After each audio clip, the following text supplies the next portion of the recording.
Hey, if you liked the video, give it a thumbs up and show some love for the series. Every like, comment, and share really helps us keep going. Thanks a ton for watching. Chapter 121. Heavenly Thunder Corps 2, however, I couldn't reveal that emotion outright. This was the Heavenly Thunder Corps, and Jin Yeomyung was its corps commander. No matter how I felt inside, if I wanted to return alive, I had to be skilled at maintaining a composed expression. Having lived a long time in my previous life as a powerless internal administrator, I had become quite adept at flattering those in power. HMPH, I thought you'd at least get angry, but Yura not reacting at all. How boring. Jin Yeomyung shook his head with a disappointed look. Well, whatever, let's talk business. His expression returned to normal. The current situation with the Ma clan is on the brink of eruption. The second son, Ma Cholsu, was completely defeated in a surprise attack. And if things continue like this, the Grand Heir Ma Jiangchen will win the succession battle. That kind of urgent development isn't what the cult leader desires, is it? Jin Yeomyung crossed his arms, a rare look of seriousness on his face. That's right, Yura well informed. What do you plan to do? I secretly looked forward to what Jin Yeomyung would propose.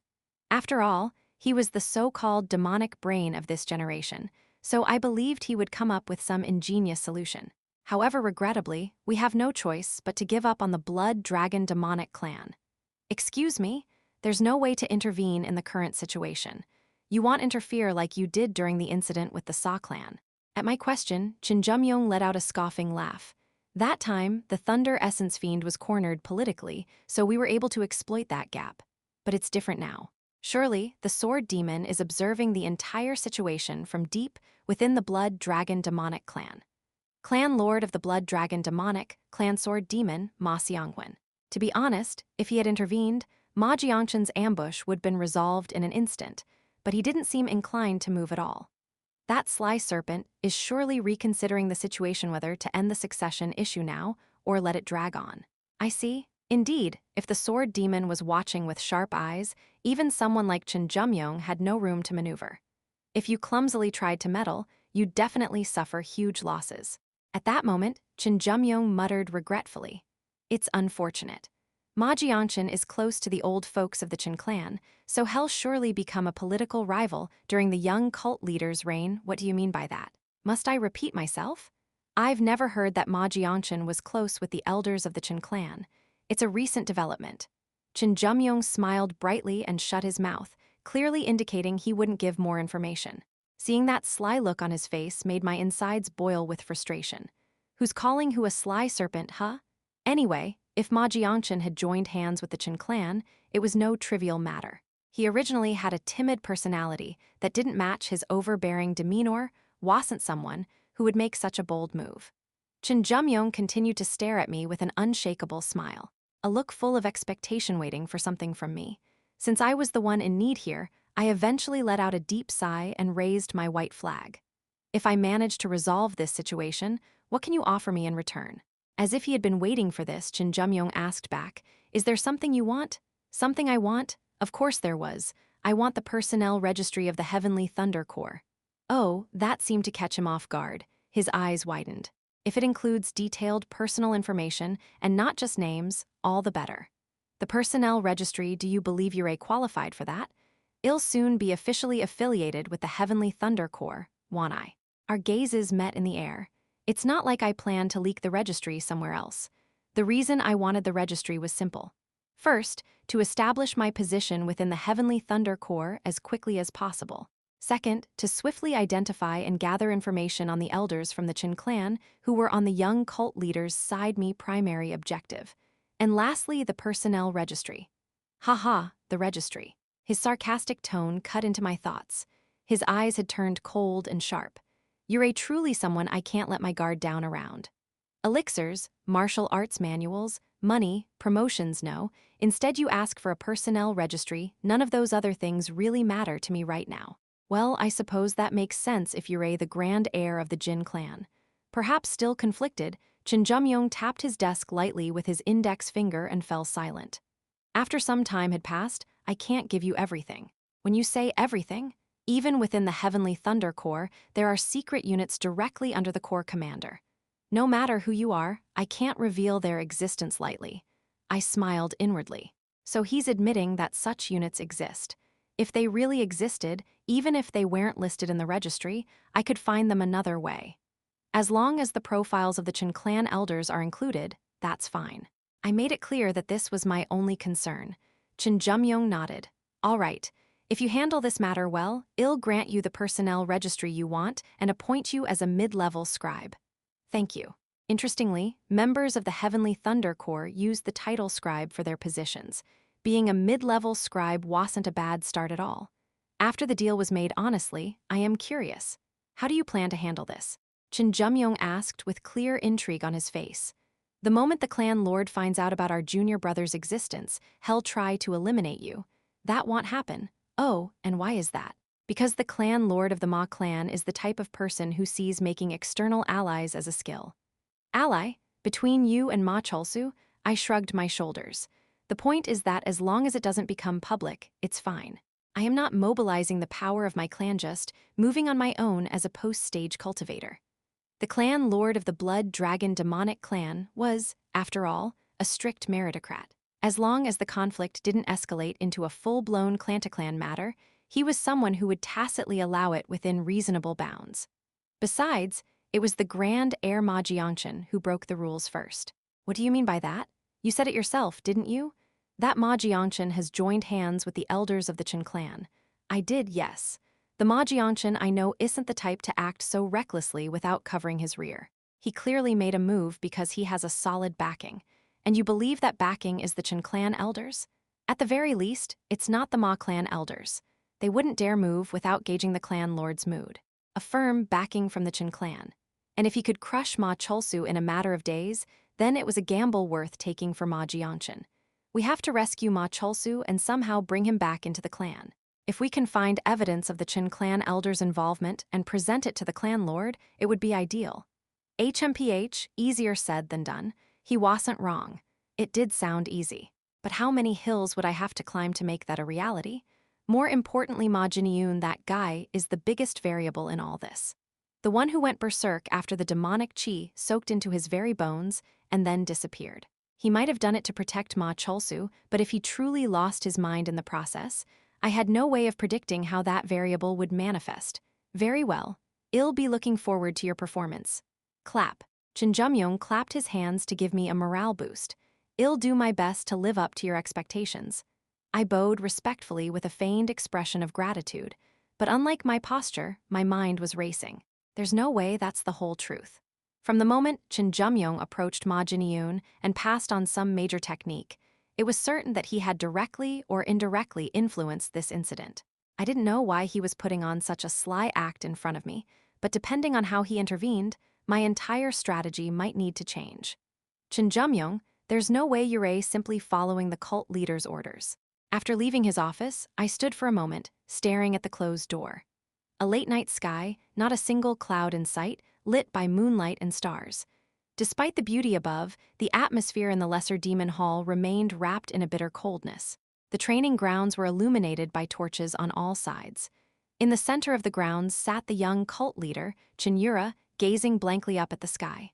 She sat there, completely devoid of will or fighting spirit. The attendants and guardian lions, waiting near the torches, watched her, with visible concern in their eyes. They even realized that her earlier cold and burning wrath had been preferable to this. It all began when Cheon Yujong came to see her. Fortunately, Sa Bion arrived just in time to prevent a major incident. However, even Sa Bion didn't stay long and had returned to her main residence. Young cult leader, the attendants watched their mistress with pity. Sa Bion had definitely said something comforting to her before leaving, but no matter how they looked at her, it didn't seem to have had much effect. 1 hour passed, then 2. The chilly breeze blew across her body, and the attendants tried to drape her with thick robes, but she refused to let anyone approach. And then, as a 3rd hour passed, and the time could finally be called dawn, a young man appeared in front of Cheon Yura without anyone realizing. "Who are you?" The guardian lions drew their weapons in alarm, shocked that someone could bypass even their senses. "Stand down and withdraw." With just a few words from Cheon Yura, the guardians hesitated but followed her order. Cheon Yura calmly looked at the young man standing before her. Then she quietly spoke. "You're a mess, I am sorry. I didn't have the luxury to check my appearance. The young man smiled weakly and nodded. His martial robe was not only torn, but soaked in dark red blood. Even though it was originally dyed crimson, the evidence of fresh blood was so clear that it was hard to imagine what kind of torment he endured. According to the Divine Ghost Unit, you had gone missing. You actually managed to sneak past the Guardians. The young man replied, if Wang Chenjial had been on duty, it wouldn't have been possible. True. Still, that doesn't diminish your achievement. For the first time in half a day, Cheon Yura stood from her seat. Ma Jin-yoon, why have you come here? Ma Jin-yoon of the Blood Dragon demonic clan, the one who had been reported missing after going mad. He had now appeared, not anywhere else, but right in the middle of the Lesser Demon Hall. Covered head to toe in wounds, Ma Jin-yoon gave a bitter smile and said, to see the one I love one last time. Ma Jin-yoon, the third son of the Ma clan and, among the direct heirs, effectively the youngest with a valid claim to succession. During the first exchange ceremony held by Cheon Yura, aside from Jin Yeomyung, he was the only one who truly caught her eye. It wasn't just his talent, his passion, tenacity, and dedication to martial arts shone so brightly that even Cheon Yura found herself giving him a second look, if only for a moment. But Ma Jin-yoon was not a lucky man. The first stroke of bad luck, he was born into the Blood Dragon demonic clan, where internal power struggles among the 6 great demonic clans were fiercest. The second, he was born the youngest in such a clan. And the third, above him stood a brother who possessed all the qualifications necessary to become the next clan lord. If all the successors were as useless as those from the Black Gold Sa clan, then maybe he could have dreamt of it, but his second brother, Ma Cholsu, was a talent so brilliant it extinguished such dreams entirely. Even so, Ma Jin-yoon didn't resent his brother. Rather, he admired him. Perhaps it was mainly because, when their eldest brother driven mad by jelocysant poison and assassins to kill him, it was Ma Cholsu who protected him without hesitation. That's why Ma Jin-yoon sincerely wished for his second brother to become the next clan lord. And not just in thought, he wanted to actively help him. But Ma Jin-yoon, young and without supporters in the clan, had little he could actually do for Ma Cholsu. However, at one point, a lifeline was thrown to him. It was the position of the demonic faction lord. At first, I only wanted to stand by your side for the sake of my brother. Ma Jin-yoon confessed calmly. But as time went on, the young cult leader's presence began to grow within me. In truth, that too was related to his brother, Ma Cholsu. The cold yet confident demeanor that Cheon Yura always carried it overlapped with the image of his brother. For Ma Jin-yoon, who had lived a life buried in the clan's shadow as if already dead, that kind of rational strength was a dazzling light that nearly blinded him. He dropped to one knee and bowed his head. I revere you, young cult leader. Will you accept my heart? For the first time in his life, Ma Jin-yoon offered his feelings to a woman. Normally, he would never have had the courage to say such a thing. But now, with his life hanging by a thread, he finally found the resolve. However, there was never a case where such feelings were accepted. I am sorry. Chapter 122. Ma Cholsu 1. Cheon Yura looked at Ma Jin-yoon. It wasn't just his outer appearance that was a wreck. His eyes were clouded, the energy flowing through his entire body was murky and utterly unstable. At this point, even maintaining sanity must be difficult for him. Cheon Yura knew what those symptoms indicated. His dantian is shattered. According to the Divine Ghost Unit's report, he had lost his mind after being consumed by demonic nature. But right now, Ma Jin-yoon still retained some semblance of rationality. Cheon Yura was certain of the reason for that discrepancy. His dantian broke, and the murky energy leaked out of his body. Thanks to that, he regained his sanity. However, that wasn't necessarily a good thing. With numerous external wounds and the aftershock of a shattered dantian, he must have sustained equally critical internal injuries. Moreover, there were no signs that he had even attempted to treat himself. In other words, Ma Jin-yoon's life was hanging by a thread. I am sorry. Ma Jin-yoon had clearly confessed with a determination worthy of staking his life. But Cheon Yura couldn't accept that heart. Even though he had briefly left her side, someone who hadn't left her heart still remained deeply rooted there. Someone she resented but couldn't bring herself to blame still existed within her. Hearing her silence, Ma Jin-yoon slowly lowered his head. For the first time, Cheon Yura found herself curious about the thoughts of someone who had little to do with her. You still hold that man in your heart, don't you? Cheon Yura didn't answer. No, she couldn't answer. Even for someone as mighty as her, she couldn't bring herself to deliver a cruel confirmation to a man moments away from death. Ma Jin-yoon let out a small, bitter chuckle toward her silence. Even without an answer, I understand. Forgive me for my presumptuous words. His breathing grew more and more ragged. How much longer could he hold out like this? Cheon Yura slowly parted her lips. Do you not resent me for saying this to you? Ma Jin-yoon's smile deepened. But the smile wasn't bright, it was sorrowfully subdued. Though it pains me not to be chosen by the one I adore, how could I possibly resent you? You've grown more eloquent. Though his words were sincere and heartfelt, Cheon Yura's response was painfully dry. I just wanted to see you one last time. I'll call for a physician. Though she instinctively realized it was already too late, those were the only words Cheon Yura could offer. Ma Jin-yoon shook his head. There's no need. Then, placing his other knee to the ground, he slowly bowed deeply toward Cheon Yura. Please, be happy. If it's that man, I am certain he'll be a good match for the young cult leader. Ma Jin-yoon. Though that man arrogantly declared he wouldn't participate in the exchange ceremony, I am sure his heart was still thinking of you. So please, don't be too disheartened. With those final words, Ma Jin-yoon disappeared into the darkness. She could have stopped him if she wanted to, but none of the guardian warriors moved at the sight of Cheon Yura standing in silence. Not long after that woman was right. Cheon Yura let out a long, drawn-out sigh. I don't know how to give myself to someone. When Ma Jin-yoon confessed, even if she couldn't accept his heart, she could have at least offered a few words to ease the pain.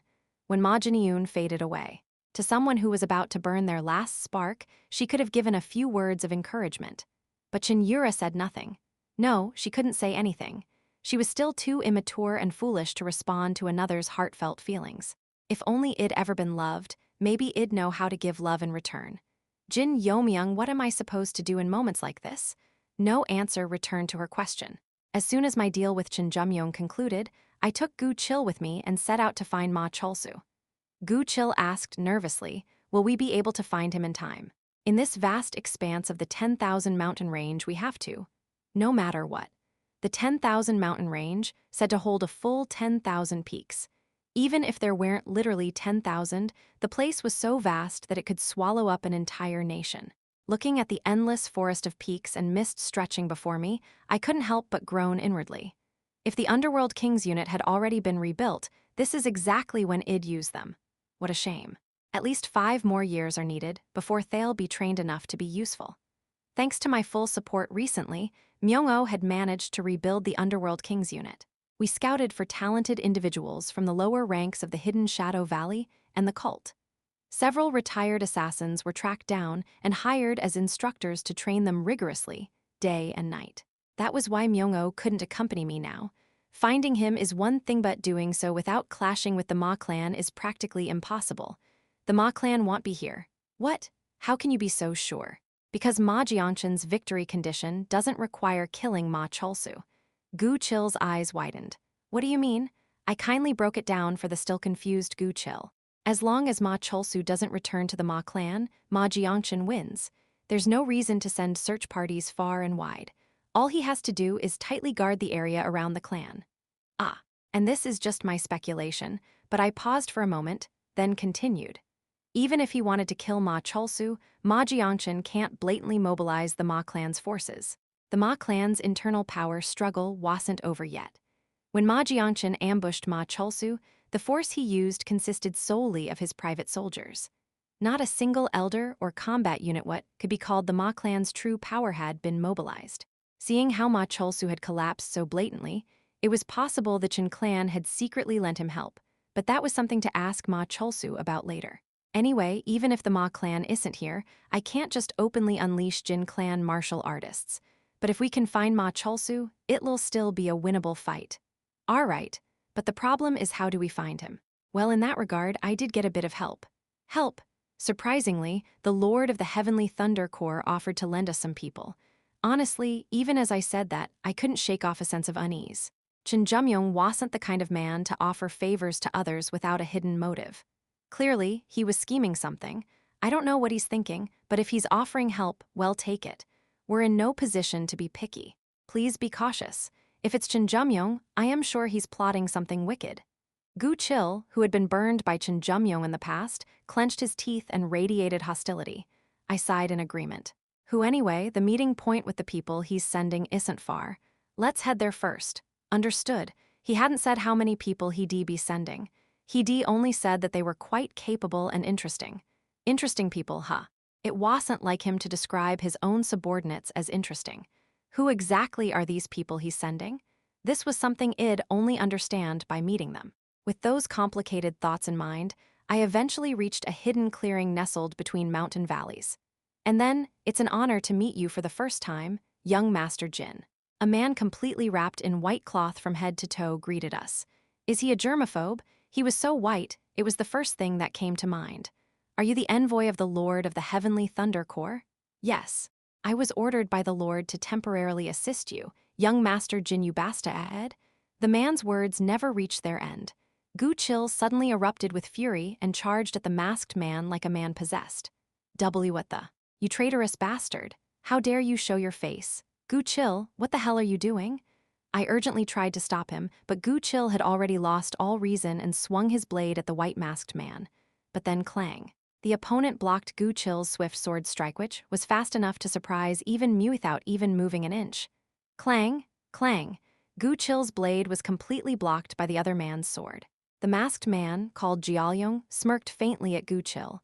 Byok Chanun, your temper hasn't changed one bit. Shut up. As the furious Gu Chil prepared to strike again, I am speaking to your current master right now. Isn't it unbecoming for a subordinate to act so rashly? Flinch. Only then did Gu Chil come to his senses and grit his teeth. Clang. Yeo-myung casually swung his blade and shook Gu Chil off. Then he turned to me and gave a slight bow. My apologies for the disgraceful scene. Who are you? I frowned as I asked about Yeo-myung's identity. Even in front of Jin Yeomyung, Gu Chil had kept his composure, so for him to react so violently, there could only be a handful of people who could provoke him like that. And sure enough, I am Yeo-myung, vice leader of the newly formed demonic ghost-slaying unit under the Chen clan. His identity was almost exactly what I had expected. White Ghost Commander, Beek Magwaryung, Yeo-myung. He was once the captain of Squad, one of the demonic ghost-slaying unit under the direct command of the Chen clan. He had been in a rivalry with Gu Chil, who had led Squad 2, and during the Blood Purge order, he betrayed his own subordinates and slaughtered them. And now, he had risen above Squad leader to the position of vice leader of the demonic ghost-slaying unit. Having heard the situation, I clicked my tongue inwardly. I get why Gu Chil snapped. And at the same time, I also understood why Jin Yeomyung had offered his help. What a sick hobby, that damn bastard. The real target wasn't mate was Gu Chil. That bastard had gone through all this trouble just to mock Gu Chil. So the demonic ghost-slaying unit wasn't wiped out after all. As long as the commander lives, the demonic ghost-slaying unit cannot be considered extinct. And Yeo-myung briefly glanced at Gu Chil. There were more survivors than expected, and enough time to rebuild. I see. Nearly 10 years had passed since the Blood Purge order that had supposedly annihilated the demonic ghost-slaying unit. It was only natural that enough time had passed to rebuild an entire unit. I didn't think I'd be confirming it like this, though. I took a light breath. Fine. Let's set aside the bad blood between your group and my subordinate for now. I don't know if you came alone, but right now we're looking for Ma Cholsu of the Blood Dragon Demonic Clan. Can you find him? I've already found Ma Cholsu's location. Are you serious? That was quicker than expected. Just from this one task, I could indirectly sense the level of capability this new demonic ghost-slaying unit had. Yes, he's in a cave on a mountain about 15 miles from here. 3 of his subordinates are with him. If he'd been alone, tracking him might been harder, but thanks to the traces they left, it was simple. Really? I am relieved to hear he's not alone. At that moment, Gu Chil muttered grumpily next to me. So what if he found one guy fast? Acting like he's hot stuff, I nearly snapped at Gu Chil with a how pathetic comment, but held back with all my might. If I said that, Gu Chil's pride would be shattered beyond repair. Truly, he was a shameful subordinate. What about the Ma clan's pursuit? None. Any interference from other forces? None as well. Good. Lead the way. Yes, sir. Would this be the first time I saw him again since that final meeting in the Demon Tower? Following Yeo-myung, I set out curious to see just how much Ma Cholsu had grown since then. Chapter 123. Ma Cholsu 2. This is the place. The cave where Ma Cholsu was hiding was quite well concealed. It's bigger than I expected. Yes, if properly repaired inside, it could even be used for secluded cultivation. Rather than being a lucky find, could it be that he knew about this place beforehand? Well, whatever the case, I could just ask him directly. As soon as I entered the cave entrance, I saw figures dressed entirely in black and 3 men and women who were bound by them. Judging by their appearance, the black-clad figures were most likely newly inducted members of the demonic ghost slaying unit. These people, they are Ma Cholsu's subordinates. They're younger than I thought. As I examined the 3 individuals, I clapped my hands and exclaimed loudly. Ah, right, they're seniors. Seniors? What do you mean? There's a story behind that. Brushing aside Jeo-myung's confusion, I approached the seniors who had graduated from the 1,000-day pass and entered under Ma Cholsu. Even though they had been subdued with all their major veins sealed and were nearly exhausted, they still gritted their teeth and glared at me with hostility. I don't know who you are, but you can't lay a hand on our lord, such tearful loyalty. They probably thought I was one of Ma Jiangchen's people. Still, wasn't this a bit too much loyalty for someone who'd just been beaten by me? Can I meet Ma Cholsu if I go further in? Jeo-myung shook his head. There's a temporary formation set up near the entrance. It's of decent quality, so it'll take some time to dismantle. Oh, it seems to be the work of those people. To think they made such a desperate attempt to protect their lord. The 3 attendants should really learn from this. Well, I'd like to believe they wouldn't fall behind in loyalty, but it'd be even better if they could show this kind of versatility. How long will it take to break it? Apologies. It'll take at least half a day. Withdraw the subordinates. I'll break through it myself. From their perspective, I probably looked like just a promising young man with a good bloodline. If they were from Chinjuman, they might know my true worth. But the newly established demonic ghost-slaying unit wouldn't have any idea what I was capable of. The 6 phantasmal shadow-chasing formation, not bad. I examined the unique energy flow of the formations swirling at the cave entrance. It was one of the formations I had learned during my time as inner administrator. If someone got caught in it the wrong way, their mind could be consumed by the formation, making it difficult to return. Still, it's only at an intermediate level. After testing a few combinations of the 6 harmonies, I found the life point of the formation and shattered it. Crack! With a sound like breaking glass, the formation installed at the entrance was completely destroyed. No way, the 6 phantasmal shadow-chasing formation broken that easily. The woman who seemed to have set the formation let out a scream of disbelief. Well, considering that the formation was usually used as a graduation test at the 1,000-day pass, her reaction made sense. She must have been shocked to see someone who looked to be her age destroy it so easily. Anyway, well now, it's been a while, Ma Cholsu. I stepped into the darkness of the cave. The cave where Ma Cholsu was hiding was even more spacious than I had imagined. The uneven and sloped ground made it a place where one could easily get injured. There he is. I used Amtugong, silent penetration technique, to pinpoint the location of the person I assumed was Ma Cholsu.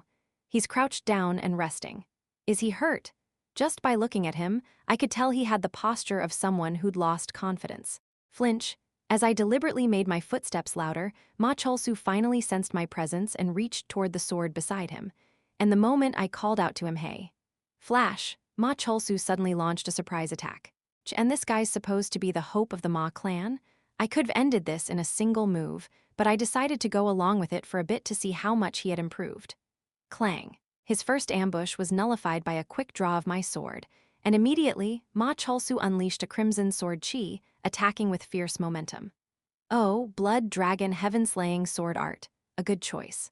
Rather than the flashy blood flow demonic spirit sword art, the Blood Dragon Heaven-Slaying Sword Art that could immediately suppress the opponent was more appropriate for this situation. Not bad. You've improved a lot. I was impressed as I deflected Ma Cholsu's sharp strikes. At this level, he had already passed the peak of first-rate martial artist and was approaching master level. If he had met the early version of me from my previous life, I might have been the one on the losing end. But still huff. After just a few swings, Ma Cholsu was already out of breath, panting heavily. His blazing sword aura was still there, but his arms and legs holding the blade were shaking uncontrollably. So his stamina was already at rock bottom. I guess it can't be helped. After being ambushed by Ma Jiangchen and constantly on the run, he probably hadn't had proper rest. Both his body and mind were at their limits. At least he doesn't seem to have any serious injuries. At this rate, subduing him wouldn't be too difficult. I will never be defeated by the likes of Ma Jiangchen. Did he mistake me for someone sent by Ma Jiangchen? Clang. With a smirk, I received his charging strike head-on. As the two waves of sword chi collided, Ma Cholsu's movement came to an abrupt halt. Calm down, Ma Cholsu. You bastard. I injected a special remedy into Ma Cholsu, who had lost his mind halfway. Where the hell did you leave Yonghee and hole yourself up in a place like this? The response to the remedy was instant. You son of a bitch, Jin Yeomyung. My little sister's name isn't Yonghee, it's Yonhee. Wait, what did you say? Blank stare. Suddenly regaining his clarity, Ma Cholsu opened his mouth wide and looked at me in disbelief. Jin Yeomyung. Ma Cholsu was too stunned to speak for a while after I suddenly appeared. The shock must have been so great that he could do nothing but stare at me blankly, practically frozen like a stone statue. His reaction was so over the top that I got a little annoyed. Hey, are you going to snap out of it anytime soon? All right. Only then did Ma Cholsu start nodding and come to his senses. Jin Yeomyung, how are you even here? Took you long enough to ask. Clicking my tongue, I pointed my thumb toward the outside of the cave. Let's get out of here first. We need to do something about your beggar-like appearance. My lord. You're safe, my lord. As Ma Cholsu and I emerged together, his subordinates who had been freed from their restraints ran to him in tears. Touching, sure, but this is kind of making me jealous. It would be nice if my own subordinates reacted like that. Just as Ma Cholsu, now reassured that I wasn't an enemy, tried to speak to me again. Hold on. What now? I firmly stopped him from getting any closer. Let's wash, change, eat, and then start talking. After being on the run for days, his cheeks had hollowed from hunger, his clothes were in tatters unfit even to be used as rags, and his skin was grimy with layers of filth. Even someone from the beggar's sect would cringe at that appearance. Only then did Ma Cholsu and his subordinates realize the state they were in. Why, you're right. So they washed themselves at the nearby stream, changed into the spare clothes prepared by Guchil, and devoured the provisions like starving beasts. Only after all that were Ma Cholsu and his men in a condition to talk. There's no trace of pursuit from the Ma clan. You can eat in peace. All right, thanks. Ma Cholsu blushed as he cautiously put a rice cake into his mouth. Guchil curled his lips into a smirk. For someone who just ate like a starving beast, shut it, Byokchanun. You've always been clueless, haven't you? The fact that it wasn't me, but Jin who said that was honestly a bit surprising. Once the conversation could finally begin, how did you know where I was or what was going on? I answered honestly. Well, partially. Ma Jinseong told me. He asked me to help you. Ma Cholsu stammered at the unexpected reply. Ma Jinseong did? He seems to respect you quite a bit. I honestly couldn't understand why, though. That Jinseong still, even if that's true, you've got no reason to help me, do you? I shrugged and replied. Partly, I wanted to build up a little debt. I figured, if I lent a hand to a rat cornered with nowhere to run, I might get quite a lot back for it. What did you just say? Ma Cholsu shot up, pointing a finger at me. Don't talk nonsense. I'm grateful you saved me, but I haven't fallen so far that I'd hand over my clan's assets to the demonic heavens Jin clan. HMPH, so you're refusing my hand. I'd rather die than owe you anything more? Really? Then go ahead and die. I got up without hesitation. Huh. Toward the panicked Ma Cholsu, I muttered coldly. I came all this way to throw you a lifeline when you were dangling off a cliff and all you care about is your pride. Jin Yeomyung? Let's go, everyone. He said he'd rather die, so let's leave him alone. He'll get killed soon enough by whoever Ma Jiangchen sends next. Ignoring Jin-young's masked eyes silently asking if I was serious, I turned to leave. At a second. Halt. Maybe he sensed my sincerity from my demeanor because Ma Cholsu urgently reached out and grabbed my waist. What now? I spoke too harshly. Couldn't we have a more constructive conversation instead? Yeah, the fact that he could clean up his own mess this quickly meant that, while he had a short temper, he wasn't stupid. Lucky for me that my bluff worked. All right. We sat back down at the negotiation table. Having barely escaped crisis, Ma Cholsu pressed his hand to his forehead like he had a headache. Let me be honest, Jin Yeomyung. I've got nothing I can give you right now. I know. By the current standards, Ma Cholsu was at a level where even a beggar's sect member would pity him enough to throw a scrap. Even if I manage to return safely to the clan, it'll be the same. The elders who support me won't give you anything material. That, I also know. Seeing me calmly nod, Ma Cholsu couldn't help but explode. Then what the hell do you want? Don't tell mates the blood dragon demonic clan's martial arts. I'd rather die than hand those over. It was true. The only tangible thing I could gain from this hobo-like Ma Cholsu was his martial arts. However, you're mistaken about one thing, Ma Cholsu. What? I don't want anything material from you. Ma Cholsu's face made it perfectly clear that he thought I was talking nonsense. Then what do you want? From the very beginning, there was only one thing I wanted from Ma Cholsu. If you drive out Ma Jiangchen and become the young clan leader of the Blood Dragon demonic clan, then issue a formal statement of support for the current young cult leader. What did you just say? That's the only thing I want. A statement of support for the young cult leader, Cheon Yura. To be honest, if he could become the young clan leader in this situation, he could say that statement 100 times over and it'd still be worth it. Wait, did you just say young clan leader? Ma Cholsu finally grasped the full meaning of my words and gaped in shock. That's right. I'm going to make you the young clan leader of the Blood Dragon demonic clan. Whether that's even possible aside, that's all you want in return? If you go beyond just a statement and actively cooperate with the young cult leader, that'd be even better. Calm words but filled with firm conviction. You're really insane. Ma Cholsu looked at me with trembling eyes. To go that far for someone you care about so? Are you going to accept it or not? Just so you know, once I start this, I won't stop. I'll do whatever it takes to see you seated as the young clan leader. In any case, Ma Cholsu had no way of resolving this situation on his own. After a brief moment of contemplation, Ma Cholsu nodded. Fine. I've got no reason to refuse. Then we've got a deal. I am counting on you, Ma Cholsu. In our past lives, we were political enemies. But now, for the first time, Ma Cholsu and I shook hands. Chapter 124. Ma Cholsu 3. I didn't expect you'd help me for such a price. I grumbled inwardly and cursed Ma Cholsu.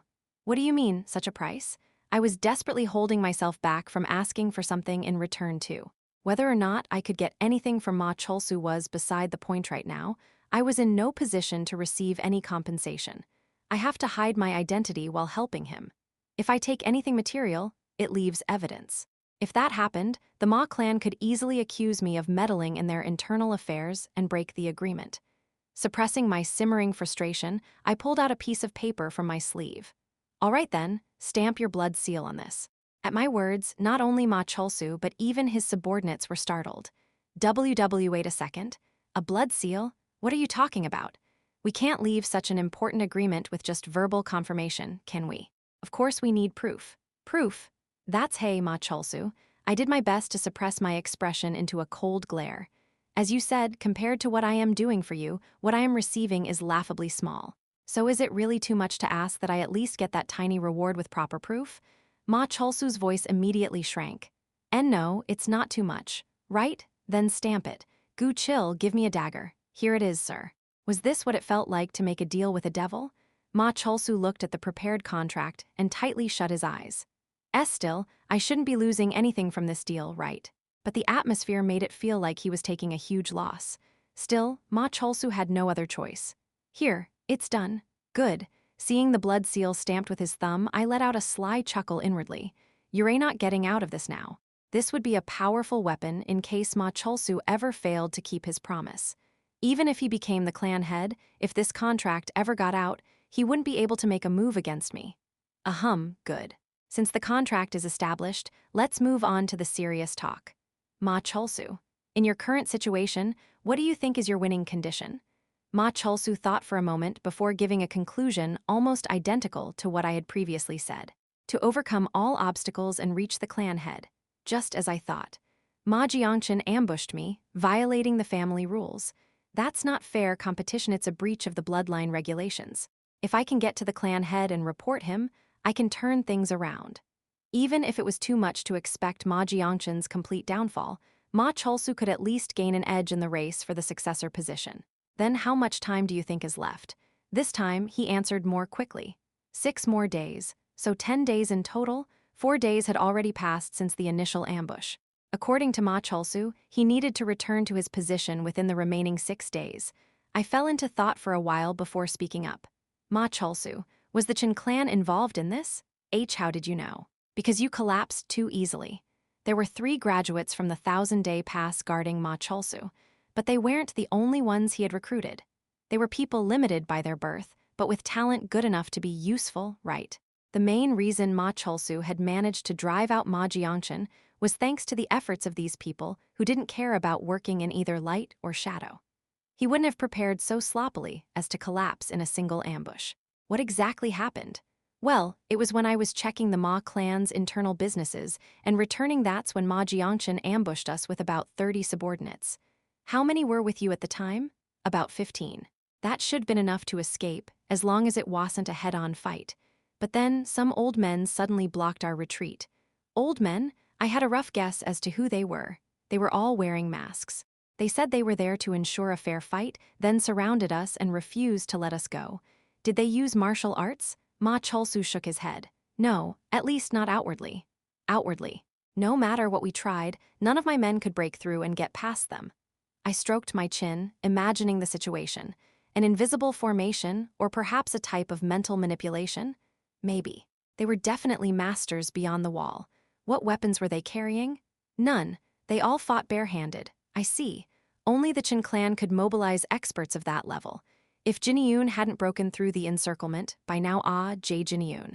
As if he had just remembered, Ma Cholsu jumped up. I have to find Jin Yeomyung. I can't leave that child alone. Now that things had calmed down a bit, it made sense that he'd start thinking of Ma Jin Yeomyung. Jin Yeomyung wounded Ma Jiangchen and fled in the opposite direction from me. He detonated a forbidden martial art, so his life might be in danger right now. If Ma Cholsu had ended up in this state escaping with just his body, then Ma Jin Yeomyung would be in even worse shape. He could already be dead somewhere. Damn it, thinking like that leaves a bitter taste in my mouth. At that moment, about that. Yeo-myung, who had been silent all this time, finally spoke. In regard to this incident, the Lord of the Heavenly Thunder Corps gave a piece of advice. Advice? There's no way that man would give a normal piece of advice, right? And of course, as expected, the Lord of the Heavenly Thunder Corps said that if you take Ma Jin Yeomyung's head, Yao'll be able to reach the clan head without any further interference. Nonsense. Ma Cholsu shot to his feet and shouted, "Is it because Ma Jin Yeomyung violated the blood law?" That's correct. In fact, he violated too. He learned martial arts from outside the family and even wounded a direct blood relative. The unique internal regulation of the blood dragon demonic clan blood law. From what it heard, blood dragon in the clan's name referred to an absolute law that any clan member must follow.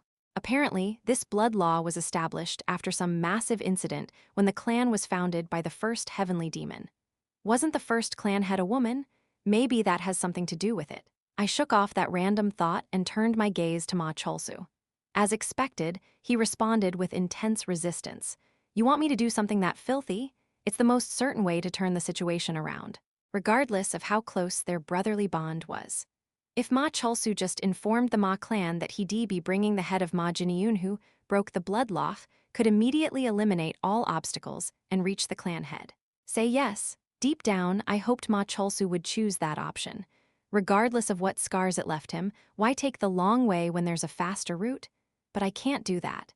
You're choosing the hard road over the easy one. Yeo-myung clicked his tongue softly.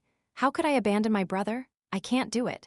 Ma Jin Yeomyung, a mere first-rate level martial artist, broke through top-tier masters. Even if he were still alive, his state would be worse than death. Even so, Ma Cholsu clinging to hope seemed foolish, but Tisk. Seeing him like that, I couldn't help but shrug. I guess I can't really call myself a full demon yet. After all, I am doing this out of love, not for power. Honestly, the claim that Ma Jin Yeomyung violated the blood law is kind of a stretch. There's no way he could have learned Jin Yeomyung's martial technique without approval from the main family, and wounding a direct relative was purely an act of self-defense. That said, Ma Cholsu. What? Let's be clear about one thing. I spoke sternly to the man who was slowly losing his rationality. If Ma Jin Yeomyung is dead, then following Yeo-myung's suggestion is the quickest way. Of course, if he's alive, we should do everything we can to help him recover. That much duty we can fulfill. Chzzz, but, at the overwhelming killing intent that burst from my entire body, Ma Cholsu instantly shrank back. Even Yeo-myung widened his eyes in surprise and looked toward me. Power is cruel. If you're not prepared for that, you'd be better off dying right here. This was the battle to decide the head of the 6 great demonic clans. A power struggle is all or nothing. The loser loses everything, even their life. Naturally, one must care about nothing except victory. Are you prepared to take your dead brother's head? That's honestly, Ma Jin Yeomyung could have betrayed you back there and joined Ma Jiangchen's side. The moment I outwardly gave up on the exchange ceremony, Ma Jin-yoon's value within the Ma clan would have skyrocketed even, if just for a moment. After all, he had the closest connection to Cheon Yura apart from me. Right now, Ma Ji-yeon would have gladly welcomed him with open arms. But even in that dire situation, Ma Jin-yoon risked his life for you. You owe him a response. Ma Chol-soo lowered his head and gripped his hair in agony. After some time passed all right. He finally, with great difficulty, opened his mouth. But that decision will only be made once Jin Yeomyung's life or death is confirmed. Fine, that level of resolve was enough for now. Clap! I clapped my hands together and shouted. Now, time to reinforce our strength. Reinforce our strength? Is that even possible in this situation? Ma Chol-soo looked at me suspiciously. It is. I've got reinforcements very capable once that will come running when called. But even so, the gap in strength is massive. Especially without them, Ma Chol-soo's eyes were drawn toward the members of the Ghost Command Unit. If they helped, it would be like gaining 1,000 troops, but having fulfilled our deployment mission, we shall now withdraw. Yeo-myung casually ignored Ma Chol-soo's hopeful gaze and bowed to me. Well done. The Ghost Command Unit had no business getting involved beyond this point. I hope we can meet again in a spirit of cooperation. That depends on whether you can fix your relationship with our people. Yeo-myung chuckled and shook his head at my shamelessly roundabout refusal. And just like that, the Ghost Command Unit dispatched by Jin Yeomyung vanished. Gu Chil. Yes, young master. Gu Chil replied more seriously than usual. Can we win if we fight? There was no need to specify against whom. If it's one-on-one maybe, somehow so, it's impossible right now. There was no way that Guy Yeomyung would be roaming around alone. Still, judging by the level of the new recruits, there ain't nothing compared to the past. And the vice captain showing up with only that few people also says a lot. Of course, it's only been about a decade. The real issue was whether the newly formed Underworld Kings unit would be able to handle those monsters in the future. Wouldn't it be nice if a bunch of retired assassins just popped up somewhere? If I could shove those guys into the Underworld Kings unit, it would be an overwhelming power boost. Anyway, let's talk about that later. I set aside that impossible fantasy for now. If we run into Ma Jiangchen's subordinates or the Ma clan's martial officers, we'll need forces to confront them. Just the four of us? That's suicide, I know that. Which is why I am lending you a precious reinforcement of mine. Clap, clap. As soon as I clapped twice, figures began emerging from a corner of the forest as if they'd been waiting. Who are they? Ma Chol-soo was stunned at the sudden appearance of the group. And most of all, he could never forget their attire. You called us in a rush, so we came, but what exactly is going on here? Standing at the front of the group, Baek Sang-ah scratched her cheek as she looked toward us. Chapter 125. A reversal move. 1. To provide support personnel to Ma Chol-soo, there were 3 conditions that had to be met. First, they couldn't be related to the 6 great demonic clans. Second, they had to be of a certain level of skill. Third, they had to be trustworthy. In truth, the first condition alone eliminated most of the potential candidates. Even if one could hire someone from the underworld or the Black Society, there was no way a lunatic who wanted to clash with the 6 great demonic clans inside the heavenly demon cult existed. However, unexpectedly, there were people who satisfied all of these conditions. They were none other than my subordinates. From now on, you lot will be assigned under Ma Chol-soo's command after graduating from the 1,000-day pass. What kind of nonsense is that, young Master Jin? Baek Sang-ah raised her hand high and expressed her doubt. It's a kind of smoke and mirrors tactic. You and your subordinates will temporarily fall under Ma Chol-soo's command. And why exactly should I do that? To her resistance, I made her a quiet offer. I'll grant you any wish within my power later. The deal was struck instantly. Please take care of us, Master Ma. Ma Chol-soo simply blinked, not understanding what the hell was going on. The moment he realized where these so-called reinforcements came from, he looked utterly shocked. The 1,000-day pass. Yeah, they're a fresh third years who just moved up this semester. You want me to fight with students, not even graduates? That bastard dares. The members of the Black and Red societies immediately showed displeasure at the disrespect. Well, those second years you're mocking are probably a lot stronger than the 3 behind you right now. Especially since there was one borderline cheat-level monster among them. Sure enough, a protest erupted from behind Ma Chol-soo. Don't be ridiculous. We graduated from the 1,000-day pass with top grades, and you think we'd lose to some measly second years. Ma Chol-soo also chimed in to back his subordinate. Hold on, Jin Yeomyung. This isn't the time for jokes. Even if Ma Jiangchen can't use the power of his main family, all of his private soldiers are from Demon Dragon Hall. Oh, Demon Dragon Hall? At those words, I grinned slyly. Was it just my imagination, or did sparks flicker in the eyes of my subordinates at the mention of Demon Dragon Hall? Of course, their total number is 50. Ma Jiangchen personally selected them over several years.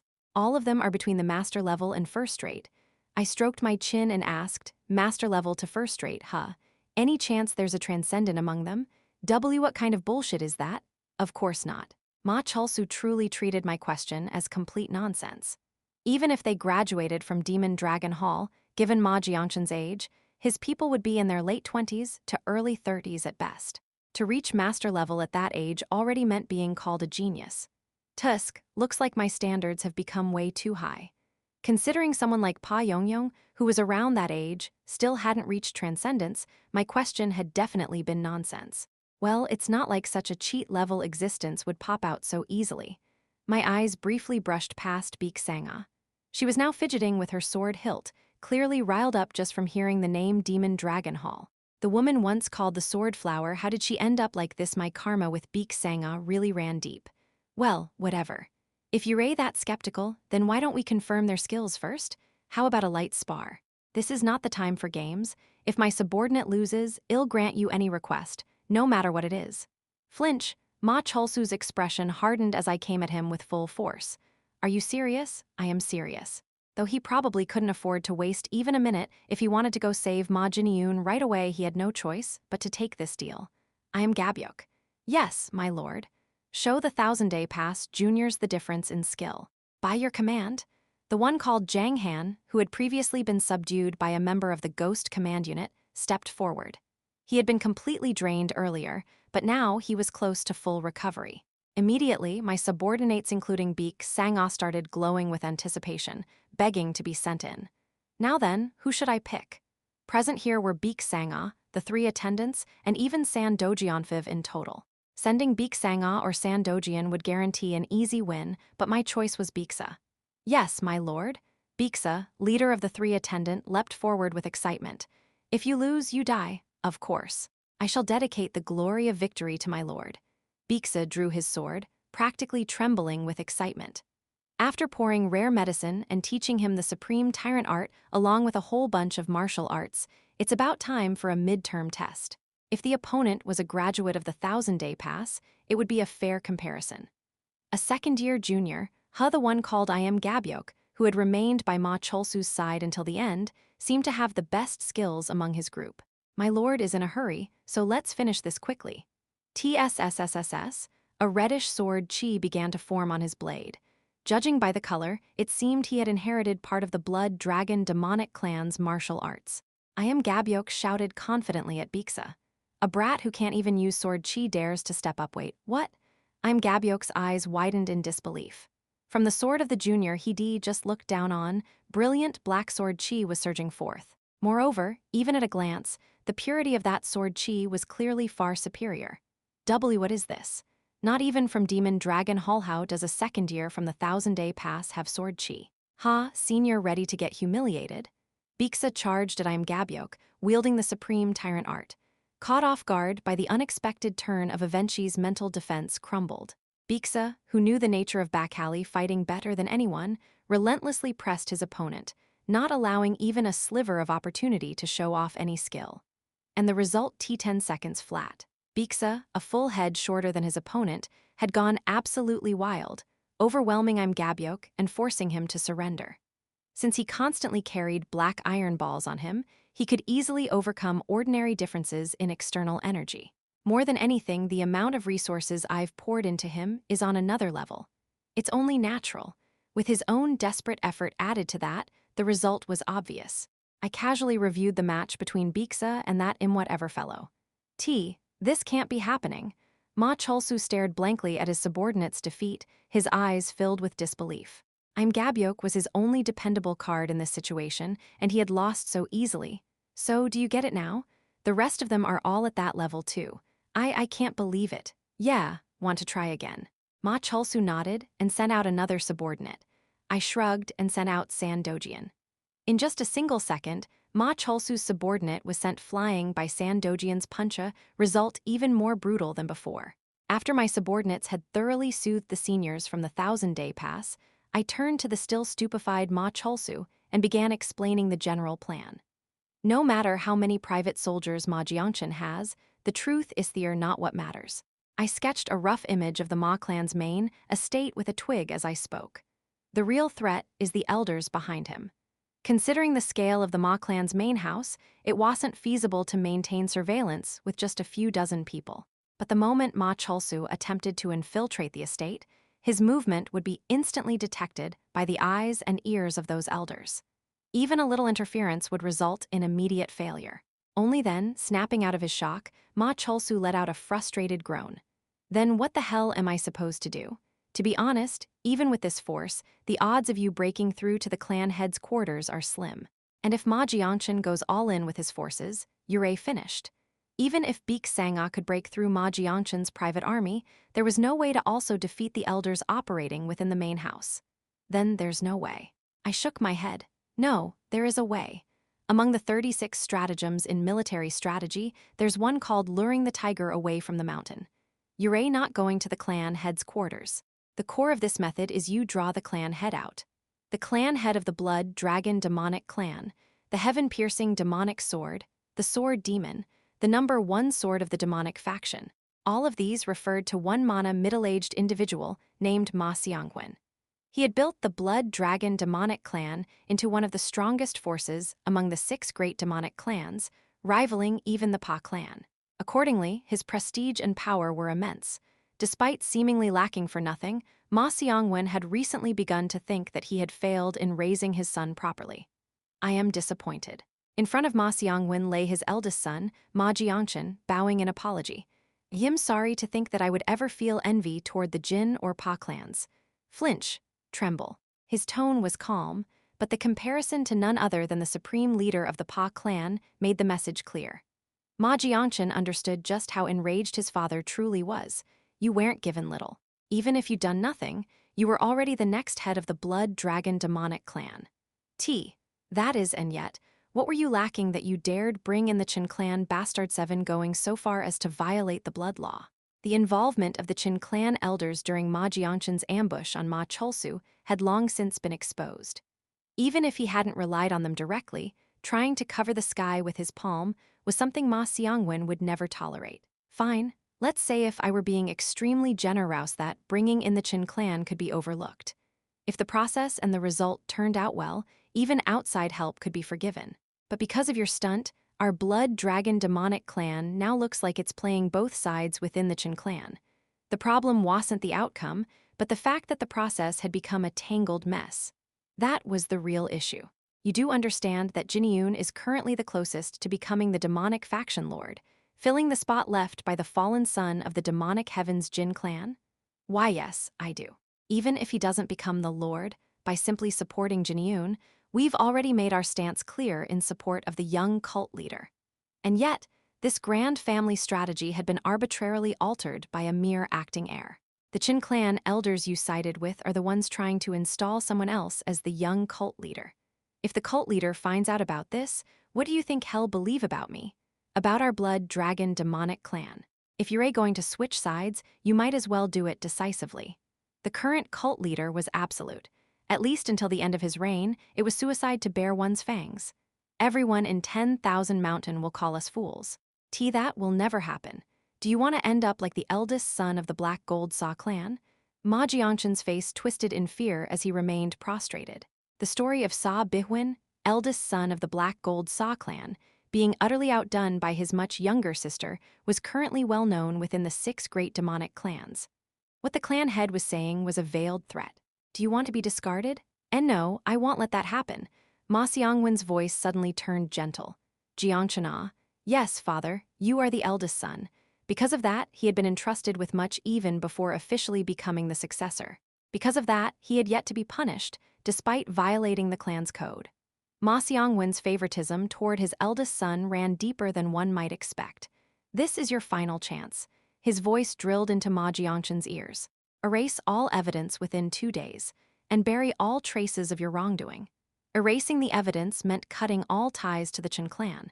To bury his wrongdoings meant do whatever it takes. If you can't even manage that the next heir of this clan will be someone else. Chapter 126. A reversal move too.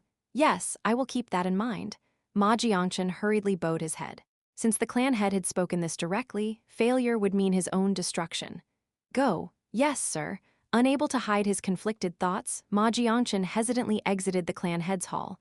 Some time passed after that. Guanghyul. Yes, clan head. Before Ma Xiangwen stood a figure in a blood-red mask. Guanghyul, the secret warrior. One of Ma Xiangwen's most trusted elite subordinates and known as his sword. Have you found any trace of Yoon? Guanghyul quickly bowed his head. I apologize. We've mobilized every available agent, but we haven't found anything.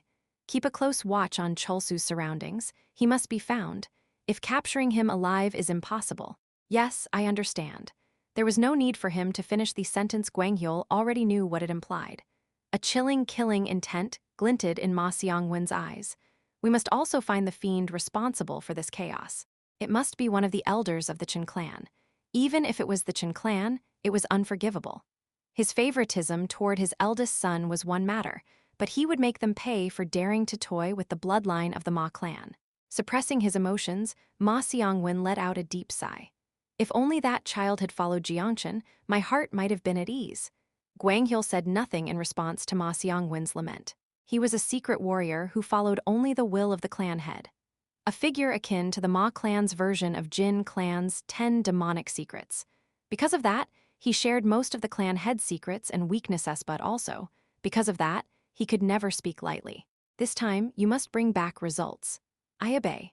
While secret conversations unfolded deep within the clan head's hall of the Blood Dragon demonic clan at the same time, atop the Heavenly Thunder Corps headquarters, inside the Pavilion Master's office. What brings you here, First Elder? Jin Yeomyung, Pavilion Master of the Heavenly Thunder Corps, respectfully cupped his fists toward an elderly man entering his office. Even at over 100 years old, Jin Yeomyung showed respect to very few. But the old man before him was one of those rare exceptions. What do you think? I was curious since you weren't making a move, so I came to see for myself. I am honored that the First Elder is interested in my actions. The First Elder, the presiding figure of the 7 Elders Council of the Chen clan, and the only member of that council who supported Cheon Yura. In reality, it was thanks to him and Jin Yeomyung that balance was still being maintained within the Chen clan. Jin Yeomyung looked slightly troubled and shook his head. You know I can't act. The opponent is none other than the Blood Dragon demonic clan. Your nonsense is practically an art form. The First Elder curled one corner of his mouth, seeing right through Jin Yeomyung's pretense. Nonsense? That's a bit hurtful. Still smiling insincerely, Jin Yeomyung's fod made the elder's lips curl in irritation. Many in 10,000 mountains fear the name of the sword demon. But the demonic gentleman I know is not someone who'd hold back, even in front of that sword demon. You overestimate me, First Elder. Cut the crap. The elder's playful tones suddenly turned grave. Why haven't you made a move? Jin Yeomyung's expression froze. He replied calmly. I am waiting for the Blood Dragon demonic clan to walk into the net. To carry out the cult leader's will to perfection, no, not that. The First Elder abruptly cut him off. His gaze sharpened as if it would tolerate not a single lie. Isn't this your opportunity to fulfill your ambition? You must know that those old men have meddled in the Ma clan's succession battle, right? If you want to shape the future of the cult and surpass even the Chen clan, your first step should be putting leashes on them. The blunt truth left no room for lies. Jin Yeomyung finally spoke in a completely different tone than before. Would something like this really be enough to put them on a leash? That depends on how you play it. I thought you'd already be moving quickly. Ha ha ha, as expected. I can't fool you. As if all his previous courtesy had been a lie, Jin Yeomyung's true nature revealed itself in an instant. To think you're even encouraging my ambitions. You really are a strange one. My will aligns with the cult leaders. That's why he keeps you alive. The First Elder spoke plainly. If the cult leader had 10 more years left to live, your head would have already been rolling. Jin Yeomyung's lips curled into a sly smile. I know. And the cult leader knows it too. That's why he's betting on a gamble in many ways. Because he was such an overwhelmingly powerful superhuman, he couldn't stay in this world long. What a tragically absurd contradiction. He can't take his time to raise someone slowly, so he has no choice but to take a risk, even if it comes at a loss. That explained everything that was currently happening. Even knowing that, you still haven't moved? There are 3 reasons. Jin Yeomyung shrugged. First, if I provoke the dragon's reverse scale the wrong way, I don't know what backlash I might face. The first elder's eyes sparkled slightly. Reverse scale? The Ma clan had something like that?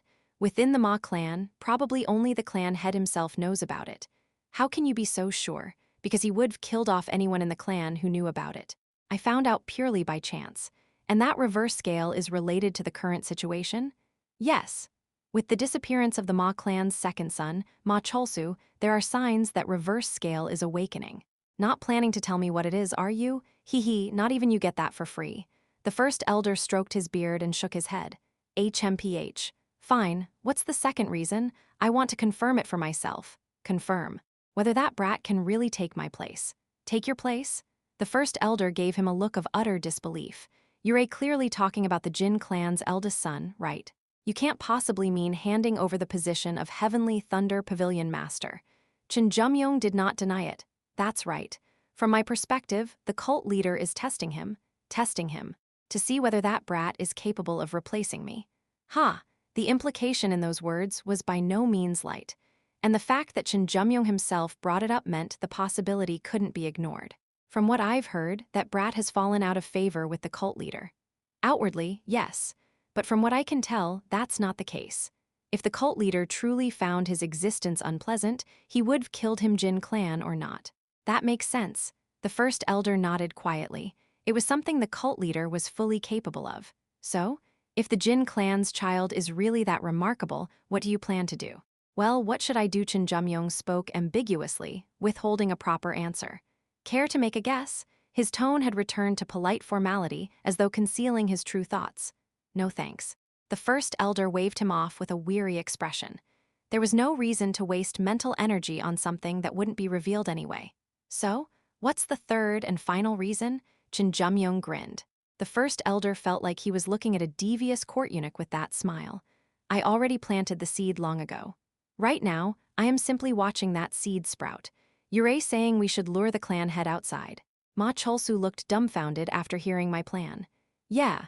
Luring the blood dragon demonic clans head out for a face-to-face confrontation. That's the best solution under the current circumstances. How? Is that even possible? We have to stir up a bigger mess. One big enough that the clan head has no choice but to come out. For a moment, Ma Cholsu looked at me like I was the craziest bastard on earth. Even if that could be done in just a few days, if things get out of hand here, it'll affect the entire cult. The damage that'll come from that I coldly cut off Ma Cholsu, who was hesitating. Why are you worrying about that? What? This is war. There are only winners and losers. Why the hell would you care about the cult's losses? Well, truthfully, he had every right to care. But Ma Cholsu, in his current indecisive state, needed a jolt like this. Pull yourself together, Ma Cholsu. I told you already if we lose, it's all over. You can worry about the aftermath after we win. All right. Ma Cholsu nodded with difficulty, and I felt a mix of emotions. In my past life, Ma Cholsu's clan head of the Ma clan would have never shown such a gap in composure. He was thorough and calculating, and more than anything, ruthless enough never to let his enemies go free. Even Jin Yeomyung, the then Jin clan head, would gnash his teeth at the mere mention of Ma Cholsu. But the current Ma Cholsu, while his will might be firm, lacked the distinct venom I remembered from my past life. It's too great a disparity to chalk up to the passage of time. Did he experience something that changed him deeply on the inside? It wasn't something I needed to stress over. But subtle differences like this could create massive outcomes at critical moments. Judging from the current situation, it must be Ma Jin Yeomyung. While Id had some interactions with Ma Jin Yeomyung in this life, in my past life, Ma Jin Yeomyung had faded away like a ghost, forgotten. I didn't think much of it back then, but considering how talented he seems to be now, something definitely happened. Could this situation shed light on that reason? Whatever had happened within the Ma clan wasn't my concern, but if Ma Cholsuhu should be my ally kept acting like this, problems would arise. For now, let's find Ma Jin Yeomyung. Once we confirm whether he's alive or dead, we'll decide what to do next. As I was about to urge our group to move, young Master Jin. What is it, lady? That Ma Jin Yeomyung, do we really have to find him? Beek Sanga, who had been quiet until now, suddenly spoke up. For now, yes, it's part of the agreement. What's this? I noticed Beek Sangha's expression darkened significantly, and a strange sense of unease crept over me. She lightly chewed her bottom lip, then whispered in a small voice, "I have a bad feeling. A bad feeling. I don't know exactly what it is, but I get the strong sense that something terrible will happen if we keep going like this." My expression darkened too. It might have just been a feeling, but someone as talented as Beek Sangha shouldn't be ignored. Did that feeling come just now? Yes. Is it dangerous enough that we should pull out entirely? She hesitated slightly at my question. Not quite that much. It's just I feel like you and I will be in serious trouble because of this. She and I in trouble? Judging by her tone, it didn't sound life-threatening. I've already made a promise with Ma Cholsu. Even if it causes problems later, we have no choice but to move forward. If that's your decision, I'll follow it. Beek Sangha nodded and stepped back without further protest. We're running out of time. Let's move quickly to the expected rendezvous point with Ma Jin Yeomyung. Yes, sir. My subordinates responded with forceful voices. And so, half a day later. What is this? Near the main estate of the Blood Dragon demonic clan at the hidden location where Ma Jin Yeomyung and Ma Cholsu were supposed to meet. Dozens of corpses were already scattered across the area.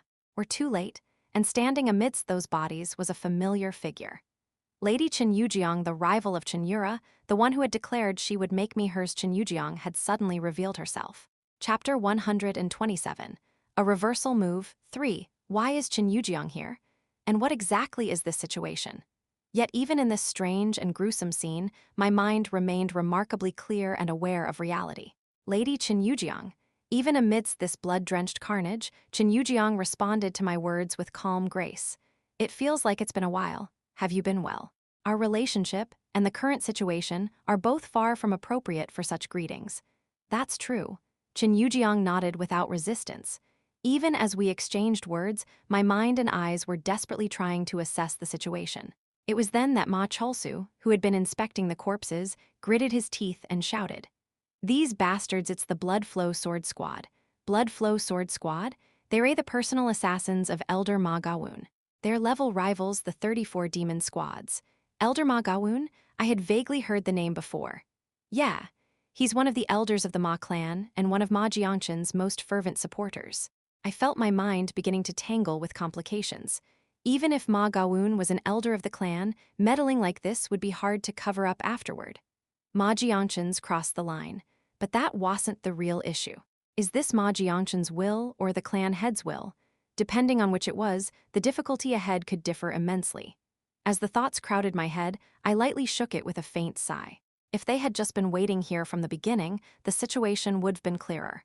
I lifted my head and stared directly at Cheon Yura. "Is this your doing, lady?" Cheon Yura didn't answer right away. Even as I asked, I internally believed she wasn't the culprit. She has no reason to help me. If anything, she might have come to kill Ma Cholsu. Once the elders of the Cheon clan got involved, it was safe to assume Cheon Yura and Ma Jiangchen were on the same side. After a brief silence, Cheon Yura slowly opened her mouth. "Would you believe me, no matter what I say?" I wasn't sure why she suddenly asked such a thing, but I answered honestly. "Yes, I would. Why?" Because someone who seeks the position of young cult leader wouldn't try to deceive me with a shallow lie. You are someone who wants to contend with Cheon Yura. Therefore, I trust in the dignity you uphold as a rival. In truth, it was a statement that would be ridiculed politically. But it was how I truly felt, and I was confident this would resonate with Cheon Yura. "You really are an interesting man." Cheon Yura gave a light chuckle and shook her head. "It wasn't my doing. I too arrived a step too late. May I ask why you are here then?" I hadn't expected much from the question. Surprisingly, she answered. And it was an answer that could very well be fatal. I was planning to subdue Ma Jin Yeomyung and hand him over to the clan head of the Ma clan. That way, the Blood Dragon demonic clan would fully take my side. What did you say? Ma Cholsu growled with rage beside me, but I didn't care. I needed to confirm what I just heard. Not Ma Cholsu, but Ma Jin Yeomyung? That's right. What was this? Was Ma Jin Yeomyung more valuable than I thought? So much so that Cheon Yura was certain about it. As I stood frozen, Cheon Yura, noticing my expression, curled her lips into a faint smile. "You look like you want to ask why. If I ask, will you tell me? Who knows?" The sly way she avoided the question made her feel similar to Cheon Yura and yet still different. I quickly turned to Ma Cholsu beside me. "Ma Cholsu, don't waste time. Tell me does Ma Jin-yoon have something I don't know about? Ma Chol-soo slowly shook his head. I don't know either. So Jin Yeomyung, who wasn't even of the Ma clan, knew a secret that direct bloodline member Ma Chol-soo didn't? How could that make any sense? If that's true, then this secret must be something beyond imagination, something worth killing everyone who knows. What could it be? What kind of value did Ma Jin-yoon hold that I didn't know? Whatever Ma Jin-yoon's secret is, it's not something Jin Yeomyung uncovered herself. One of the elders of the Jin clan, perhaps even the cult leader himself, might have told her. Jin Yeomyung looked at me with curious eyes as I sank into thought, as if testing me, as if daring me to guess. Is there some secret in his bloodline, or has he mastered some forbidden demonic technique? But that wouldn't be enough. Besides, the fact that Ma Jin-yoon learned a forbidden demonic technique, like the chi explosion technique from Jin Yeomyung, was a secret that had already trickled out within the Ma clan. Wait a moment, forbidden demonic technique. In an instant, one thought linked to another. Why did Jin Yeomyung pass something like the chi explosion technique onto Ma Jin-yoon? The Ma clan would never have allowed it. And yet the technique was successfully passed on. That must mean there's some hidden truth. Jin Yeomyung, no, there must be some hidden truth between the Jin and Ma clans. At some point, everyone present had gone silent, staring at me. With corpses lying everywhere, the mood was undoubtedly grotesque, but I had no room to care. Ma Jin-seong once said that Ma Jin-yoon's temperament changed at some point. But what if that temperament was actually the original one he had all along?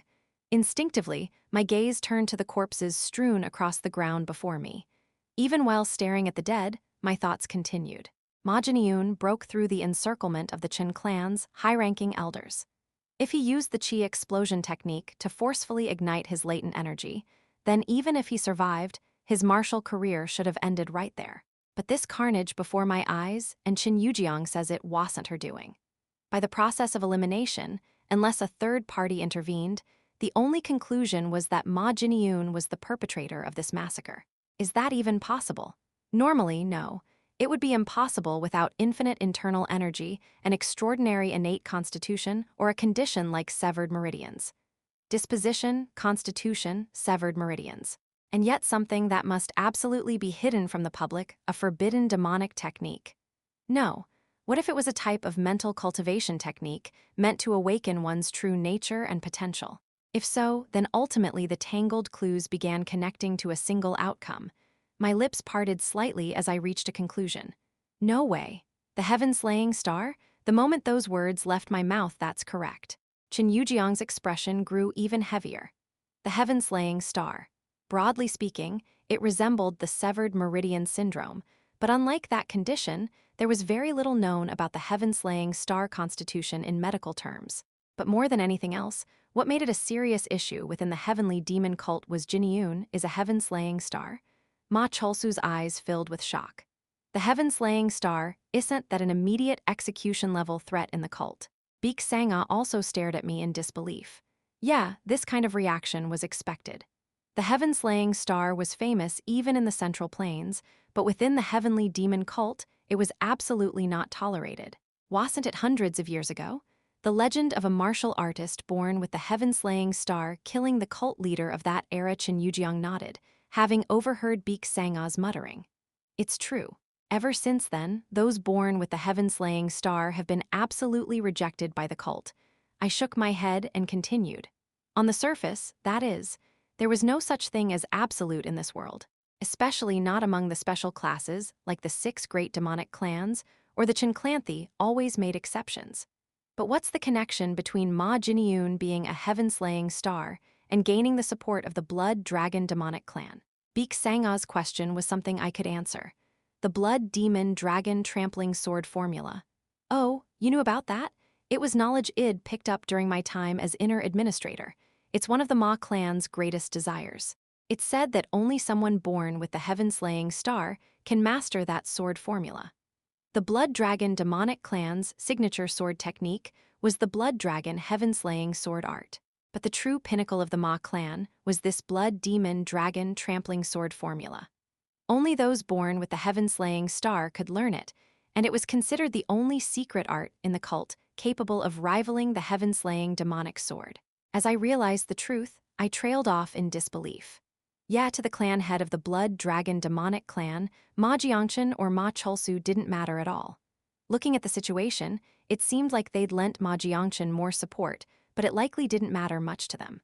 No matter who ascends as clan head, if someone capable of mastering that sword formula appears in their generation, they'll automatically claim leadership of the 6 great demonic clans. It was even said that someone who perfected the Blood Demon Dragon trampling sword formula could contend with the heavenly demon himself. Even if he was born with the heaven-slaying star, the Blood Dragon demonic clan would had the means to hide that presence deep in the forest. But someone in the Chen clan knew about it. The reason the Chen clan elders intervened so directly was probably because they knew about the heaven-slaying star and counted on the Ma clan being hesitant to act recklessly. Brilliant. Clap, clap, clap. Jin Yeomyung applauded me, praising my insight into the truth. Within the Ma clan, there are fewer than 5 people who knew of this generation's heaven-slaying star. I only found out myself very recently. Now that all the threads had unraveled, I felt an overwhelming surge of rage. For one reason only. Crunch. Through Jin, the deputy captain of the Ghost Command Unit, I'd been given advice from Heavenly Thunder Pavilion Lord Jin Yeomyung. Just bring back Ma Jinyun's head. That bastard had to have known Ma Jinyun was the heaven-slaying star, and still he gave me that advice. If I brought back the head of Ma Jinyun who had violated the blood loi could surely reach the Ma clan head. But what would happen after that? You really toy with me until the end, Jin Yeomyung. From deep within my chest, fury and killing intent surged violently. I didn't know where his true intentions lay, but I was now sure of one thing: enjoyed deceiving and toying with people. I was planning on it anyway, but now it's set in stone. Jin Yeomyung, the Heavenly Thunder Corps, and you'll get rid of them all. And then well, seems we've got a lot of uninvited guests here. SSSSSK. Suddenly, dozens of blood-soaked martial artists revealed themselves around us. They wore the same uniforms as the corpses scattered nearby. Ma Cholsu broke into a cold sweat and shouted. The Blood Flow Sword Squad, the main force. The surrounding blood warriors had encircled us completely. Among them, the man who appeared to be the leader had already reached right in front of Ma Cholsu. So this is where our proud second son has been hiding. A voice thick with mockery. Clang. Ma Cholsu hurriedly drew his sword. Blood Flow Squad leader, what is the meaning of this? Even a direct bloodline member of the Blood Dragon demonic clan received only a cold response. The great young master has given the order. Bring the heads of Ma Cholsu and Ma Jinyun and leave no witnesses. KGH? That bastard Ma Jiangchen, in the end. Those words unmistakably foretold open and bloody civil war. Ma Cholsu urgently turned toward me and shouted, Jin Yeomyung, we have to escape. We can't stop the Blood Flow Sword Squad with our current strength. Jin Yeomyung. Just as Ma Cholsu was about to explode from the tension of not receiving a response in such a dire situation, I've made up my mind. What? Squelch. I've figured out how to draw out the clan head of the Ma clan. Ma Cholsu blinked in confusion. That temporary ally had suddenly come up beside him and spoke with chilling calm. In that ally's hand was a sword, and the tip of that sword had already pierced through the chest of the Blood Flow Squad leader. Tremble, having struck a fatal blow in one move, I coldly declared to the stunned crowd. I'll slaughter every last bastard of the Ma clan who crawls in here and turn this place into a bloodbath. Given Ma Jiangchen's indecisive nature, he'd likely continue sending troops in piecemeal. If I killed them all, even the sluggish clan head would have no choice but to show up in person. Chapter 128. The Blood Assassins of the Ma clan. 1. I knew information from the future. That was why I could stay ahead of everyone and lay out the board more advantageous than anyone else. But as expected, this won't be easy. Demonic gentleman, Jin Yeomyung. The demonic mind of this generation was manipulating everything happening behind the scenes in ways I couldn't see. No, it wasn't just Jin Yeomyung. There were those who had set the board before me, who wielded far greater power and influence than I did. Those people could twist the board however they pleased, regardless of the situation, and thus, the advantage I held with future knowledge could easily be rendered meaningless. The only thing I had over them was information. But that didn't mean my advantage disappeared entirely. As long as I knew what they were after, as long as I knew what they wanted, I could position myself to come out on top depending on how I played my hand. The moment I realized the truth about Ma Jinyun, I also realized what Jin Yeomyung wanted. He's likely after future power. With that in mind, the existence of Heaven-slaying star, which could strengthen the future power of the Ma clan, would have been unacceptable to him. Most likely, Ma Jin-yoon didn't meet a good end in my previous life either. Once Jin Yeomyung finds out that the elders of the Jin clan have interfered, he'll show up at the very end of the board to claim everything for himself. He didn't even need to intervene directly. The Ma clan's situation was already a mess, just needed to tug at a few strings. And I said I'd show up and clean up the board myself, so from Jin Yeomyung's perspective, a fat fish had practically thrown itself into his lap. How delighted must he have been when I appeared before him? Just imagining it made my internal organs twist with rage, and killing intent surged within me. But then squirm. For some reason, something dark and shadowy gushed up from inside my dantian. It wasn't intentional. It felt like something dormant had awakened, as if reacting to my murderous intent. No, more precisely, the moment I uttered the word heaven-slaying star, it was as if something inside had responded directly to that. I could have suppressed it if I wanted to, but for some reason, this something bursting out of my dantian carried no malice, though it was clearly dark in nature. It only began to go berserk when I started to harbor killing intent toward Jin Yeomyung. What is this? This mysterious energy that burst out from my dantian began rampaging through my entire network of chi meridians, flooding my body with vitality. And at the same time, the way of tyranny and the demonic path are not such things. A voice, like a whisper directly into my ear, flowed into my mind. Just because it's the demonic path doesn't mean one has to drench the world in blood. However, if one wishes to stand at the pinnacle, one must not fear blood. A practitioner of the demonic path must follow a way befitting of the demonic path. If you are my descendant, then you must do exactly that. Flash. In that moment, a shiver I couldn't explain ran down my spine. I didn't know who had spoken to me, but I could tell that the one behind this voice had once stood at the absolute peak of the world. I trembled as omnipotence rushed through my entire being. At the same time, I realized something crucial. I had been moving the wrong way. I've been trying to operate too much from beneath the surface. There was nothing inherently wrong with acting from the shadows, but I was in the world of the heavenly demon cult, a brutal place ruled by strength. I'd been moving too cautiously, trying to avoid collateral damage, all for the future reign of Cheon Yura to eliminate external threats and hand her the future of the cult with minimal bloodshed. However, if I keep moving like that, there's no way I can overcome the giants ahead. Those who already knew me, those who were watching me. As long as they existed, moving only in the shadows had its limits. Acting quietly isn't always the answer. This time, I need to move more boldly, more ruthlessly. I had no intention of breaking my promise to Ma Cholsu, but I had completely redesigned the process leading up to that conclusion from the ground up. Even if some blood must be shed, if it leads to a better path for her, then I would gladly walk that path. GGH, KKGGK, blood vessels burst in the eyes of the blood flow squad leader, whose heart had just been pierced. How? Ma Cholsu looked at me, jaw dropped. He's clearly a swordsman who reached peak master level. How could you take him down so easily? Ma Cholsu. I ignored his question and asked another. Are these men ones who might side with you? Even though I had brushed off his question, Ma Cholsu stammered out an answer. No way. Ma Gawun, that elder, is someone I need to get rid of first if I ever become clan head. I see. Schlick. I ripped the sword out roughly, and the blood flow squad leader's body collapsed forward. Leader, you bastard, how dare you? Even though their leader had fallen in a single blow, the blood flow sword squad surged toward me with a menacing aura. I grinned, releasing my own killing intent to meet them head-on. Then I suppose there's no need to worry about consequences if I kill all of them, is there?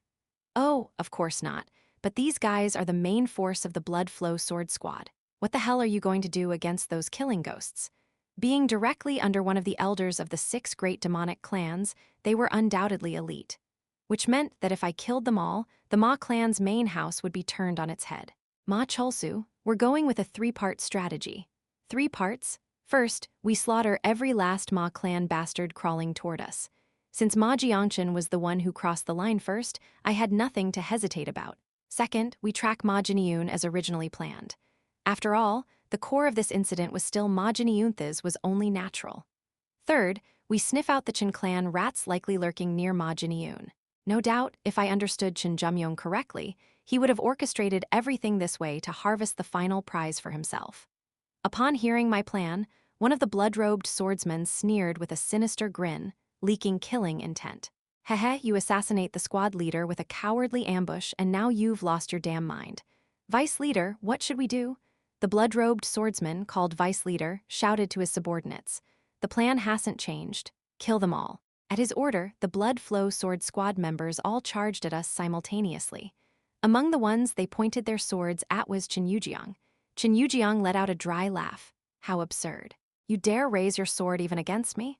Of course, even Ma Jiangchen, who sent these men, likely didn't anticipate that Jin Yeomyung would be here. But even if he had known, nothing would have changed. Just then, a snow-white little girl appeared at Jin Yeomyung's side. What will you do, master? It was Baekryong, the loyal servant she always kept close and cherished. There's no need to interfere here. My objective is securing Ma Jin-yoon, nothing else. Still, I am curious. That blood flow squad leader didn't seem ordinary, and now there's this man, killing someone like that, and suddenly blowing up the board like this. Baekryong listened to her words with eyes devoid of emotion. I wonder if he'll even be able to manage the mess he's made, let alone achieve anything. A murmured thought, closer to talking to herself than expecting an answer. But then, to her surprise, Baekryong, who she assumed would stay silent, gave an unexpected reply. I believe it might be possible. Jin Yeomyung widened her eyes in surprise at her usually expressionless subordinate's comment. That's unexpected. I didn't think you'd say something like that. Why do you say that? Just. It's a simple intuition. With that, Baekryong closed her mouth again. It was a pretty half-hearted answer, but Jin Yeomyung didn't pursue it further. She was merely surprised that someone who had spoken fewer than 10 times in the past year suddenly chose to voice an opinion. HMPH, then let's watch. Let's see if that man can really make good on his bold words. Dodging the incoming attacks from the blood flow sword squad with agile steps, Jin Yeomyung's eyes gleamed. Let's see if what I've only heard about in rumors is actually real. My body surged with power. Ever since I received that fateful encounter from Yusor, perhaps, across all of this life, and the previous one's thighs was the most vitality I'd ever felt coursing through my entire body. Surrounded tightly by nearly 50 members of the blood flow sword squad. The vice leader, who had taken over after my ambush killed the leader, sneered at me. What are you gonna do with fewer than 10 little brats? They don't need to do anything. I slowly raised my sword and continued. I can handle the likes of you all by myself. What? His lips twitched beneath the mask. I looked him dead in the eye and jeered coldly. What's wrong? Think I can't do it? Come on, I'll send you to join your squad leader. Even after all that provocation, he didn't make the first move. Of course, no matter how much bravado he showed, the fact remained that his superior had been taken out in a single surprise attack. His words might have been fierce, but his heart was trembling. Kill them? In the end, he chose to move his subordinates instead. As dozens of blood-robed swordsmen swarmed us, Baek Sang-ah, who stood with her back to Minisk me, should I help? No need, just cover their escape route just in case. By escape route, I didn't mean our own, I meant theirs.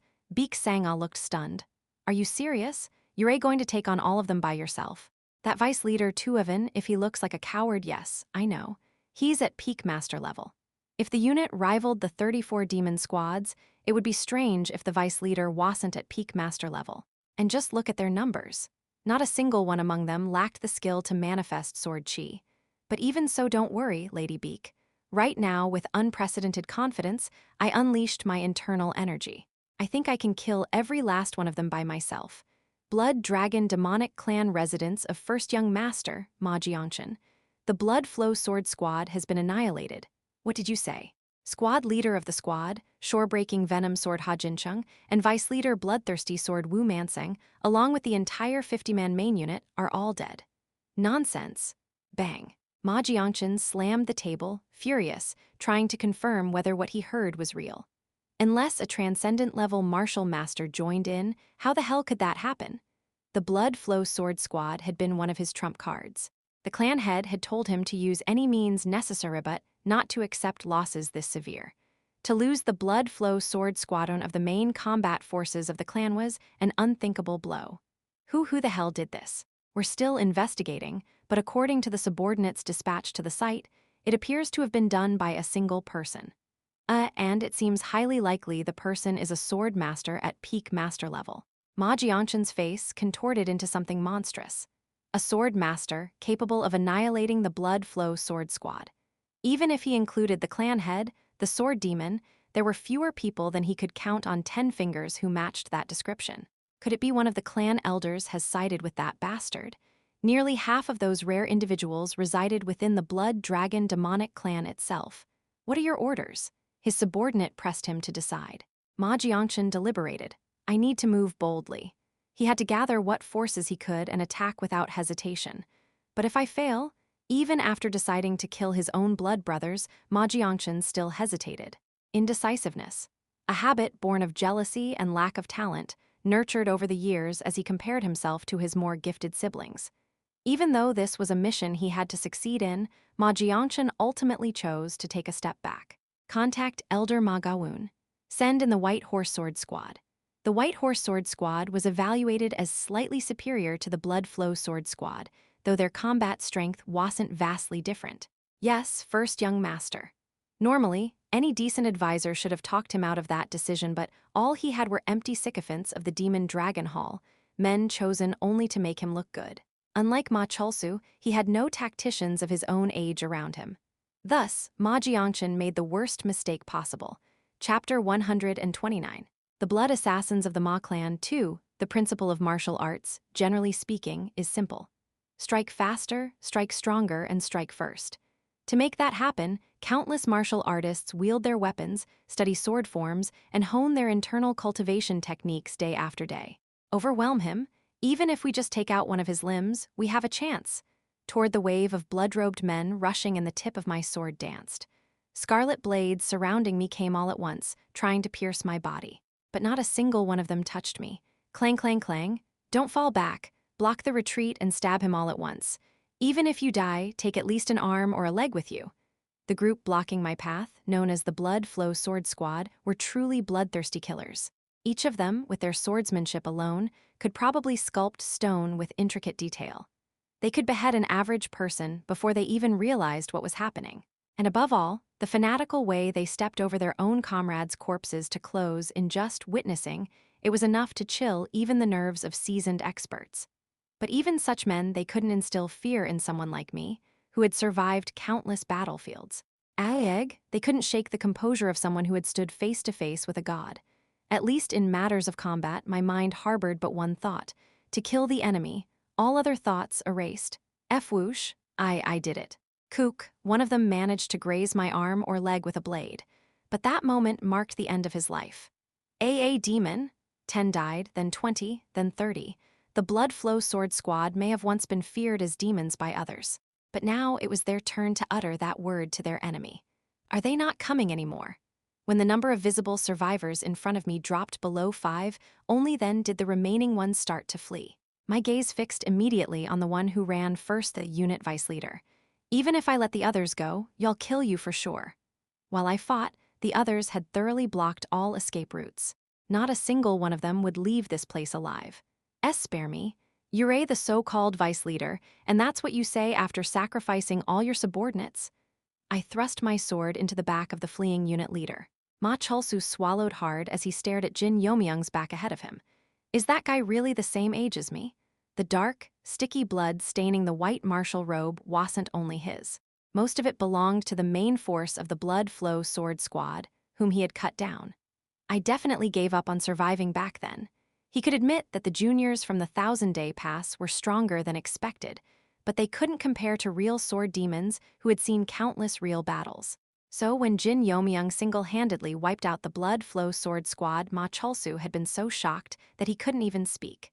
To the point where, is he really an old master wearing Jin Yeomyung's skin? That kind of thought had even crossed his mind. His unshaken composure, even amid a field of swords shimmering with sword chi, didn't just withstand them. He crushed them all with overwhelming divine might. It was almost awe-inspiring. Plenty of internal energy, fast movements. No, it's beyond that. It wasn't just a matter of having more. His level was fundamentally different. As if this kind of bloodbath was something he had gone through many times before. That kind of courage, and the flawless precision of his movements, cleanly severing the enemy's lifeline even amidst a storm of sword chi. Could I even follow that kind of movement? When rumors spread that he defeated the colorful Flower Lord, a famed expert said to have reached the extreme demon realm, he thought it was nonsense and ignored them. But now, he had a hunch that those rumors might not have been exaggerated. As much as I hate to admit it, his movements reminded me of the clan leader. This wasn't just a matter of martial attainment. It was clear if you wanted to stand above others, you had to be this overwhelming. Jin Yeomyung had just shattered common sense before their very eyes. Recalling that image, Ma Cholsu had to do everything he could to suppress the awe rising within him. Why is there such a difference? At this moment, even his worries about his younger brother Ma Jin-yoon or the issue of clan succession couldn't enter his mind. Only the afterimage of Jin Yeomyung's sword, dancing brilliantly as it cut through the blood flow sword squad, remained burned into his memory. I worked harder than anyone. I had talent too, but even so, I don't think I could ever catch up to him. Was it because the difference was just that overwhelming? Strangely, he didn't feel envy or jealousy. Only curiosity how had that one-sided noble from the Jin clan changed so drastically. With that thought, Ma Cholsu opened his mouth without realizing it. Jin Yeomyung, what? The man walking ahead answered brusquely. Ma Cholsu, don't ask why I am heading for the outskirts instead of going straight to the Ma clan's main house. If I were Ma Jin-yoon, it'd definitely. Ma Cholsu hurriedly shook his head. No, that's not it. Then what is it? Ma Cholsu asked bluntly. How did you become that strong? Your strength now can't be measured by normal standards. How? How can someone become as strong as you? And when I heard Ma Cholsu's question, the first emotion I felt was awkwardness. How am I supposed to explain this? Honestly, I could have just ignored him and moved on. But surprisingly, I had a soft spot for people who showed genuine passion and desperation. Because I, too, had once been desperate, driven by an obsession to reach a certain point. So, partly to make Ma Cholsu owe me, I answered him honestly. To be frank, I had a fortuitous encounter. A fortuitous encounter, you say? Yeah, both I and Lady Beak over there obtained a miraculous opportunity that shouldn't exist under normal circumstances, which allowed us to break through to peak master level. Peak master level? Ma Cholsu let out a deep groan.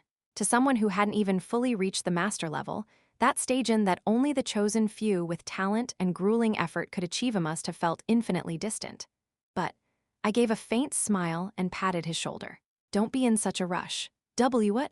Right now, it might seem like we're far ahead, but with your talent and effort, you'll catch up before long. Are you serious? Telling that to a direct descendant of the Ma clan might have sounded absurd.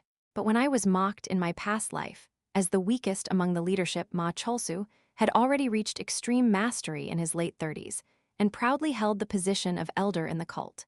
I actually regretted not trying harder back then, a future that no longer existed, no, just a faint memory.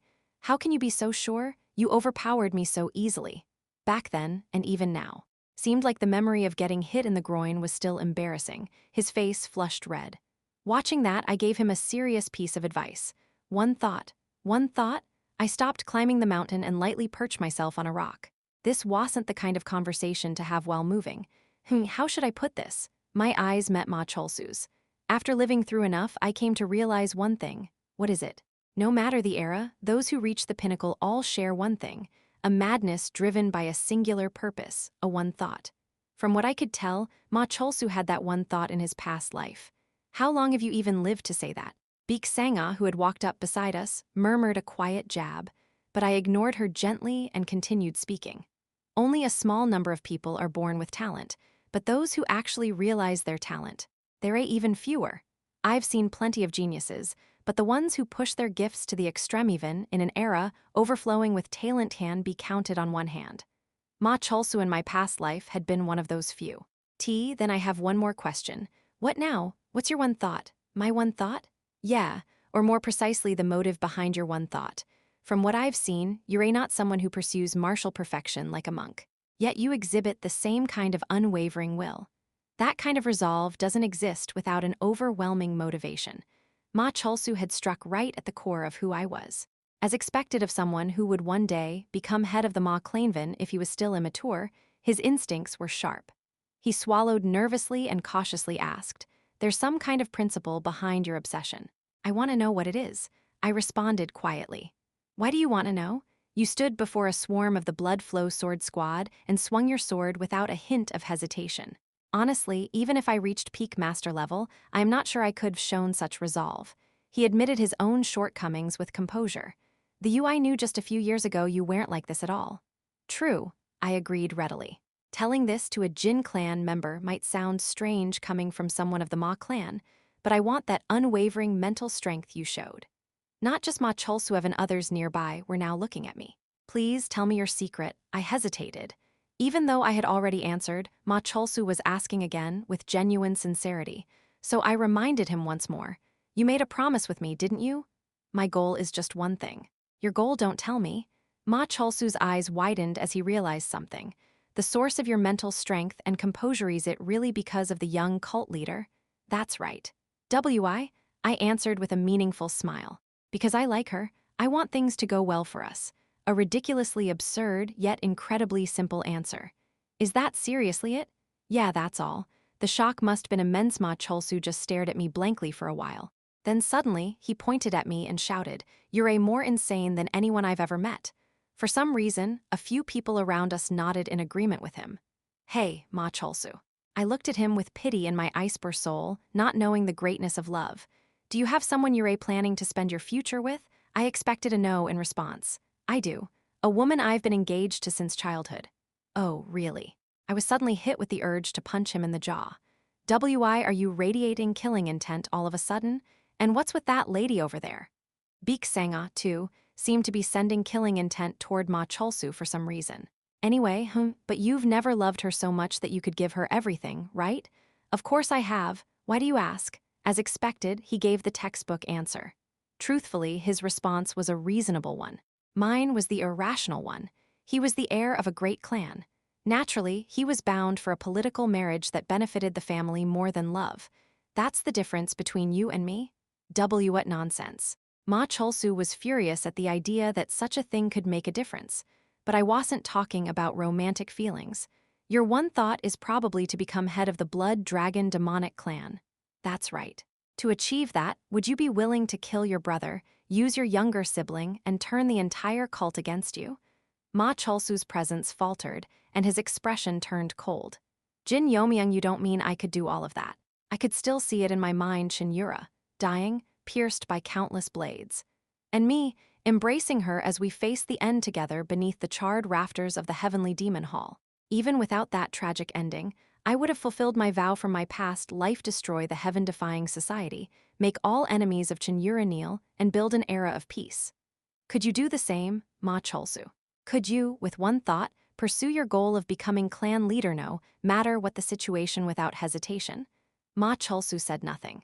You'd better have your answer ready before you face Ma Jin Yeomyung. If you keep hesitating, I casually flung my sword into a thicket. Kook, even if I help you, you won't reach the end of this path. As soon as I finished speaking, shouts erupted in the distance. We've been found. Deploy the white horse exercising formation. Suddenly, dozens of masked figures emerged, clad in robes blending crimson and white. Ma Cholsu screamed as he recognized them. The White Horse Sword Squad. It's them this time. They were probably another elite unit directly under the Ma clan. Seemed a bit more skilled than those blood flow sword squad goons we saw before. Ma Cholsu. Luck's still on your side, it seems. What's that supposed to mean? I smirked as I looked at the masked figures surrounding us. If I were Ma Jiangchen, I wouldn't be sending people in these half-hearted trickles. He'd have sent elders, and every elite unit he had to make sure you died. But it seems none of the Ma clan elders are here. I turned to Beek Sanga, who had an inexplicably annoyed expression. Lady Beek, I'm afraid I'll need your help this time. You're really not my type. She stood up, pouting as if something had annoyed her. I was slightly thrown off. Is something bothering you? Forget it. She shouted and drew her twin blades. Then she charged straight toward the White Horse Sword Squad, who were setting up their formation. What's with this crazy bitch? The squad members panicked, but not as much as I did. Even if she had reached peak master level, rushing into that many enemies head-on wouldn't be sustainable for longevity for her. Did I say something to upset you? Ma Cholsu, watching me with a strange expression, suddenly patted my shoulder. Hey, Jin Yeomyung. For some reason, he looked a little pitiful. I get what you were trying to say. What's with that look? But I don't think you're in any position to lecture me about romance. What did you say? That was possibly the single greatest insult I'd ever received. Ma Cholsu snorted and shook his head. Well, seeing you like this, I doubt your eyes will ever wander elsewhere. I almost feel sorry for you. Sorry? For who? Just as I was about to yell at Ma Cholsu, he let out a lion's roar and charged toward the White Horse Sword Squad. Minions of Ma Jiangchen, Ma Cholsu is right here. Hey, you bastard, what did you just say? Furious, I dashed in after him. Chapter 130, The Blood Assassins of the Ma Clan 3, White Horse Sword Squad. One of the Ma Clan's most famed groups of sword specters, and among even them, they ranked within the top 10 elite units. In truth, the leader of the White Horse Sword Squad, the Red Cloud Sword Ma Chialjung, was considerably tense upon hearing that the Blood Flow Sword Squad, their rivals, had been completely annihilated. Damn it, what are we supposed to do with just our unit against someone who wiped them out? The White Horse Sword Squad was evaluated as being slightly above the Blood Flow Sword Squad, but that was based merely on external achievements. In terms of actual combat ability, there was barely any difference. The information says the opponent isn't a peak demonic master regardless. If the Blood Flow Sword Squad had been wiped out, it shouldn't be him dealing with it, but at least an elder or a higher-ranked unit from the 34 demon squads. What should we do, squad leader? Keep our distance and observe. If we get a chance to assassinate Ma Cholsu, that would be ideal. Otherwise, we wait patiently for an opportunity. Ma Chialjung was, unlike the now-dead leader of the Blood Flow Sword Squad, who become a coffin dweller due to arrogance, much more cautious.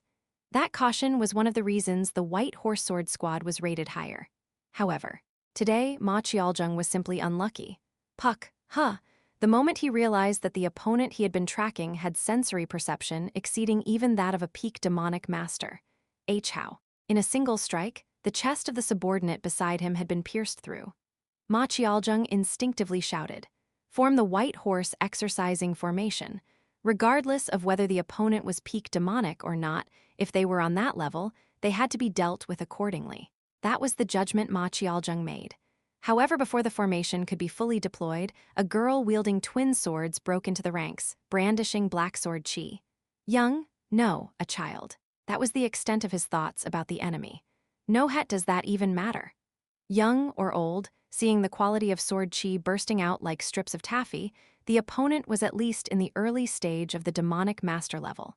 Ma Chialjung urgently raised his internal energy to respond to her onslaught. Kwang? Their swords collided with a thunderous blast that tore through the air. As Ma Chialjung gauged the pressure his opponent was exuding, a faint emotion flickered in his mind. Manageable? No, more than just manageable. She's below me. He realized that the girl had just barely reached the demonic master level Relman early-stage amateur. Considering her presumed age, it was indeed an astonishing achievement. But to think such a one had annihilated the entire Blood Flow Sword Squad, it made no sense. "Ill handle this wench. You lot, complete the sword formation in the meantime." "Yes, Captain."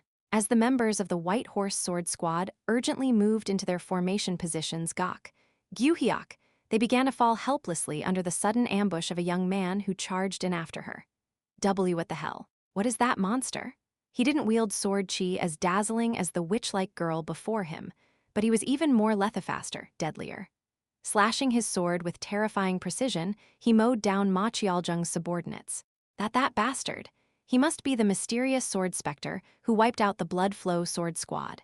His subordinates, too, were sword specters who had endured brutal training under the Blood Dragon demonic clan. And yet they were falling one by one, unable to withstand the enemy's assault. Damn it, was he really a rejuvenated master hiding his age all along? Then, someone very familiar approached the sword specter. That guy. The moment he saw the figure, Ma Chialjung's expression lit up. "It's Ma Cholsu. Target him. Even if they were all wiped out here, if they could kill Ma Cholsu, it would be no different than a victory." But then Jin Yeomyung. "Why the hell did you trip me, you bastard? What did you just say?" Ma Cholsu had just uttered the name of the mysterious sword specter. Jin Yeomyung. There was no way a member of the Blood Dragon demonic clan wouldn't know who that name belonged to. Wait, what? The eldest son of the demonic heavens Jin clan? What is he doing here? More importantly, what the hell is that level of skill? Ma Chialjung was at a loss. Wasn't Jin Yeomyung the one who recently disrupted the exchange ceremony with the young cult leader and plunged the 6 great demonic clans into chaos? At that moment, excuse me, are you seriously looking away while I am right in front of you? The sharp voice of Beek Sangha struck his ears, and Ma Chialjung instantly realized he had made a fatal mistake. I made such a blunder. Even if the opponent was slightly beneath him, the difference wasn't significant. That mistake immediately came with a deadly price. SHHHK. With radiant light still gleaming from her blade, Baek Sang-a's sword tore through Ma Cheol-jung's defensive aura and slashed diagonally across his body. Gahek, idiot! And just like that, Ma Cheol-jung collapsed, gravely wounded by a single moment of carelessness. Sea Captain, damn it! Just like the Blood Flow Sword Squad, these warriors didn't surrender or flee, even after their leader had fallen. They moved solely to carry out his final order to kill Ma Cholsu. Damn it, even if they're from my own clan, they're ruthless to the core. Ma Cholsu, you're not going to ask me to spare them like last time, are you? I won't say that again. Just quiet down, please. He had once considered sparing a few from the Blood Flow Sword Squad. That nearly got Ma Cholsu sent across the River of Three Crossings. What should we do, young Lord Jin? Baek Sang-a, who had just slain the enemy commander, approached Jin Yeomyung. It's the same as before. Currently, Jin Yeomyung had only one standard until a true heavyweight appeared. All the flies had to be swatted dead. Baek Sang-a let out a soft sigh as she watched the members of the White Horse Sword Squad charge at her. I never imagined I'd be raising the banner of purging the 4 demon squads like this. When you return to your clan, you'll have something to boast about. That's true. If I can return, that is. Baek Sang-a's expression darkened even more. You will, definitely. I hope you're right. She knew those were empty words, but if they came from Jin Yeomyung, even those words brought her a little strength. Baek Sang-a began pouring that strength into cutting down the incoming White Horse Sword Squad. And just like that, the second elite force of Ma Jiangchen's White Horse Sword Squad was annihilated. So the Blood Flow Sword Squad, and now even the White Horse Sword Squad have been wiped out. Fools! Ma Xiangwen clicked his tongue as he received Gwanghyul's report. The Blood Flow Sword Squad and the White Horse Sword Squad. They were indeed valuable assets, but with the overwhelming power of the Blood Dragon demonic clan, they could be replenished in no time. The real issue was that his eldest son kept making mistake after mistake. I told him not to worry about the means, just get the job done. How could he handle things so indecisively? What would you like to do? Punishment for the eldest son will come later. Ma Xiangwen's eyes gleamed sharply. For now, Jin Yeomyung is the priority. Everything related to Ma Cholsu was being reported to Ma Xiangwen in detail, including the fact that the eldest son of the demonic heavens Jin clan was helping his second son. Jin Gunak, truly, that man raised his son disgustingly well. A faint trace of envy flickered in Ma Xiangwen's eyes, but that emotion vanished like a drop of water on a hot stone. Even so, any further interference is unacceptable. Shall we take care of him? Don't kill him. In this situation, it's not worth turning Jin Gunak into an enemy. As you command. And just like that, the decision on how to handle Jin Yeomyung was finalized. Where is Jin Yeomyung now? He's evading pursuit, leaving only minimal traces behind to avoid detection by the main clan. Still not caught. It's clear he's becoming more accustomed to the energy of the heaven-slaying star.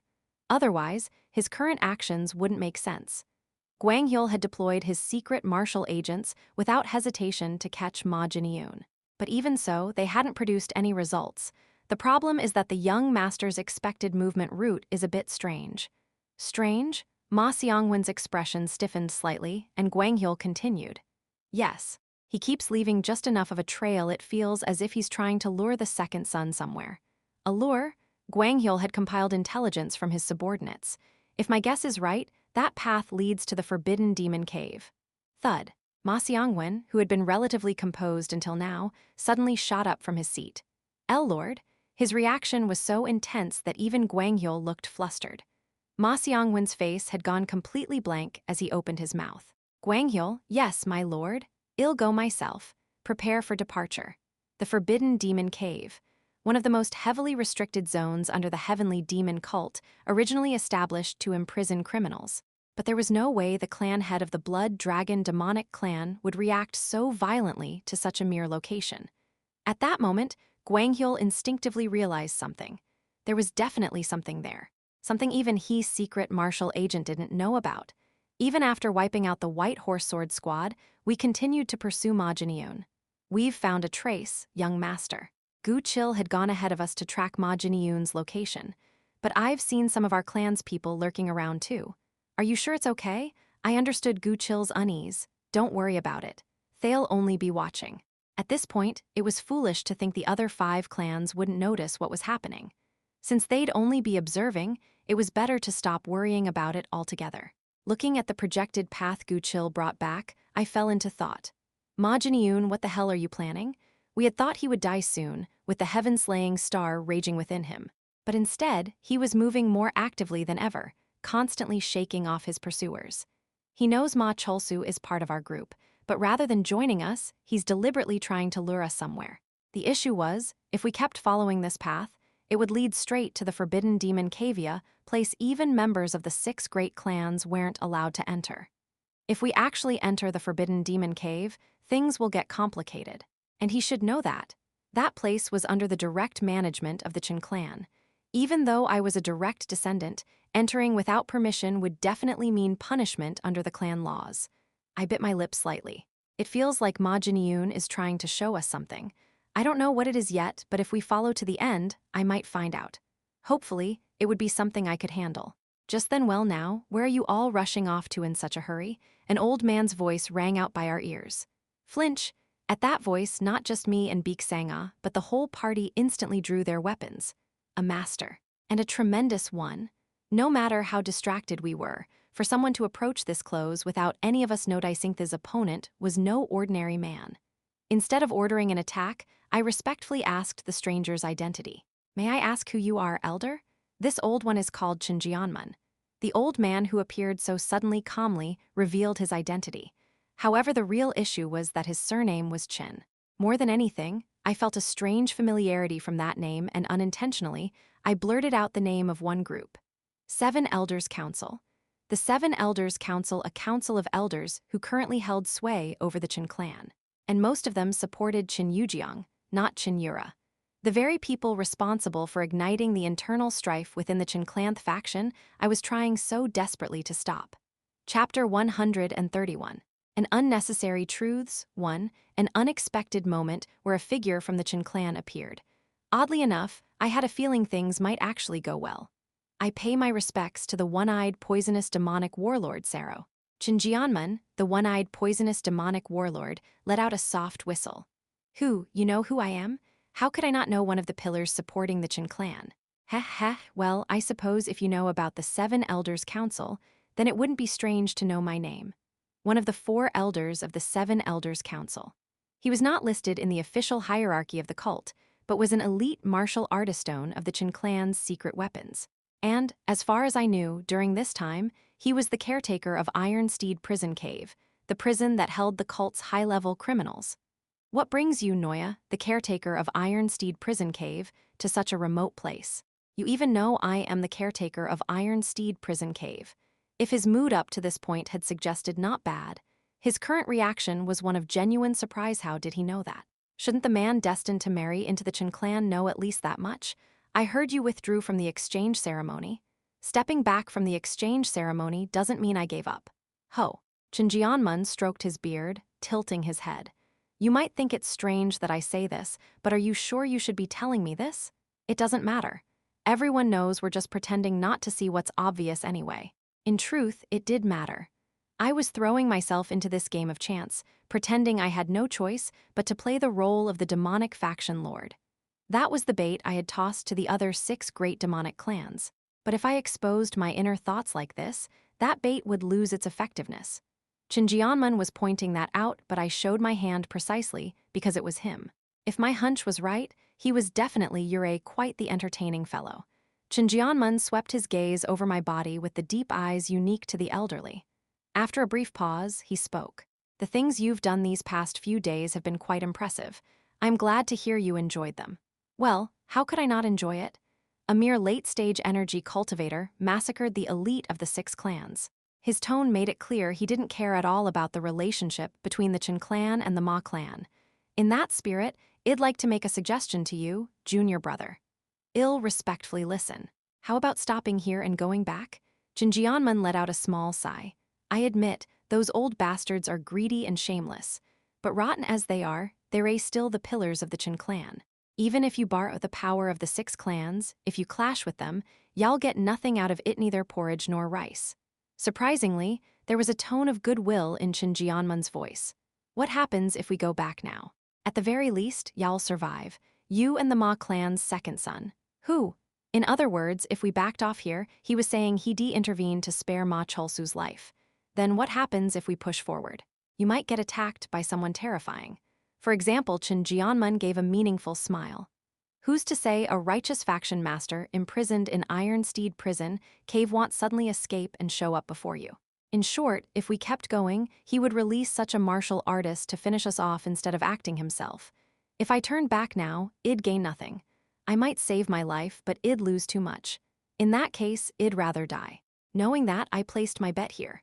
Then, if we were to go back, what would happen to Heaven-slaying Star? At the mention of Heaven-slaying Star, Jin Yeomyung's expression instantly darkened. His voice came, low and completely different from before. Jin Yeomyung, that brat told you? The name of the demonic gentleman had come out right away. It showed how the Jin clan viewed him. That's not it. If I'd known beforehand, things wouldn't have turned out like this. Jin Yeomyung sighed again, a deeper sigh than before. That child, there's no helping it. I regret how things turned out, but now that it's gone this far, I have no choice but to eliminate him before it gets any bigger. Crack, the moment he said eliminate, blood spilled from Ma Cholsu's mouth beside me. He had been overly agitated, causing his chi and blood to flow backward. So you're saying Ma Jinyoon's rampage wasn't your intention, Noya? No one involved in this mess even knew about Heaven-slaying Star's existence. For all we know, this might have been Jin Yeomyung's doing. The possibility I had been quietly suspecting had now come out of his mouth. Why do you think that? If the blood flow demonic spirit sword art came to light, it'd throw a major wrench in his ambitions. Teaching the Ma clan child that forbidden technique to control Heaven-slaying Star, it was probably part of his scheme to keep himself clear of Ma clan leader's wrath, even while orchestrating this mess. Jin Yeomyung spoke as if I should have known all of this already, casually dropping classified information. And hearing it only raised further questions about his identity. He's not just a normal administrator of the Jin clan. He knew information even the other elders of the Seven Elders Council didn't know. That meant one of two things. Either he has another identity, or there's something inside Iron Steed prison cave. Considering how desperately he was trying to keep me away from Iron Steed prison cave, the latter seemed more likely. As expected, I don't think I can just go back. Is that so? What a pity. Jin Yeomyung truly seemed disappointed. Then let me ask you one last thing. Please answer seriously. Flinch? In that moment, an overwhelming pressure unlike anything before emanated from Jin Yeomyung. Formless chi. This old man, he wasn't just a high-level martial artist. The sheer ferocity of his energy was nearly on par with what I felt in front of the demonic cult leader during the Heavenly Demon War. But unlike back then, I didn't collapse in disgrace. The power of the second heavenly demon flowing from my dantian was protecting my entire body. Even if you come to know a truth too heavy to bear, will you still keep moving forward? Koog, answer me. I forced myself to raise my head, desperately resisting the urge to collapse to my knees. What the hell is that old man? I hadn't felt such overwhelming presence since the cult leader himself. And yet I had this strange instinct. The truth he spoke of didn't feel related to the Blood Dragon demonic clan incident at all. Still, regardless of that, I shouted at Jin Yeomyung with all my might. There is no such thing as a truth I cannot endure. After all, what truth could be harder to bear than the one I already careth at I have returned through reincarnation? No matter what truth stood in front of me, my resolve wouldn't waver. Is that so? Jin Yeomyung calmly nodded. Then it can't be helped. I can only pray for your success. Swoosh, the formless chi that had been crushing my entire body vanished as if it had never been there. Huff huff. Young Master Jin, are you all right? Beek Sanga grabbed my arm, supporting my staggering body. Yim fine, lady. I appreciated the support, but the physical closeness felt just a bit too familiar. Perhaps Jin Yeomyung noticed it too, because he asked with a rather disapproving tone, "A lover? She is not." Well, you already have the young cult leader. You wouldn't exactly have the luxury to look elsewhere. For some reason, I felt Beek Sanga's grip tighten slightly. Very well. Since this is the choice you made, I trust Yao'll bear the consequences. Of course. One trial should be enough, right? A strangely meaningful tone. I gave a weak smile and nodded. If possible, I'd prefer someone from the Azure Star sect. You knew, there's no way I wouldn't. The reason I mentioned the Azure Star sect was simple. Elder Jiokun, from the Azure Star sect, whom I had encountered during the Hidden Trace Manor raid in the past. The one who referred to that person when speaking to Cheon Yura. That person was definitely still hiding somewhere within the cult even now. Very well, I'll grant your wish. And with that, the first crisis in this incident had begun. Young cult leader. Heavenly Demon Pavilion, Lesser Demon Hall. It had been several days since Jin Yeomyung gave his report and left, but Cheon Yura still showed no signs of ending her meditation. Occasionally, she would receive updates through the Divine Ghost Unit regarding the Ma clan's movements, but aside from that, she showed no reaction. What finally broke her silence was a message brought by Sabion, who had visited Lesser Demon Hall despite her busy schedule. The Sword Demon has moved, and young Master Jin has entered the Iron Steed prison cave. Cheon Yura's gaze slowly turned toward Sabion. Young Master Jin doesn't know this yet. If things continue like this, he will die. A simple successor conflict would have been tolerable. Though Jin Yeomyung had clearly crossed the line, the politically minded Ma clan leader wouldn't have killed him for that alone. But the fact that he acted personally was a different story. It meant one thing. He had declared his intent to finish this, no matter the sacrifice. If the cult leader doesn't step in to mediate, no one will be able to stop him now. For one of the twin heads of the 6 great demonic clans, the head of the Blood Dragon demonic clan, to act personally, it meant just that. Cheon Yura slowly opened her mouth. Did the annihilation of the White Horse Sword Squad strike such a nerve with the Sword Demon? Sending only the White Horse Sword Squad was clearly a mistake on Grand Heir Ma Jiangchen's part, but it's not just that. There's another reason? As of now, that's the only conclusion I can draw. The entire movement of the 6 clans feels suspicious right now. I was only able to come here because the clan leader issued a command forbidding conflict between bloodlines until this current situation is resolved. This was supposed to have been a mere successor struggle within the Blood Dragon demonic clan. And yet, the way things were developing felt strange. The succession dispute had faded to the background. Instead, the story was progressing within the context of some deeper truth. And because of that, Sabion sensed that Jin Yeomyung was walking into a completely different level of danger. That was when that damn bastard. That piece of shit. A truly rotten scumbag. Why young cult leader? Sabion was genuinely startled by Cheon Yura, who suddenly began swearing in a bizarrely adorable tone. Like a child throwing a tantrum at their parents, Cheon Yura was now yelling at empty air in a way completely unlike her usual self. You thought I'd be happy if you stepped back to help me? You thought I'd like that, always hiding your feelings, never showing anything. What do you mean you care? What do you mean Yao'll come back to my side? You damn bastard. You cursed mutt? Huff, huff. Sabion silently gave thanks that no one else was around to hear any of this. Lately, she hadn't even allowed guards or warrior monks within a radius of 20 jang, after all.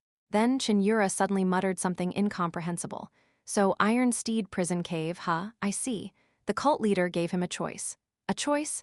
If that's the case, then I need to be ready in my own way. Whoosh. Cheon Yura sprang to her feet, the lifelessness that had plagued her for weeks now gone like an illusion. I wandered a little, but I've collected myself, Bion. Oh, a little. Shed sat like a withered tree in the martial training hall for nearly weeks, and she calls that a little. I wasted too much time sympathizing with that cursed Cheon Yujong. Sympathy? Now where was that coming from? As Sabion tilted her head, confused by the stream of baffling comments, Ma Jin was right. If I know what the enemy wants, there's no reason to hesitate any longer. Ma Jin had told her not to worry too much. But in her state of turmoil, Cheon Yura hadn't been able to believe him. Yet she had learned soon after that she had made a proposition to Jin Yeomyung and he had rejected it. I can't allow someone who dares covet what's mine to keep breathing any longer. Absolutely right, Mom. Whatever the reason, Sabion cheered inwardly at seeing her master return to form. Follow me, Bion. We're going to the Heavenly Thunder Core. The Heavenly Thunder Core? It was great that Shed recovered her spirit, but now she seemed ready to go on a rampage. Yes, and after that, I'm heading to the Iron Steed prison cave. Once Cheon Yura made up her mind, nothing could stop her. I'll make those damn old men and that wretched Cheon Yujong kneel before me and take back what's mine. Chapter 132. And unnecessary truths too in the end, we rejected Cheon Jeonmun's offer and followed the traces of Ma Jin. And thus, we finally arrived at Iron Steed Prison Cave. This Iron Steed Prison Cave. It looked like an antlion trap, expanded tens of thousands of times. Considering that every one of those holes carved into the massive cliff was a prison cell, it meant that at least several thousand people were imprisoned here. It's even more grotesque at night. Feels like a chilling yin energy is floating around. If it weren't for the torches densely lit across the entire cliff, that eerie sensation would have been even stronger. Jin Yeomyung, there's something I am curious about. What is it? Why didn't that old man from the Chin clan act against us directly? Ma Cholsu had thought that monster from the Chin clan would strike at him personally. So the fact that he left only a vague warning of an ambush and disappeared had been unexpected. Because he's from the Chin clan. Even so, the place where we met the old man was suitable enough for a surprise attack. I looked at Ma Cholsu, who said such a thing with a pitiful gaze. Ma Cholsu, what do you think it means to be from the Chin clan? What? Are you saying I misunderstood something? The Chin clan is like a parent.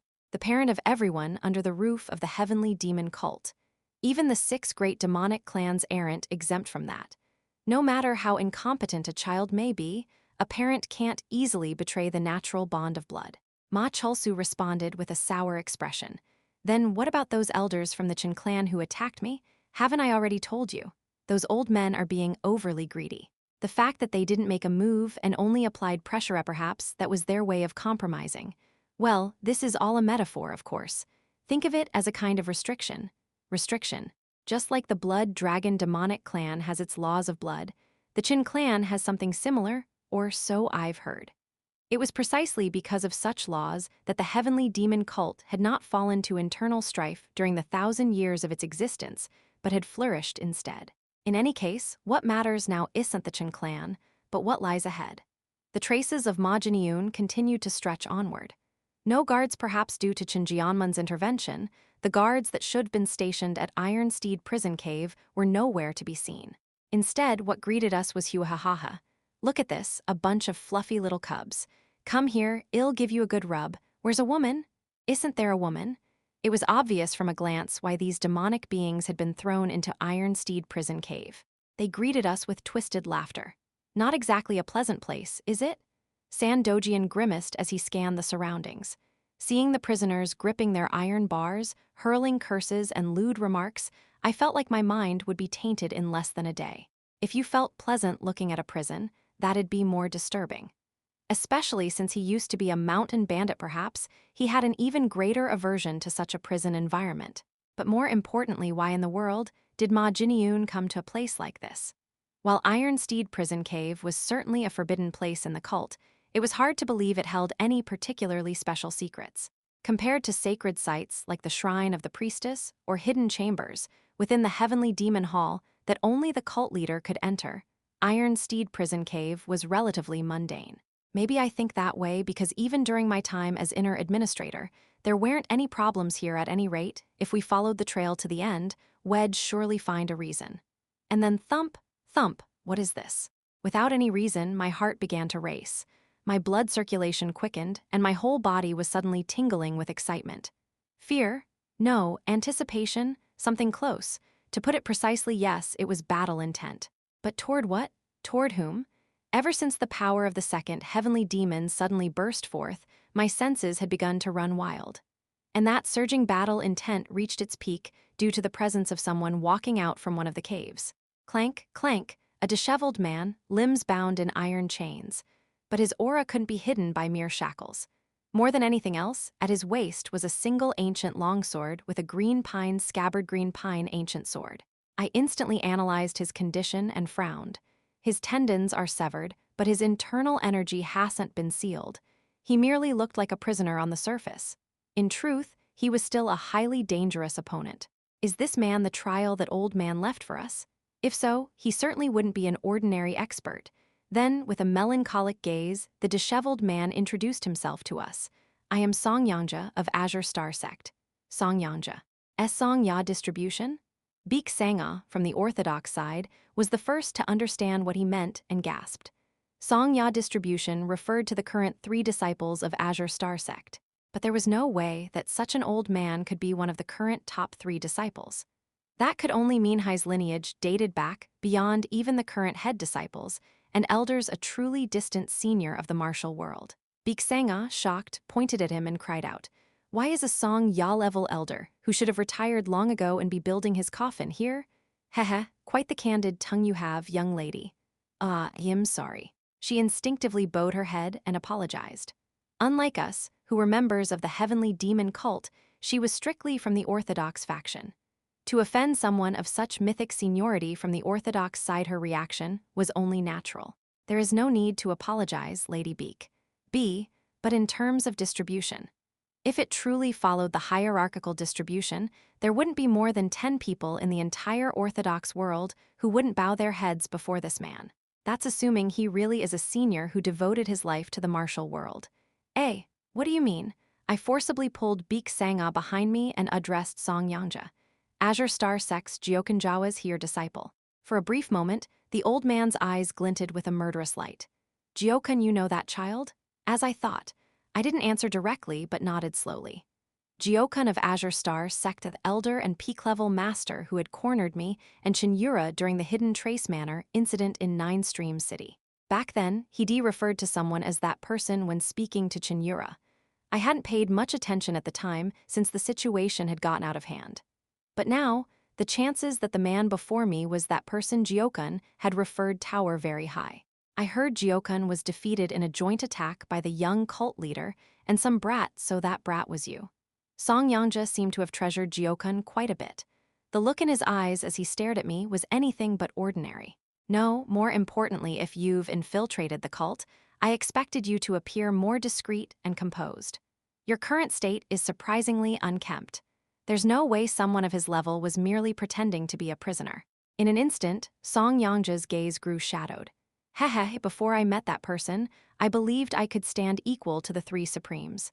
Someone of his rank could certainly possess that level of confidence, but that was merely an illusion. That person was a true sky I could never reach. Who is that person? With a face full of hatred, Song Yangja shouted the heavenly demon. Had that monster not caught me in his eyes, the grand design of the assembly would have risen to glory. Such bitterness, such regret. It seemed the cult leader had personally tracked down and beaten that man called Song Yangja, who had been in hiding. To think that someone of his level would tremble in fear like this, he truly lives up to the name of heavenly demon. But that was beside the point. The grand design of the assembly, I glared at Song Yangja, filled with a disgust I couldn't wash away. You've no right to speak of any grand designafter selling the orthodox Murim to the heaven-defying society. The heaven-defying society? Why are they being mentioned here? Having experienced the events in Qinghai province, Beak Sanga had come to grasp some of the hidden truths lurking beneath the surface of the Murim world. After all, she had directly witnessed the grotesque transformations of one of the 10 heavenly lords, colorful flower lord. There was no denying that reality. I pointed at Song Yangja and spoke. That man is one of those damned lackeys. Whether he was one of the 10 heavenly lords we encountered before is unclear, but is that really true? Beak Sanga's eyes turned ice gold in an instant. Of course, her clan, the Southern Beak clan, had been thrown into chaos precisely because of those bastards. A man not even fit to feed pigs, woe now, young lady your mouth. Honestly, I was worried about how rough Beak Sanga's tongue had become. What was she going to do when she returned to her clan with that kind of language? Naturally, Song Yangja flew into a rage at her unfiltered insult. A descendant of the Orthodox dares to speak that way to me? Shut it. If it weren't for you scumbags, my grandfather and father wouldn't have had to suffer so much. And she herself wouldn't have ended up sold to the cult either. Not to mention the reversal of her internal energy, Song Yangja let out a shrieking cry and shouted back. All of this is but a small sacrifice for the sake of the great reincarnation. Once we return to the primordial world, every martial artist will thank us. I asked Song Yangja. And what exactly would they thank you for? For smashing open the gates to immortality, for allowing them to live in a flawless utopia, unblocked by that damnable wall. We shall ascend to the heavens and rule the world. His shrieked words were laced with deep resentment. So basically he wanted to stand in the sky. I understood. He wanted to shatter the wall of immortality. That single phrase explained why Song Yangja had sided with the heaven-defying society. He must grown tired of it all. The realm of the immortal. The legendary state said to be reached only by mythical swordmasters like the Three Peaks True Ones or El Dongbin. A state so elusive that even after a lifetime of pursuit, not a single clue might appear. But what if one could achieve it easily by reshaping the world itself? That temptation would be overpowering. However, at the very least, that's not something a true Taoist should say. If you were truly a Taoist, you'd reach enlightenment through your own power. What's with all the complaining? You'd sacrifice countless others and defy the heavens to get what you want. You're just a rotten husk of a man, haha. Sacrifice. Defy the heavens? And you dare to accuse me? You brats don't even know what lies beyond this point. Behind Song Yangja was a long, shadowed corridor. Coincidentally, the traces left by Jin Yeomyung continued beyond that corridor. If you knew what was ahead, you filthy demonic trash wouldn't dare to judge us as impure. What lies beyond that path? See for yourself with your own eyes. That is, if you're a confident you want die by my hand. Crunch, crack. In that moment, Song Yangja's body began to swell and twist grotesquely. What is that? A monster. Unlike Beek Sanga and I, who had encountered such things before, Ma Cholsu and the others screamed in horror at the terrifying sight. Clang, crack. The chains that bound Song Yangja shattered, and his muscles began to swell abnormally. His massive new form resembled that of some prehistoric humanoid like an ape, said to be an ancestor of mankind. The transformed monster that was once Song Yangja exhaled roughly and spoke. HHGH Huffy told me that if I killed you, I would be freed. Right? They had called such forms awakened states. Today, in this place, I shall gain both my freedom and my revenge for my disciple. As I watched, I felt a strange surge of emotion. He's definitely imposing, but this doesn't feel as threatening as when I faced Yin Yang Fist Demon or Colorful Flower Lord.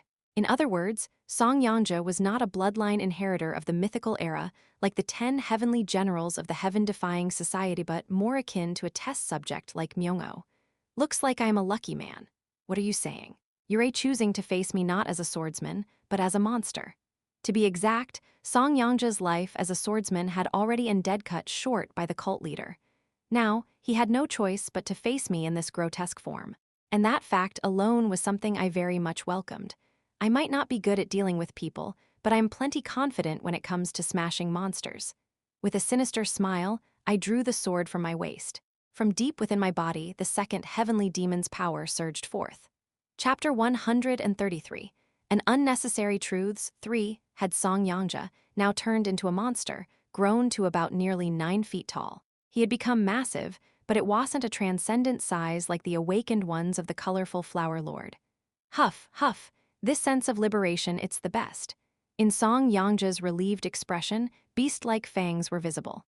The azure pine high sword he held in his hand was unchanged, but due to his grotesquely enlarged body, the sword now looked like a mere toothpick. Gu Chill, take the subordinates and fall back. Yes, young master. Gu Chill bit his lips and nodded. The bluish energy radiating from the entirety of Song Yangja's body was something no human should be capable of emitting. I let out a hollow laugh toward Song Yangja. For one who walks the Tao to fall into demonic obsession, what a ridiculous sight. Demonic? Can't you see this sacred and pure energy? How is this demonic in any way? Song Yangja vehemently denied my words, almost as if screaming. I tilted my head slightly and spoke. Demonic doesn't just refer to the nature of qi. If the mind walks the path of the demonic, then that's already falling into the demonic. A mere cultist of the demonic cult dares lecture me about mental demons. The demonic cult's philosophy puts overcoming the demonic at its very core. Don't think concepts like transcending the demon or freeing from the demon exist for nothing. Assuming that one has escaped the demonic just because their qi feels clean and pure, that's a huge mistake. In fact, the more one clings to such things, the greater the mental demons grow inside. Nonsense. Song Yangja pointed a finger at me. Look, that vile demonic energy swirling around you, and you have the nerve to talk about the demonic path to me? He has a point. From the outside, he's not wrong. The people who had retreated behind me seemed to trust Song Yangja's words more than mine. Despite his monstrous appearance, Song Yangja radiated a clear Taoist energy that made him seem almost like a divine beast. On the other hand, even though I looked pristine, the force radiating from me imbued with the power of the heavenly demon was no different from that of the world's most wicked heretic. Well, on the surface, that may be true. I smirked lightly and gathered my aura. In an instant, the wild energy calmed, and a subtle killing intent lingered in its place. Of course, the more I looked at Song Yangja, the more the qi and blood within my entire body surged as if unable to contain the power rampaging inside me. Let's finish this quickly. Honestly, I still don't get why the cult leader spared you, but I hope I'll find the answer beyond that point. You dare act so arrogantly just because you've reached a decent realm, just like during the Yin Yang Fist demon fight. Had Song Yangja maintained his original appearance and displayed his swordsmanship as the Azure Star Swordsman, I likely wouldn't have had any chance of winning. Such people couldn't be affected by the mystery-disrupting power that Yuso had bestowed upon me. But now it was different. The moment I faced Song Yangja's awakened form, the heavenly demon's power infused me with an unmatched vitality. I don't feel like I'll lose. No doubt, Song Yangja was a martial master with few rivals in the Central Plains. The very fact that the cult leader had personally stepped in proved he was worthy of such a title. However, unleashing your awakened form before me was a clear mistake. I'll make sure you realize that. BZZZZZT. The moment my sword was enveloped in flame-like chi projection, a sword momentum flew at Song Yangja, one that shouldn't even exist at the peak master level. First palm, Great Void Palm, first sword, opening the heavens with fire stream the moment Song Yangja's palm technique, and the first strike of the heavenly deer sword collided boom. A massive shockwave echoed through all of Ironsteed Prison Cave. Gulp, ugh, which lunatics are rampaging in here? The prisoners nearby instantly went into a panic, spewing out their fear. But 3 attendants and Ma Chialsu paid no mind to the others' reactions. They were utterly mesmerized by the mythic battle unfolding before their eyes. When the black chi projection and the blue palm force clashed, the resulting shockwaves destroyed everything around them. None of them had ever witnessed a true clash between super high-level martial artists, and they doubted their own eyes at the spectacle. What the hell is that? Yura telling me the Lord was that powerful. 3 attendants, in particular, who had been a frog in a well, was overwhelmed with shock. Reaching the realm of a first-rate martial artist and drawing out sword chi had made him feel like he possessed the whole world. But now they realized just how arrogant that mindset had been. The moment they saw this battle, that illusion shattered completely. Crazy, and I thought I could catch up to that. Ma Cholsu, especially, was filled with deep despair as he watched the clash. No matter how I think about it, I don't think I can ever catch up. However, there were a few who found the clash itself puzzling. San Dojian leaned toward Beek Sanga and whispered with a confused expression. Has the Lord reached the state of transcendent demon realm? Beek Sanga, who had been watching intently while swallowing her saliva, shook her head. Absolutely not. When we sparred before, he may have been a level or 2 above me, but he was still firmly within the peak demonic master realm. Is it possible that he crossed realms during that time? It's not entirely impossible, but I don't think that's it. Why are you so sure? If Jin Yeomyung had truly reached the transcendent demon realm, he'd be moving even more boldly than this right now. To Beek Sanga, Jin Yeomyung was a strategist. Not one who pulls strings from behind, but one who dives into the field himself and flips the situation. If his base martial power had reached the level of transcendent demon realm, he would have had no reason to keep his distance from the young cult leader. Then what are we seeing in front of us? No matter how I look at it, that's the majesty of a supreme martial artist who has reached the transcendent demon realm. That I am not sure either. Perhaps he was using some kind of special great technique or explosive chi technique. Even considering that, the martial prowess Jin Yeomyung was currently displaying was far beyond excessive. As the battle between masters escalated, a domain of authority began forming an area where anything living or non-living that entered would be instantly torn apart. As time passed, the momentum of the demonic energy surrounding Jin Yeomyung only grew stronger. In contrast, Song Yangjaho's awakened form had once brought to mind the legendary Wu Jiqiwa's clearly weakening by the minute. Just then, near Beek Sanga, who was blankly watching the fight, came the sound of an old man's laughter. Heh heh heh, now this is quite the unexpected development. Oh, old man. The very one who had once blocked their way and then disappeared poisoned demonic warlord Jin Yeomyung. He now appeared before Beek Sanga. Startled by Jin Yeomyung's sudden appearance, Beek Sanga instinctively stepped back and growled. Why are you appearing before us again? Jin Yeomyung let out a sly smile. Because this old man is the administrator of this place. Should the administrator just vacate his post? It was a logically sound answer, but his tone was incredibly irritating. Beek Sanga curtly questioned again, why is that kind of monster still alive and kicking? Jin Yeomyung shrugged. It was that junior brother who ignored my suggestion. I did warn him, that's not what I am asking. Why was something like that kept alive? For what reason? Well, that I can't say. It was the cult leader who brought him in. As Jin Yeomyung dodged the question with ease, rage boiled up inside Beek Sanga. But she dared not speak out recklessly. Though she had become more aggressive and combative in nature, she was still capable of selectively controlling her anger. Her instincts had been screaming for some time known of her to provoke the old man standing before her. Then let me rephrase the question. What is it that the old man wants from young Master Jin? Do I look like I want something from that junior brother? Yes, very much so. If not, there was no reason for him to appear here like this. Jin Yeomyung looked at Baek Sang-ah with an odd gaze. Perhaps it's because Yura, the granddaughter of that Sword King guy. Your intuition is unusually sharp. What is that supposed to mean? It's a compliment. No need to scowl like that. From the tone of his voice, it sounded like he was lumping her together with her grandfather for mockery. Furious, yet on edge, Baek Sang-ah studied the old man whose intentions were impossible to read. There weren't many who could casually refer to one of the 5 kings of the Central Plains, the current Righteous Alliance leader, Southern Sky Sword Kingas, just that guy. It's not so much that I want something, I am just curious about one thing. And that is, whether that junior brother can act as he always did, even after learning the truth. Wouldn't it be easier to explain what that truth is first? Did he have some illness where he'd die if he just stated things clearly? Yao'll naturally come to know if he defeats that old man of King Cheng. As promised, there will be no more interference after that. So let's just watch for now. If he can't overcome at least this much of a trial, he won't be qualified to shoulder the truth anyway. I am asking what that truth is. Baek Sang-ah pressed relentlessly, but Jin Yeomyung never answered her directly. He merely muttered quietly to himself. It's earlier than expected, but it should be fine.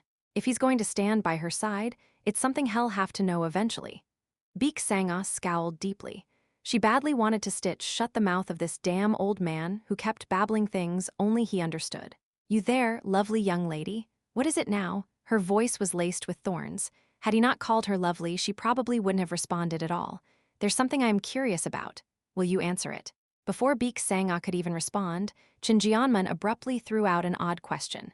Do you believe, young lady, that a true supreme must always be absolutely lonely? Roughly the time of 2 breaths passed. The fight between me and Song Yanja had entered its final stage. Huff, huff.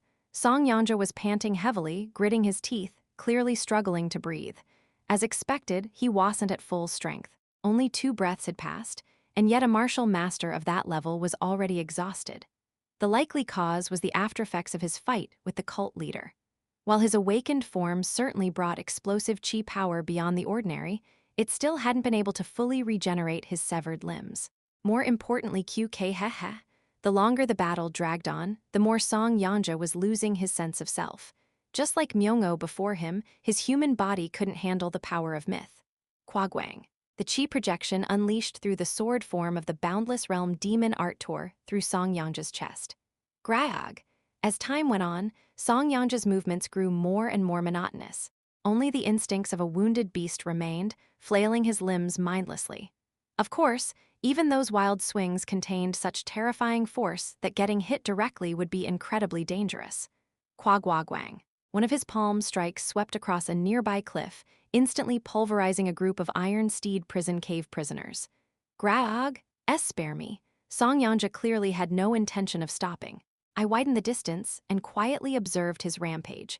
A little bitter, this. No doubt, Song Yanja had once stood on the verge of entering the transformation realm, true master. If he hadn't been devastated in that fight against the cult leader, I wouldn't even have been able to stand against him. Still, while it was bitter, I felt no pity. Left alone, he could have one day destroyed the cult I belonged to. Huff. Amazing. After rampaging for some time and wreaking havoc upon Iron Steed prison cave, Song Yanja suddenly seemed to regain his senses and halted his destruction. Each time I absorbed your energy, I felt the power of myth within me unravel. Of course, that power is the very reason I could stand against you. More than that, for some reason, I keep seeing the heavenly demon in you. Oh, you surely weren't involved in that incident. And yet that incident? What's he talking about? 2 heavenly demons in one era, absurd, but not entirely impossible. Heh thud. As if his body had finally reached its limit, Song Yanja dropped to his knees and hung his head. His body is collapsing. It was similar to Myung-oh's case. As the light in his eyes slowly faded, Song Yanja turned to me and earnestly pleaded. King Cheng has nothing to do with this. It was all due to my greed and ambition, please. Grant them mercy. I believe Yao'll grow strong enough one day to wipe out King Cheng single-handedly. Probably. I nodded toward the dying Song Yangja. I'll take that into consideration. Thank you, perhaps taking that as agreement. Song Yangja peacefully exposed his neck. Of course, the judgment on King Cheng would come only after I confirmed whether they were truly involved. I swung my sword cleanly, severing Song Yangja's neck in one stroke. Thud, thus his head fell, and before me now stood the entrance to the cave he had once passed through. Now, it's time to find out what lies beyond that point. Chapter 134, An Unnecessary Truth. 4. Lord, are you all right? San Dojian and his subordinates rushed over, desperate to check on my condition. I waved my hand weakly, feeling a mild sense of exhaustion. I am fine.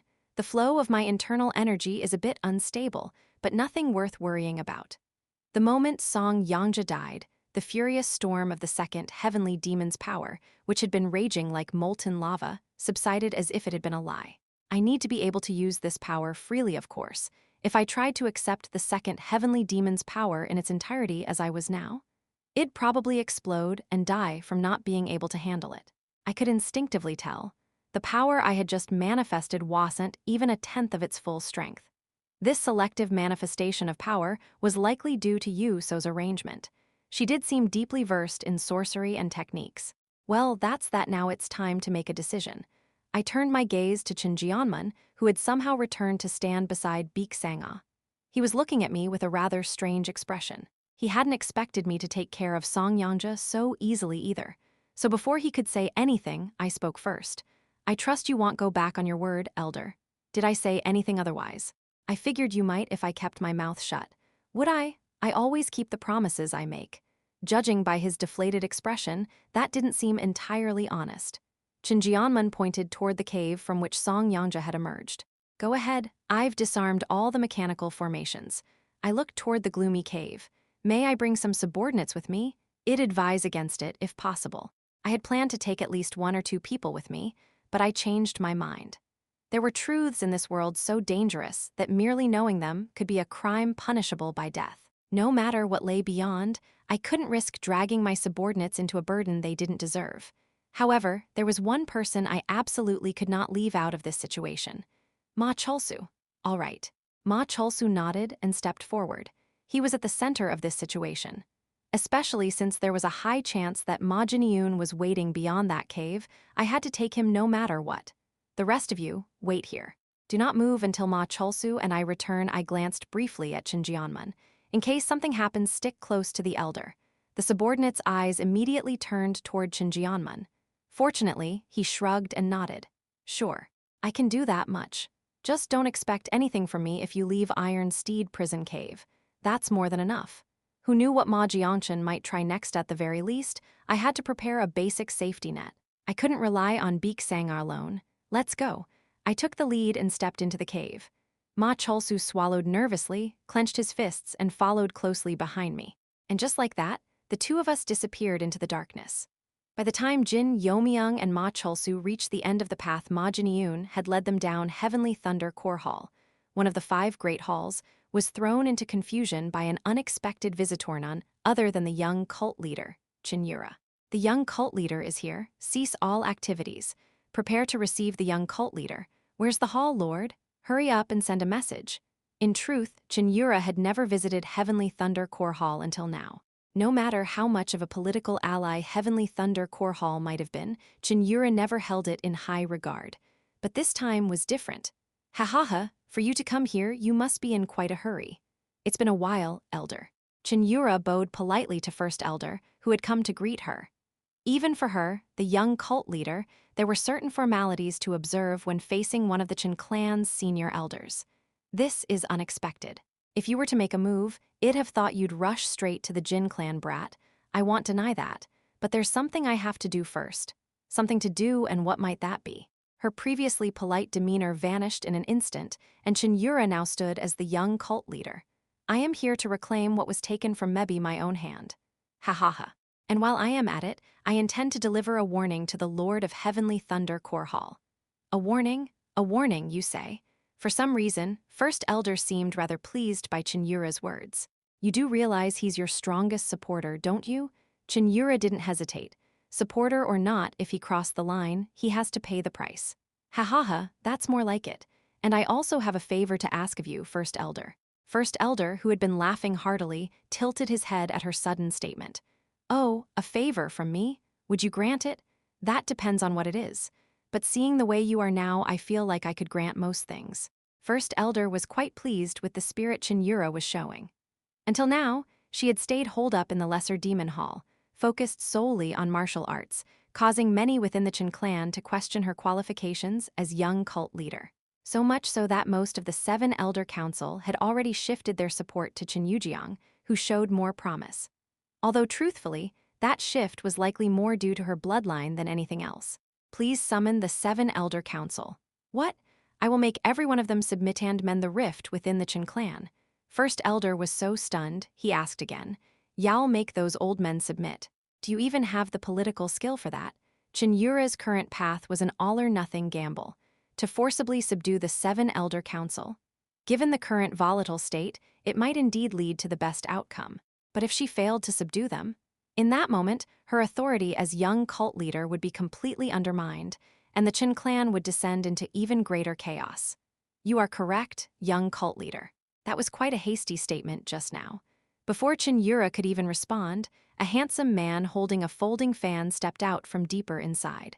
The Lord of Heavenly Thunder Corps Hall greets the young cult leader, demonic gentleman Jin Yeomyung.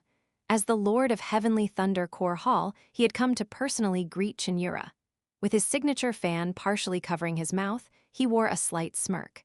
To think that reaching the extreme demon realm would be enough to make those old men yield, that's a grave misjudgment. A misjudgment, huh? Is that what you believe, Lord of Heavenly Thunder Corps Hall? Her tone with Jin Yeomyung was noticeably different from the one she used with First Elder. Though Jin Yeomyung's eyes twitched slightly, he didn't show much of a reaction. That's right, young cult leader.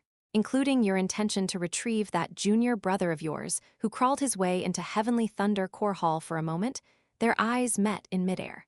Demonic gentleman, Jin Yeomyung, a loyal servant of the current cult leader, and in a way, virtually a godfather-like figure to Cheon Yura. Yet at present, the two shared virtually no real connection. For that reason, Cheon Yura didn't bear much personal resentment toward Jin Yeomyung. But now that the name Jin Yeomyung had entered the picture, Jin Yeomyung had become, in her heart, a potential enemy. You seem to be under a misunderstanding, Lord Heavenly Thunder Corps Hall. A misunderstanding? Heavenly Thunder Corps Hall, from its very inception, was born as a servant. Jin Yeomyung's face contorted. For a servant to defy the master's word, what else could that be but a delusion?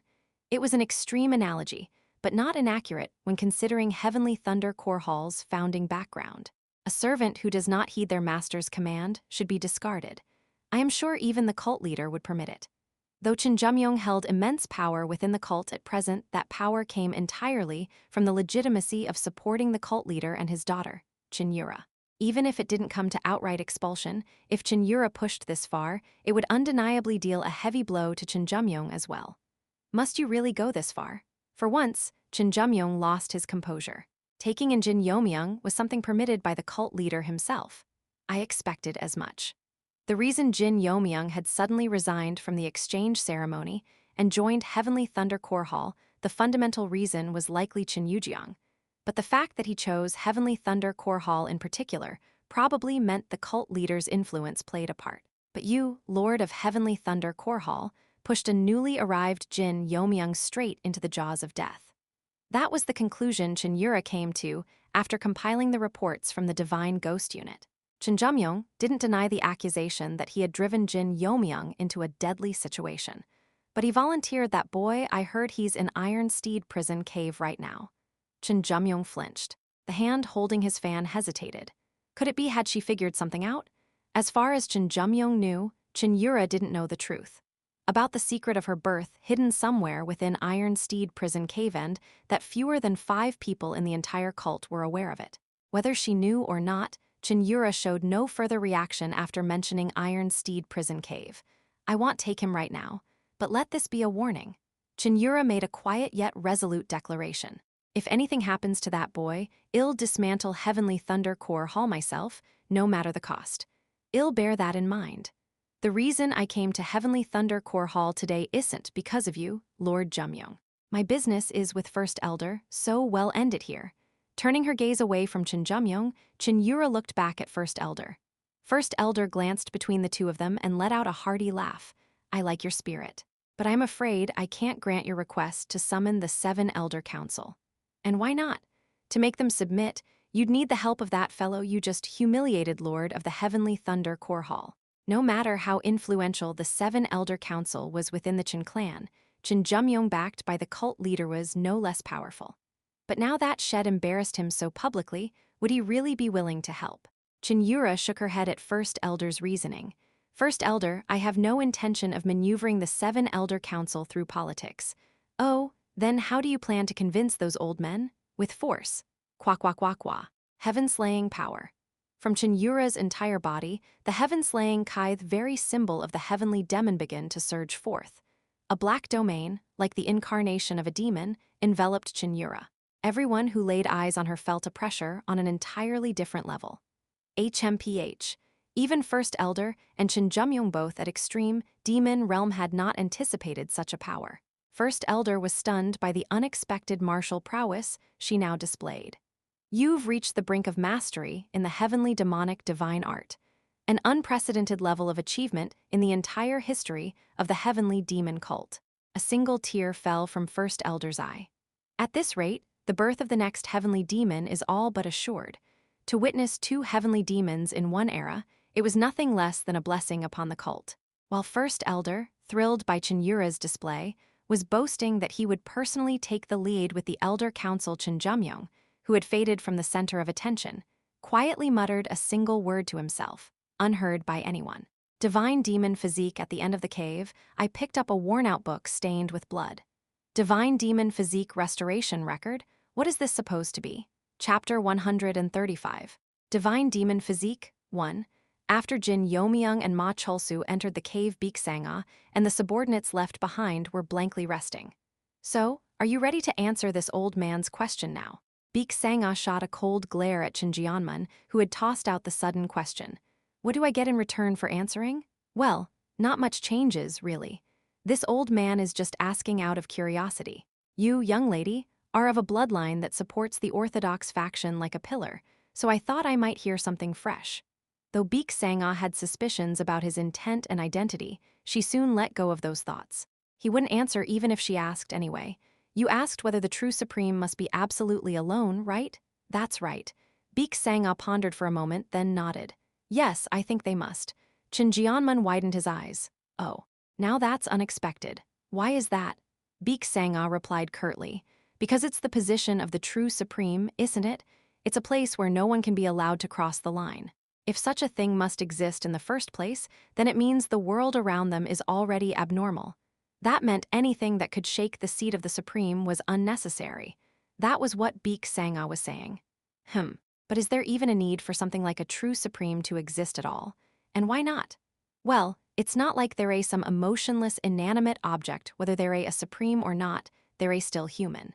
Why should they live such a bleak life? What if a catastrophe arises that only a supreme could handle?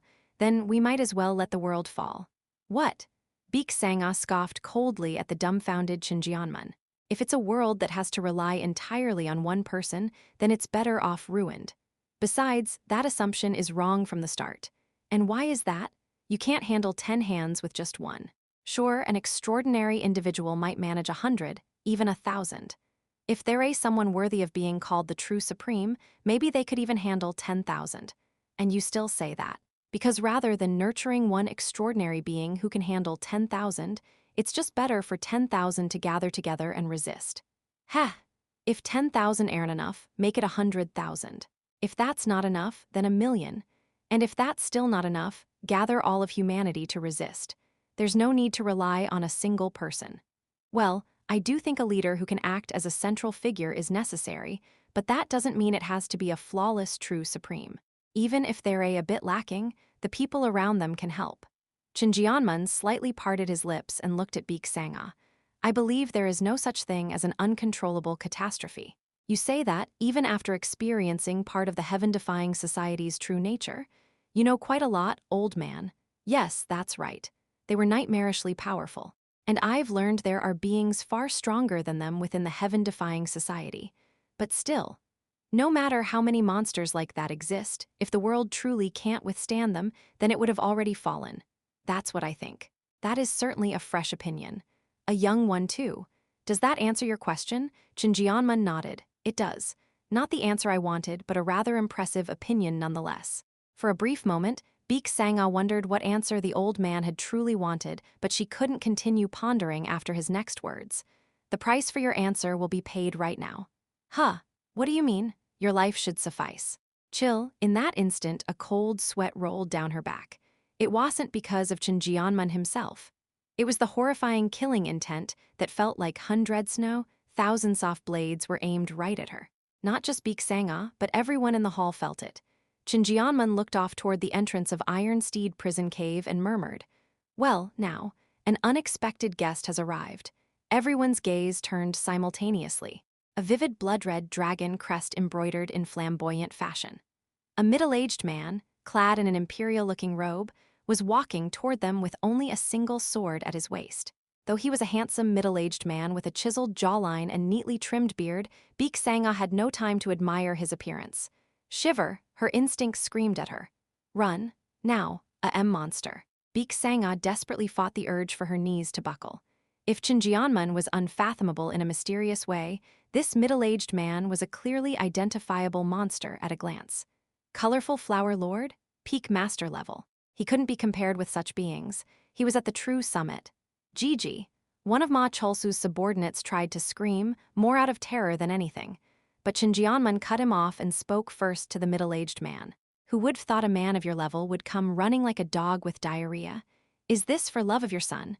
Or are you here to cover things up before your secrets spill? So this is where you were. Apparently familiar with each other, the middle-aged man gave a slight nod. I didn't expect you to be enjoying a game here. Bah, a game, you say? People get the wrong idea. Jin Yeomyung waved a hand with a hearty laugh, but his eyes made it clear.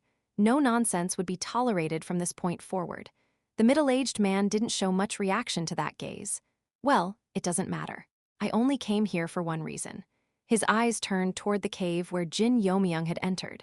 As if to block that gaze, Jin Yeomyung smiled subtly and asked, "So, what brings the clan lord of the Blood Dragon demonic clan to such a prison-like place?" Baek Sang-ah and the subordinates screamed in silence. Clan lord of the Blood Dragon demonic clan sword demon, Ma Seong-wen.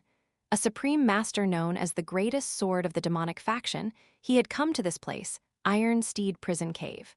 I'm here to bring this series of incidents to a close. At those words, Ma Seong-wen's gaze swept across everyone inside. Shiver, shiver. Every time his eyes passed over them, the subordinates of Jin Yeomyung and Ma Cholsu instinctively lowered their heads.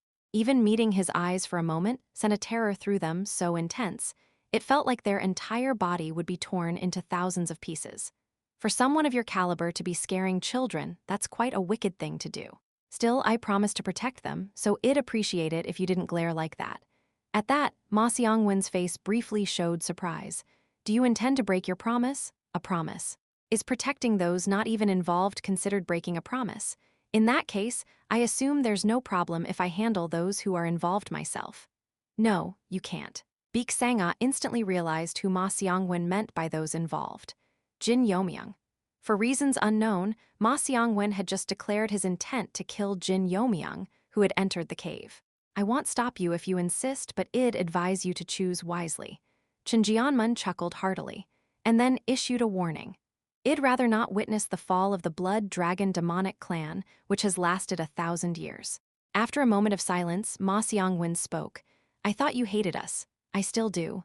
But what can I do? Now's not the right time. You were the one who broke the promise first. I do regret that.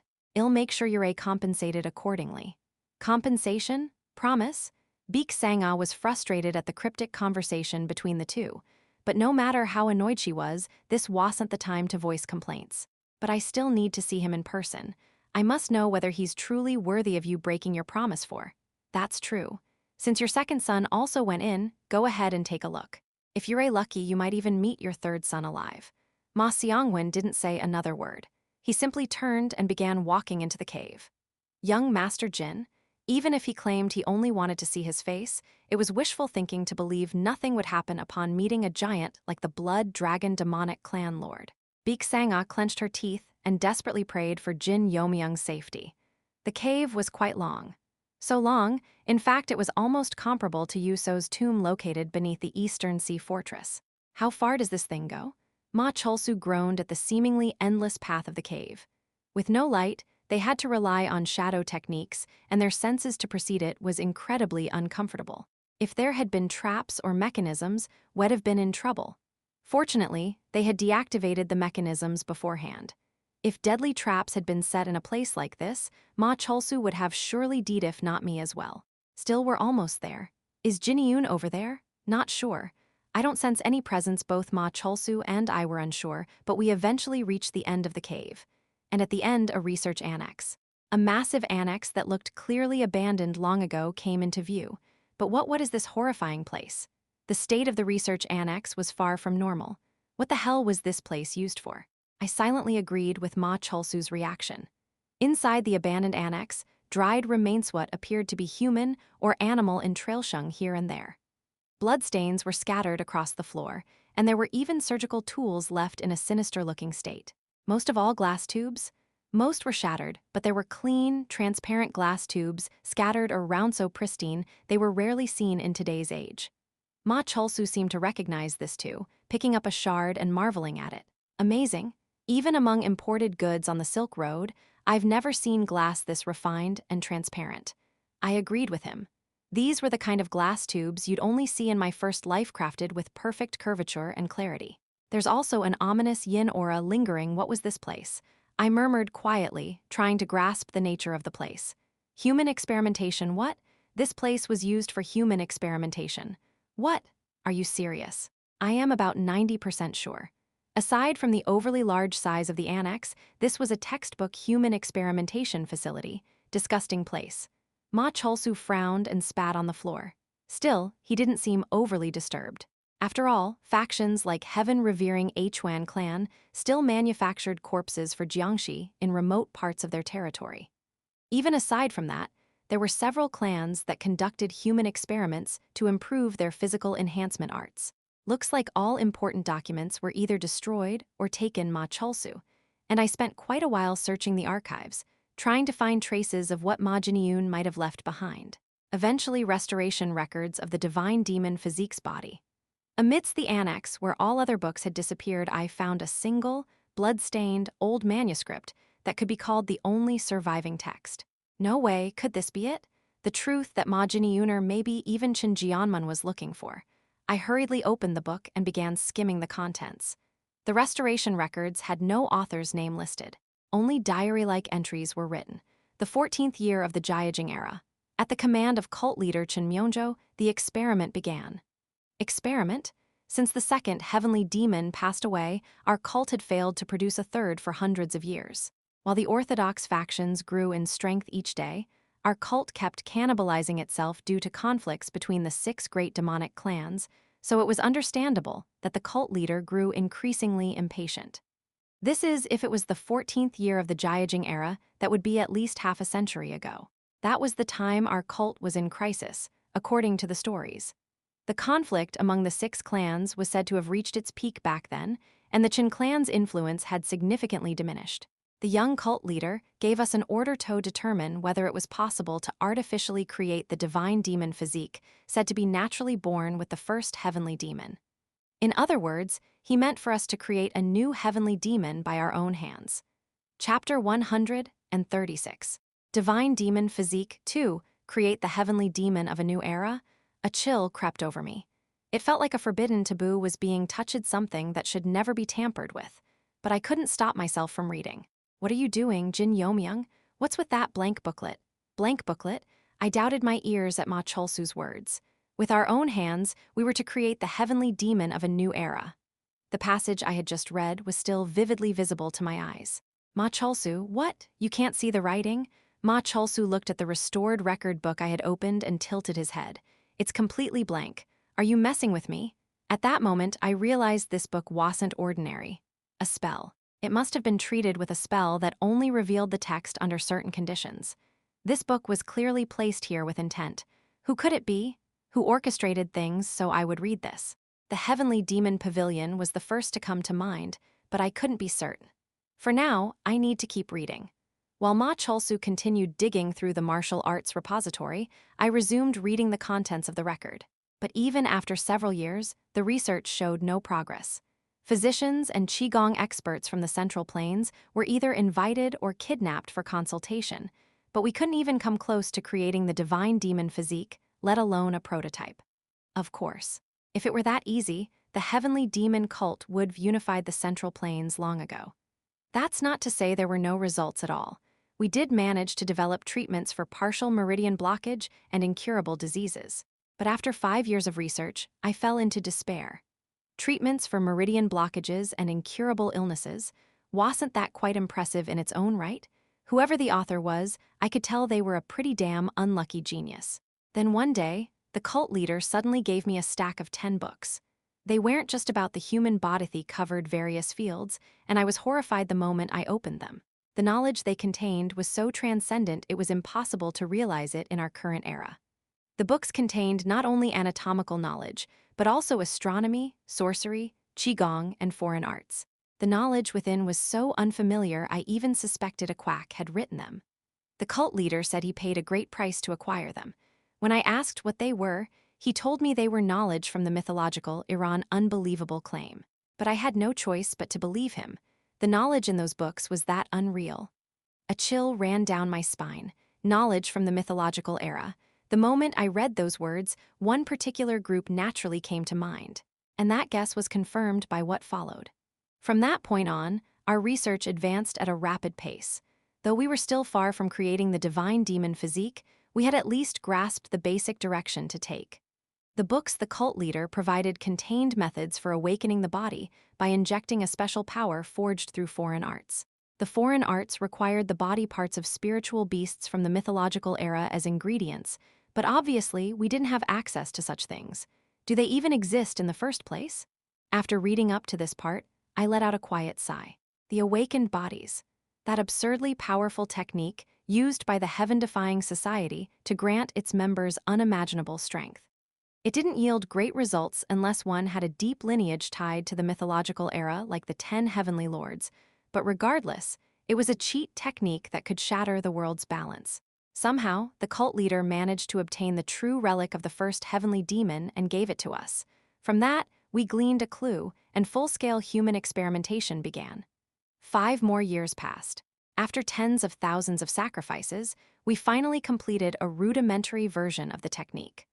All that remained was to refine it to the level worthy of being called the divine demon physique. 10 years in total we found hope, but that hope soon hit a wall. Every single martial artist who received the technique self-destructed, unable to withstand it. Despair was clearly conveyed in the author's words. Even those we had carefully selected couldn't endure the technique and died. The relic's supply was also limited, so we had no choice but to shift our focus from human experimentation to refining the technique itself. 12 years into our research, the young cult leader was chosen. This particular young cult leader possessed talents that defied imagination, so the cult leader and the Cheon clan had high hopes. There were even whispers that the next heavenly demon might finally be born. No way judging from the time this book was written, it was obvious who the young cult leader referred to here was. We were afraid. If the young cult leader really became the next heavenly demon, our research would be rendered obsolete. The author's prediction was spot on, because that very young cult leader was now known as the heavenly demon in this era. And then I doubted my own eyes at the next part. Fortunately, the young cult leader was a total troublemaker and lunatic. Despite being a once-in-a-century genius, they caused chaos wherever they went, giving the cult leader endless headaches. Thanks to that, we were somewhat relieved and could continue our research. A troublemaker, a lunatic? After 15 years of research, we reached a conclusion. To withstand this technique, one needed a special bloodline. A bloodline with inherent talent for sorcery, not martial arts, was required. But even with such a bloodline, it was impossible to bestow the technique on a child or infant. Ultimately, the best way was to start from the fetal stage, guiding the physical development naturally while in the womb. That offered the greatest chance of stability and success. In that moment, for some reason I couldn't explain, my chest went cold and heavy. When we reached this conclusion, the cult leader seemed to be in deep contemplation. He asked us what the requirements for the bloodline were, and upon hearing our answer, he decided to arrange a political marriage between the young cult leader and an external force that met the criteria. But the crazy young cult leader ran away, claiming they would choose their own partner. Naturally, the cult leader and we were shocked. Half of the 34 demon squads were dispatched from 10,000 Mountain to find them. The areas around Shanxi and Gansu were turned upside down, and we nearly went to war with the orthodox faction, but in the end, the young cult leader wasn't found. A year later, the young cult leader returned. But, suddenly, the writing exuded a fury that was nearly tangible. That madman didn't return alone, he came back with the saintess of the blood cult, claiming she was his bride. From what I heard, he stormed the blood cult on his own and turned it upside down. Naturally, the cult's leadership went wild, and we had emergency meetings almost daily. RIP. Reading up to this part, I couldn't close my gaping mouth in shock. But to our surprise, the young cult leader's madness turned out to be a blessing in disguise. The saintess of the blood cult, their bloodline, matched our criteria perfectly. In the end, it was decided that the divine demonic technique would be used on the child born to the young cult leader. Though the young cult leader opposed it, he couldn't go against the cult leader's will. Failure meant death for all of us, so we desperately refined the technique in pursuit of success. 1 year later, the saintess of the blood cult successfully conceived, and we performed the grand technique on her body. The result was a half success. The child was born safely, but her latent potential didn't even come close to the level we had hoped for. Of course, she was certain to become an extraordinary talent, but had everything gone as planned, that level wouldn't have even qualified as extraordinary. The saintess of the blood cult named the child Yeo-myung. We didn't care what the name was, but the fact that the experiment had failed was devastating. Yeo-myung. We poured every resource and effort into it, but we couldn't find any new materials or ways to improve the process. Damn it, the calculations were perfect. At this point, the sentences in the record began to grow shorter. To make matters worse, it was revealed 3 years ago that the young cult leader had succeeded in mastering the heavenly demonic divine art. The young cult leader had already broken through to the extreme demon realm. In essence, the next heavenly demon had been born. We trembled in fear of death. We never knew when the cult leader might dispose of us. And then, a young man who introduced himself as Grand Heavenly Lord came to visit me. Grand Heavenly Lord, a name I had heard from Yuso, the current head of the 10 Heavenly Generals and the de facto leader of the heaven-defying society. He was like a mystical being who shouldn't exist in this world. The moment he stepped even slightly away, his presence seemed to blur a strange man. From the first impression alone, it was clear he wasn't a member of the cult. He praised our achievements and proposed a deal. He said he would help us complete the grand technique in secret, without the cult leader's knowledge. The method he offered was to create a perfect life through artificial insemination, rather than through natural development in a womb. Perhaps because hope had reappeared, the author's writing became longer again. For reasons unknown, the saintess of the blood cult had already sided with this grand heavenly lord. Though the birth of the next heavenly demon was already guaranteed, we still cooperated with the grand heavenly lord's plan in hopes of seeing the fruits of our decades-long efforts. If we got caught, it would mean death, but I accepted that and dove into the plan. The plan progressed swiftly. Despite clearly not being a cultist, Grand Heavenly Lord procured whatever was necessary for the grand technique. Thanks to him, we encountered no obstacles in completing the second version of the technique. I cautiously asked Grand Heavenly Lord what his true objective was. Surprisingly, he answered without hesitation. He said he wanted to see not the heavenly demon Chenma, but the heavenly evil Chenak, heavenly evil. I had heard of that as well. It was the final goal of the heaven-defying society. Whether it referred to a person or a phenomenon, I still didn't know. The saintess of the blood cult gave the unborn child the name Yura. And so, 10 months passed. The grand technique succeeded. Ilro spoke to Cheon Yura as she stepped out of the Heavenly Thunder Corps barracks. There's something I've been curious about. Please speak, Ilro. Though Cheon Yura usually maintained a high-handed attitude with everyone, she behaved more like a granddaughter in front of Ilro and the Grand Elder. They had earned that right. Why haven't you gone to retrieve the boy from the Jin clan yet? Ah, you mean that? Considering she had declared she would take back what was hers, her inaction seemed puzzling.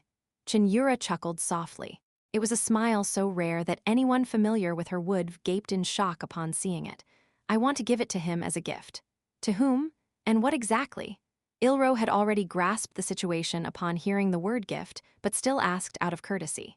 I heard Jin Yeomyung offered him the position of second-in-command in the cult. Is that so? Quite a bold offer. And he rejected it. That had been the turning point that prompted Cheon Yura to finally confront her feelings. Then don't you think I should at least give him something on the level of the Heavenly Thunder Corps? Who? Ilro's mouth fell open in disbelief at the audacity of her statement. At that moment, Cheon Yura abruptly turned her gaze somewhere and spoke coldly. Isn't that right, Cheon Yeomyung? As if in response to her words, Cheon Yeomyung revealed herself, having just undone the vanishing mark stealth technique. Chapter 137, Divine Demon Physique 3. Cheon Yura, I didn't expect you to be hiding like a rat. Is eavesdropping your hobby now, you bitch? Cheon Yeomyung's eyes twisted in fury. Young cult leader. Sa Beon, watching from behind, cried out in awe inwardly. She hadn't imagined her tongue could move so smoothly. People really could grow, huh? But more than anything, what delighted her was how completely unbothered Cheon Yura seemed by Cheon Yeomyung's presence now. A stark contrast from the last time, when Shed shown an inexplicably submissive attitude. Wherever you found that confidence, your face looks a lot brighter now. Did your man stop by the Lesser Demon Hall or something? At that faintly lewd insinuation, First Elder's expression twitched slightly. Cheon Yura, in a rare move, mocked her opponent. Thanks for the compliment, but my man is currently busy with some business outside. I should really go get him soon. You bitch. Cheon Yeomyung's face contorted further. Cheon Yura had claimed a decisive victory in this second confrontation, too. Hoo-hoo. And First Elder watched the verbal duel between the two with great amusement. It seemed Cheon Yeomyung hadn't expected Cheon Yura to come out like this, and she showed her surprise with a moment of silence. Well, whatever happened, I suppose it doesn't matter. Cheon Yeomyung bit down her rage as she spoke. You're with First Elder because you're trying to convene the 7 Elders' Council, right? And if I am, then I'd like to tell you it's a wasted effort. A hint of ease returned to her face. Except for First Elder and Fourth Elder, all the elders of the council support me. All of the Cheon clan forces under them too. No matter what you do, the 7 Elders' Council won't respond. Cheon Yura calmly agreed with her. There was no denying Cheon Yeomyung's words, no matter how one spun them. That makes sense. What the council wants is a puppet hall obediently follow their every word. Cheon Yeomyung flared with killing intent, her whole body radiating malice after that direct blow. But Cheon Yura didn't bother to react. She knew the moment she responded to that, she'd lose the upper hand. And then how unsightly, Yeomyung. First Elder. That killing intent, want you put it away right now? At First Elder's low but firm remark, Cheon Yeomyung's murderous aura vanished as if it had never existed. Even she knew better than to ever clash with First Elder. Still, she clenched her teeth, unable to fully suppress her anger, and First Elder clicked his tongue at her. You, who are normally so calm, can't seem to control yourself in front of Yura. I've shown you something disgraceful. Cheon Yeomyung tried desperately to quell her fury. Calm, political skill. Weren't those the only 2 advantages she had over Cheon Yura? She couldn't afford to lose even one of them. Well, fine. Puppet or not, if I can defeat you, I don't care. Her expression returned to its usual composure. Now that he's gone into Ironsteed prison cave, hell have no choice but to discover the truth. I wonder once he knows what you really are, will he still treat you the same? You. This time, Cheon Yura's face changed. This was an era of rigidity. With Confucianism flourishing and the noble class ruling society, that attitude had permeated into even the common people. Even though this was the Murim, and the heavenly demon cult had preserved its 1,000-year-old purity, they weren't completely free from the influence of the times. Especially the so-called noble clans, their obsession with purity and exclusivity surpassed imagination. Sa Beon and First Elder both turned over the implications of those words, but even they couldn't figure it out. That meant it was a massive secret known only between the two. More than anything, the Blood Dragon demonic clan lord has stepped forward. Now that he has, this won't end simply unless the cult leader himself gets involved. The sword demon Ma Xiangwen never moved lightly. But once he did, his path would be painted in nothing but blood. Even if the Usura King Jin Gunak intervened, the end would still be an all-out war. No one could stop Ma Xiangwen's momentum once it started. I see. Cheon Yura nodded slowly with a calm expression. In that case, I suppose I'll need to go greet him personally. What? The completely unexpected statement left Cheon Yeomyung stunned. If someone's going to stop the clan lord, it should be the young cult leader, don't you think? Do you even know what your man is involved in right now? He had gotten involved in none other than the Blood Dragon demonic clan's succession dispute. And she, the young cult leader, was stepping up to protect him. What did that make this situation? You crazy bitch. Are you planning to serve the Blood Dragon demonic clan to me on a silver platter? Jin Yeomyung spat venomously. It disgusted her that her rival was being this thoughtless. But Cheon Yura was unshaken. I don't know. What? That man left my side. Why should I care what he's doing now? In truth, she was receiving detailed reports of his every move through the Divine Ghost Unit, but she kept that hidden on purpose to mess with Jin Yeomyung. But there's one thing I do know. Cheon Yura declared proudly. The bastard left me behind because he thought it was for my sake. That man never let things end in your favor. Croc, that absolute trust twisted Cheon Yeomyung's face into something monstrous, but it's true that it's dangerous. Twitch. The moment their eyes met, Cheon Yeomyung unconsciously stepped back. It wasn't killing intent. It was something else entirely cold and powerful, an intangible aura. It resembled the primordial presence that the cult leader himself, the one bearing the name of the heavenly demon, would emit. That's why, even if I have to put a leash on him, I'll drag him back. I succeeded in the grand method. I was happy. So happy I felt like I was going to go mad with joy. All the figures had exceeded expectations. At this rate, if she continued to grow, the legendary divine demon physique would once again appear in this world. But then, a sudden incident occurred. A report came in that the Saintess of Blood cult had fled from the cult with the first test subject. I heard vaguely that it was because she wanted to make that failure the cult leader of the Blood cult. Realizing the gravity of the situation, the cult leader dispatched a large-scale pursuit force. The newly appointed clan lord of the Blood Dragon demonic clan took command of the unit and left the cult. The pursuit succeeded, and the Saintess of Blood cult was reportedly killed. The failed subject was recovered, but many argued that since the Saintess had been skilled in sorcery, she could have tampered with it somehow, and thus the failure should be executed. However, the cult leader decided to spare the failure. Publicly, she was declared dead, but secretly, she was placed in the branch family of the Cheon clan, hiding her existence from the 6 great demonic clans. Other than the cult leader, the only one who knew this was me, who personally oversaw the task. I tilted my head, feeling like something was missing from the record beyond this point. Up until now, the story had followed a coherent flow, but now it was visibly choppy and fragmented. The position of direct blood relative to the young cult leader was given to the successful subject. The man named Grand Heavenly Lord tried to steal the successful subject, but was stopped by the young cult leader. Out of nowhere, the Lord of the Blood Dragon demonic clan came to see me. I had no idea how he learned about this place, but I assumed he discovered it through the Saintess of Blood cult. He asked me if I could recreate the heaven-slaying physique. The heaven-slaying physique, while certainly unique, once the divine demon physique had been realized, reproducing the heaven-slaying physique would be relatively easy as long as the proper materials were available. He provided the remains of his ancestor, who had once possessed the heaven-slaying physique, and he promised to support me with every resource required. 3 years later, I succeeded in recreating the heaven-slaying physique. Surprisingly, unlike the divine demon physique, the heaven-slaying physique had a fundamentally different principle, which made it possible to be transferred to others. Of course, it required the sacrifice of the caster. This is bad. That bastard, the clan lord, is trying to kill me. The newly appointed cult leader, who now sits on the heavenly demon's throne, is no different. This great achievement somehow must it cut off. There was clearly more information, but it was as if the book refused to be read any further. It felt like a spell had been cast to only show me the parts I was meant to see, like someone had sliced out just what I needed. There are definitely missing sections. It feels like if I meet some condition, I could read the rest. While I was pondering what to do, I suddenly heard a familiar voice in my ear. How was it? Did you enjoy the read? My head slowly turned toward the source of the voice. Now that you know the truth, do you still feel the same about the young cult leader? Ma Jin-yeon. There stood Ma Jin-yeon, drenched head to toe in blood, holding a sword. When did he? When I had searched every corner of the secret chamber, he hadn't been anywhere in sight yet. Now, at the perfect moment, he appeared. Jae Jin-yeon. Ma Cholsu's face lit up when he noticed Ma Jin-yeon and began to approach. But brother, Chak, please don't come any closer. Ma Jin-yeon pointed his sword at Ma Cholsu with a cold expression. What are you saying?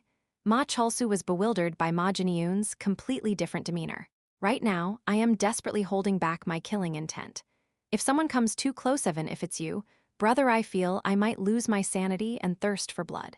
He was struggling to control the demonic nature of the heaven-slaying physique, his body drenched in cold sweat. More than anything, his eyes had turned completely blood-red. No one would dare say he was in a normal state. I asked him directly, "Ma Jin-yoon, why did you lead us here?" Though panting, Ma Jin-yoon responded, "One of the heaven-slaying physique's powers is something called the memory of blood." Memory of blood? I only know the name, not the details. It's the power to read fragments of memories imprinted in blood. Fua Ma Jin-yoon exhaled deeply, lifting his chin. And I also had help from someone. Someone? I can't reveal who. I promised I wouldn't. He glanced around as he spoke. This place is where I was born. Or rather, it feels like it. You found this place through that memory of blood power? Yes, like an animal's homing instinct. As I was about to ask something else, brother. And Jin Yeomyung. Ma Jin-yoon looked at us and dropped a shocking revelation. One of the Chin clan elders who attacked me is a traitor who has joined forces with an outside power. Actually, more than just joining forces, entirely a foreign element who infiltrated us. Someone like that existed within the Chin clan. He wants to see the cult fall into even greater chaos. That's why he awakened the heaven-slaying physique inside me and is now trying to throw the cult into civil war through my death. Ma Jin-yoon hadn't been hiding from us this whole time. He'd been avoiding that very elder from the Chin clan who attacked him. Thankfully, as soon as I reached this area, that person seemed to fear something and vanished in a hurry. But I am already beyond saving. Jin-yoon, that's why I want to entrust my will to you, brother. His will? No way is he talking about the demonic faction lord. Please inherit my heaven-slaying physique. Ma Jin-yoon smiled faintly as he spoke. If it's you, I am sure you can master the blood demon heaven-slaying sword art. Blood demon heaven-slaying sword art. The symbol of the blood demon said to be capable of countering even the heavenly demon himself. The heaven-slaying physique can be granted to others. Of course, it requires the caster's sacrifice. Chapter 138, Heaven-slaying Star 1. After boldly declaring herself to Jin Yura left the lesser demon hall to keep her word. Dozens of guardian lions and the Grand Protector, crimson-faced battle demon Wang Chinjial, stood at her side. Sa Beon also accompanied her, leading the guards from the Sa clan. But young cult leader. What is it, Beon? Cheon Yura had returned to her usual softer tone, shedding the high-handed manner she had used while dealing with Jin Yeomyung. Sa Beon cautiously gave her counsel. To be honest, Jin Yeomyung wasn't entirely wrong. If you get involved in the Ma clan's affairs right now, something uncontrollable might really happen. Something uncontrollable? Cheon Yura chuckled softly and shook her head. Beon, you really don't understand that man at all. Excuse me? What did she just say? Sa Beon stared at her master with a dumbfounded expression. That man doesn't act without thought. He does seem to act without thought sometimes, though Sa Beon swallowed that retort. Of course, he doesn't calculate everything, but there's one clear principle in the way he thinks. And what would that be? If he thinks something is out of his control, he makes it even bigger. Now look. At that spectacle. From the cliff's edge, Cheon Yura pointed somewhere in the distance. Sa Beon could hardly believe her eyes. The area around Iron Steed Prison Cave was swarming with martial artists. The number easily exceeded several thousand. What in the world? The Blood Dragon Demonic Clan, the Illusion Clan, and even the Extreme Saber Clan are here. Not just the direct forces of the 6 great demonic clans, but even banners from the 34 demon squads were densely packed among them. Even the Demonic Heavens Jin clan has arrived. The Demonic Heavens Jin clan, the original house of Jin Yeomyung. Their distinct, massive physiques and overwhelming presence could be felt even from this far away. Looks like the Usura King himself has stepped up. What is happening? Well, if the sword demon personally moved, his opponents would need to respond in kind. With the Lord of the Blood Dragon Demonic Clan taking the lead, numerous martial forces associated with the Blood Dragon Demonic Clan had responded to his movements. And it seemed the Demonic Heavens Jin clan had moved to protect their eldest son as well. Judging by the factions, the Illusion Clan and the Saber Clan seemed to be siding with the Ma Clan and Jin Clan respectively. Regardless, with things like this, it wouldn't be a stretch for me to get involved too, right? Indeed. It wasn't an exaggeration to say that nearly 1/3 of the heavenly demon cult's total strength was gathered around Iron Steed Prison Cave. With the situation devolving into such chaos, Cheon Yura's intervention might actually become a remedy, not a poison. Because now, she could clearly claim the justification of mediating the conflict between the 6 clans. Could it be did young Master Jin foresee this situation? Who knows, maybe it wasn't all planned, but he likely had something like this in mind. Yeon was genuinely impressed. Just how does someone stir up the entire heavenly demon cult like this? Of course, it all hinged on the martial power strong enough to devastate both the Blood Mist Sword Unit and the White Demon Sword Unit of the Ma clan. But Yeon knew she could never orchestrate something this bold. True enough, with things this tangled, young cult leader now has every reason to get involved. The scene was on the verge of erupting at any moment, but strangely, a calmness settled in Cheon Yura's heart. And with that calm came a bit of humor. Letting out a small sigh of relief, Yeon smiled and asked, but young cult leader. What now? In all this chaos, how exactly do you plan to put a leash on young Master Jin? The surrounding guardian lions all turned to stare at Cheon Yura at once, confused by what they'd just heard. That's? Her face turned beet red in an instant. Half covering her flushed face with her palm, Cheon Yura shouted at Yeon. Of course, that was a joke. Why would I ever leash that man? Despite her outburst, her servant's mischievous smile didn't fade. Stop teasing me, Yeon. From a cliff in the 10,000 mountains, the shrill cry of a girl began echoing deeply through the range. What the hell was that just now? Jin Gunak, the Usura king and head of the demonic heavens Jin clan, winced as an unexpected echo scratched at his ears. Though it came from an incredibly far distance, Jin Gunak's extraordinary senses still caught it. But he didn't have time to focus on the strange noise. His second son was approaching from the distance. Second son Jin Yeomyung, the tyrant dragon bowed respectfully with his fists clasped. Clan head. The placements for the Tyrant Dragon Unit, 9 Heaven's Fist Demon Unit, Usura Flame King Unit, and Black Wind Killer Demon Unit are complete. Jin Gunak nodded lightly. Good, what's the Ma clan up to? They haven't moved an inch since their initial deployment. At those words, Jin Gunak stroked his beard with a suspicious look. As I thought, maybe it's because that Ma Seongwon bastard isn't there. That's likely. Judging by the confirmed presence of Gwanghyul, the personal guard of the Ma clan lord, at Iron Steed Prison Cave's entrance, it meant the Ma clan lord had entered Iron Steed Prison Cave alone despite mobilizing all this power. Damn that sword demon. What's he scheming?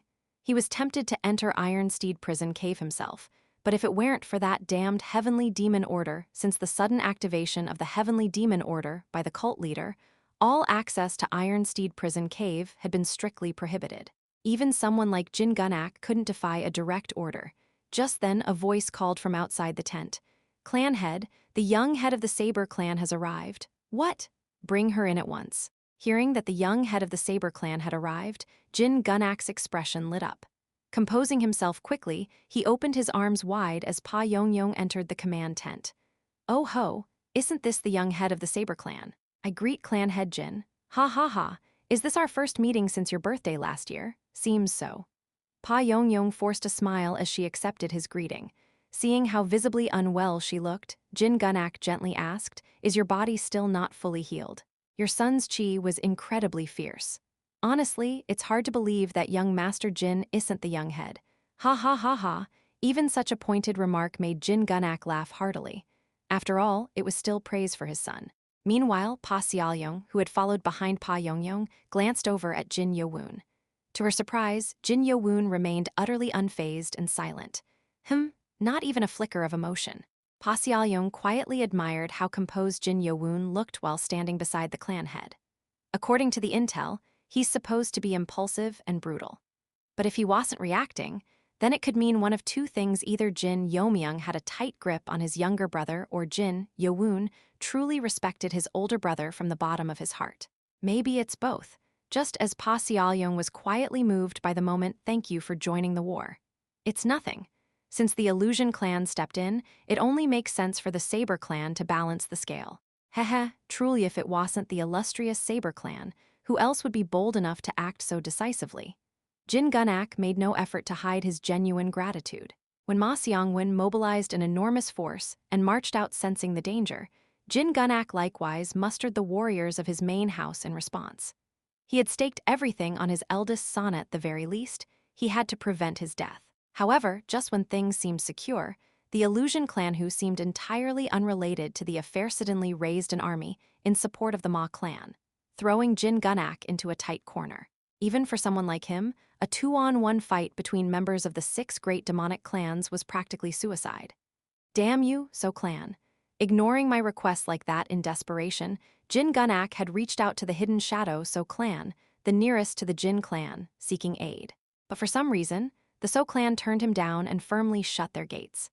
As he stood at the brink, contemplating whether to abandon his eldest son and withdraw his forces, an entirely unexpected move came from the extreme Saber clan, which suddenly mobilized and declared support for the Jin clan. Thus, with 4 factions now in place, a fragile balance was established, and the standoff around Iron Steed Prison Cave had continued for half a day. Where is the Supreme One now? If the greatest saber of the world stood with us, I'd feel more secure. Unfortunately, the clan leader is not currently in the 10,000 mountains. Has he gone to see the Saber Lord? No, the Saber Supreme again. Yes, he's quite the free-spirited one. The deep friendship between Saber Demon Pa Aryang and Saber Lord Hyun Yonghu surpassing mere camaraderie is well known throughout the Central Plains.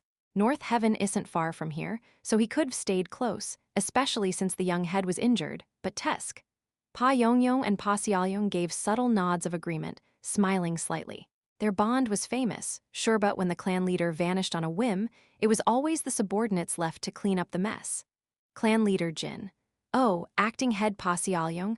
Jin Gunak beamed as he turned to Pa Sealyong.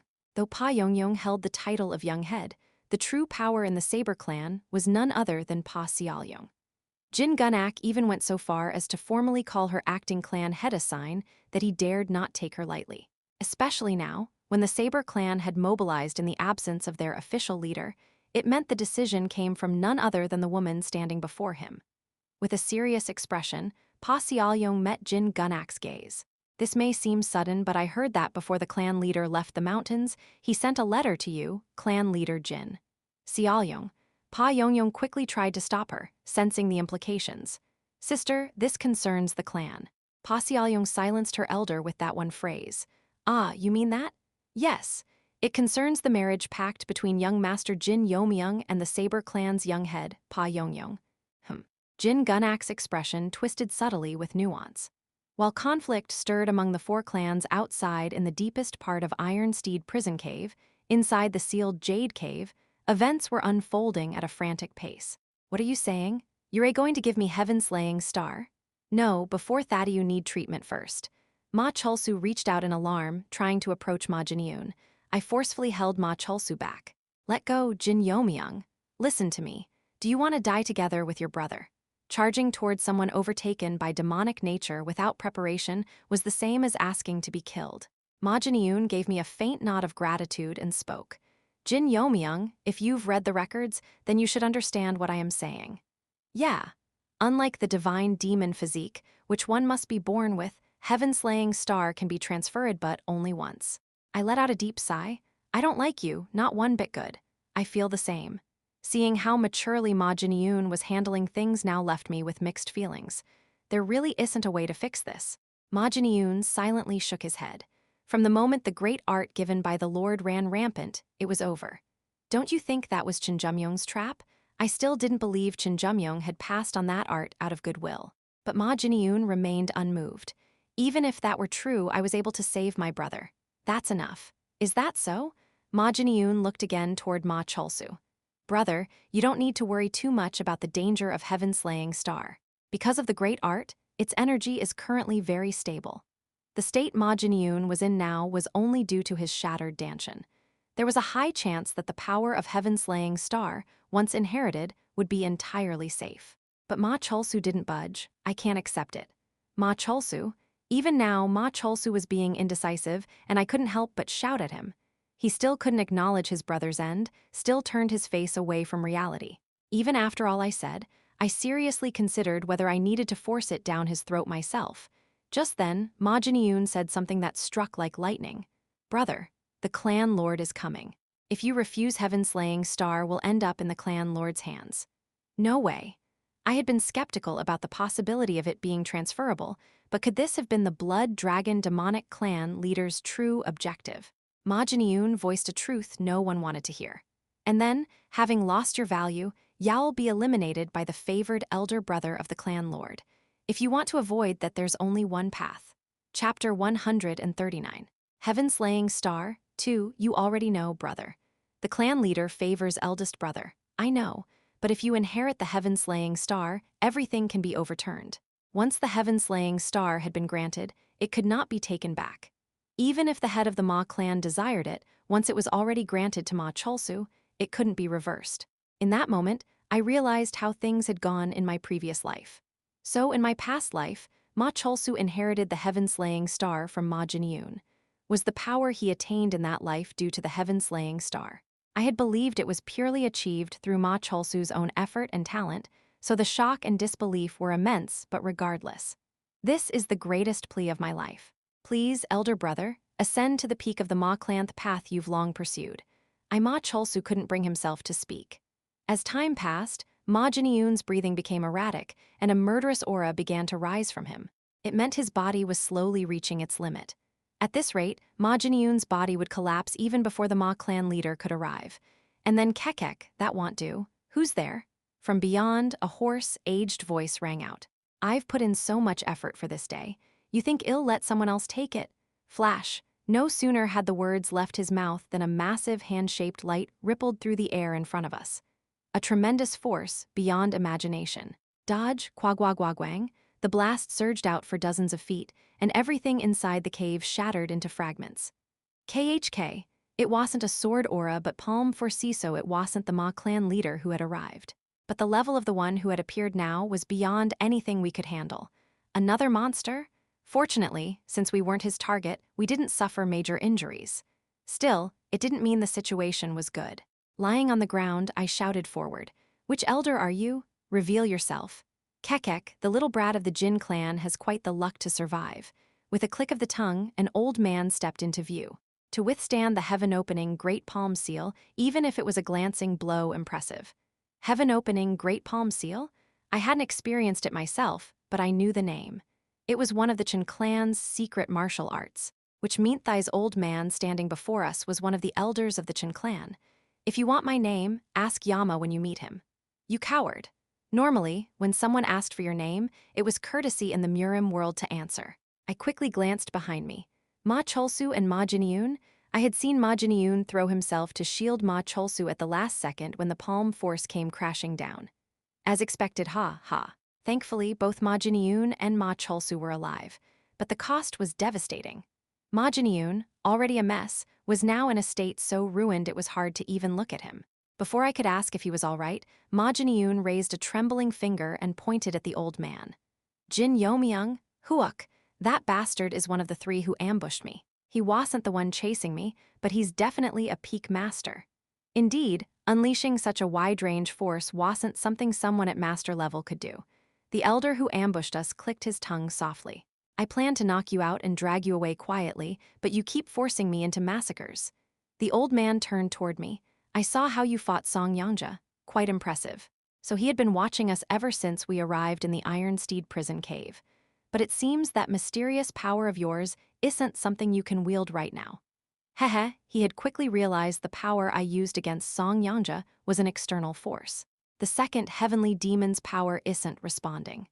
The life force that had reacted to my murderous intent earlier was now quiet, as if it were in hibernation. In other words, from here on out, I'd have to face this peak master with only my own strength. With Ma Jin Yeomyung barely clinging to life and Ma Cholsu needing protection, impossible. I had to give up and escape this time, but to give up now felt like such a waste. For a moment, I hesitated. Should I bring out the second one? In my original life, the goddesses had told me they couldn't grant me a power that would greatly tip the balance of this world. That even reincarnation itself was already an enormous privilege. That if I abused powers from another world too much, it could severely affect the fabric of this one. That was why, even after reincarnating into this world, I had only awakened my sixth sense and nothing more. But now, with the second heavenly demon's power dormant, to stand against this old man, I needed to break the rules. Damn it, I really didn't want to use it. The second power, unlike the first sensory awakening, came with a cost. It was better to resolve this without using it, if I could. Just as I was caught in that dilemma, I'll protect elder brother no matter where I at. Boom! With bloodshot eyes, Ma Jin Yeomyung suddenly charged at the old man. The elder's expression twisted with irritation. You damned brat, you should've stayed down. Kaya. Ma Jin-yoon, seemingly having lost all reason, unleashed his demonic nature and pounced. So it hadn't been a lie that he had fought against 3 peak-level masters. Ma Jin-yoon, though on the brink of death, violently drove the old man back. Why, you little. The old man couldn't use poison against Ma Jin-yoon. Of course, it was clearly after the heaven-slaying star. If Ma Jin-yoon died, all his efforts would go to waste. ZZZZT. In an instant, a pungent bloodlust surged from Ma Jin-yoon's sword. That bloodlust began at the blade and slowly coiled around his entire body, forming a domain. I widened my eyes at the sight. It was a presence eerily similar to the heaven-slaying chi that Cheon Yura had shown me when she faced the colorful flower lord. The bloodlust Ma Jin-yoon was now unleashing had a quality so similar that it vividly brought Cheon Yura to mind. The old man standing before that domain flinched and hastily unleashed a torrent of palm force. You plan to pour out all your power and die? I will protect. Kwagwagwang, the elder's palm force collided with Ma Jin-yoon's bloodlust domain. But the palm force couldn't penetrate the crimson territory at Alit vanished powerlessly. At that moment, I instinctively knew what this domain was. That's not the blood flow demonic spirit sword art or the blood dragon heaven-slaying sword art. It was the ultimate forbidden technique of the blood dragon demonic clan, said to have been created by the first head of the Ma clan to surpass the first heavenly demon blood demon dragon sky sword formula. No, if he uses that power, Ma Jin-yoon will really die. Even when I first encountered him, he was already barely holding on. And now, he had thrown himself directly into the elder's heaven-opening great palm seal to protect Ma Cholsu. Just that alone would have been enough to leave most martial artists dead without a trace. Seeing Ma Jin-yoon now, I was certain. He was pouring out the very last of his latent energy, everything he had. No, stop. Ma Cholsu cried out in desperation, but Ma Jin-yoon did not budge. You bastard, I tried to receive the essence of the heaven-slaying star intact, but now you've gone too far. The elder, truly enraged, began to exude demonic chi from his entire body. If I must damage the core of the supreme art a little, so be it. I'll kill you and extract the heaven-slaying star with the corpse reanimation art. GRRRRGH, I will protect. No matter how powerful the blood demon dragon sky sword formula was, with Ma Jin-yoon's body in its current state, he'd struggle to even exchange a single blow. Damn it. I couldn't hesitate any longer. Just as I was about to press my thumb to the area near my heart, so it was you, the one behind this disgusting farce. Huh? Whoosh. Suddenly, a massive stream of crimson sword chi exploded into view. It wasn't palm force but sword chi. No, could that even be called sword chi? Quack quack quack wham. Like a roaring tidal wave tearing through the earth, the massive crimson slash flew straight toward the Cheon clan elder and severed his right arm. Kyug, even the heaven-opening great palm seal, once considered a supreme art, paled before the sheer force of this blow. Though the elder had reflexively responded, proving he had indeed reached the peak master realm, the attack came with such overwhelming force that it rendered all defense meaningless. A blow that ignored all barriers, an absolutely certain strike. From past experience, I realized this was a form of sword heart. Tap. And then, a middle-aged man descended upon the scene, holding a sword drenched in blood. He glared coldly at the elder who clutched the severed stump of his arm. Oro, how dare you disgrace the bloodline of the main family? The elder, now identified as Oro, shrieked in disbelief. Sword demon, how are you here? Blood dragon clan leader, sword demon Ma Seongwon. Oro couldn't hide his fear as he shouted at Ma Seongwon. GHHH, are you trying to make enemies of the Cheon clan? What nonsense. It was your clan that first stirred trouble with ours. At Ma Seongwon's scornful reply, Ma Jin-yoon, who had been preparing to pour out everything, let his aura subside. C-clan leader, clan leader, clan leader. Both descendants of the Ma clan clenched their teeth at Ma Seongwon's dramatic arrival.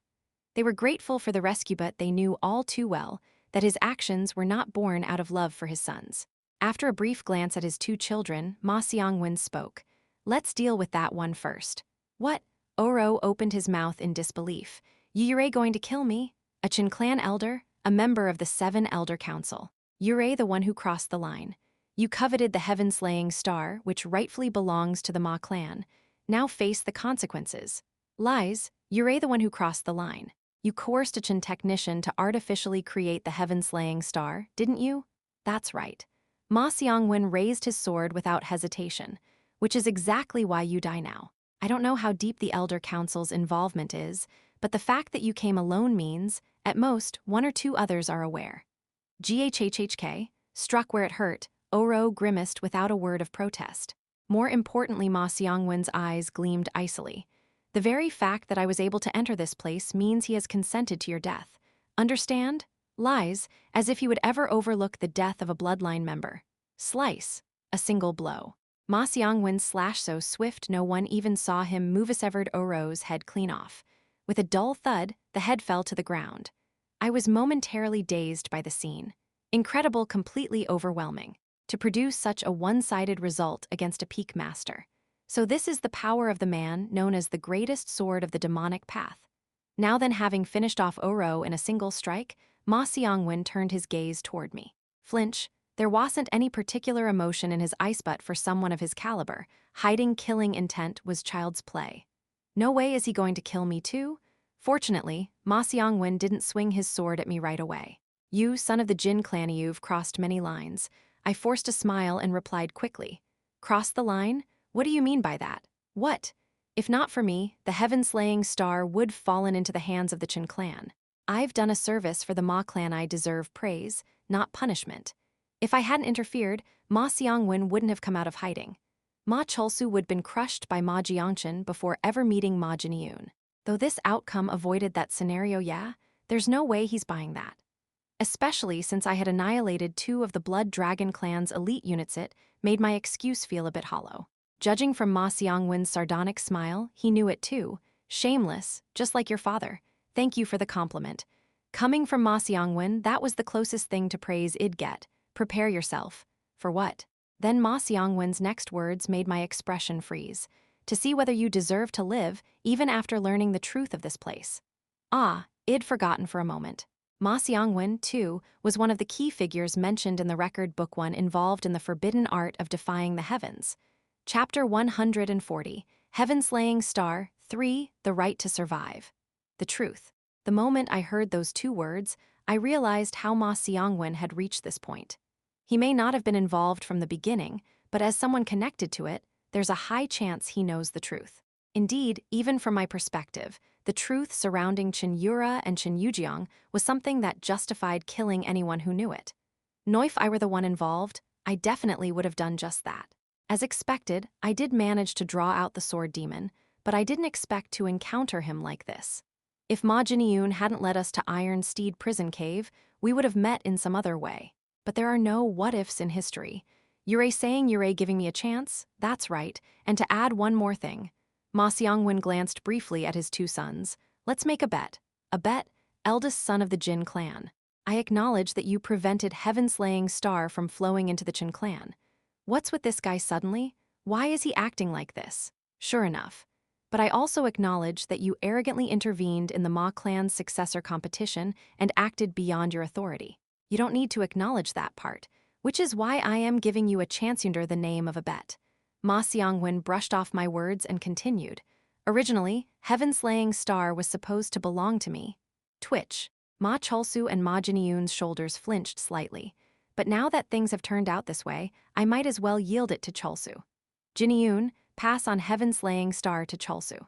And then Ma Xiongwen raised his finger and pointed at me. You, stop me. What happens if I fail to stop you? Then today, I'll lose two sons and gain Heaven-Slaying Star. I lightly bit my lip. So in other words, I'll kill you and take Heaven-Slaying Star. If not, then try and stop me if you can, something like that.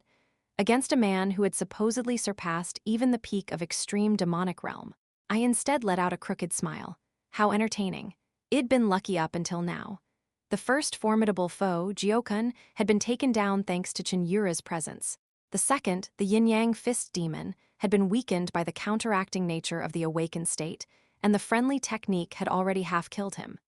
Even Song Yanja, whom I met here, had already been thoroughly beaten by the cult leader, allowing me to finish the job. Despite encountering several masters who were far above my level, I'd only survived because each one of them had special circumstances or flaws in their condition. But the being in front of me now was different. Truly in his Crimean, absolutely flawless and invincible existence with no weaknesses. For the first time in this life, I was facing a purely raw, supreme-level crisis. Ma Jin Yeomyung. How long do you need to complete the grand technique? Ma Jin hesitated for a moment, then answered in a small voice. 15 minutes. I see. So I had to hold out against that top demon swordsman for 15 minutes. I turned my eyes to Ma Cholsu, standing next to Ma Jin. Ma Cholsu, have you still not made up your mind? If Ma Cholsu still hesitated here, I was ready to give up everything heaven-slaying Star and Alland retreat cleanly. Fortunately, no, I've come this far. I can't turn my back on reality anymore. Ma Cholsu lowered his head helplessly. Good for you, bastard. Even at my insult-laced jab, Ma Cholsu couldn't straighten his shoulders. I could understand that he couldn't give up on his younger brother's life. But if he wanted to aim for the clan leader's seat, he should have steeled his heart far more. Or is that wrong? If I were in their situation, if Ma Cholsu and Ma Jin-yoon's circumstances were like mine and Cheon Yura's, would I have acted like Ma Cholsu? Just imagining it made a bitter taste rise in my mouth. I shook my head and focused back on Ma Seong-won. Clan Lord Ma, speak. I ask that you observe with the sword heart. I drew my sword as I spoke. That is, if you don't truly want to kill me. Surprise flickered in Ma Seong-won's eyes at my words. You saw it, to a certain extent. When he had sliced through Oro's arm, I had clearly sensed that refined intent. A master of the extreme demonic realm could release their intent through formless chi, but refining it into the shape of a sword. Even among top sword masters, that was something nearly impossible. That was essentially the realm of the legendary formless sword. Amazing. You neither have a divine body nor a possessor of heaven-slaying Star, and you haven't even reached the extreme demonic realm, yet you saw that. Ma Seong-won looked at me as if I were a rare, one-of-a-kind beast. I envy you. I truly do. I didn't know what he was envying exactly, but still, I really wished he'd go easy on me. I want to scrape every ounce of your skill and taste it for myself. A battle-hungry smile slowly formed on Ma Seong-won's previously calm face. Damn it! I must have said something wrong. I felt like I just poked a tiger in the nose. No, not a tiger. I should say a dragon soaked in blood. In any case, I had to survive for 15 minutes against a dragon that looked like it could devour the entire world. I'll concede the first move. Please, give it your all. Thank you. I will, since that's the only way I'll survive. I stabbed my thumb toward the area near my heart without hesitation. Thump! In that moment, as foreign characters appeared near my heart, an infinite, pure white power began surging throughout my body from where there had previously been nothing. Ma Seong-won seemed slightly flustered, as though he had sensed the sudden transformation within me. A foreign chi technique? No, it's not something so crude. Ha! Ha! A soft glow began to emanate from my entire body, as if I were radiating a halo. What did you just do? I simply awakened one of the possibilities within me. What kind of possibility? Vitality. To be precise, I had momentarily drawn upon the vitality from my first life me prime. First was sensation. Second, vitality. Well, there is a third, but using that would be worse than death, so I've kept it sealed and won't count it. Ma Seong-won observed my unusual state quietly, then reached a conclusion. Whatever it is you've done, that isn't demonic internal energy. Yes, that's why I've avoided using it. Everything I had learned in this life had been rooted in demonic internal energy. But the source of the vitality I had just awakened was entirely and fundamentally the opposite of the demonic path.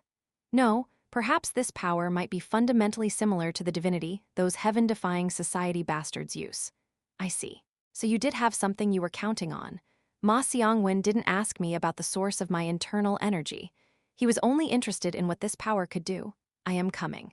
An entirely different kind of power golden and black-spiraled, upward around me. 10. Heavenly Record Demonic Sword, First Record Heaven-Opening Fire Stream. I activated the first form of the Heavenly Record Sword and charged straight toward the sword demon. The moment I unleashed the first form of the Heavenly Record Sword Heaven-Opening Fire stream, a force of an entirely different dimension surged through my sword. Rumble! It roared forth with the momentum of water bursting through a broken dam. The first form I had cast spread outward like crashing waves, engulfing Ma Seong-won. Even I hadn't expected this kind of power. Not bad, but Ma Seong-won only showed mild surprise and remained composed. Then his sword traced a familiar path. Blood Flow Demonic Spirit Sword Art. The fundamental sword technique of the Blood Dragon demonic clan passed down to direct descendants. The fact that he chose this instead of the Blood Dragon heaven-slaying sword art meant Ma Seong-won wasn't planning to go all out from the beginning. If that's the case, as the blood flow of the demonic spirit sword dissipated my sword momentum, I pushed through the opening with a linear strike aimed at Ma Seong-won's neck. Second record, Heaven Rising Demonic Flame, the most effective way to buy time was to pour out everything I had to make him savor the full extent of my power. Holding back half-heartedly would only backfire. Third record, 100 Dance Competing Spirals following the honest, direct strike. A swirling movement sent forth a tremendous number of sword auras, over 100 bursting forth in a frenzy. Tricks, are they? But apparently, that much wasn't enough. The sword auras I had unleashed with 100 Dance Competing Spirals were completely blocked by Ma Seong-won's own strikes. No, they weren't just blocked, they were overwhelmed. His attacks even outnumbered mine. Ha! Just as I was about to let out a hollow laugh at Ma Seong-won's relentless show of power, he fired his remaining sword auras at me and said, "If you can't even block this much, you'd be better off dead." What was truly terrifying was that those sword auras weren't launched randomly, each one had intent, specifically targeting me. He wasn't giving me any room to escape. In desperation, I unleashed my next forms. Fourth record, 9 Heavens, 1.5th record, Hidden Soul. White Demon, 2 forms burst forth at once to counter Ma Seong-won's sword auras.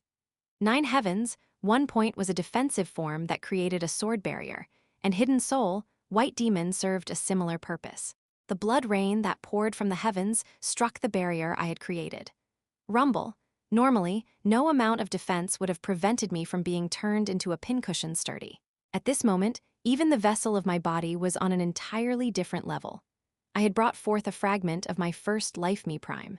Of course, it was only perhaps a tenth of that prime, but it was still enough to match Ma Seong-won for a time. You've got quite the potential. That last strike, even that Oro guy wouldn't have walked away unscathed.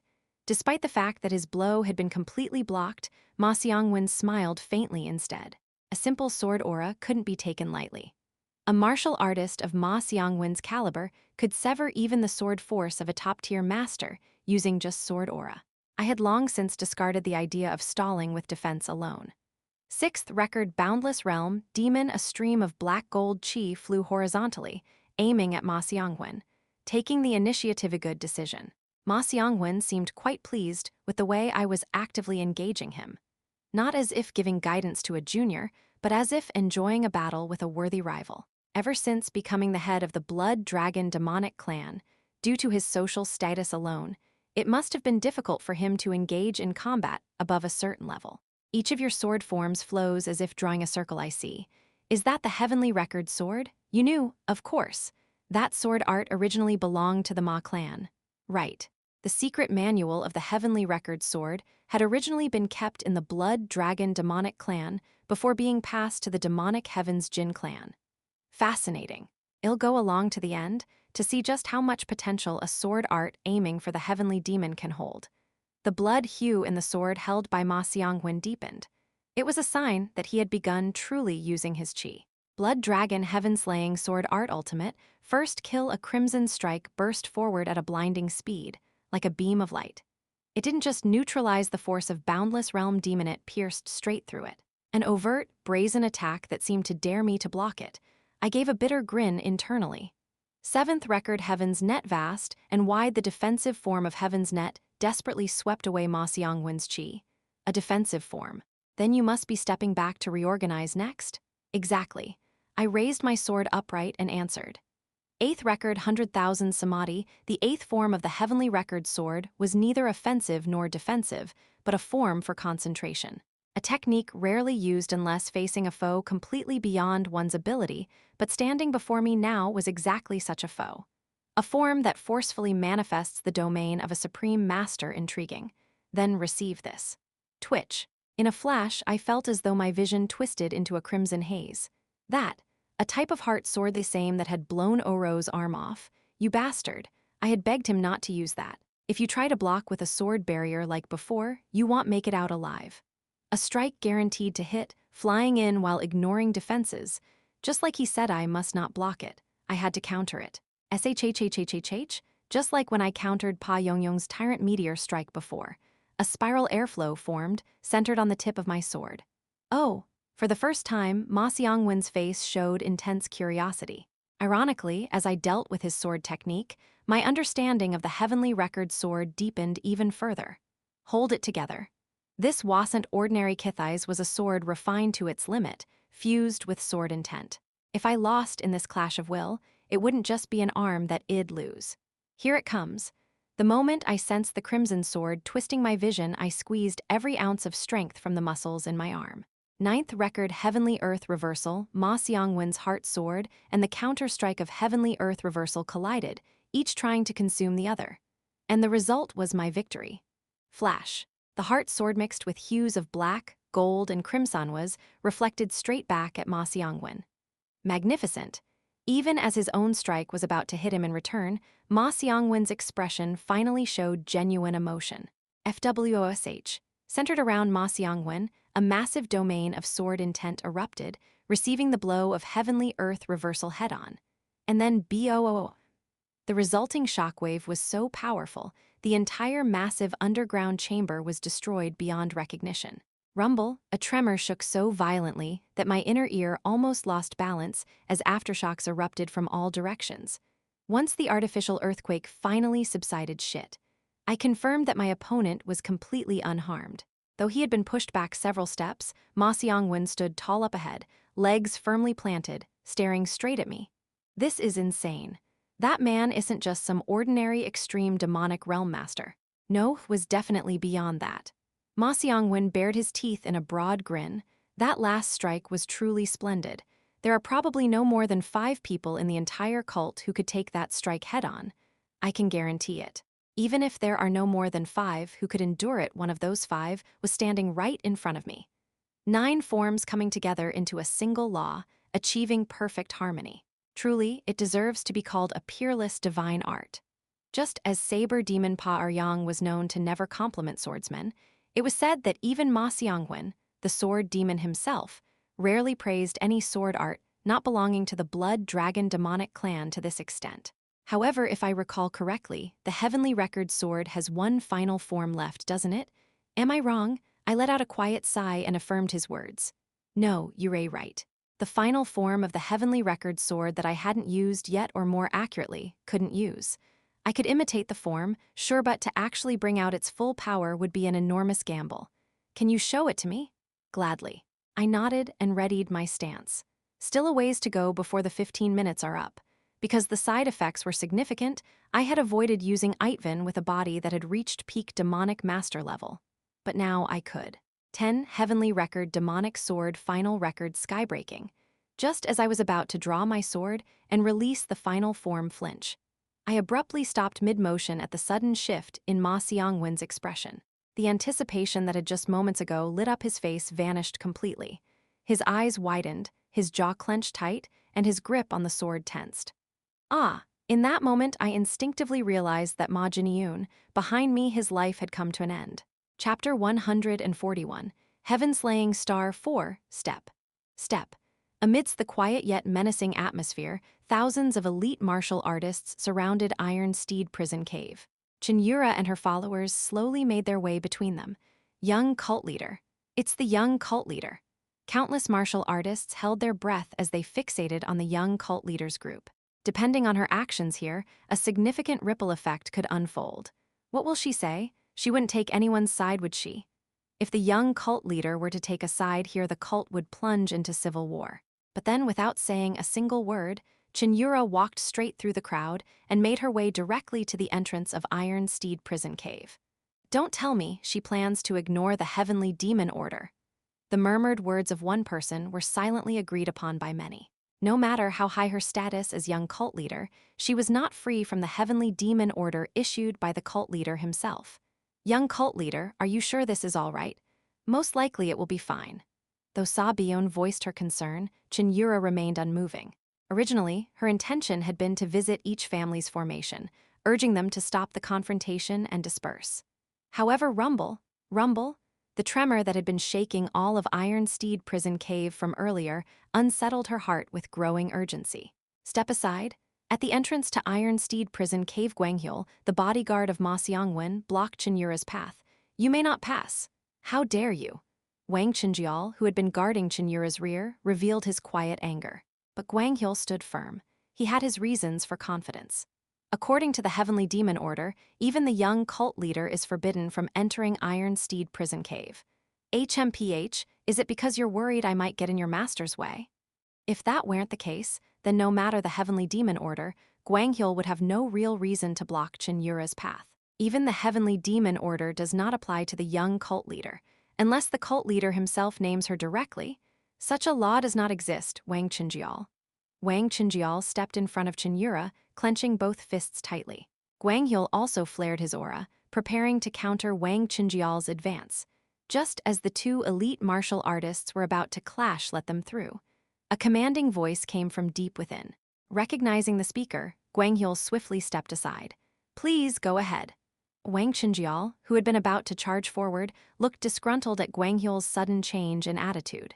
That's quite the quick shift in stance. Many nodded in agreement with Wang Chinjial's remark. Just as Cheon Yura's group was about to step into Iron Steed Prison Cave flinch, Cheon Yura, who was leading the way, suddenly froze. What is it, young cult leader? Even at Sa Bion's question, Cheon Yura didn't respond. It was the kind of reaction someone might have when facing a truth they didn't want to believe. Her gaze fixed somewhere far off, her expression dimmed as she quietly uttered a name. Ma Jin-yoon. Hyungnim. Jin-yoon. Ma Cholsu stared at his dying younger brother, tears falling from his eyes. From the very first time they'd met, his entire body had already been covered in wounds. And by throwing himself to protect his older brother, he had burned away what little life he had left. Ma Jin-yoon faintly smiled. The clan head still showed mercy in the end. What mercy? He allowed me to end things this way with dignity. A strict father who had barely spoken a kind word his whole life. But Ma Jin-yoon could now faintly understand his true feelings. It's farewell, Jin Yeomyung. Unlike Jin Yeomyung, who had pressed down lightly with his thumb, Ma Jin-yoon raised his own hand and stabbed his heart. Thud. From the ruptured heart, thick black blood began to pour out in streams. Ma Jin-yoon looked at his trembling second brother, who stood helplessly, and gently embraced him with his other arm. Hyungnim, you must grow stronger. Blood seeped not only from his heart, but also from his 7 orifices. Not just in will but in everything. However, instead of spilling to the floor, the blood took on a strange motion and began to envelop Ma Cholsu's entire body, as if the blood itself had a will of its own. With each drop that left his body, Ma Jin-yoon's voice grew fainter. Do you remember the day Brother Jeongchun first sent an assassin after me? I do. You took care of that assassin and then stormed over to Brother Jeongchun, yelling at him not to touch me or Sister Yeonhee, that we had nothing to do with it. That's right. From that day on, I made up my mind to follow you, Hyunnim. I thought someone like you should be the one to stand at the pinnacle of our clan. Chzzzzz. As if entrusting his very soul, Ma Jin-yoon's life force began to flow into Ma Cholsu. And through the memory carried by that blood, a sword technique was etched into Ma Cholsu's mind. So from this moment on, you must never shed tears again. Ma Cholsu clenched his eyes shut and desperately nodded his head. Yes, never again. I'll never show such weakness Agonot like today. He couldn't bear to imagine it. What his younger brother must look like right now, as he held him in his arms. I must fulfill our dream, tell the young cult leader I am sorry. With those final words, Ma Jin-yoon's head dropped. A groan of pain escaped Ma Cholsu's lips. At the same time, the massive stream of blood swirling around him began to dye Ma Cholsu's body completely. In response, shamanic patterns started to emerge all over his skin. Just moments earlier, Ma Seong-won had been filled with bloodlust from his fight with me. But now, he stood dazed, silently watching his second son inherit the heaven-slaying star. Still he is a father, huh? My senses told me what he was feeling. The emotion Ma Seong-won was experiencing now was sorrow. If he were simply grieving the loss of the heaven-slaying star, there should also be anger or resentment toward Ma Cholsu. But for Ma Seong-won, no such emotions could be sensed. Perhaps about half a quarter hour passed. The massive blood vortex gradually subsided, and Ma Cholsu, still cradling Ma Jin-yoon's shriveled, mummified body, slowly stood up. Ma Cholsu. I focused on Ma Cholsu's next move. Even though Ma Jin-yoon had confidently passed it on, it was still the heaven-slaying star. If Ma Cholsu had acquired it while emotionally unstable, it could result in unintended side effects. Clan head, thankfully, the worry I had did not come to pass. I'd like to make a grave for Jin-yoon. Holding his younger brother's corpse, Ma Cholsu stepped toward his father and gave a small bow. Ma Xiangwen remained silent for a moment, gazing down at Ma Jinyun's closed eyes. Then he gave a soft nod of approval. So be it. Thank you. Wing, whether he had truly lost all will to fight, Ma Xiangwen sheathed his sword without another word. Then, with his signature calm tone, he made a shocking declaration. Second son of the blood dragon demonic clan, Ma Cholsu. Yes, clan head. From today onward, you are the heir apparent. Once you return to the clan, prepare for your succession training.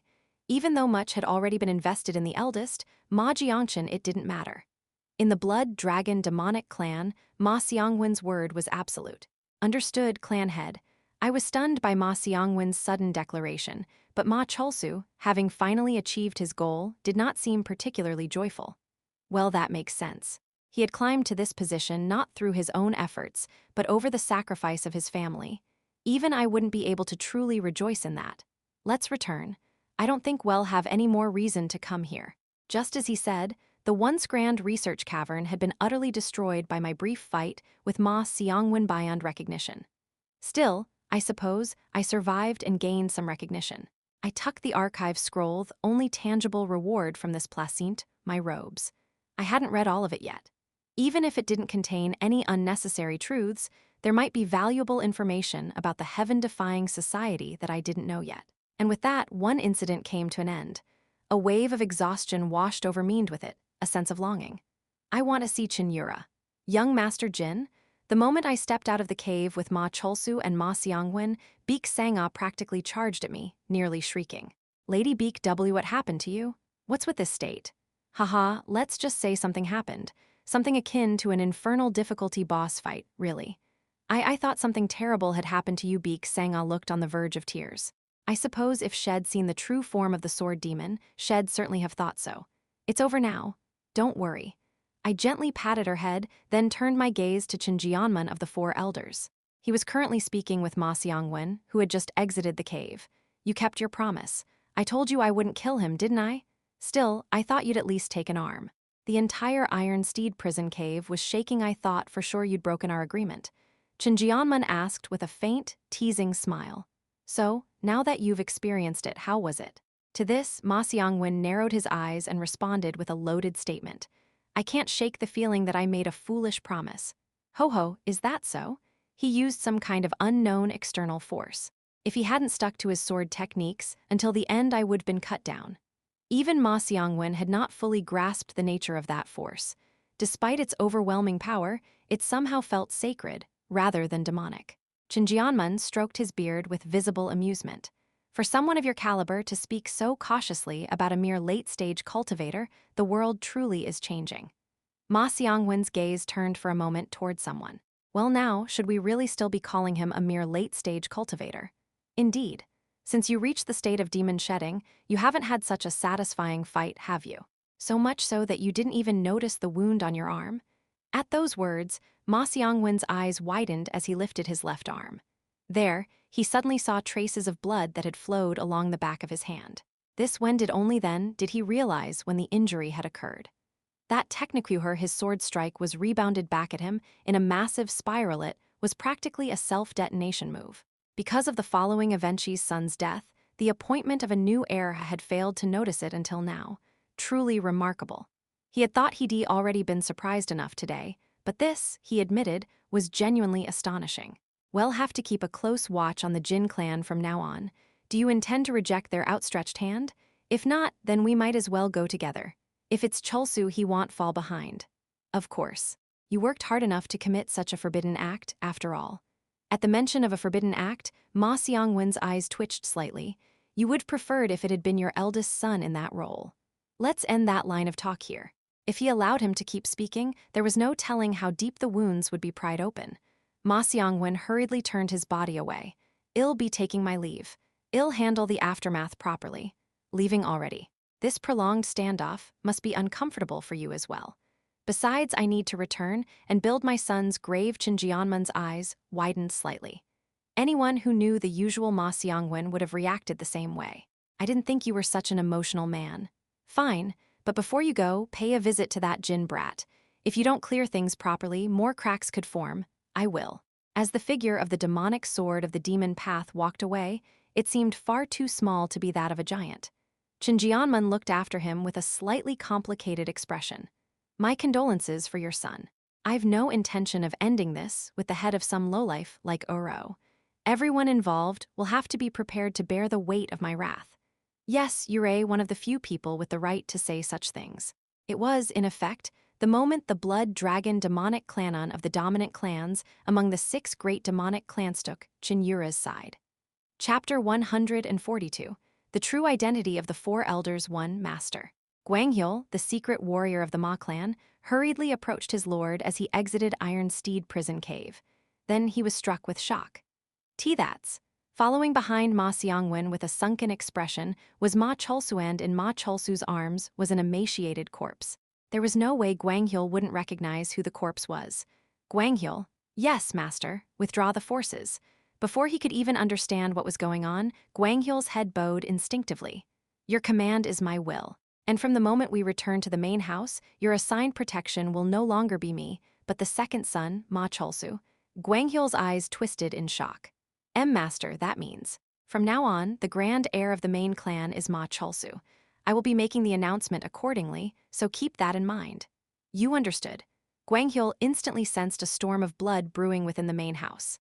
At that moment, a heavy, overwhelming presence began approaching from afar. Ma Seongwon recognized the presence and smirked faintly. Saves me the trouble of having to visit. You bastard, you damned son of the Ma clan, Jin Yeomyung. Jin Yeomyung, cloaked in a dark red aura, approached Ma Seongwon flanked by dozens of guards. Gwanghyul and the rest of the Ma clan's escort immediately entered battle stance. Jin Yeomyung stormed up to Ma Seongwon's face, seething with fury. Yura joining forces with the Illusion clan to incite civil war within the cult. Are you seriously trying to see this through to the end? Yura misunderstanding something, Jin Yeomyung. Of course, he had stood up intending to see it through, but the outcome had turned out quite differently. It's already over, so stop putting on airs. That brutish Usura god of yours annoys me just by existing. Over? Yes. Though still suspicious, Jin Yeomyung lowered his hostility for the moment. Ma Seongwon might have been an insufferable man, but he wasn't one to lie. As Jin Yeomyung eased up, Ma Seongwon continued speaking to him.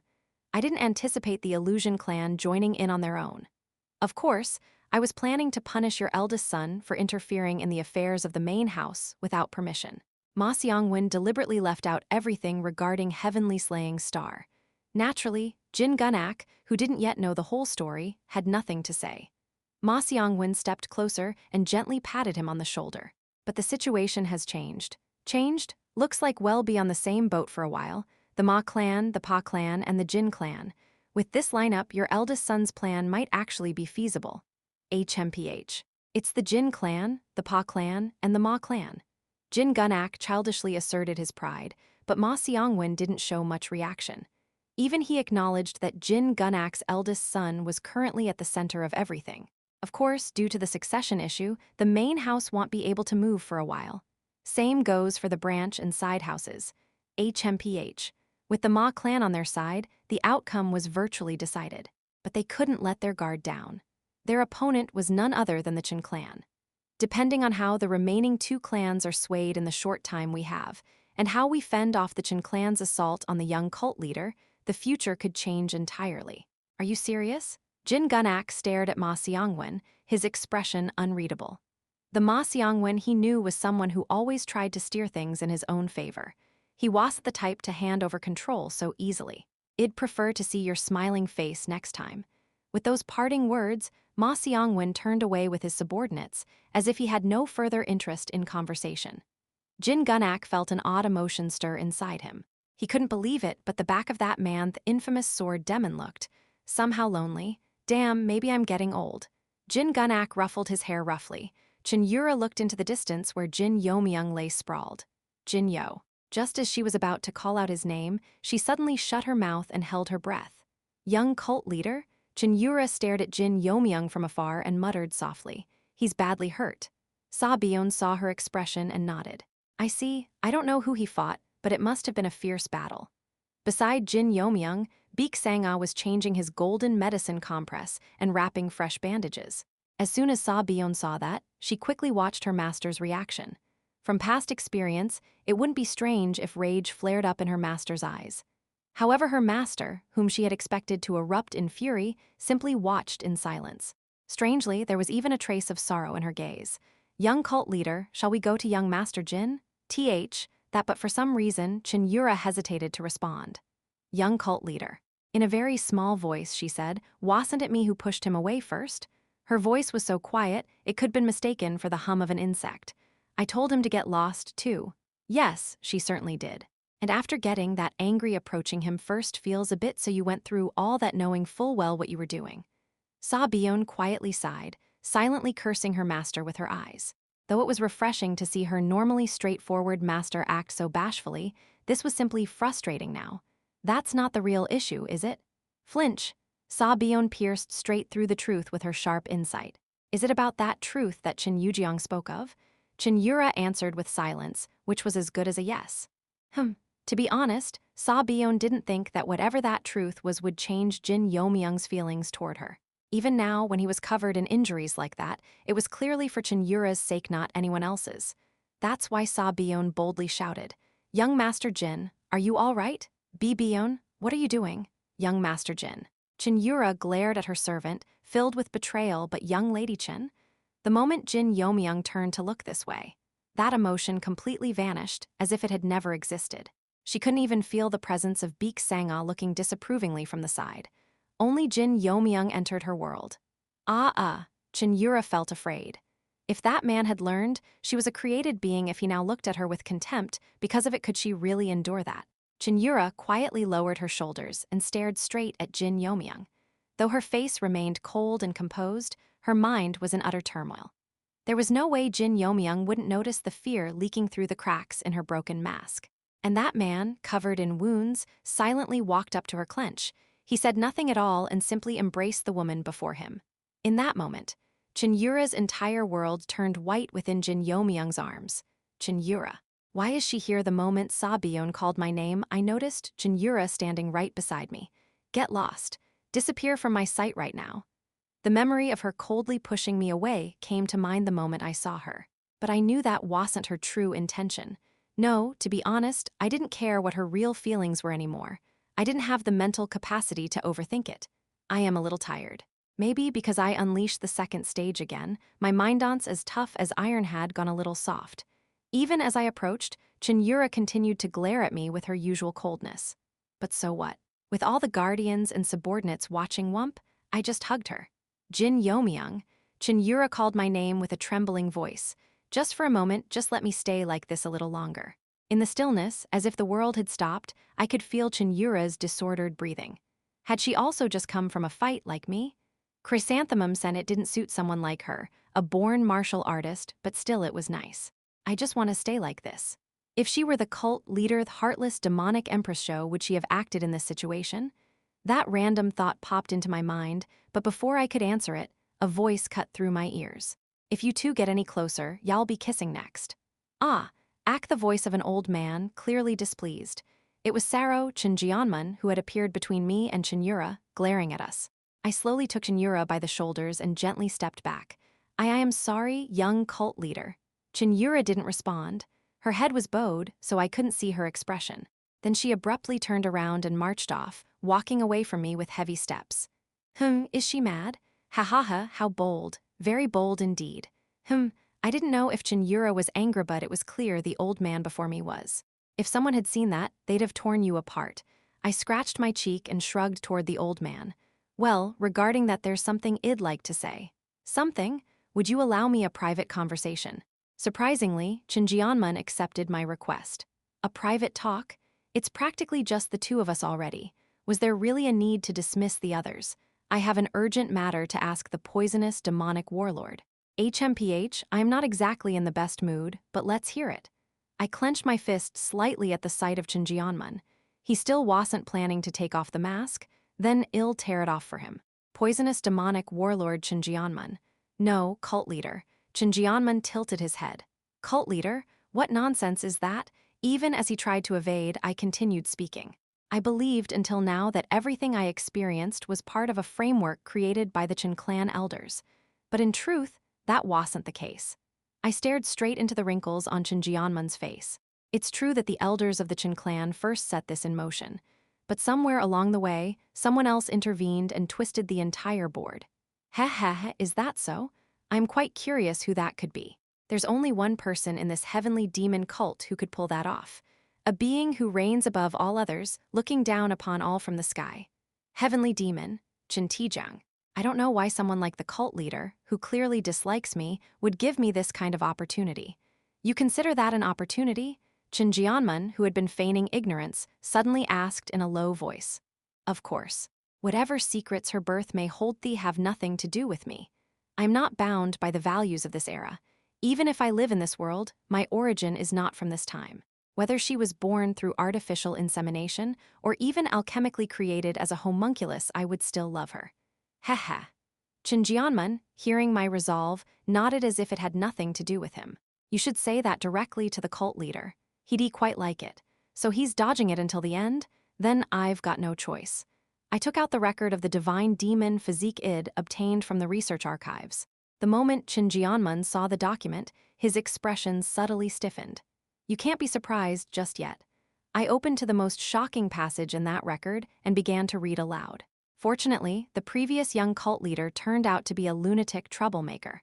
Though hailed as a once-in-a-century prodigy, he constantly caused incidents and drove the previous cult leader insane. Twitch. The moment I uttered that line, Jin Yeomyung's lips twisted into a grotesque sneer as if on cue. Chapter 143. The True Identity of the Four Elders. 2. Ha. How does it feel, facing your own dark past head-on? I didn't know who had written this book, but I could at least tell they were a chivalrous warrior upholding truth and justice. I have no idea what you're talking about. Oh, you're going to endure this? I continued reading the next part aloud. A year later, the previous young cult leader returned. But this crazy bastard didn't come back alone, had the saintess of the blood cult with him, calling her his bride, that's enough, junior brother. In an instant, Jin Yeomyung's voice changed into that of the cult leader I knew. I immediately bowed before Jin Yeomyung and lowered my head. I greet the cult leader. The poisonous demon lord, Jin Yeomyung. It hadn't been long since I realized he was the cult leader. At first, there was nothing suspicious about him. Even in my past life, he had operated as a member of the Seven Elders Assembly. He hadn't directly intervened in the Chen clan's civil war, but he had been moving with considerable energy. Still, for someone supposedly just an elder of the Chen clan, the authority and information he wielded were far too dangerous. Especially when he casually revealed information even other elders didn't know, it left a strong sense of unease. I became certain of his identity when I got hold of this booklet inside the research cave. The poisonous demon lord of the Chen clan, Jin Yeomyung, was actually the cult leader's alternate identity. In other words, he was what you'd call a side account. Crack, creak. I didn't know what kind of bone contraction technique he had mastered, but Jin Yeomyung's body grotesquely twisted for a moment. And soon enough, he returned to the appearance of the cult leader I knew, Jin Yeomyung. No, to be precise, he looked younger. This isn't just in my head. He really does look younger than before. Even if the cult leader had reached a state of reversing aging, could he really regress in years like this? While I pondered that question, Jin Yeomyung, now fully restored to his cult leader form, opened his mouth. Looking back, I suppose I did leave quite a few clues. Yes, that's correct. In truth, he practically told me outright. From the start, the fact that someone with both eyes used the alias one-eyed poisonous demonic warlord was suspicious. Well, yes, I suppose it would be. If one interpreted one-eyed poisonous demonic warlord as referring to the cult leader's hidden identity, it kind of made sense. So, what's your reason for dragging out this embarrassing truth of mine? The cult leader smiled faintly as he subtly threatened me. If it's some petty reason, I may be quite furious this time. His words were undoubtedly threatening, but I realized he wasn't truly angry, because the one who had placed this book in my hands in the first place was none other than the cult leader himself. There were plenty of reasons I could offer, sure, but there was only one thing I needed to say to the cult leader right now.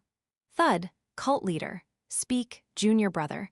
With my head bowed to the floor, I got straight to the point, even if it might cost me my life in an instant. Please give me your daughter. What? Jin Yeomyung's expression froze. Prepared to lose my head at any moment, I gripped my teeth and pressed on. I am asking you to give me the position of the demonic faction lord.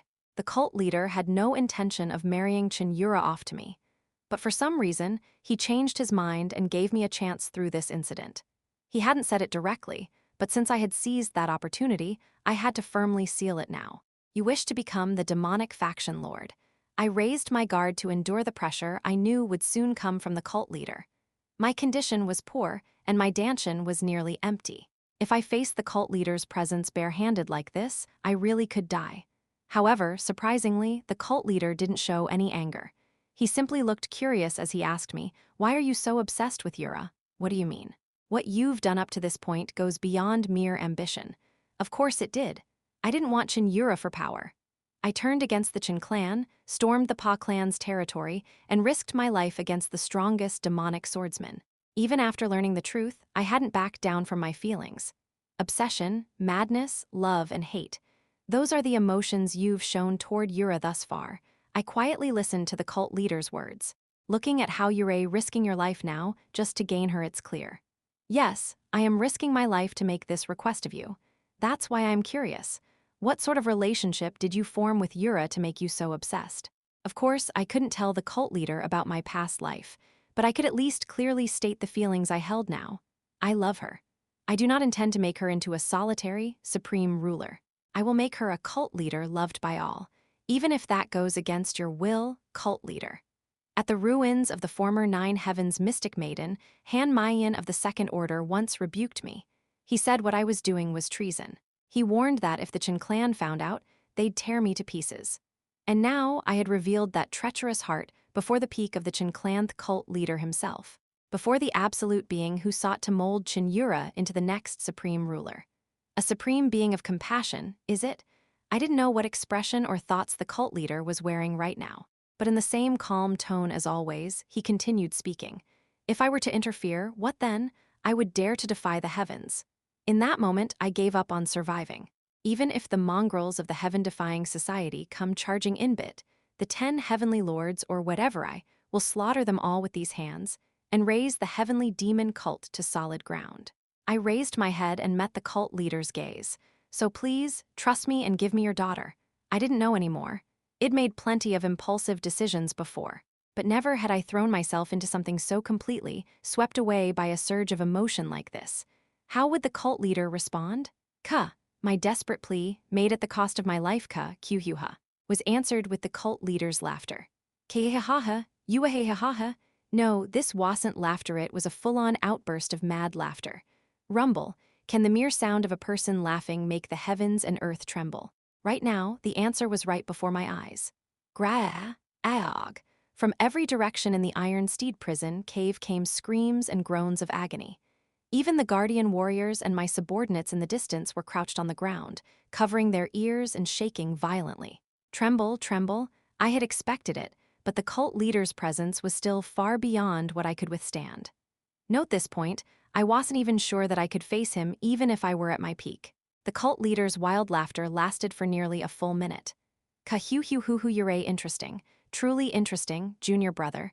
I didn't say it to amuse you, though. Haha, I know. But what can I do if it's amusing?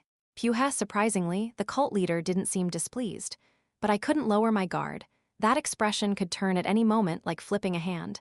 Junior brother, please speak. Do you know why I wish to mold Yura into a solitary supreme being? I answered without hesitation. Because you believed that only an unwavering, iron-blooded sovereign could endure the chaos to come.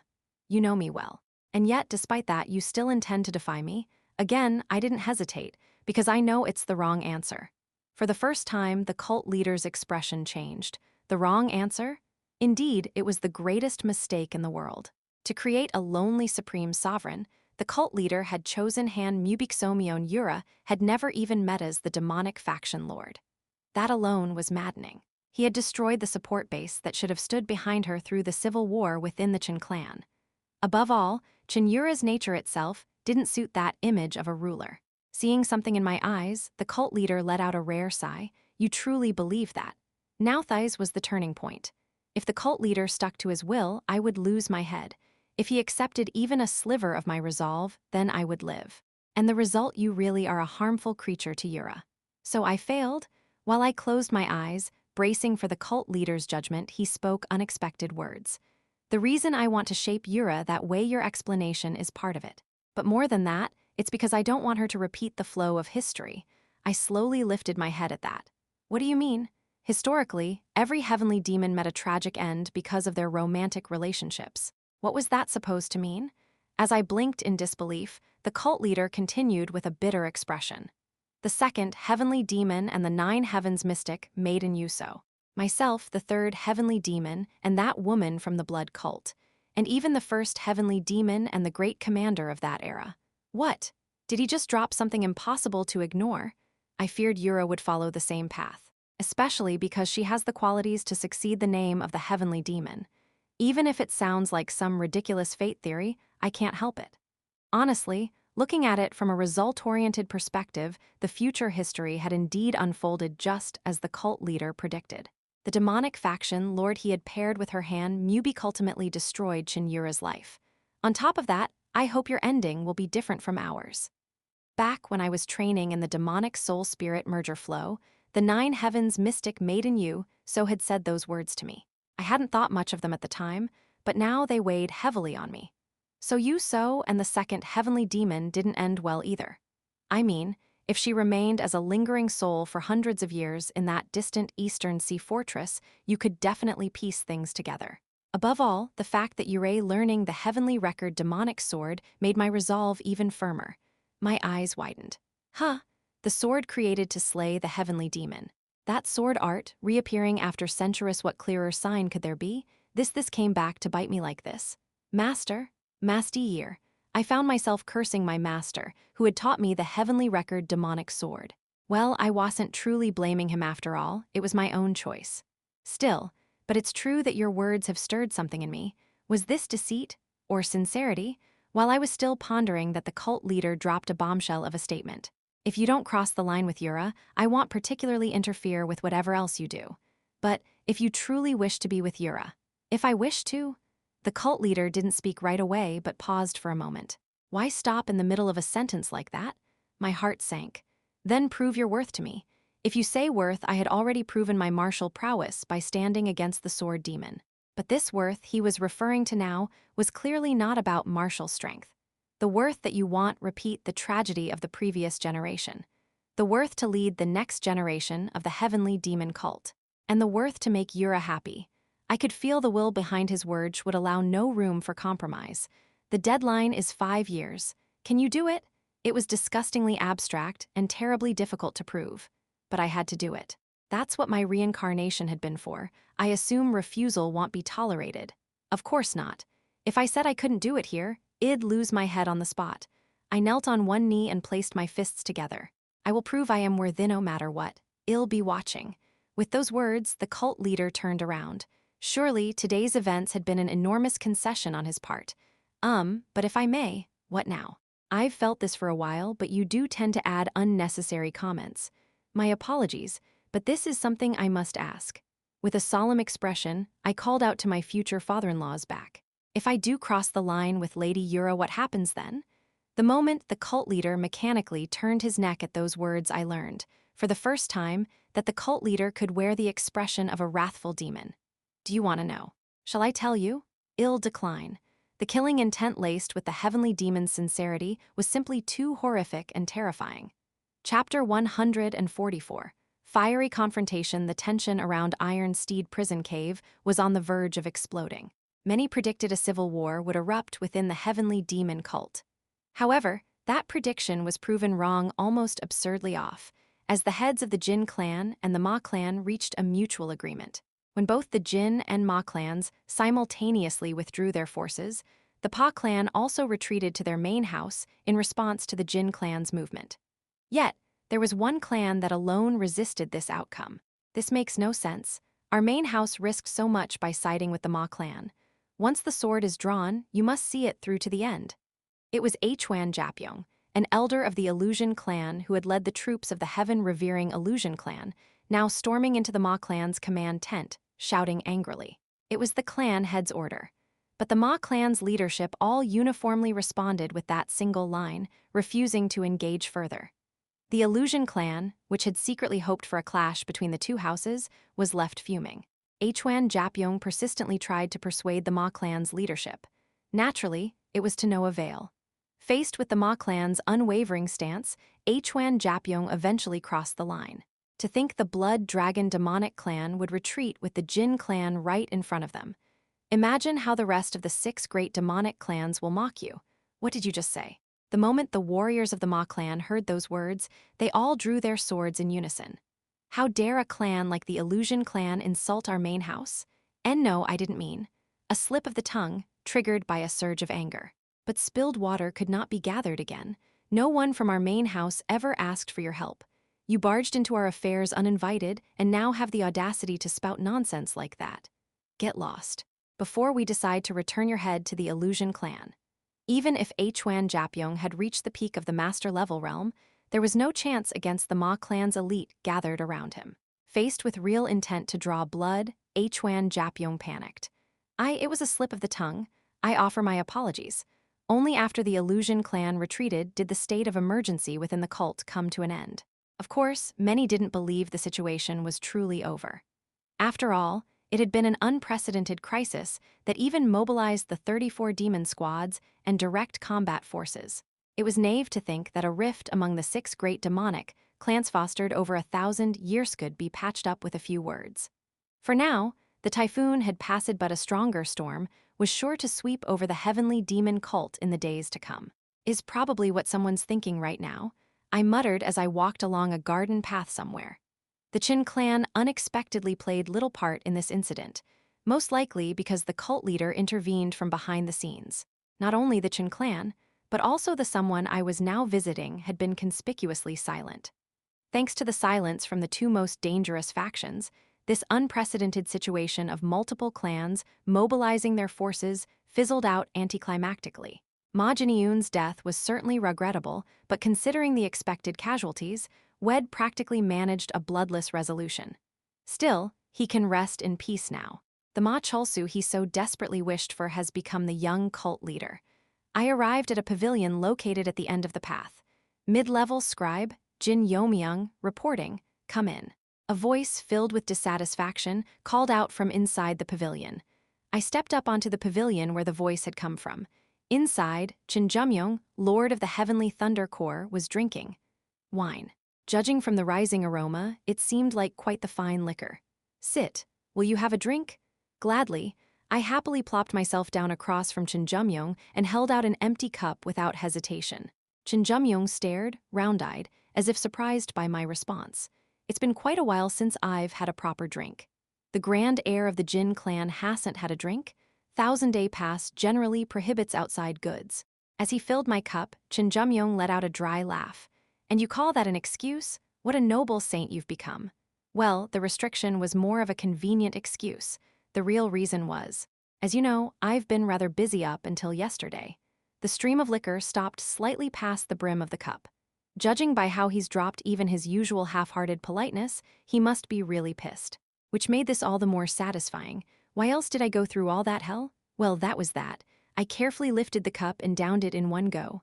Oh yeah, that's the stuff. The fiery burned down my throat, the refreshing fragrance unsurprisingly, as the Lord of the Heavenly Thunder Corps, he didn't drink just anything. Seems it suits your taste. At this point, I think even bamboo leaf liquor or cheap baijiu would taste great. Well, since you got everything you wanted, I suppose anything would taste good now. There was a clear edge to his words. I put my cup down and returned that edge right back. Did you plan to use the heaven-slaying star to instigate an all-out war among the 6 clans? No need to ask when you already know the answer. Must sting quite a bit. If it weren't for you. Jin Yeomyung drained the cup Id poured and continued in a calm tone, combining the strength of the 6 clans to hold the Jin clan in check. Even setting aside the foolish dreams of the elders in the 7 Elders Council clack, you and the cult leader made a huge mistake this time. A mistake, you say? He began pouring himself another drink. Yes. No matter the justification, a united front among the 6 clans is something that must never happen. The liquor in his cup overflowed past the rim. I understood what Jin Yeomyung was trying to say. Are you saying that the authority of the next cult leader is being undermined by the bloated power structure? You catch on quick. Even if we put aside the future for a moment, Jin Yeomyung's words weren't some baseless prophecy. After all, even during the previous generation before, the current cult leaders' the unchecked dominance of the 6 clans had been quite significant. As he took a sip from his glass, Jin Yeomyung said, "Let's say you manage to unify the strength of the 6 clans and suppress the Chin clan. But once that goal is achieved, do you really think they'll just dissolve their alliance and go their separate ways?" "Heh, of course not. Once gathered, their strength won't be unraveled until it's all run its course. Not until your precious Cheon Yura becomes a perfect puppet. Pa Yong-yong, Ma Cholsu, Jin Yeomyung." I doubted the people I knew would go so far as to turn Cheon Yura into a puppet. However, even a clan head couldn't simply turn their back on the benefits of their own house. Well, that may very well happen. I had considered that possible future myself. After all, the Heavenly Thunder Corps had been created to keep the 6 clans in check in the first place. If that does come to pass someday, if it does. If that future came to be, there was only one thing I would have to do. I will dismantle the 6 great demonic clans with my own hands. Jin Yeomyung's face briefly twisted into a look of disbelief. Seeing such a reaction from the Lord of the Heavenly Thunder Corps told me just how absurd what Id said must have sounded. But I meant it. Whether becoming a puppet of the 6 clans or of the Heavenly Thunder Corps, I want neither of those futures. At those words, the hand holding Jin Yeomyung's cup halted. A puppet of the Heavenly Thunder Corps? Don't tell me you don't want that future either, do you? To want that future. To pursue that future. He would eventually bring about the downfall of the Heavenly Demon cult. I expected him to explode in anger at such a blatant jab, but Yura right surprisingly, he nodded without resistance. It's only natural for a man to desire power. Especially one whose path to becoming #1 has been blocked. That hunger becomes even stronger. Indeed, and that's why Jin Yeomyung and I could never coexist. One of us would inevitably have to disappear. Today was a reaffirmation of that truth. Take it. Jin Yeomyung tossed me a name plaque from inside his robe. A promise is a promise. Settlements should be handled cleanly. The plaque had my name, a title, and a nickname I had never even heard before. Vice Pavilion Master of the Naming Hall, Demonic Heaven Dragon, Jin Yeomyung. This is. I blinked at the unexpectedly large compensation. You wanted the personnel records, didn't you? This should be adequate compensation. Vice Pavilion Master of the Naming Hall, one of the 17 halls of the cult. Of course, the naming hall was under direct control of the Heavenly Thunder Corps, so such a position was technically possible. But it was far too high-ranking for a young pup, not even yet of age. But more importantly, Demonic Heaven Dragon, what is that supposed to be? Even if I came from the Demonic Heavens Jin clan, that kind of flamboyant title was way too much for someone like me, barely out of the postnatal stages. Seeing my flustered expression, Jin Yeomyung smirked. That'll be your new nickname going forward. The twin siblings from the Pa clan, formerly part of the 6 demonic dragons, have stepped down due to age. So I am taking one of those vacant spots. With your ability and accomplishments, you've more than earned it. Congratulations, the new spearhead of the 6 demonic dragons, Master Demonic Heaven Dragon. Demonic Heaven Dragon, how at the very least, Jin Gunak would be pleased. But that wasn't the issue troubling me. Since you're now the Vice Pavilion Master of the Naming Hall, be sure to submit that nickname in the official report. The Naming Hall was, after all, the institution responsible for approving warriors' official nicknames, which meant you're asking me to formally confirm this nickname myself. There was nothing more embarrassing than giving yourself your own nickname. The corner of Jin Yeomyung's mouth lifted. If you try to submit a different one, I'll have it rejected. Consider yourself warned. Even if I may have disrupted your plans a little, is this really how petty your revenge needs to be? I don't know what you're talking about. His expression made it clear, knew exactly what I was talking about. I did my best to smooth the scowl off my face. This old man's eaten more than his fair share of years. Is this the level of pettiness from the man hailed as the cult's top strategist? But then came a follow-up that completely cooled my irritation. Since Yao'll be formally joining the Heavenly Thunder Corps, I'll file for early graduation from the 1,000-day pass. Yao'll be given 7 days and nights to wrap up your affairs. Of course, entering the Heavenly Thunder Corps meant leaving the 1,000-day pass behind. But for someone of Jin Yeomyung standing to go this far, it wasn't something he'd normally bother with. I had a pretty good guess as to why he was doing this. Looks like I'll be separated from my subordinates for a while. I had braced myself for it, but it still stung. And more than anything else, Lady Beak will be out of my sight. That's really unsettling. While she was essentially free from assassination threats now, that didn't mean I could lower my guard. No one knew when those sharpening their blades in the shadows would strike. At the very least, I need to keep Gu Chil or Myung-oh around.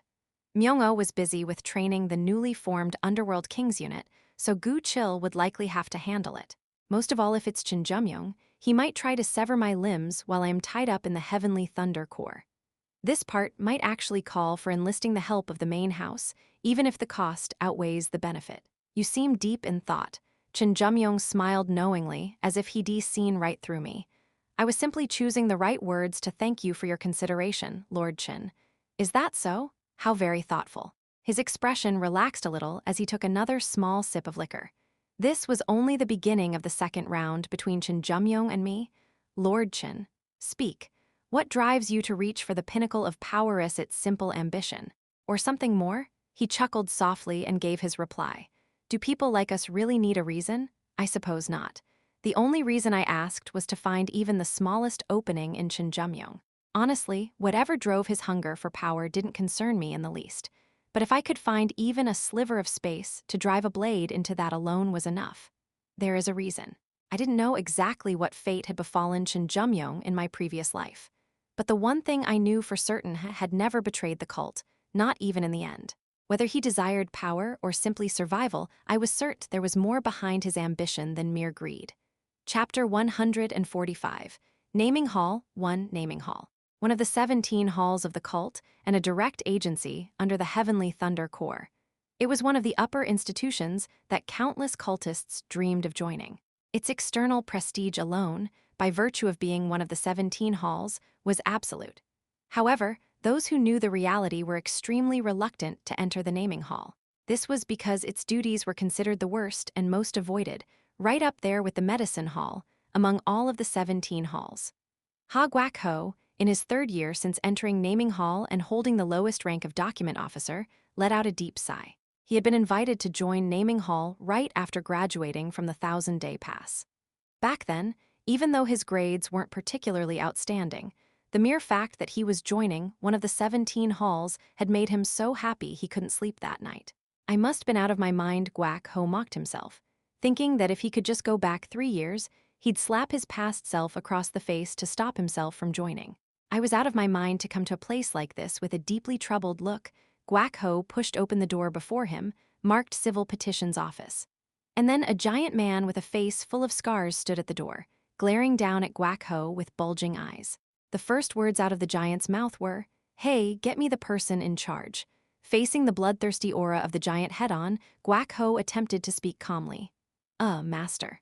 I am the person in charge, so please, let's calm down. Bring me the bastard who dared to give this great saber King Wang Ho such a ridiculous title, right now."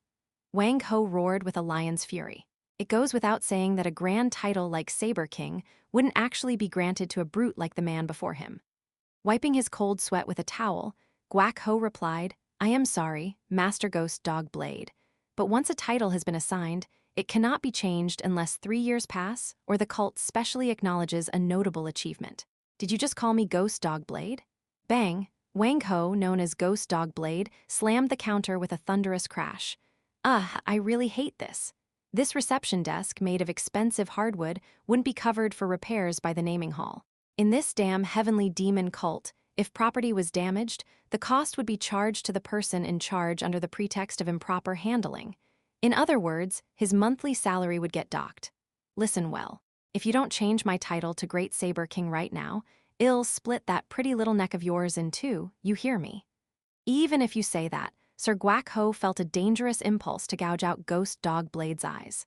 And honestly, it wasn't that impossible. 3 years had passed since he graduated from the 1,000-day pass, and Guak-ho had already reached the realm of a first-rate martial artist. In his eyes, the man before him wasn't far off from his own level. I feel like I could win if we fought. The problem was, given his position, he was absolutely forbidden from fighting with any clients. And an even bigger problem was that Ghost Dog Blade wasn't the only one. Hey, Mutt Blade, if you're done here, move it. I've got business too. You're hogging all the time. Turning around, Guak-ho saw a middle-aged martial artist with a sharp impression standing with his arms crossed. Though much smaller in build than Ghost Dog Blade, his aura was far sharper, undeniably that of a master-level expert. Ghost Dog Blade muttered nervously, "HMPH, Blood Cat Sword, you're here too." The middle-aged man, called Blood Cat Sword, ground his teeth and murmured under his breath. This time, I'll definitely get my title changed to Blood Wolf Sword Ag. Guak Ho was losing his mind. Dealing with Ghost Dog Blade was hard enough, and now even the renowned master-level expert Blood Cat Sword, Jang Ik-moon, had returned to Naming Hall. To make matters worse, over a dozen martial artists were glaring impatiently in line behind them. Yeah, there's no way I'm going home on time today, even if Guak Ho had honed his verbal skills over the past 3 years to an expert level. Dealing with all these guys one by one would definitely push his shift far past quitting time. Guak Ho clenched his teeth inwardly. Damn bastards. If you've got nothing better to do, just sleep or something. Why the hell come here and make a scene? Naming Hall was the agency that granted titles to martial officers ranked mid-level and above in the cult. Naturally, if someone didn't like their title, they could file an objection. But the ones in front of Guak Ho now were the so-called problem clients who continued to show up persistently even after having their objections rejected multiple times. Handling these types was the job of dozens of low-ranked document officers like Guak Ho. Please, just this once, leave quietly without making a scene.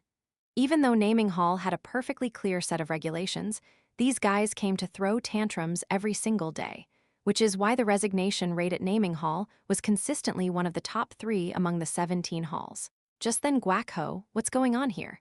From the stairs behind, a radiant and dazzling voice of salvation rang out for Guak Ho. VVV Vice Pavilion Master. A young man referred to as the Vice Pavilion Master descended the stairs from the 2nd floor with a slight frown. It was so noisy I came down to check. I guess it's the usual again? Yes, sir. That's right, Vice Pavilion Master. Though he looked a few years younger than Guak Ho, who was nearing his late 20s, this was the man who earned the admiration of all the lowest-ranked officers just 3 days into his appointment. He was none other than Jin Yeomyung, who had been appointed as Naming Hall's new Vice Pavilion Master just last month. What's this, kid? Who the hell are you? Called a kid by Ghost Dog Blade, Jin Yeomyung maintained a calm expression and politely offered a martial greeting. I am Jin Yeomyung, Vice Pavilion Master of Naming Hall. Master Ghost Dog Blade. What? Vice Pavilion Master? You? Yes, I've just entered my 3rd week, so I am still a greenhorn. At the word greenhorn, the corners of Ghost Dog Blade's mouth twitched slightly. Who? So you're the new Vice Pavilion Master? Excellent. Without hesitation, Ghost Dog Blade stepped up to Jin Yeomyung and began repeating the same tantrum he had thrown at Guak Ho earlier. After hearing the whole story, Jin Yeomyung stroked his chin. So you want your title changed to Great Saber King. Is that correct, Master? That's right. How could the name of a dog possibly be given to someone like Wang Ho? I think it suits you quite well. What did you say? With a smiling face, Jin Yeomyung jeered at the frozen-faced Ghost Dog Blade. You bark so eloquently, I'd say it's a perfect fit. Hey. At that moment, Guak Ho, who had been listening from behind, couldn't hold back and had to cover his mouth. Even Blood Cat Sword, who had been listening from outside, burst out into delighted laughter. You little punk. What did you just say? Looking at your demeanor, even calling you Mad Dog Blade instead of Ghost Dog Blade wouldn't seem out of place, would it? In fact, the person who gave you that title probably deserves to be treated to a banquet at the demonic tower. You son of a Ghost Dog Blade, unable to hold back his fury, swung a fist. Even he knew that drawing a sword in one of the 17 halls was off-limits, but knocking out a few teeth should be fine, right? However, bang. The punch, launched with the power of a first-rate expert, was effortlessly caught by Jin Yeomyung. Why, you? Ghost Dog Blade was startled that his blow had been blocked by such a small hand. Even more ridiculous couldn't even pull his fist back. Jin Yeomyung let out a cold aura and asked Ghost Dog Blade, do you think I earned the title of Vice Pavilion Master through gambling? I'll let go. Jin Yeomyung sneered coldly at Ghost Dog Blade, who couldn't even shake him off. Great Saber King, a man who hasn't even reached the level of peak martial artist dares to call himself a king? You really don't know your place. GRRGH? Still, I can offer you one chance. Just one. If you can pass the trial I present, I'll use all of my authority to bestow the title of Saber King upon you. At that, Ghost Dog Blade's face lit up. Really? What do I have to do? It's simple. Jin Yeomyung raised a finger as he explained. I'll write you a letter of introduction to the Saber Demon. If you can earn his recognition, that will suffice. Saber Demon? Saber to Saber Demon. Ghost Dog Blade tilted his head in confusion at first, but once he realized who the Saber Demon was, his face turned ghostly pale. Why, you bastard? Are you messing with me? Do I look like I'm joking? Of course you are. How could a mere vice pavilion master of one of the 17 halls claim he could get an audience with the head of the extreme saber faction? Surprisingly, Ghost Dog Blade had some sense of reality. It seemed being a problem client required at least a minimum level of common sense. Of course, a mere vice pavilion master of the 17 halls wouldn't be able to do so. However, wouldn't the eldest son of the demonic Heaven's Jin clan be more than qualified? Come again? Ghost Dog Blade's tone suddenly became respectful. I said the eldest son of the demonic Heaven's Jin clan. Jin Yeomyung released Ghost Dog Blade's fist. Instead of aiming it back at Jin Yeomyung's face, the man's fist simply dropped limply to his side. Well then, shall I write the letter of introduction for you? Suddenly, Ghost Dog Blade burst out into loud laughter. What nonsense. Ha ha ha, I apologize for making such an unreasonable demand, Vice Pavilion Master. Ha ha ha, I'm glad you understand. Then I shall take my leave. Just as Ghost Dog Blade hurriedly turned to flee, if you're ever dissatisfied with your title again, I'll be sure to contact the Pa clan in advance. Someone from there might come looking for you. Flinch. Ghost Dog Blade's shoulders stiffened completely. Indeed, what would the Pa clan do if they found out some punk who hadn't even manifested Blade intent dared to request the title of Saber King? This will never happen again. Good to hear, then be on your way. Jin Yeomyung waved cheerfully at the hastily retreating back of Ghost Dog Blade. I swear I should've just killed that guy. The moment Ghost Dog Blade was out of sight, I furrowed my brow. Guac Ho. Startled by my cold tone, Guac Ho immediately straightened up. Why yes, Vice Pavilion Master.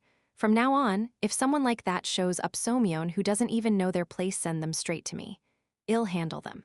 Tell the other complaint officers the same. Guac Ho blinked and asked, are you sure that's okay? Letting myself get dragged down by guys like that only ruins work efficiency. We already have mountains of work to do. Naming Hall's main duty was to grant and manage titles for the Heavenly Demon cult's martial officers. Even in the process of granting a title, the cult needed to verify whether a person had accomplished something worthy of one, which meant we had to dispatch a fair number of people into the field. Wasting dozens of people on trivial cases like this was unacceptable. I glared toward the line of martial artists waiting outside.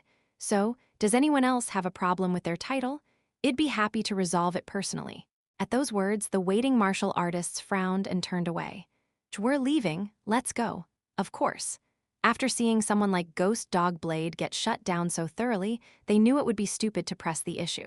However, there was one brave soul still seeking my approval. I narrowed my eyes and looked at the only remaining middle-aged man.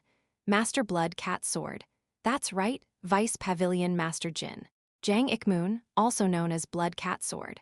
Among Naming Hall's worst repeat offenders, he was still one of the top 10 master-level experts. Most importantly, he was a member of the Sura Blood Sword Unit, one of the 34 demon squads, and officially affiliated with the Blood Dragon Demonic Clan. Well then, should I write you a letter of introduction to the clan lord as well? Unlike the others, Blood Cat Sword showed no fear at all. He simply grinned sharply and fired back at my proposal. Even if you did, would a busy man like him really care about someone like me? As expected of someone from the Blood Dragon Demonic Clan, had a near-perfect grasp of the clan lord's personality. If you were to grant my wish, I'd gladly spread word of your competence to everyone I know. I frowned at his words. So you're going to be even more of a pain? Jang Ik-moon's request was to have his title changed from Blood Cat Sword to Blood Wolf Sword. Honestly, for someone of his martial level, it wouldn't be strange for the appeal to be accepted. The problem is Somyeon already has the title Blood Wolf Sword. In short, this guy too was just here to throw a fit. Now, how do I put this guy in his place? Chapter 146. Naming Hall 2, a martial artist bearing the title Blood Wolf Sword already existed within the cult. But the only reason this man came all the way to Naming Hall and acted so persistently was simple. That's only because the original Blood Wolf Sword is a warrior who's reached a level far beyond his Reachbeak master level. If he truly had the skills to be worthy of that title, there'd be no reason for him to come this far. As you know, the fastest way would be to challenge the great hero Dan Mihak, the one who bears the Blood Wolf Sword title, to a duel. The fairly seasoned Blood Cat Sword chuckled heartily as he said this. Haha, that's true, but he and I belong to the same clan. Would it really be proper for us to fight over just a mere title? And yet he's acting this petty over that same title. I really wanted to fire that back at him, but unlike Ghost Dog Blade from the 6 great demonic clans, I couldn't insult Blood Cat Sword without cause. He was from the Blood Dragon demonic clan, after all. No matter how high my status was, if the Ma clan caught wind of this, they'd use it against me in an instant. There isn't really another method. Unless Blood Wolf Sword himself requests to have his title revised. Ha ha ha, that would be the best case scenario. This bastard, seriously? Was he actually asking us to go to Blood Wolf Sword, his senior, and try to convince him to give up his title? Was he insane? I doubted his mental state, but his eyes shone with unwavering sincerity. Judging from the way Guak Ho was watching me nervously, it seemed this wasn't the first time something like this had happened. I replied coldly to the man, "That's impossible. There's nothing in the world that's impossible. If only that damn Ma Cholsu wasn't off in seclusion, I would've loved to royally screw this guy over." After the grand funeral that was recently held within the Blood Dragon demonic clan for Ma Jin Yeomyung, Ma Cholsu had gone into near-closed-door training to prepare as the successor. If that weren't the case, it'd have crushed him by now. That's when a clever idea flashed through my mind. Earning the title Blood Wolf Sword is impossible. I believe it's possible, but another title might be. Blood Cat Sword frowned, shaking his head. Another title? I have no intention of giving up the name Wolf. Sure, Blood Dragon Sword was out of the question since it was symbolic of the clan, but something like Blood Tiger Sword or Blood Lion Sword was still very much available. As far as I knew, no one had taken those titles yet, but what I was about to offer was something entirely different. Heavenly Wolf Sword. What do you think of that? Hum. This title, meaning Heavenly Wolf Star, was honestly more valuable provided he could let go of his obsession with the blood prefix symbolizing the clan. That's not bad at all. But isn't it a bit too grandiose? Wanting to steal the Blood Wolf Sword title from someone already holding it isn't grandiose, but calling yourself the Heavenly Wolf Sword is shameful. I smiled and replied smoothly. It's a title well-suited for someone of your stature, a member of the 34 demon squads. Of course, it was a bit much for someone who wasn't even at squad leader level, but still. HHMPH. If it's to that extent then, how will the processing be handled? I'll take care of it today using the Vice Pavilion Master's authority. Ho ho, I owe a great debt to my Vice Pavilion Master. And so Blood Cat Sword left, very pleased with his newly acquired title Heavenly Wolf Sword. Once he was gone, Guak Ho turned to me, visibly uneasy. Vice Pavilion Master. Are you sure this is okay? What is? No matter how you look at it, giving someone like Blood Cat Sword a title like that is too much. If something goes wrong, it could lead to serious problems. Bestowing titles was one of Naming Hall's core responsibilities. It should go without saying that the most important aspect in granting a title was making sure it matched the individual's skill level as closely as possible. A title that didn't suit the recipient could cause damage not only to the individual, but to Naming Hall's reputation as well. If the Heavenly Thunder Corps finds out about this later, it's fine. I waved my hand, cutting Guak Ho off mid-sentence. He still looked puzzled. I don't get it. If Blood Cat Sword gets challenged because of the Heavenly Wolf Sword title, well, be held accountable too. That challenge is exactly what I am aiming for. Wyatt, I called out toward the air. Gu Chill. Yes, young I mean Vice Pavilion Master. My loyal subordinate, Gu Chill, appeared like a shadow. Deliver my letter to the 1000-day pass. Gu Chill, in his usual earthy tone, asked back, who should I send it to? With a faint smile, I spoke a name. Ma Jinseong. Ma Jinseong, a branch member of the Blood Dragon demonic clan, had recently experienced a surge in his martial abilities. Though Hidi always had talent, there was no denying that being with me had significantly accelerated his progress. Lately, Hidi grown enough to manifest sword chi with ease, and that growth surely raised his status within the clan. I wrote a detailed letter about today's incident with Blood Cat Sword. At the end of the letter, I added a request that he be sure to pass this information on to Blood Wolf Sword. Even if he's from a branch family, he's still of the Ma bloodline. And being a rising star within the clan, Blood Wolf Sword definitely can't ignore him. And Blood Wolf Sword's pride will take a huge hit too. Exactly. Even if he tries to deny it, it won't matter. As promised, I'll officially change the guy's title to Heavenly Wolf Sword today. What kind of reaction would Blood Wolf Sword have once he heard about what happened? If it ended with just a protest, he might think it was just a brat making noise and ignore it. But if the title actually got changed, it wouldn't be surprising if he challenged the guy to a life-or-death duel. With this, one pain-in-the-ass complainant is taken care of. If that guy comes back later, just send him to me. I'll turn him into paste. Amazing Vice Pavilion Master. Guak Ho clasped his hands together, his face filled with awe. Even the head of Naming Hall couldn't have pulled something like this off. When I looked around, I noticed that not only Guak Ho, but also the other scribes and escort martial officers were staring at me with eyes full of admiration. What's the point of having power if you don't use it in moments like this? This is what a real man of power looks like. That's right, take a small taste of what real authority feels like. I tossed Guak Ho a few gold bars, under the pretense of covering the scribe's dinner gathering expenses. Naturally, not just Guak Ho, but even the others around him widened their eyes and lowered their heads as if they were about to go wild in gratitude. Returning to my original seat, I let out a satisfied sigh, feeling a subtle sense of transformation. Things sure have changed since the first day. It hadn't even taken a month for Myuho looked young and easy to push around to seize full control of Naming Hall. Sure, the Pavilion Master of Naming Hall had bent the knee to me on the very first day, but still. I could never forget how hundreds of eyes had glared at me with distrust. Jin Yeomyung. I bet Yura sitting there smirking, imagining me failing miserably right now. It's true that the position of Vice Pavilion Master of the 17th Party was excessive for someone like me, even now. But exceptions always exist. That bastard probably wanted to see me get all hopeful after earning the Vice Pavilion Master title, only to fall into despair when I realized what it really meant. However, there was no way someone like me, who had served as the chief administrator in my past life, wouldn't know exactly how hellish Naming Hall could be. It's one of the top 2 departments people avoid the most alongside Medicine Hall, where you constantly have to deal with lunatics and madmen, especially in a place like this, where people like Guak Ho had to handle persistent complainants. It was so extreme that vacancies occurred frequently due to the difficulty of the job, which makes it easier to take over there's less territorial nonsense. When everyone's struggling to survive, as long as you don't get in their way, that's considered decent enough. And if you're even competent on top of that, whether you're young or not, people will naturally pledge loyalty to you. From here, it'll rise quickly. Next is the 9 Demon Halls, and after that, the main base of the Heavenly Thunder Corps. Ultimately, my goal was to take Jin Yeomyung's head, the current leader of the Heavenly Thunder Corps, and seize that seat for myself. I let out a sly laugh inwardly as I began scribbling down paperwork. That's amazing. What is? Gu Chil seemed genuinely fascinated watching me work. That young master is so proficient with administrative tasks. What's with that in front of young master, Gu Chil?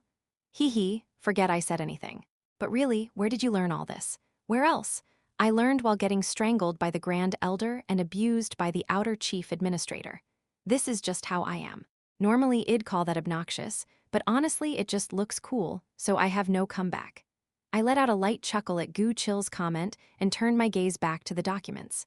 I mean, only a year or 2 ago, I was wandering around brothels and binge drinking with my friends. That was my entire life.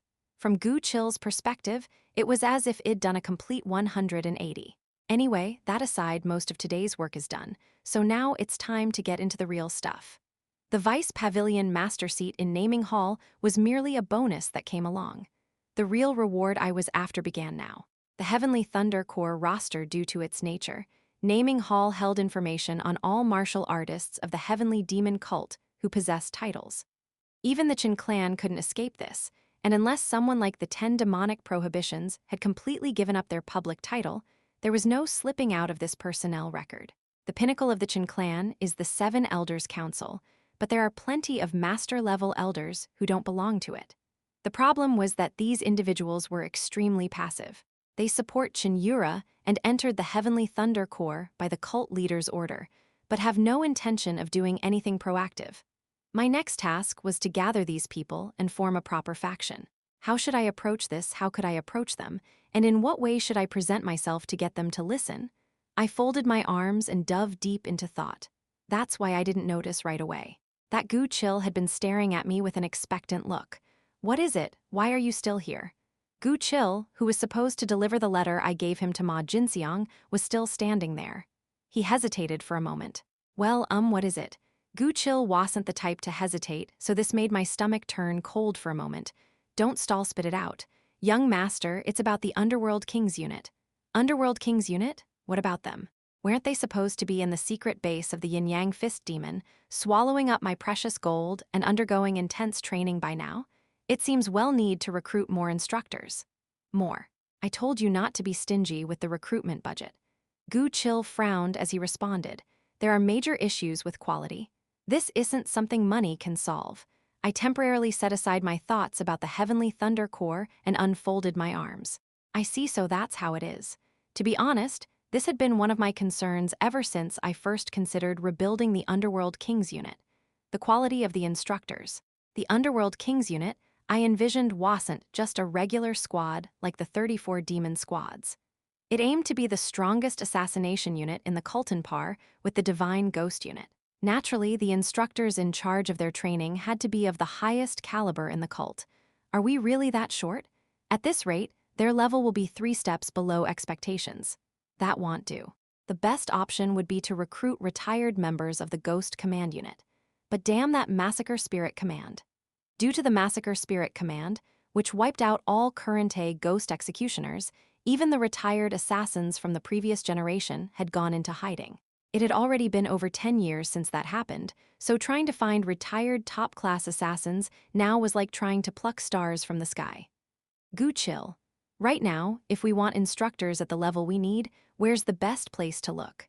Gu Chil hesitated slightly before answering. It would have to be the House of Assassins. I figured as much. The House of Assassins. The elite training ground that produced not only the Ghost Command unit, but also the most elite assassins throughout the cult. It was run directly by the Hidden Shadow So clan, one of the 6 great demonic clans. And coincidentally, it also happened to be Gu Chil's hometown. Past Chapter 147. Mask 1. The best place to find an instructor was the House of Assassins, but there had been only one reason it had remained off the list until now. Because that place is the cradle of the Hidden Shadow So clan. House of Slaughter wasn't merely a training ground for assassins. Even the bloodline descendants of the Hidden Shadow So clan were raised there without exception. It was where the strongest assassins, who would devote their lives solely to the So clan, were forged. The only exception was when the cult leader's direct unit, the Ghost Command unit, requested personnel. Hidden Shadow So clan, how I closed my eyes tightly, feeling a vague sense of frustration. It's one of the factions acting suspiciously these days. Id heard that back during the Iron Steed prison cave incident, Jin Yeomyung had requested reinforcements from them, only to be completely ignored. After the situation settled, Jin Yeomyung was said to have sent several furious protest letters to the clan, and the So clan ignored all of them. I tilted my head with a serious look.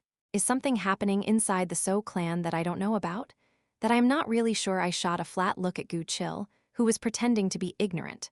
Wouldn't it be quicker for you to make unofficial contact rather than me doing it through formal channels?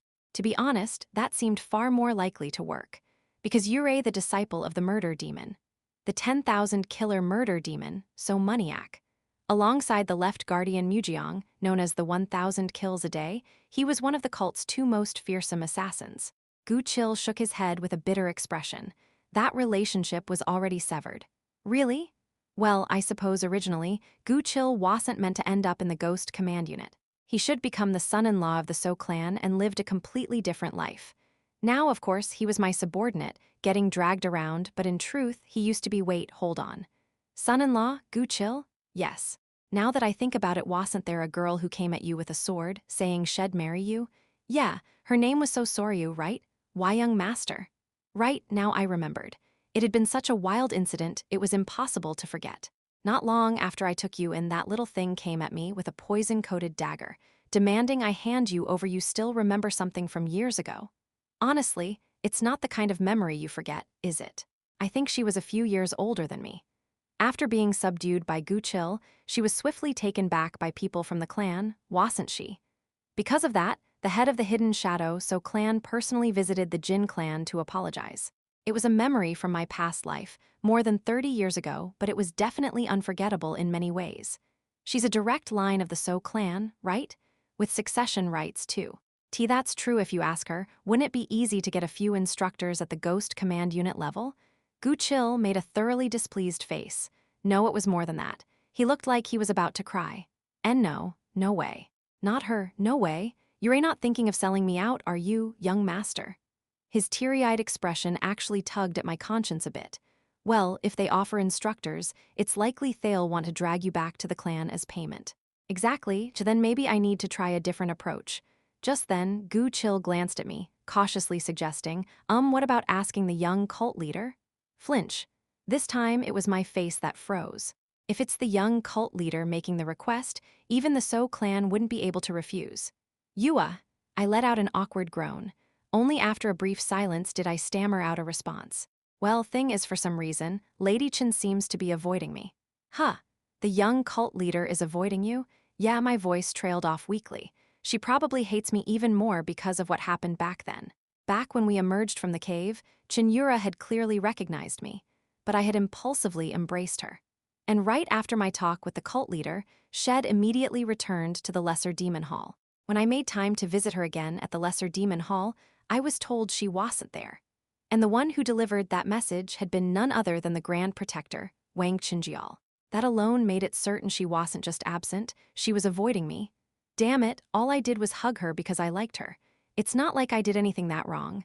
To be honest, you kinda did mess up, in a lot of ways. Whose side are you on? I narrowed my eyes, glaring, and Gu Chil hurriedly turned his head away. Having once faced my overwhelming killing intent, Gu Chil stammered out a pitiful excuse. And maybe she's just avoiding you because she's embarrassed? Embarrassed? Cheon Yura, that Cheon Yura. I tilted my head for a moment, considering it, but then shook my head. No way, you sure? She's the kind of woman who never looks back once she's made up her mind. There's no way Shed get flustered over something like that.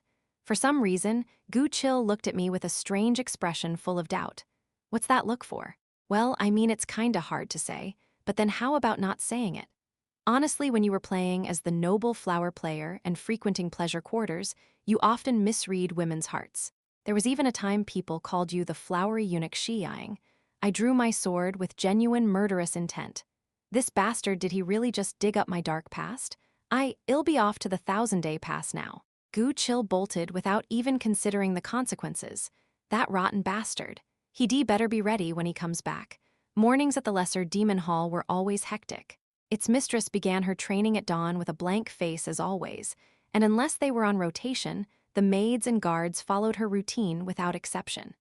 In truth, just about 2 months ago, the atmosphere at the Lesser Demon Hall had been far from pleasant.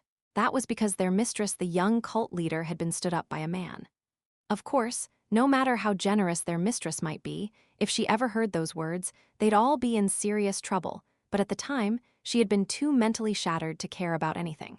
After the incident surrounding Iron Steed Prison Cave, which nearly sparked a civil war among the 6 great demonic clans for some reason, the overwhelming killing intent that had cloaked the Lesser Demon Hall completely vanished. The maids secretly sighed in relief, finally feeling like they could breathe again. However, a different problem soon emerged. Is the young cult leader still the same today? Yeah, seems so. For the past few weeks, young cult leader Cheon Yura, who had been emanating a terrifying aura in the training hall, now refused to even come out of her room. The maids let out quiet sighs. Seriously, what's so special about that man? At least she's eating regularly this time. What could be weighing on her so much? They worried about their heartbroken mistress, but they weren't in any position to offer her comfort.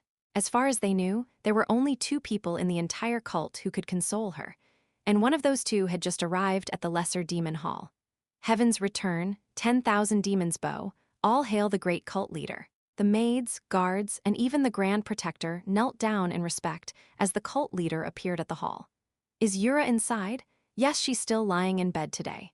The woman who had taken over as head maid in place of Sabion answered. I see. The cult leader threw open the doors to Cheon Yura's bedroom, which had, until now, been forbidden to all. Inside, Cheon Yura was not lying down as expected but standing, gazing out the window. On noticing her father's presence, she hurriedly tried to stand. Heaven's Return 10,000. This isn't a formal visit, Yura. Yes, father. The cult leader, Cheon Taejung, examined his daughter's face closely. She looked a bit drained, but not seriously unwell. To him, as a father, she didn't seem much different from usual. After storming into the heavenly thunder core and declaring your bold intentions, what kind of pathetic sight is this? That's Cheon Yura bowed her head low. Even she knew that spending nearly a month moping like this was unlike her. Cheon Taejong grinned and asked, "Didn't you say you dragged that young man back by a leash? So why are you here instead?" At the word leash, Cheon Yura flinched noticeably. And no, who the hell said that? Was it Beon? Or was it one of those bastard guards that was there? That's not what matters. While Cheon Yura fumed in betrayal, Cheon Taejong lightly stroked his beard and clicked his tongue. I decided to give that young man a chance. Cheon Yura's face immediately stiffened at those words. And then a secret of the cult, which no one else had been told, slipped from his mouth. Not long ago, the yin-yang fist demon who had been imprisoned in the sealed prison was assassinated. Former 7th Elder, yin-yang fist demon Jan Hyol. After his danshin had been destroyed and he was dragged back to the cult, there had been no word from him, but that wasn't the real problem. The sealed prison isn't that the deepest part of Iron Steed prison cave. It was guarded by martial artists directly under the Cheon clan. Someone had cut through them to assassinate the yin-yang fist demon. The killer introduced himself as Han-no, a mysterious swordsman. Someone who slaughtered every guard of the sealed prison, all of them at least master level, and then beheaded the yin-yang fist demon, and even escaped from the heavenly demon himself. In my opinion, that man is one of the 10 heavenly lords, and he was likely among the higher ranks. I thought they had become distracted by matters of the Central Plains and were neglecting our cult. But that had been a grave misunderstanding. I thought I had purged most of their agents, but they're still operating in the shadows of our cult. I believed there was still time. But that too was a mistake. That's why I realized you need someone by your side to support you. You mean Jin Yeomyung? Well, I didn't specifically say him. Cheon Taejong's expression, which had been serious until now, suddenly turned playful. But if things go that way, it wouldn't be so bad for me as your father. That was a provocation, a clear and direct provocation. But the problem was Cheon Yura had no real rebuttal. She spoke up with a somewhat wilted expression. "Not long ago, Jin Yeomyung told me something." "What did she say?" "She said I don't know how to give love." I worked up the courage to confront him, after agonizing for days, but when I saw that boy, all battered and bruised, my resolve faltered. The cult leader's face stiffened slightly. That probably wasn't all of it.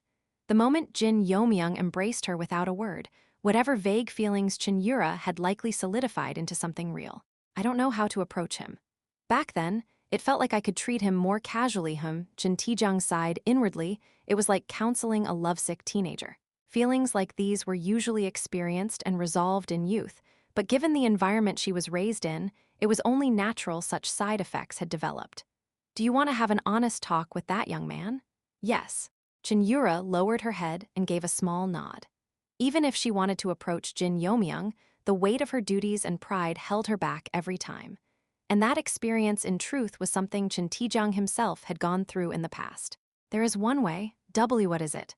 Set aside your pride as the young cult leader even just for a moment. If she could do that, she wouldn't be in this state to begin with. Sensing his daughter's frustration, Cheon Taejong slowly extended his palm and gently covered her face. "Just for a while, wear a mask." Chapter 148. Mask 2, a mask you say. "You're aware that one of my hidden identities is that of one of the 4th elders of the 7 elders, right?" "Yes, that much I know." Even Cheon Yura had been dumbfounded, and at a loss for words when she first learned that truth. "That identity is something I crafted very slowly over several decades. Thanks to my nominal role as the administrator of Iron Steed Prison Cave, I was able to deceive the old geezers of the Cheon clan for a long time. But Cheon Yura didn't really need to go to such lengths. What she needed was simply a dual identity to indulge in a bit of mischief. Set aside your identity as the young cult leader for a while and approach the young disciple as just another member of the cult. Is that really okay? If you have an identity you'd like, your father will prepare it for you." The cult leader of the heavenly demon cult had the means to prepare any identity whatsoever. Cheon Yura hesitated briefly, but the idea of a dual identity was a tempting offer she found hard to refuse in her current situation. Then, cautiously, she spoke aloud a form she had once dreamed of in the past and still longed for deep inside. That's perfectly fine." Upon hearing Cheon Yura's wish, Cheon Taejong quietly nodded. Moonlit sword flower. And so one of the dark and embarrassing stories Jin Yeomyung had once heard from the heartless demonic empress raised its head far earlier than in the original timeline. Time in the naming hall flew by in a blink. It was only Naturaltha's place was notoriously busy and constantly short-handed. I still need to check on the subordinates from the 1000-day pass, find a solution to the Underworld King's unit, and deal with the old geezers from the Heavenly Thunder Corps I am drowning in work. However, since I took the position of Vice Pavilion Master, the internal workings of the naming hall had slowly started to change. Gee good heavens, is this a dream? Who would have thought I'd live to see the day? The record keepers of the naming hall couldn't close their jaws at the sight unfolding outside. At the entrance of the naming hall stood a line of over 10 burly young men, waiting their turn. They were none other than the incoming recruits for this quarter. I gave them a meaningful smile. Welcome to the naming hall, senior brothers, Jin Yeomyung. Thank you for the welcome, Vice Pavilion Master. They were my senior classmates graduates of the 1000-day pass from this very quarter. I looked over each one of them and smiled in satisfaction. Good, very good.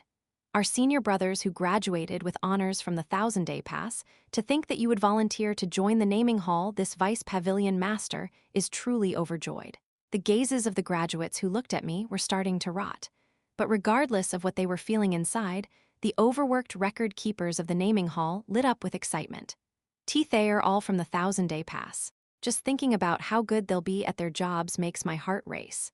As one of the 17 parties of the cult, the naming hall had a total staff of nearly 300. Yet among them, those with prestigious backgrounds like the 1000-day pass numbered no more than a few dozen. If you included the rare cases like Guak Ho who had been tricked into joining, it was a miracle if 5 or 6 graduates from the 1000-day pass entered the naming hall in a year. And now, more than double that number had entered all at once, thanks to the brilliant maneuvering of their young Vice Pavilion Master.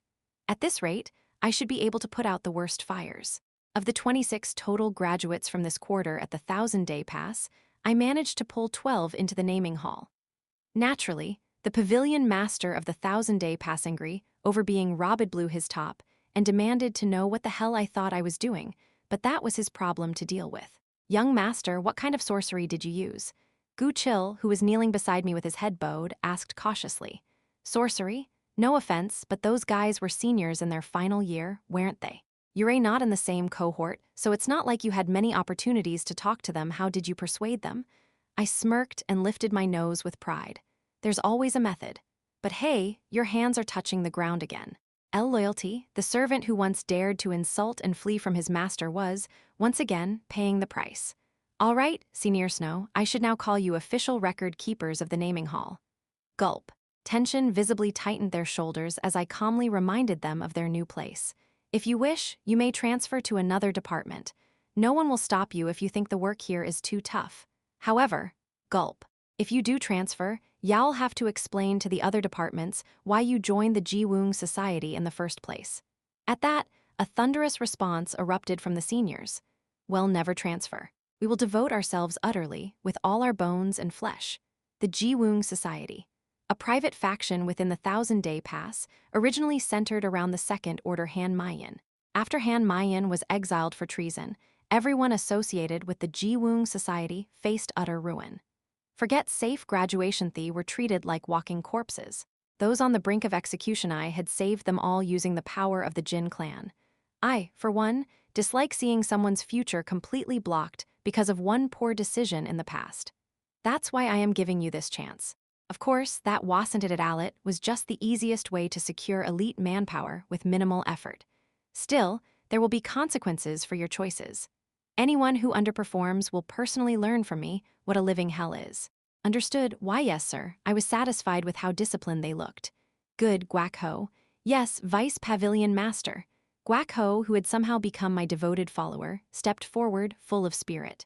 You're the senior here, so make sure you train the new recruits well. Think you can handle it? Oh, of course. Leave it to me. He must have been feeling proud to be trusted, as his eyes sparkled brightly. And with the most urgent recruitment finally complete, the naming hall finally found a moment of peace. I savored my slightly looser schedule and once again racked my brain to come up with a solution for the Heavenly Thunder Corps and the Underworld King's unit. But no matter how much I pondered for several days, I couldn't come up with anything sharp or effective. They're all so closed off in nature that if I make a wrong first move, everything could collapse. What should I do? Isn't there some brilliant solution? That was when, please, I am begging you to change my nickname. No matter what you say, it's against regulations. It had been a while since Id heard an argument break out between the record keepers and a client.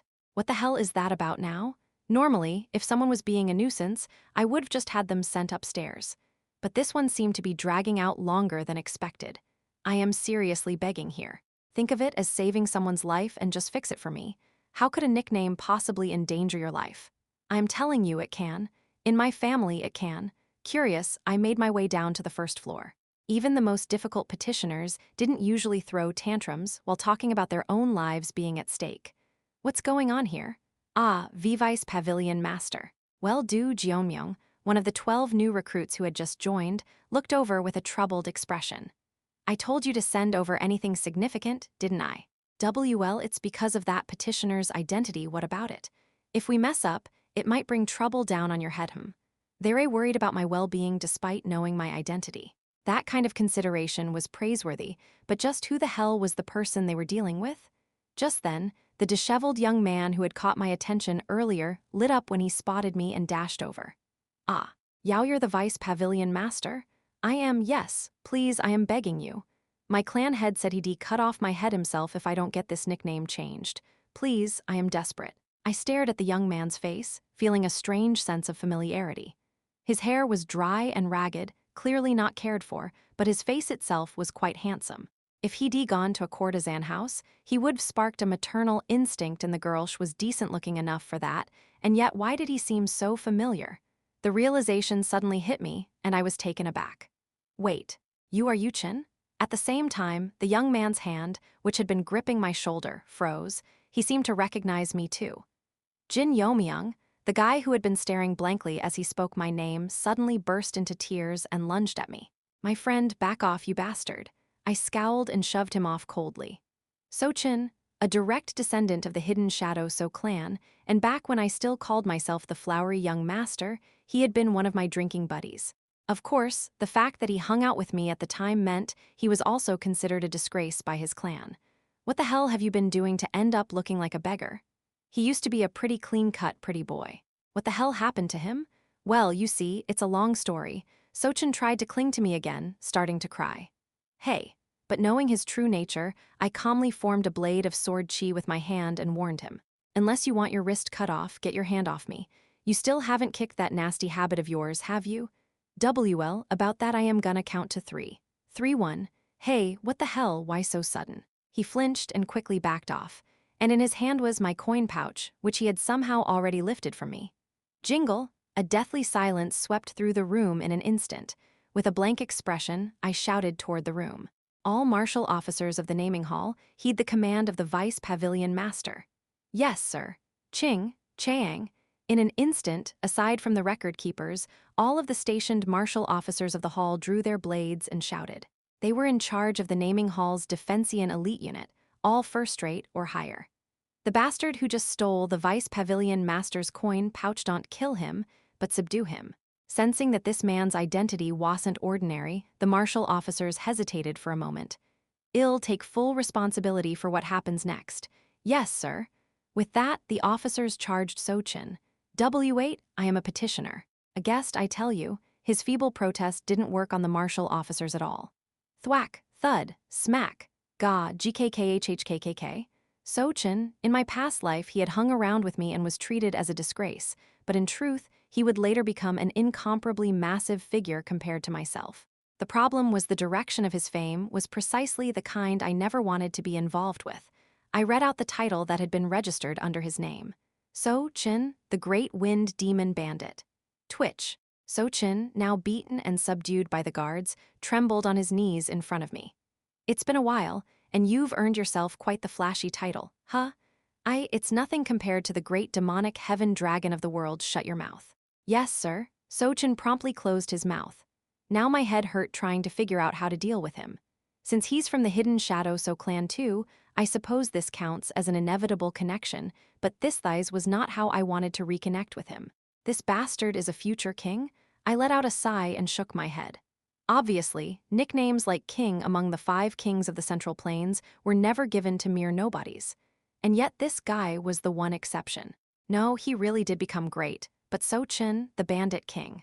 Or sometimes, Sochin, the gambling king. Born of the assassin lineage of the hidden Shadow So clan, he was the man who would one day become the greatest thief under heaven. Chapter 149. Mask 3. How could that bastard that have earned the title of Bandit King was still active 20 years later? The reason was simple. He had stolen the heavenly demon's sacred sword or cult's sacred treasure stored in the depths of the heavenly demon hall, and the sword that would later become Cheon Yura's beloved weapon. However, it hadn't caused much of an issue at the time. That was because the very person who stole the sword had immediately run to the cult leader and confessed exactly how he had managed to steal it. Our heavenly demon, the cult leader himself, had laughed heartily at such boldness, pardoned the bastard's sin, and even requested the head of the hidden Shadow So clan not to kill Sochin, saying his talents would be wasted otherwise. Of course, immediately after leaving the heavenly demon hall, the bastard got beaten to a pulp by So Maniac, like a dog on Bachnal, and was dragged back home. And there was a later tale that more than half of the guardian lions who guarded the heavenly demon hall were purged in a bloody sweep still. Huh? Wait a second. Does that mean this bastard was one of the reasons the guardian order betrayed us? Even if Sochin was an uncontrollable natural disaster, the guardian lion's loyalty back then had undoubtedly been unshakable like steel. If so many of them were purged in the aftermath, what's with that scary look? Did I do something that wrong? This bastard really had a ghost sense for danger, noticed my murderous intent instantly. It's nothing, I shook my head. The past was the past. What use was it to dig it up now? But there were things in the present that I still needed to dig into. Just spill it. What did you steal? My subordinates are writing up a report downstairs right now. If you confess before that comes in, I'll consider leniency. Honestly, I was curious. In my past life, I'd messed around with this bastard like we were glued together, having a grand time. But there hadn't been any incident during this time period where he stole something and got stuck with the flamboyant nickname Great Wind Demon Bandit. Either something changed due to a butterfly effect, or an incident I didn't know about got triggered. Sochin hesitated, then asked cautiously, If I tell you, will you change my nickname? I'll consider it. If it's possible. Maybe that gave him a glimmer of hope. He muttered so quietly it sounded like an ant crawling into its hole. Demonic Soul First Sword, huh? What the hell was that?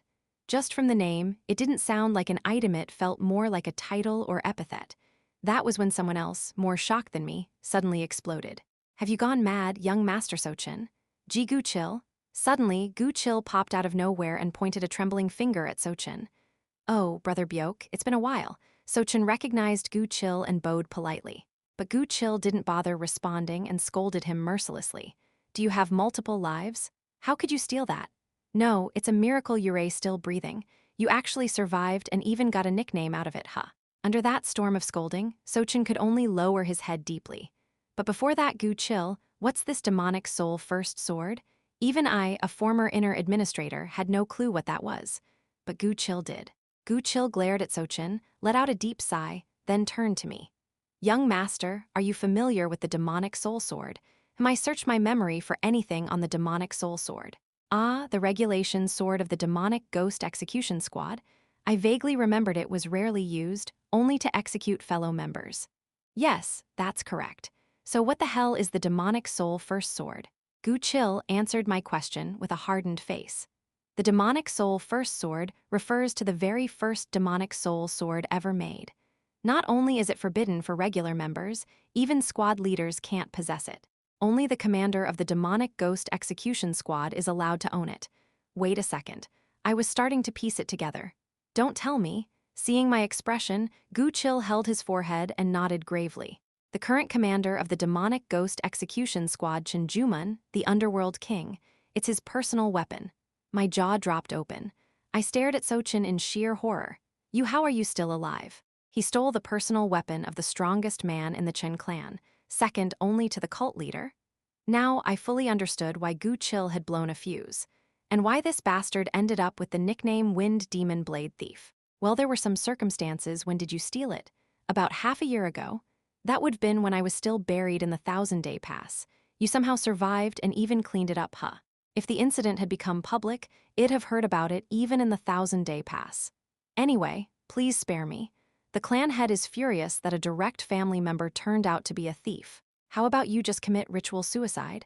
Honestly, I felt more sympathy for So Maniac, who must be exploding in rage right now, than for this longtime friend. Never a thief in an assassin clan. Compared to that, me using a sword technique from the reversed Heaven clan while being in the Jin clan felt far more acceptable. Who? That this guy already had such skill at this point in time was impressive. But thanks to his congenital thieving tendencies, Id suffered a lot of indirect damage in my past life, so it was hard to feel sympathetic. I'll try to get it approved higher up, but don't expect too much. Really. Rather than wind demon blade thief him, how about flying blade of storm and cloud? It felt a bit too light, missing that demonic touch. I don't care, as long as it doesn't have thief in it. Apparently, Sochin didn't care at all. He'll probably go back to the old one anyway sooner or later. More importantly, I had a hunch about who originally gave him that nickname. Probably got rejected, right? Well, that part was out of my hands now. I could only wish him luck. And so, the matter with Sochin came to an end. I've wasted time for nothing. Although it had been nice seeing him after so long, now was the time to focus elsewhere. But just then, Yeo-myung, what? Wanna grab a drink together for old time's sake? Alcohol? I blinked instinctively, and without realizing it, my throat made a swallowing motion. Gulp. I really haven't had a drink in a while now that Id wrapped up my time in the 1,000-day pass. The restrictions on drinking had technically been lifted. But I've been way too busy these past couple of months. My life in the naming hall had been so intense that I hadn't had a single drink since that time I got treated to one by Jin Yeomyung. Well, I guess. Haha, that's the spirit. My true friend, Jin Yeomyung, Yura still alive and kicking. So Chin and I were instantly back in sync. It was absolutely not because I gave into temptation. It was because I didn't want to miss the breakthrough I had barely managed with the hidden shadow So clan. Seriously, if there was one good thing about the naming hall, it was that it was located near Myeok Fortress. Myeok Fortress, Tower of Demonic Heaven. A place of some significance had marked the beginning of my regression. What? Are we even allowed here?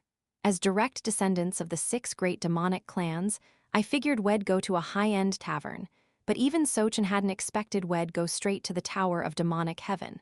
Tower of Demonic Heaven is reservation only. No matter who we are, we can't just walk in. He wasn't wrong.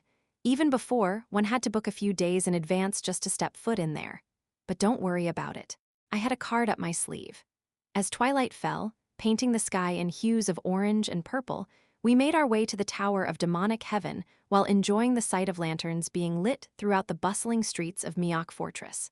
The moment we stepped into the first floor of the Tower of Demonic Heaven, a man who looked like a chief administrator gave a courteous bow. Welcome, young masters. Do you have a reservation? I didn't make a reservation, but could you pass a message to the host? What message shall I deliver? Tell her that Jin Yeomyung of the Demonic Heavens Jin clan asks if he may drink at the Tower of Demonic Heaven today. The thin-eyed manager's eyes widened slightly. Please wait a moment. He quickly disappeared somewhere, then returned in less than half a minute. My apologies for the wait. I'll guide you to the 5th floor. Please follow me. F5th floor. The last time I came to the Tower of Demonic Heaven with other direct clan heirs, we had only made it to the 3rd floor. Tower of Demonic Heaven judged its guests by status with absolute precision. Just getting to the 5th floor usually required a year of frequent visits and spending gold like water. Following the manager's lead, we climbed to the 5th floor, and at the entrance stood a glamorous middle-aged beauty dressed in an elegant mix of black and gold, waiting for us. Welcome back to the Tower of Demonic Heaven, young Master Jin Yeomyung of the Demonic Heavens Jin clan. I instantly knew she was the host. Thank you for indulging my sudden request despite not having a reservation, host. At that, the host covered her mouth and chuckled softly. Ho ho, it's only right to treat the one who has taken responsibility for my children with due respect.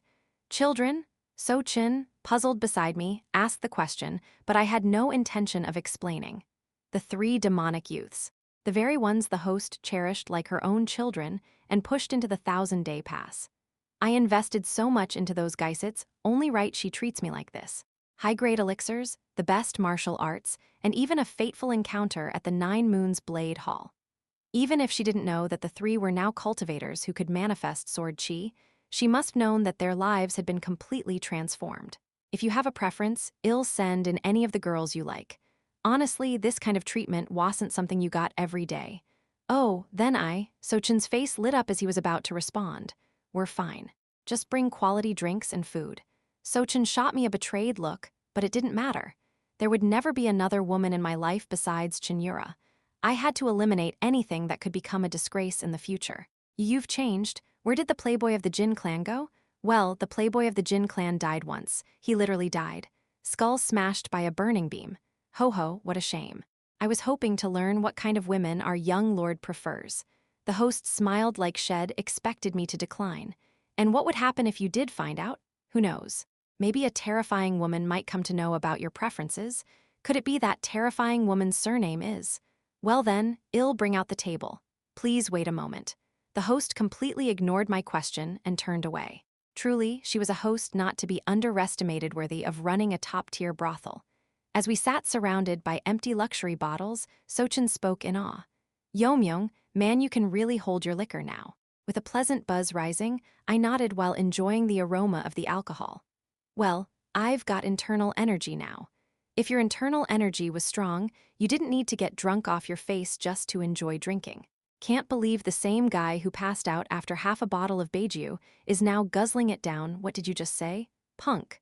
We kept throwing insults at each other while downing drinks. 1 bottle, 2, 3, 4 until the moon climbed high into the center of Myeok Fortress' dark night sky. Our drinking journey continued. KHH, this is great, really. Haven't had a drop since the clan head tore into me. Different circumstances aside, I had to admit it did feel good. HMPH. When more than 10 bottles lay scattered around us, I slowly set down my cup and spoke. I thought you'd get to the point by now. Should I wait a little longer?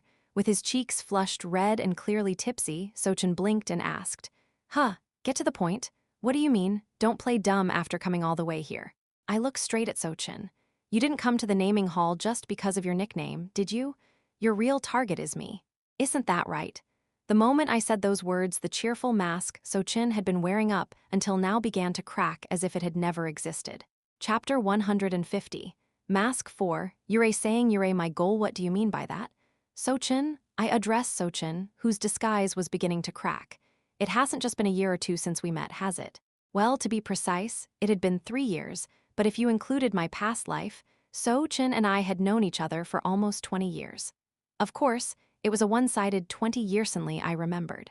Other than his kleptomania, I knew Sochin wasn't the type to act impulsively.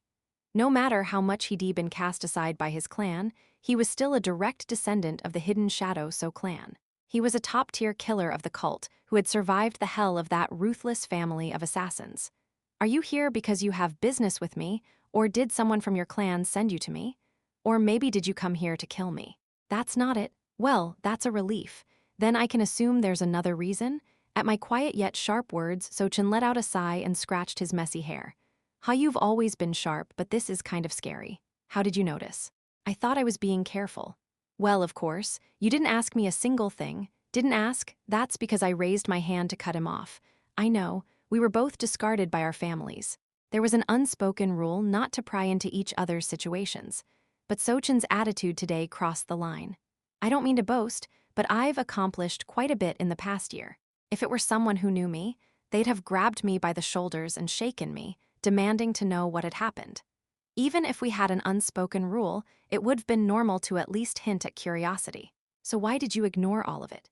You didn't ask me what I've been through, or even how I became the vice pavilion master of the naming hall at a gathering like this. At first glance, he seemed like someone who was detached from worldly matters, but that wasn't true at all. You couldn't be a great thief if you had no interest in the world.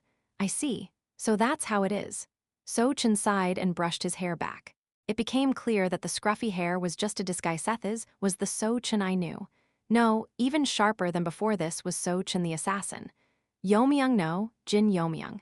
I waited tensely for what he was about to say. Just as he opened his mouth with a solemn tone clatter, the door to the room suddenly slid open and someone entered. Huh. Both of us turned our gazes toward the entrance at once. Disrupting the heavy atmosphere, a stunningly refined and traditionally beautiful woman appeared. Rather than a noble family's young lady, she gave off the aura of a queen from some distant realm. Pardon the intrusion. She walked toward us the moment she stepped through the door. Sochin shouted at the woman who had barged in. W, what are you doing? You were supposed to wait for the signal. What is this sudden? Seriously, what was going on? I thought she was just some courtesan, but they knew each other. I gave Sochin, who had failed to maintain the serious mood, a look of sympathy. You're just so predictable, Sochin quickly made excuses. And no, this was a super important moment, and that damn sister of mine ruined it. Young Master Jin. Huh? The woman neatly cut off Sochin and sat gracefully beside me, a gentle smile on her lips. I would like to offer you a drink. Will you accept it? Without asking, the mysterious woman poured liquor into a cup and offered it to me. I stared at her for a moment. A small mole beneath her right eye made her face all the more unforgettable. Being served by a beauty isn't a bad thing, but shouldn't we at least exchange names first? She looked to be a few years older than me, but her tone was oddly familiar. Who is she? I don't recall seeing her before. With a woman of such decadent charm, there was no way I'd forget. Still smiling faintly, she replied, "If you accept the drink, I'll tell you." Is that so? Without hesitation, I extended my cup. Across from me, Sochin scowled in displeasure, but he didn't seem intent on interfering. Drip, drip, drip. She poured the drink and I downed it in one go. How forthright of you. I enjoyed it. Now then, perhaps it's time you revealed your identity, miss. I am with a faint, melancholic smile, she said something absurd. A creditor who came to reclaim what was taken by you, young master. Creditor. What had I done to become someone's debtor? Don't tell me you're saying I once stole your heart if you're going to spout nonsense like that. I'll kill you right here and now. Her eyes narrowed in an instant. Yikes, definitely not that then. I might have suffered a small emotional wound from her ironclad rejection. Anyway, was this the purpose Sochin had for seeking me out? Yeo-myung, we want two things. Two things, you say. What are they? One is for you to quietly be held in our clan's safe house. That's already a request I can't possibly agree to. What's the second one? The second is Sochin trailed off for a moment, then glanced up at the ceiling as he continued. To have Brother Byok return to the main clan. My expression stiffened slightly. Gu Chil? Yes. Sochin sighed and motioned with his chin toward the woman. We want Brother Byok to marry my sister and become a son-in-law of the So clan. This is also the will of the clan leader. Thud. The moment he finished his sentence, the woman pulled a dagger from her bosom and stabbed it straight into the table like a bolt of lightning. What the? Her demeanor had completely changed from just a moment ago when she had been all polite and graceful. The woman who had thrust the dagger so boldly now spoke with a gloomy voice. So, Jin is right. Today I must take back my brother Un, whom you stole, young master. Brother Un? As I was left speechless, dumbfounded by what I'd just heard, Gu Chil, who had been hiding in the ceiling, revealed himself. Young Mistress Sosoryu, what is the meaning of this? And marriage? Just as I said, Brother Byok. While Sochin let out a sigh, ah, Brother Byok. The woman's expression instantly softened, and she looked at Gu Chil with the gaze of someone in love.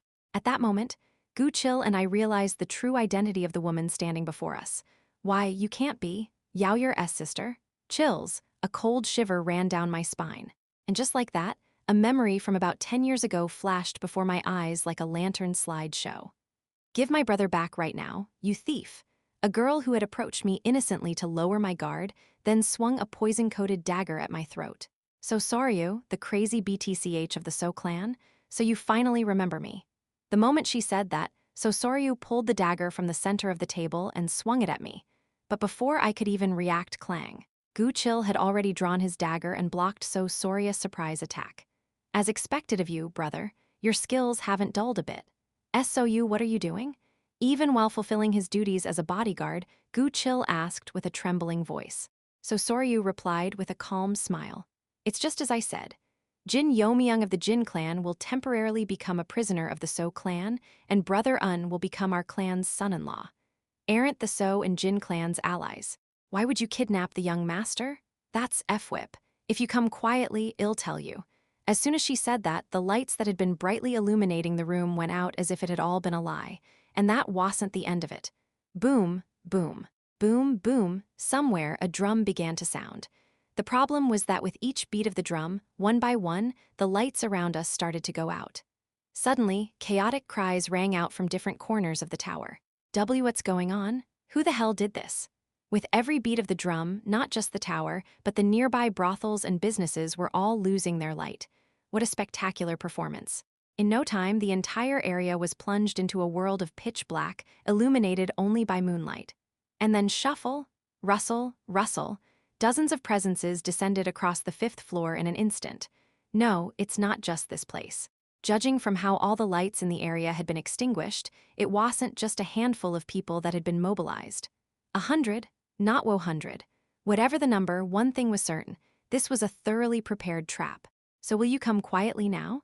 So Soryu tilted her head slightly, a seductive smile playing on her lips. When the entire tower had been taken over by strange forces on the top floor of the tower, the 9th level, inside a secret chamber accessible only to the tower mistress, someone spoke. It's quite noisy outside. Surprisingly, the voice belonged to a young woman. My apologies. It appears outsiders have occupied the tower. At the woman's side was none other than the tower mistress herself. She knelt respectfully, extending her jade-like hands to inspect the young woman's attire. Judging by the distinct murderous aura and skill, could it be the So clan? Even if it wasn't the So clan, there were only a handful of forces in Myeok Fortress with the audacity to cause this kind of chaos.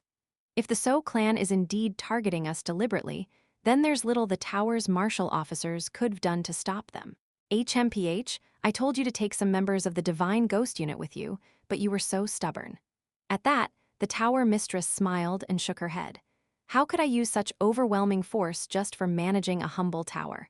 That would have been excessive. At last, the tower mistress' hands withdrew from the young woman, a sign that the inspection of her attire was complete. The young woman looked down at her clothing briefly, then gave the tower mistress a slight nod. I won't forget the vice unit leader's help.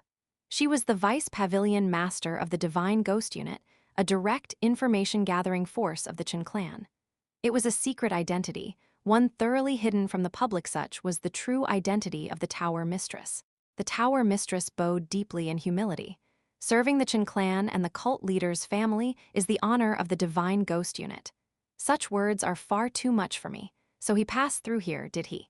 I had a feeling something troublesome would happen again. The young woman scoffed. At that adorable reaction, the tower mistress gently covered her mouth, smiling softly. Are you sure you're not just pleased that young Master Jin avoids getting close to women? Well, I won't deny it. Surprisingly, the young woman nodded calmly. Setting aside their skills, the So clan's persistence is fierce. This could become troublesome. We'll need to help. Whether it was genuine concern over the So clan's obsession or merely a convenient excuse was unclear. But that wasn't something the tower mistress needed to care about. Here the tower mistress carefully handed over a mask.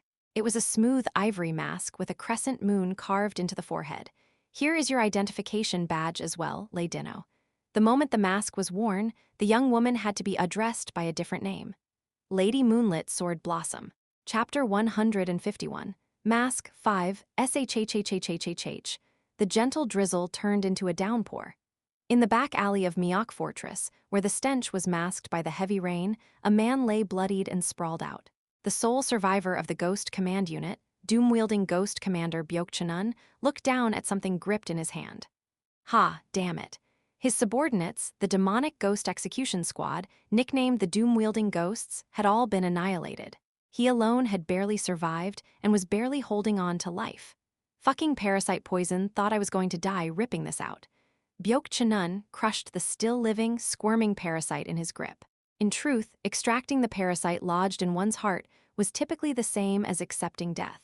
But Byok Cheon had miraculously survived, having trained in the indestructible Usura demonic art, a demonic martial art stolen, and secretly given to him by his father, Chief Byok of the Heavenly Demon Cult. Damn old man saved my life after all. But that was all. The indestructible Usura demonic art could mend shattered ribs, but it couldn't replenish the blood he had lost. If he didn't get treated immediately, his body would soon meet death. Did the others make it out? I hope that bastard Myung-oh survived at least. Even as he thought this, he knew the odds were slim. The Grand Heir himself had wielded the demonic soul blade to kill them, not someone who would let any of them walk away. The fact that he survived, even alone, was sheer luck. What now? Should I just return to the Hidden Shadow So clan? The Hidden Shadow So clan could offer him a sturdy shelter. Especially since his master, the murder demon, had always wanted to make him So Cheon. After being repeatedly rejected, the man had flown into a rage and sold him off to the demonic Ghost Execution Squad, but in any case. Or maybe Byok Cheon grabbed his forehead with a trembling hand. Maybe I should just die. Even with the indestructible Usura demonic art, a blown-out head would mean instant death. Having lost all the brothers he had lived and fought beside, Byok Chunun no longer had any attachment to life. Even though there were ways to survive, he felt no desire to pursue them. And then, damn it, old man. Where the hell did you disappear to? In this deserted back alley of Myeok Fortress, where not even footsteps could be heard, the voice of a child rang out. He couldn't be more than 10 years old. But judging by his attire, he didn't seem like an ordinary boy from an average household. Eventually, the boy spotted Byok Chunun. Huh, whoa, what the hell happened to you? Byok Chunun gave a bitter chuckle and waved his hand weakly. Go away, kid. Don't get involved and spill unnecessary blood.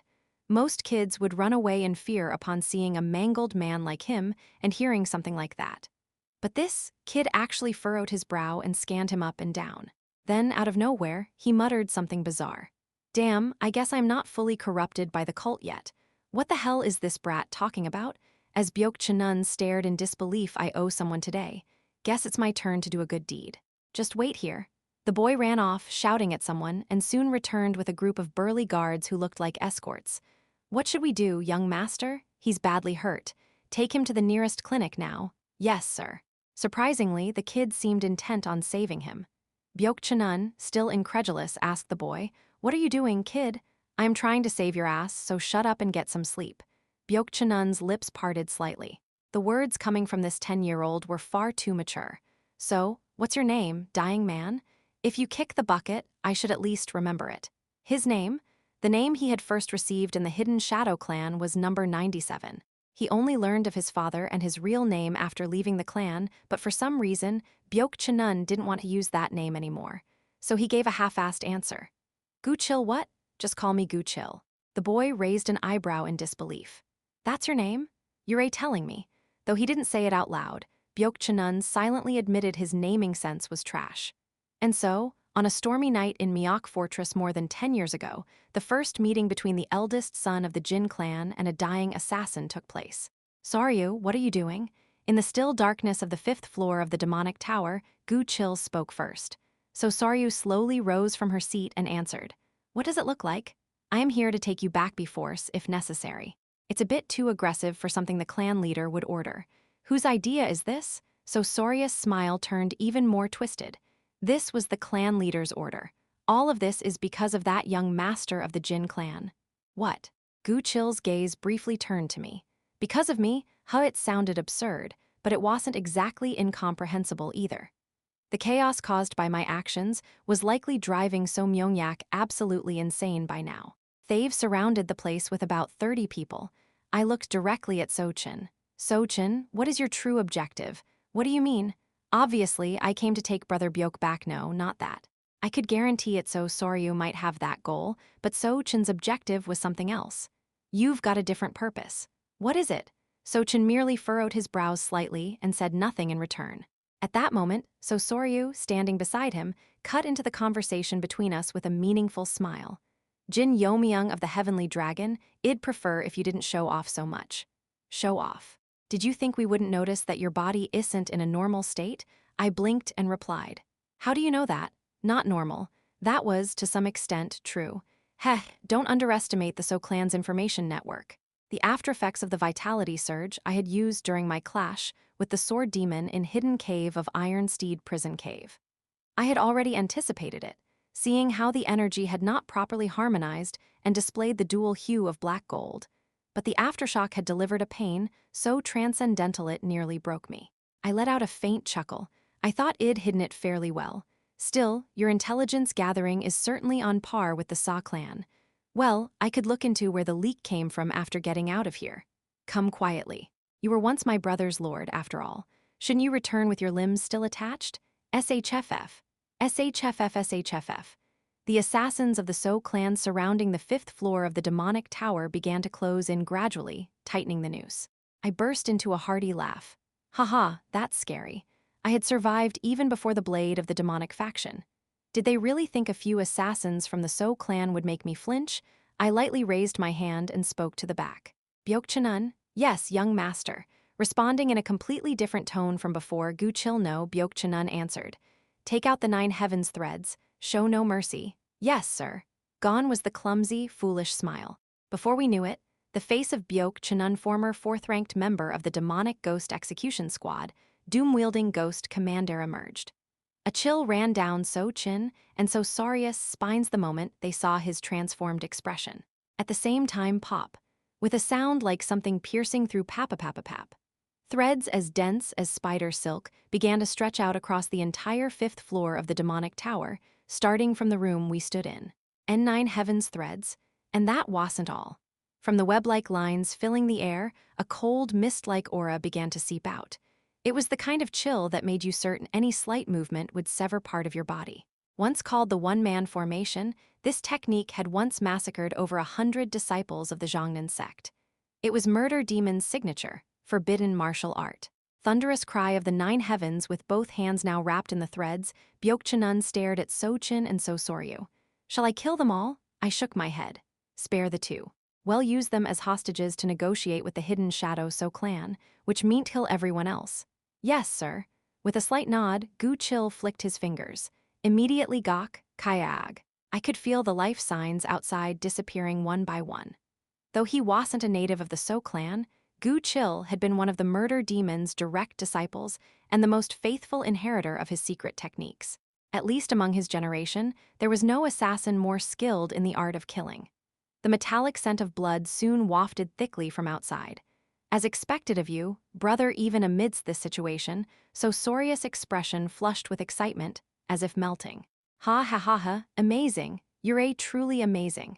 Assassins were supposed to be emotionless by nature.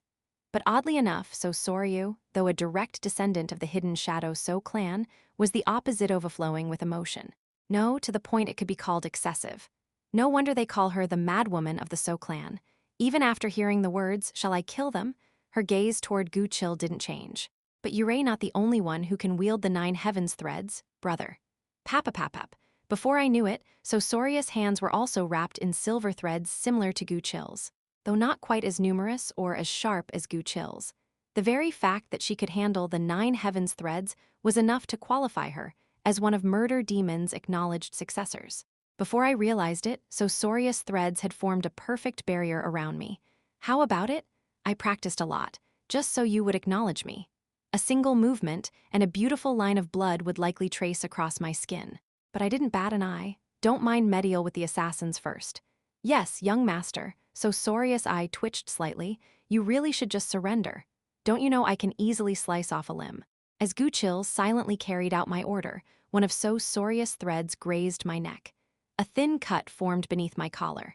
The 9 heavens threads really are weapons of slaughter. Even without using sword chi, that kind of cutting power a weapon made solely for killing. It made sense why Gu Chil usually refrained from using them. Used improperly, even someone you meant to protect could get hurt. However, Yura under a misconception. Misconception? I don't know where the leak came from, but I'll at least give you credit for discovering that I've been injured. I reached out and deliberately pressed my finger against So Sorius' 9 heavens threads. Jigging, but instead of slicing through my finger, the threads curved slightly outward from the pressure. But that's outdated information now. Whoosh! In an instant, black flames began to ripple along the 9 heavens threads. Flames born not of a fire or yang-based demonic art, but from pure internal energy. That's true flame of samadhi. The fire I unleashed suppressed the cold energy of the 9 heavens threads and began to crawl back up the threads toward their source. Sensing danger, So Soryu shouted outward. Take him down, now, boom, crash. As if responding to her command, the remaining So clan assassins smashed through the walls and doors from all directions and stormed into the room. And then behind me, Gu Chilno, Byok-chunun sneered bitterly in their direction. Moths rushing into flames, shhhk. Byok-chunun's 9 heavens threads shredded the space before him. Cha-cha-cha-chak. In an instant, dozens of silver strands flashed across the entire space. Gaag, aag, limbs were flung into the air, and a mist of blood erupted from every direction. The dozens of assassins who had stormed into the room were reduced to grotesque corpses, victims of Byok-chunun's 9 heavens threads. Even I, who had experienced my share of brutal battles, found the scene mildly sickening. Byok-chunun calmly rebuked the stunned So Soryu. So clan assassins follow orders from their superiors without question. But that also means when a superior gives a foolish command, they end up wasted. What exactly did you learn at the Hidden Shadow Clan, junior sister? Assassins could sometimes pull off feats that transcended their cultivation level, but just as often, they lost their lives in vain. Like Myung-o's Underworld Kings unit, which had been wiped out by the likes of the outer members of the Kunlun sect during the Eastern Sea Fortress operation. And if you don't drop those 9 heavens threads right now, they'll burn to ash in the young master's flames. It wasn't until the black flame I had conjured neared her fingers that Soryu frantically cut the threads herself. I watched the scene with disinterest. You've reached cold threads, the stage before thunder threads. That's commendable, but that doesn't make you invincible. As if someone like you would know? Oh, but I do, your skills and your weaknesses. I returned her own words from earlier back to her. So Soryu, you're the one who should surrender quietly. Byok Chanun is a man of the demonic heavens Jin clan, and my vassal. There's no way I'll just hand him over to the So clan like this. If this really was orchestrated by Murder Demon, then capturing these two wouldn't be enough. But at the very least, it would be a big enough deal to throw Murder Demon into panic. And yet despite the reversal of the situation and the slaughter of the So clan assassins, So-chin's expression remained unchanged. Then, for the first time, the quiet So-chin opened his mouth. Sorry, but that won't be possible. Why not? Because this mission is being carried out under the direct observation of the clan leader. Under observation. For some reason, his words didn't sound like he meant being observed from the main household. Don't tell me at the same time my chi senses, which had remained quiet until now, suddenly blared like an emergency siren in my head. Whip, Byok Chanun and I turned our gazes in the same direction. And standing there was I expected that from Chanun, but you've got sharp instincts, eldest of the Jin clan. Master, a low sigh escaped from Byok Chanun's lips. Chapter 152. Moonlit Sword Blossom, 10,000 Slayer, the Murder Demon So Maniac. His face bore little distinction, just a slightly cold demeanor, one that could easily pass for a commoner at a glance. But beneath that ordinary exterior burned a chaos unmatched by any was the very embodiment of a killer. The Murder Demon came in person. Things had taken a spectacular turn for the worse regardless of the situation. I slowly clasped my fists and bowed toward So Maniac. I greet the head of the hidden shadow So clan. I am Jin Yeomyung of the demonic heavens Jin clan. He didn't respond to my greeting. Instead, pop. He suddenly shot a burst of chi wind toward my forehead. This crazy bastard crack. The gust of chi pierced through where my head had just been and impaled a wooden pillar behind me. I tilted my head and narrowly dodged the attack, letting out a dry chuckle inwardly. Kinda nostalgic. That's his idea of a greeting. Back when I was just the internal affairs officer with weak martial prowess, that sudden greeting of his had left holes in my shoulder multiple times. He's always been unpredictable, then and now. The only thing I could ever discern from him was a rare glimmer of ambition for power. Aside from that, his behavior was so erratic it wouldn't have been strange to call him not just a murder demon, but a mad demon. Head of clan. If you have business, I ask that we speak civilly. At my words, So Maniac finally spoke, both of Yeokum quietly. Should I be thankful he at least responded to that? Of course, it was a request I had no intention of granting. I refuse, then it's best you leave your limbs behind. Flash, without so much as a warning, So Maniac's arm moved like lightning. He swung a chopping hand strike, aiming to sever my arm as if to make good on his words. Young master. No, Gu Chil desperately tried to move 9 heavens threads, but So Maniac was much faster. However, the moment his hand strike touched my forearm crack, a sound erupted on that should never have been heard upon impact boom. In the blink of an eye, my body was flung from the demonic heaven pavilion, soaring into the market streets of Myeok Fortress. A portion of the 5th floor of the demonic heaven pavilion exploded with a thunderous crash, as if it had been directly hit by a cannonball. Why, young master? Gu Chil was panicked. His master had suddenly been sent flying far into the distance. Neither of the two outcomes he'd imagined came true. His master's arm getting cut off or a flashy counterattack. What the hell just happened? As Gu Chil desperately tried to make sense of what had occurred, an amusing technique. So Maniac murmured under his breath. At the moment of contact, did he concentrate some sort of special chi on the defensive point to turn my strike into a blunt blow? Master, I see now why both the sword demon and the saber demon couldn't stop praising him. A rare, twisted grin spread across So Maniac's face. Gu Chil blinked, surprised to see a different expression on the face of the man who had once taught him, never thought the man capable of anything beyond a blank stare. It's certainly impossible for someone at the late-stage first-rate level. And he's not using an alternate technique like the sword demon claimed, staring through the gaping hole at the market street of Myeok Fortress below. So Monyac muttered, "Is it the peak of master level? Otherwise, it makes no sense." Gu Chil's emotions churned violently. A secret not even the Ming 5 knew yet, the murder demon had figured it out after a single clash. "I'll either kill him or drag him to my city. One of those two must be settled today. Master, Byok Chanun, I'll postpone your punishment for now." Pop. The moment he finished his sentence, so Moneyack's form vanished without a trace. Damn it. Gu Chil also launched himself toward where Jin Yeomyung had flown off. If he didn't intervene, the chances of the murder demon killing his master seemed far more likely than recruiting him. With that, Gu Chil disappeared from the demonic heaven pavilion as well. Now, only 2 members of the So clan remained on the blood-soaked, desolate 5th floor. What a shame. I wanted to see more of Brother's cool side. So Soryu, who had just faced death moments ago due to Samadhi flame, stretched lazily as if none of it had mattered. She turned her head. Her eyes settled on Sochin, still sitting calmly in place. "By the way, why didn't you do anything? With your skill, you could have at least interfered a little, right?" Sochin didn't reply to her question. "I mean, if you're off in your own world, that's fine and all. But don't think that means I'll cut you any slack. If I lose Brother because of you, I'll kill you myself." She scowled, noticing the blood spattered across her clothing. Leftover traces of their subordinates who had been torn apart by Gu Chil's 9 heavens threads earlier. Useless bastards. Couldn't even serve their purpose properly. It was a level of coldness no one could have imagined directed at subordinates who had died due to her own misjudgment. Well, since the clan head got personally involved, this should all be resolved soon. I am heading out first. Gotta get ready to welcome Brother to the So clan. And with that, So Soryu disappeared somewhere. Left all alone, Sochin slowly rose and stared into the distance. "I am sorry. I wasn't able to find what you asked for. No, it doesn't seem to be on his person." "Understood. I'll proceed with the next plan. I trust y'all keep your promise." It was a conversation between Sochin and a third-party one that no one else could hear. Damn, that really hurt like hell. After crashing into some corner of the market district, I pushed aside the remains of what had once been a small storage shed and stood up. Thankfully, no one got caught up in it.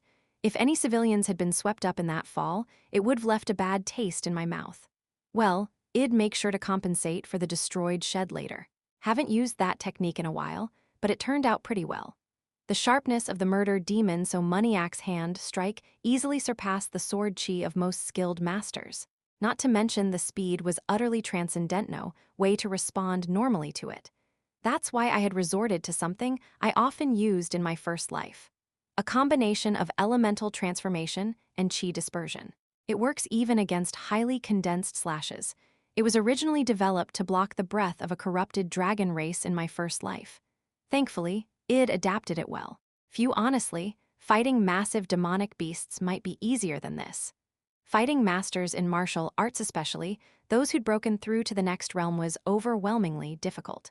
I managed only because I've reached the peak of the master level through sheer luck. Otherwise, I'd be dead. The divine power of light I'd obtained as a perk from my past life constantly clashed with the demonic energy I'd cultivated in this life through the heavenly true divine art. Worse still, since my vitality source was my heart rather than my dantian, one slip in the circulation of chi would have turned me into a cripple in an instant. To fix that, I had spent all 7 days of grace that Jin Yeomyung had granted me, focusing entirely on stabilizing the integration of my lower dantian. With fortune on my side, I'd managed to break through another wall. And yet, I still haven't crossed the wall of extreme demon. Cheon Yura really is amazing. Muttering under my breath, I checked my physical condition. Aside from some twisted chi, there were no external or internal injuries. Knowing the murder demon's personality, he won't leave me alone.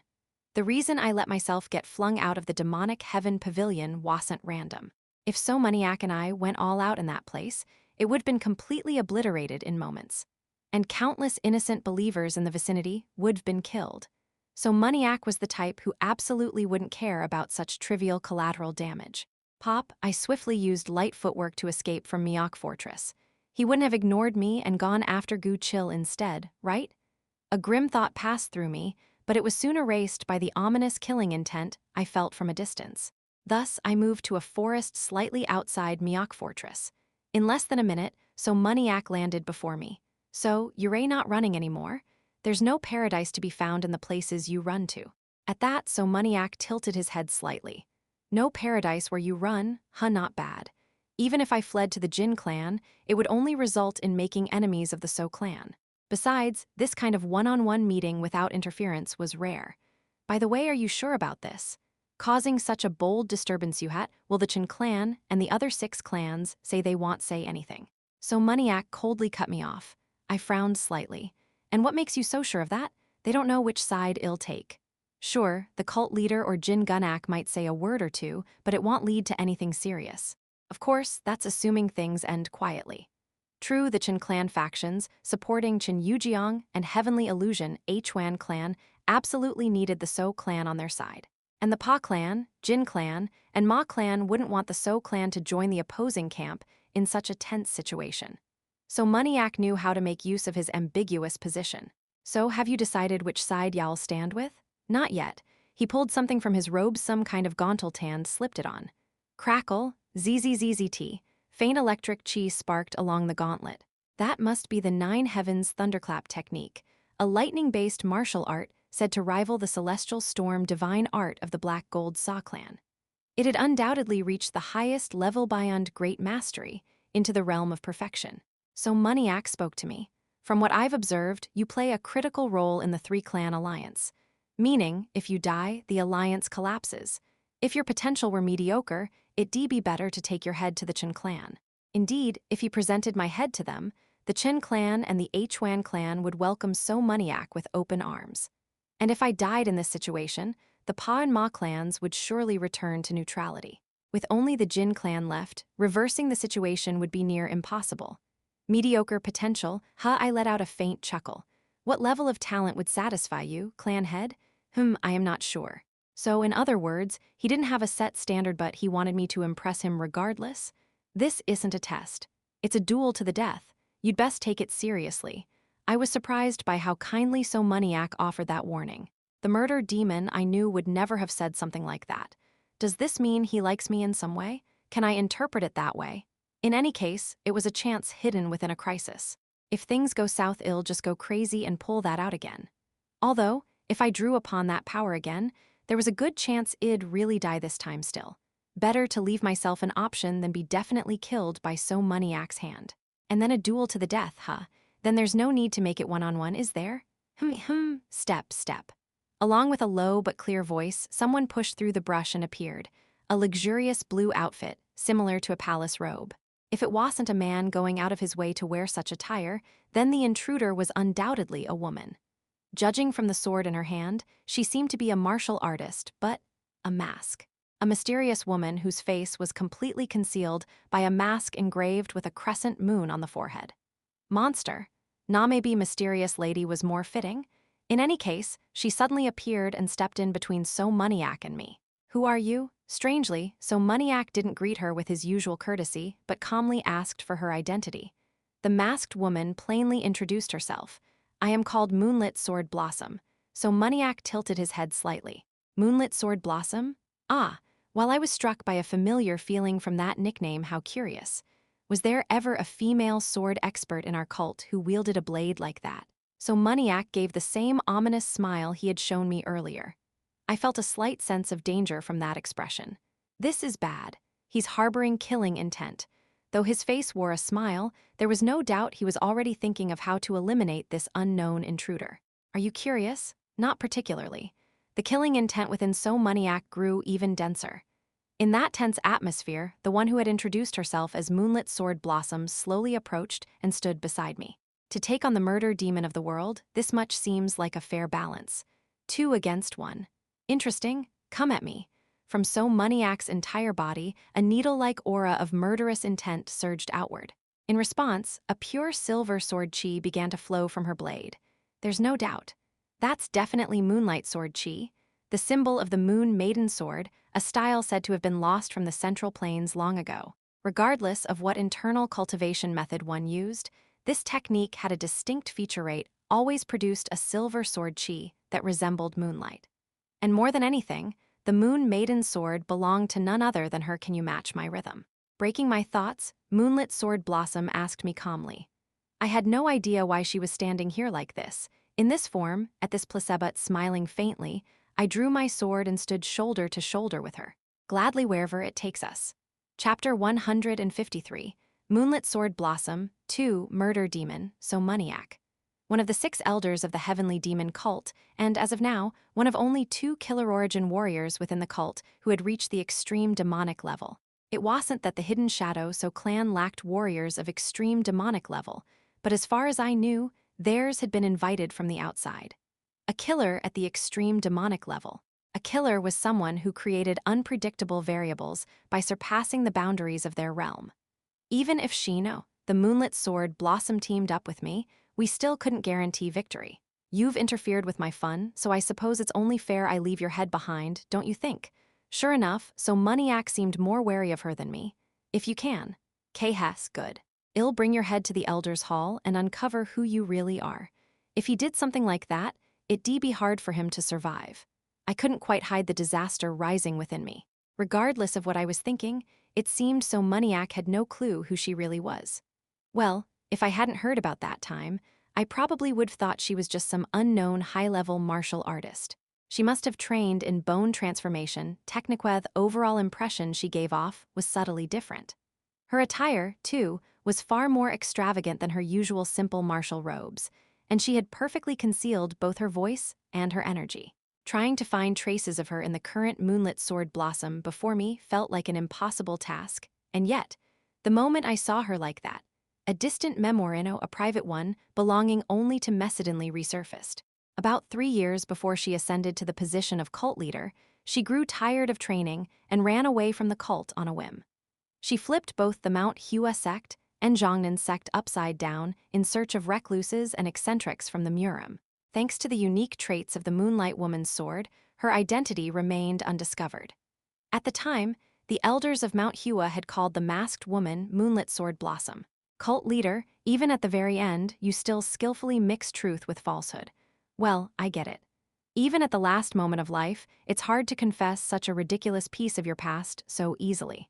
Wait, does that mean she lied about other things too? As I became momentarily lost in a spiral of reasonable doubt focus, she immediately saw through my mental lapse and pointed out my distraction. Damn it, letting my thoughts wander in front of a top-class killer. I gave a small nod and cleared my mind. The opponent was a master who had reached the final threshold of the extreme demonic level. Even a slight slip in focus could cost me my life. All right then, shall I toy with you a little?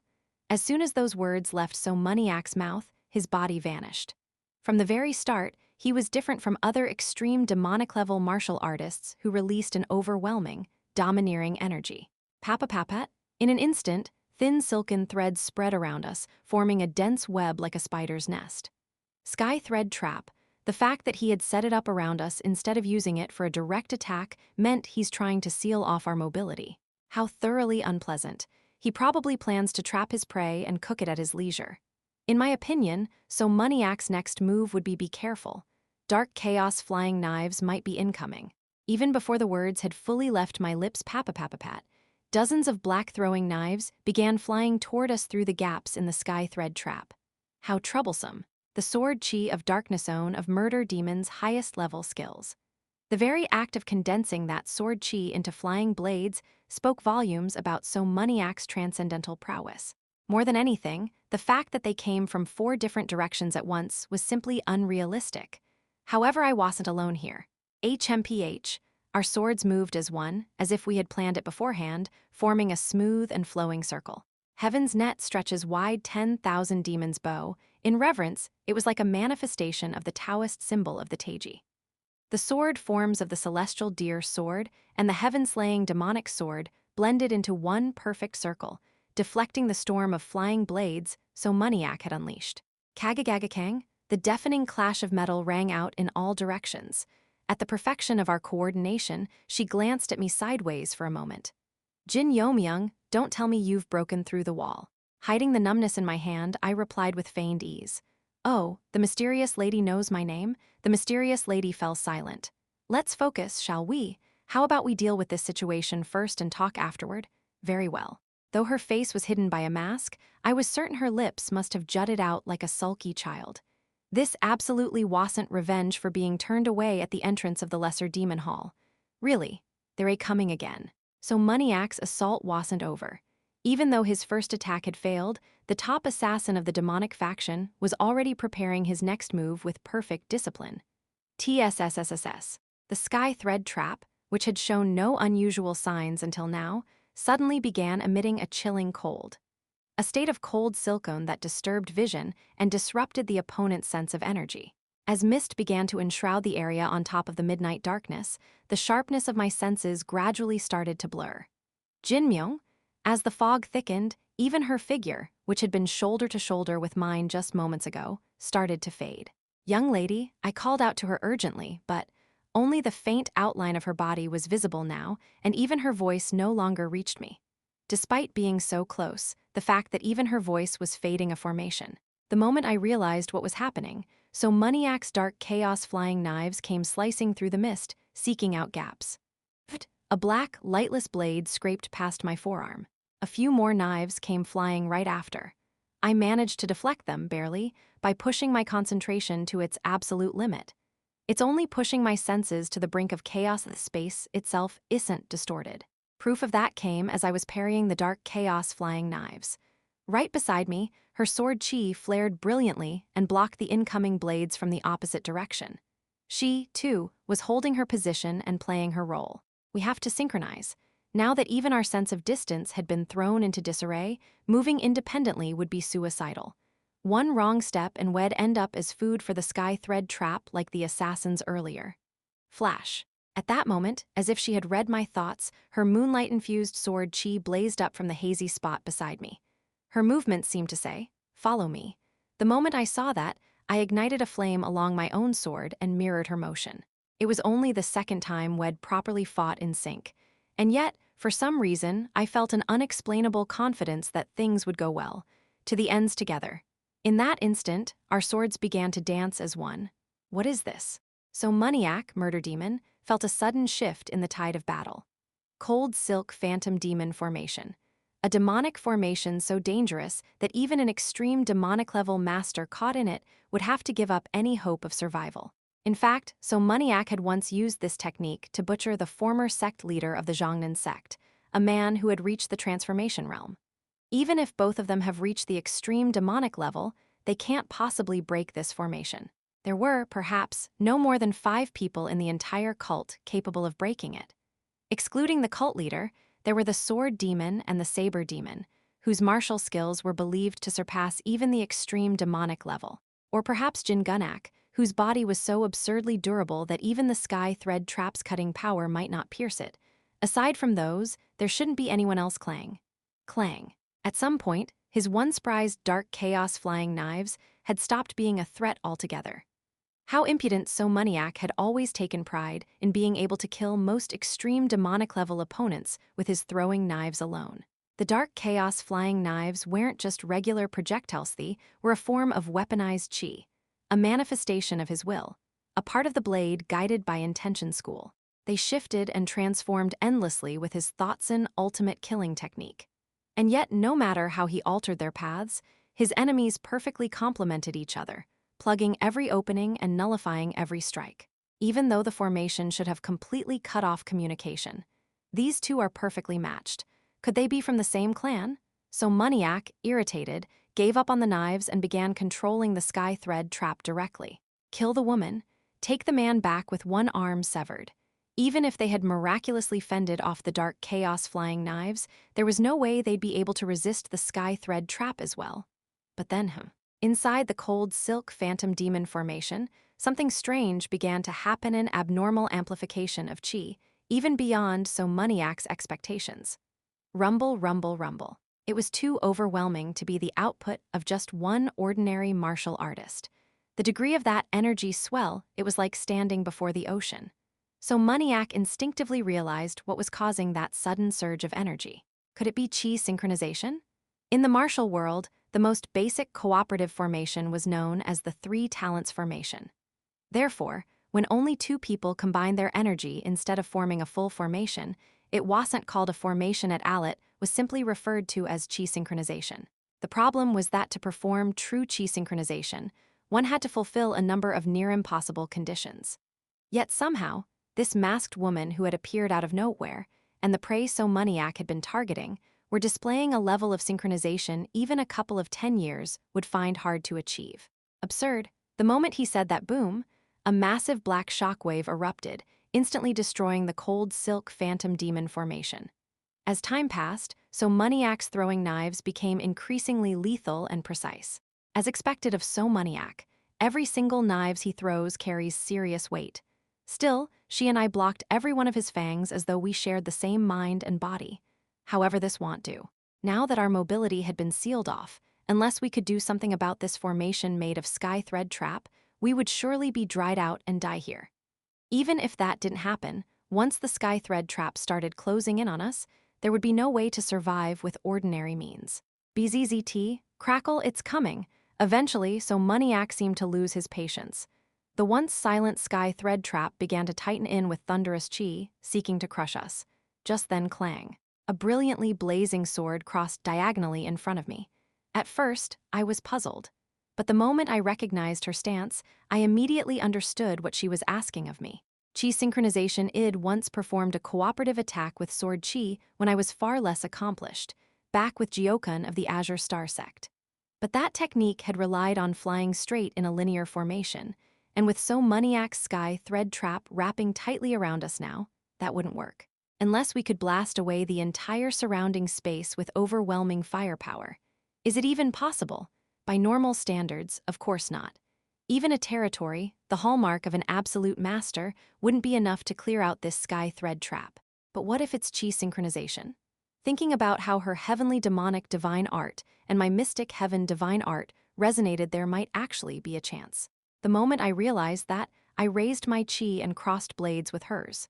TSSSSS, our internal energies merged without the slightest resistance, blending naturally and seamlessly, as if they had been one from the beginning. Her intent flowed through the blade and reached me. Follow me.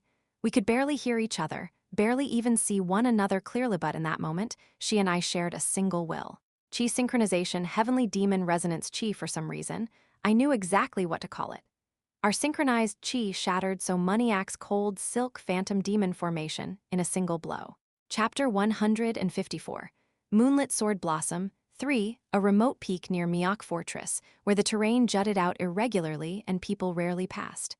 At the summit of that peak sat a middle-aged man, perched on a rock, chugging down from a liquor bottle. You were here. Behind the man, someone wearing a mask appeared. The middle-aged man, with the bottle still at his lips, lazily turned his drowsy eyes to the uninvited guest. Gulp. Oh, look who it is. Isn't it our fourth? The masked man, referred to as the fourth, let out a slight complaint. I told you not to call me that. So what? If you don't like it, get ranked higher than me. He cackled. The drunken man's laughter echoed like a ripple in the air. So why did you come looking for me? I'd say I did a pretty decent job with what I was assigned. I was worried, that's all. After all, your opponent was none other than the heavenly demon. You're not really worried about me, but about this thing, aren't you? The middle-aged man pulled something from his robes and tossed it to the masked man. What he caught in his hand was a peculiar orb, perfectly split in half one side red, the other blue. From the orb flowed a strange power not of this world, the essence of the 8,000 army. I secured it without fail. Just remember, it was damn close this time. Despite the man's self-important tone, the masked man showed no particular reaction. It was because that tone wasn't pride, it was fact. As expected, we should refrain from stirring up the cult too much from the inside, at least until his ascension is complete. That's your business. But you'd better make sure I get a proper reward for this success. Of course, we've already inserted people into the Blood Dragon demonic clan. The investigation is thorough. You're moving too slow. It's one of the 6 great demonic clans, after all. Still, the recent air dispute has opened a gap. Really now? The masked man bowed deeply. I will personally uncover the whereabouts of the secret manual. You just focus on recovering, Second Heavenly Lord. At that, the middle-aged man frowned and glared at the masked man. I told you not to call me Second Heavenly Lord. Understood, old Han. Even though the man never listened to his own, requests, a flicker of dissatisfaction rose and faded from the masked man's heart. But no matter how much you complain, in an organization like this, hierarchy is law. When you're told to jump, you jump. By the way, what are you doing all alone in a place like this? The middle-aged man answered, watching a fight. A fight? Ah, the masked man wasn't weak himself, so he immediately understood what Oldhan meant. This gloomy yet sharp energy, could it be a murder demon? If the left guardian isn't fighting here, then yes. Too bad. If only you were in better shape, it might've been a good chance to kill a murder demon. Well, no point dwelling on mischances still. If that kind of fight is just an appetizer, this booze won't cut it. Unaware that the masked man was staring at him with exasperation, Old Han pulled out another bottle of his precious liquor from his robe. Gulp, gulp, gulp. Ah, still, because of the formation, I can't tell who he's fighting. Whoever it is, there ain't no ordinary opponent for the infamous murder demon to engage in battle without a single subordinate meant his opponent had to be of comparable stature. Just then RUMBLE. Suddenly, in the distance, a black wave of energy erupted, followed by a massive hemispherical shockwave that began to sweep outward. The tremor from the shock was strong enough to cause a mild earthquake even all the way out here. That's Old Han accidentally dropped his bottle. Is that a fusion formation?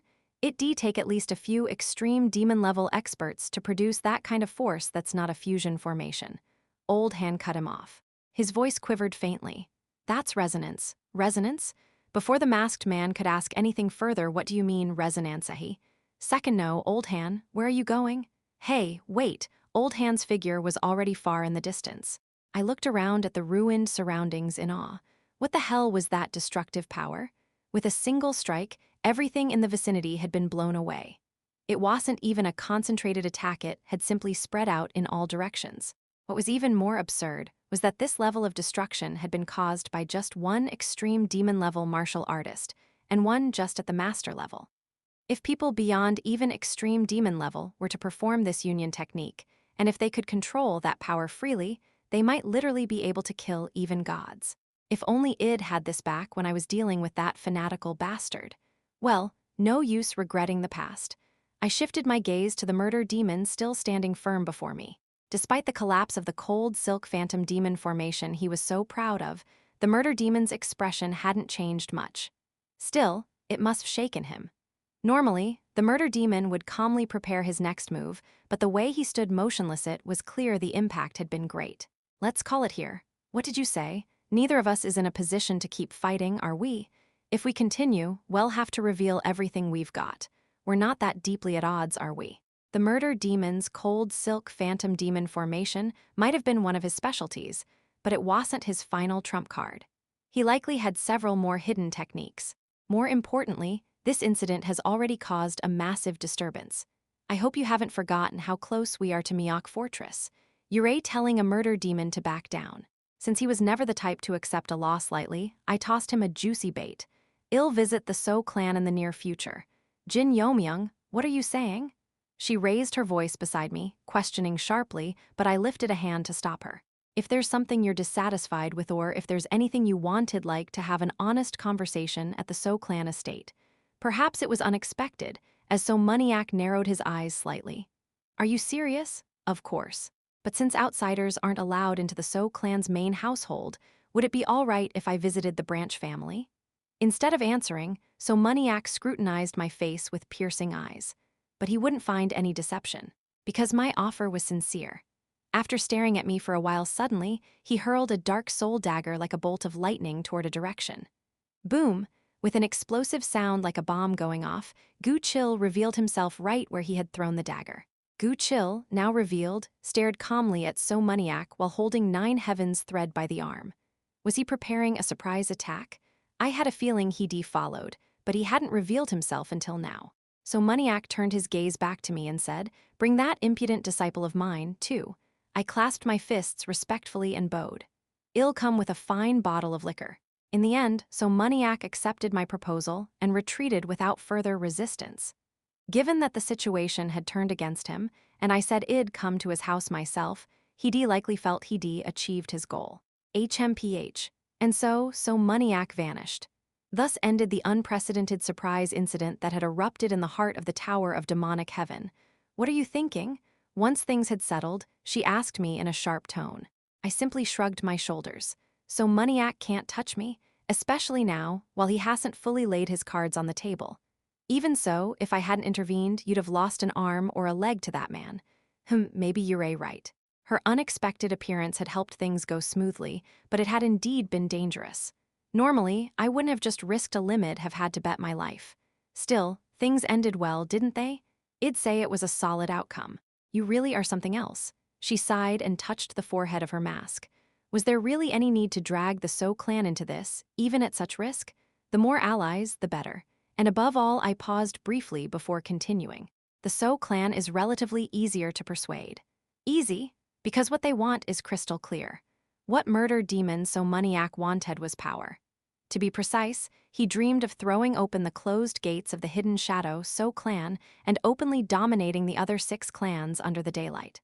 The hidden shadow So clan ranks the lowest among the 6 clans in terms of average martial prowess because of their specialization in assassination. That's true. It's not just martial power. Even their influence within the cult is by far the weakest among the 6 clans. She tilted her head slightly. Then why did you approach the other clans first, instead of the So clan? Because it was harder to approach them from the start. Secrecy is a bigger headache than you think.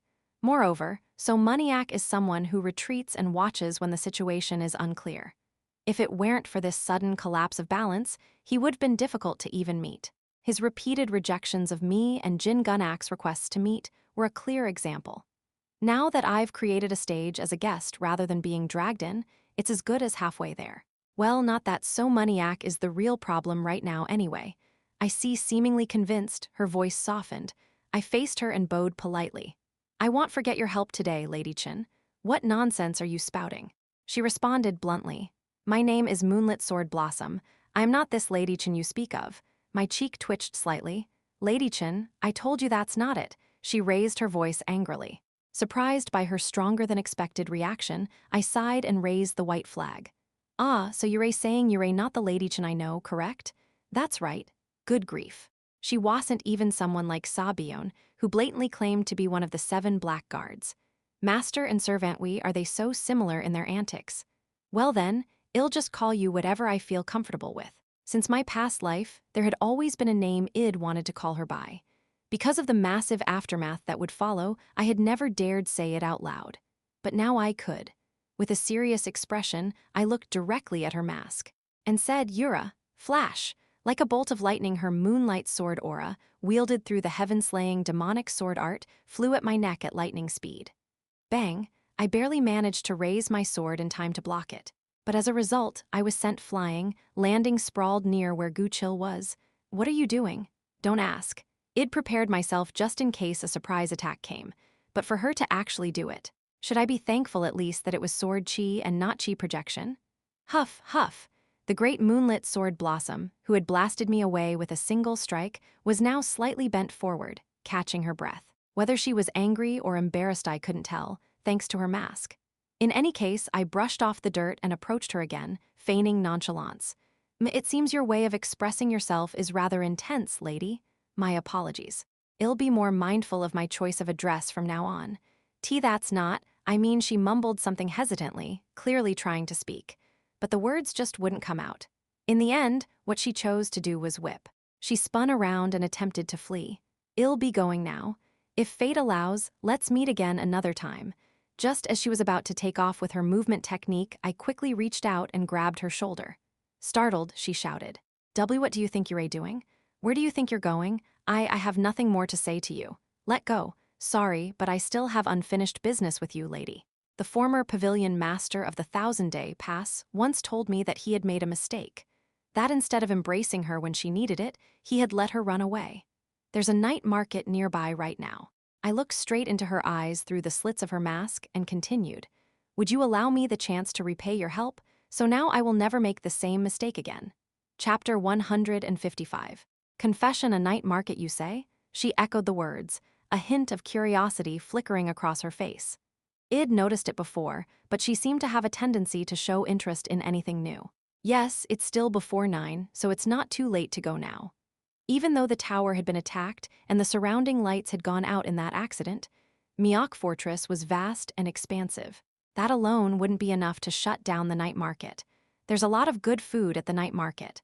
Of course, it's nothing compared to the food that graces your table, lady, but It'll still be a fairly nice experience. I tried to bait her with food would it work. If she refused, it'd have to try a different approach. Tea, then? Fine. She acted like she was reluctant but accepted my suggestion. Smiling softly, I placed my hand over my chest and bowed. I shall escort you, lady. To be honest, wandering around like this right after a clash with the Soul Reapers wasn't exactly the proper thing to do. Normally, I should have contacted the Jin clan or the Heavenly Thunder Corps to explain the situation and arrange for follow-up measures. But who cares? The investigation team that had been dispatched to grasp the situation would have to work through the night anyway, but for now, I chose to focus on her. Sending Gu-chil to inform the Jin clan of the situation that was the best I could do for now. And no, it wasn't because Gu-chil was getting in the way that I sent him off. Seriously. After returning to Myeok Fortress, we headed toward an area that was quite a distance from the site of the tower incident. So this is the night market. It seemed to be her first time at once looked around with curiosity, a rare sight from her usual demeanor. I scanned the area and breathed a sigh of relief inwardly. Thank goodness. If the night market had been closed, it'd have been utterly humiliated. Fortunately, the streets were crowded with people and the market was in full swing. Colorful lanterns lit the streets brightly. Street vendors made a ruckus as they drank and laughed. The air was thick with the scent of all sorts of mouth-watering food, and there were all kinds of goods and toys brought in from the Silk Road and Central Plains. Myeok Fortress Night Market was in every way comparable to the bustling markets of the great cities in the Central Plains. I've been to Myeok Fortress before, but I've never seen a sight like this. Really. It made sense Sesh wouldn't have had many opportunities to see scenes of everyday life. This reminds me of something. Her voice trembled slightly as she whispered. The emotions the followers showed us during cult events were always only reverence and fear. The only exception to that might be the exchange ceremony. Aside from that, standard events in the cult demanded solemn rituals and strict control from the general followers. But seeing the followers expressing joy, sorrow, anger, and happiness like this feels like a first. Her voice Cheon Yura's voice carried a trace of emotion. Cheon Yura and I slowly walked along the street, observing the surroundings. She seemed determined not to miss a single detail of this place, attentively observing every aspect of the followers' expressions and behavior.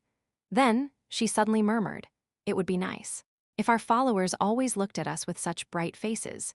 She didn't say me, but us, deliberately referring to the overall leadership of the cult. I feigned ignorance and replied calmly. It's been well over 1,000 years since the 7 great families, led by the Chin clan and the 6 great demonic clans, have ruled over the cult. True, those who hold power and military strength are inevitably feared. When authority crumbles, status follows, and when status collapses, so does dominance. That's why the Chin clan and the 6 clans had always treated the ordinary believers as inferiors. Discrimination and inequality. The fear and oppression they caused. The heavenly demon cult with its embedded class system was always bound to be this way. Changing that structure would require immense effort, time, and sacrifice. Even so, do you still want to change it? Only I, who had experienced a past life, knew her true intentions. I am not talking about something so grand. It's just Cheon Yura gave a small laugh and shook her head. I simply hope that the atmosphere of the cult might improve, even just a little. I knew the way she would govern. A reign of iron fist, pressing down on the 6 great demonic clans and the upper noble families with unrelenting force. But toward the ordinary followers, she tried her utmost not to bring them the slightest harm. I am certain it can happen. Perhaps startled by my abrupt certainty, she widened her eyes and looked at me. I stepped forward with a soft smile. Please wait here a moment. I'll go get us something to eat. Fine. As I approached the food stalls, I thought to myself, if anyone tries to stand in the way of that wish, I'll personally remove them. It was certainly admirable that Cheon Yura was having these thoughts now. But really, those kinds of concerns could be dealt with later. Right now was a time for rest. After stopping by a food stall, I returned to her with a sugar-coated fruit skewer in one hand. Upon seeing it, she pouted slightly. Why is there only one? Well, that's because this one isn't for you, lady. What? Before her expression could sour, I handed her something warm from my other hand. This is a grilled cake. Freshly baked from the hearth, steam still rising off of it. Cheon Yura quietly accepted the grilled cake. This is one of the specialties of this night market. You won't regret it. The pastry filled with sesame and pork was something I used to eat often whenever I visited Myeok Fortress in my previous life. I stirred the sugar-coated fruit skewer and sat down next to her. You don't like sweet things, do you? How did you know that? Let's just say I did a bit of research. With a hint of mischief on my face, I watched her as she held the pastry. Now then, would she remove her mask just to eat the pastry? Would she finally cast off that ridiculous false name, Moonlit Sword Blossom? But then click. She lightly pressed somewhere near her temple, and the mouth area of her mask split open smoothly and swung wide. What's with that face? I grumbled with a deflated tone. It's nothing at all. You're such a bore. She ignored me and bit into the pastry. Nom. For a while, the only sound ringing in my ears was her chewing the pastry. After some time, I looked at her now empty hands and asked, was it good? She turned her gaze away from me and quietly nodded. As if embarrassed about finishing it all, she turned her head and changed the subject. Jin Yeomyung. Yes, lady, there's something I've been curious about. What is it? She hesitated for a moment, then shook her head slightly and asked me, why are you so devoted to the young cult leader? To the young cult leader, you mean? Yes. It seemed she still hadn't given up on her Moonlit Sword Blossom persona well. I suppose being behind a mask at least made it easier for her to ask such things. To be honest, it was the same for me. Lady. Speak. About 10 years ago, on a rainy day, did you happen to run away from home and wander near this area? She abruptly raised her head. That meant my words had struck a nerve. You took down 3 ruffians who picked a fight with you in a single instant. How do you know that? Truthfully, it was a memory I could never forget either. After all, that was when I picked up Gu Chil, who was nearly dead nearby. You saved a little kid who was wandering alone and scolded him to hurry back to his parents. In no way her lips began to part slightly. I smiled and looked her directly in the eyes. That little kid was me. Only her lower face was visible, but I could bet everything I had that her skin had gone deathly pale. Well, I did get beaten up pretty badly when we met again, though. She frantically waved her hand. It wasn't that bad, right? That's true, because I wasn't referring to this life, but my previous one. Turning my gaze to the night sky of Myeok Fortress, I continued. Anyway, that was my first impression of you. A lot has happened since then, and I've come to learn many things. In the end, it's only natural to want to repay the person who helped you grip. My hand gently covered the back of hers. And hoping the person you liked as well is only natural for a man. The person you like, Lady Moonlit Sword Blossom. I cut her off. I am sorry to say this, but I already have someone I love. Her lips closed. It's not affection. Nor is it friendship. It's simply love. Her trembling eyes stared into mine. Cheon Yura. The moment her eyes widened, I love only her. I have no intention of looking at anyone else. I placed my other hand over my chest and calmly confessed my heart. Though I foolishly made her angry with a stupid mistake, Jinyo, even so, I hope she could love me. Honestly, I was a coward too. I only had the guts to say all this because she was wearing a mask. I still didn't have the courage to confess while looking at Cheon Yura's bare face, even if her bloodline has something mixed in. Flinch. Even if she was created, or whatever it may bait, doesn't matter to me. The hand I covered trembled slightly. From the beginning to now, I've only ever acted for Cheon Yura and no one else. So please, believe in me. After I said those words, I quickly stood up from my seat. I didn't want to show her my face, which had flushed red with heat. Well, that's just something I wanted to say when I meet the young cult leader. The night market is still in full swing. Let's look around some more. Come on now, let's go. I turned my head away and gently pulled her by the hand. She followed without resistance, and the moment she stood shoulder to shoulder with me, I feel the same. Very softly. Her words whispered into my ear like a breeze. For a while, a quiet silence lingered between us. The noisy voices of the night market buzzed all around, but somehow, none of it reached my ears. Just like that, what broke the silence between us was a slurred mumble from what sounded like a drunken man. Ah, what a time to be alive. A voice clearly targeting the two of us. Cheon Yura and I instantly turned our gazes toward the one who had shattered the good atmosphere. And then, for completely different reasons, both Cheon Yura and I were stunned at the sight of the drunken man before us. Haha, which one of you is it? The destined person Hall fulfill my long-cherished wish? Who are you? Cheon Yura immediately stepped in front of me and drew her sword. The fact that she reacted this way upon first meeting him meant the opponent was clearly an extraordinary martial artist, one worthy of such caution. But rather than trying to gauge his level of skill, I focused on something else. I was simply trying to confirm whether his face matched my memory. And finally, I reached a conclusion. My master, Old Han, real name, Yu Seung-gwek. The very person who had dragged me out of my slacker days in my previous life and taught me swordsmanship now stood before me in a much younger form than I remembered. Chapter 156. Master, One Master. It was definitely my master. The one who always snatched away my coin pouch just to buy more liquor. The one who, once drunk, would ramble on about restoring some long-lost sword technique. He occupied a corner of the memories of my life, and I had vowed that one day I would find him again. It was certainly something surprising, delightful, and something I should be happy about, and yet why? Why did he have to appear at such a perfect moment only to interfere? Step back, Jin Yeomyung. Cheon Yura's voice, blocking my path, was filled with tension. He's an incredible master.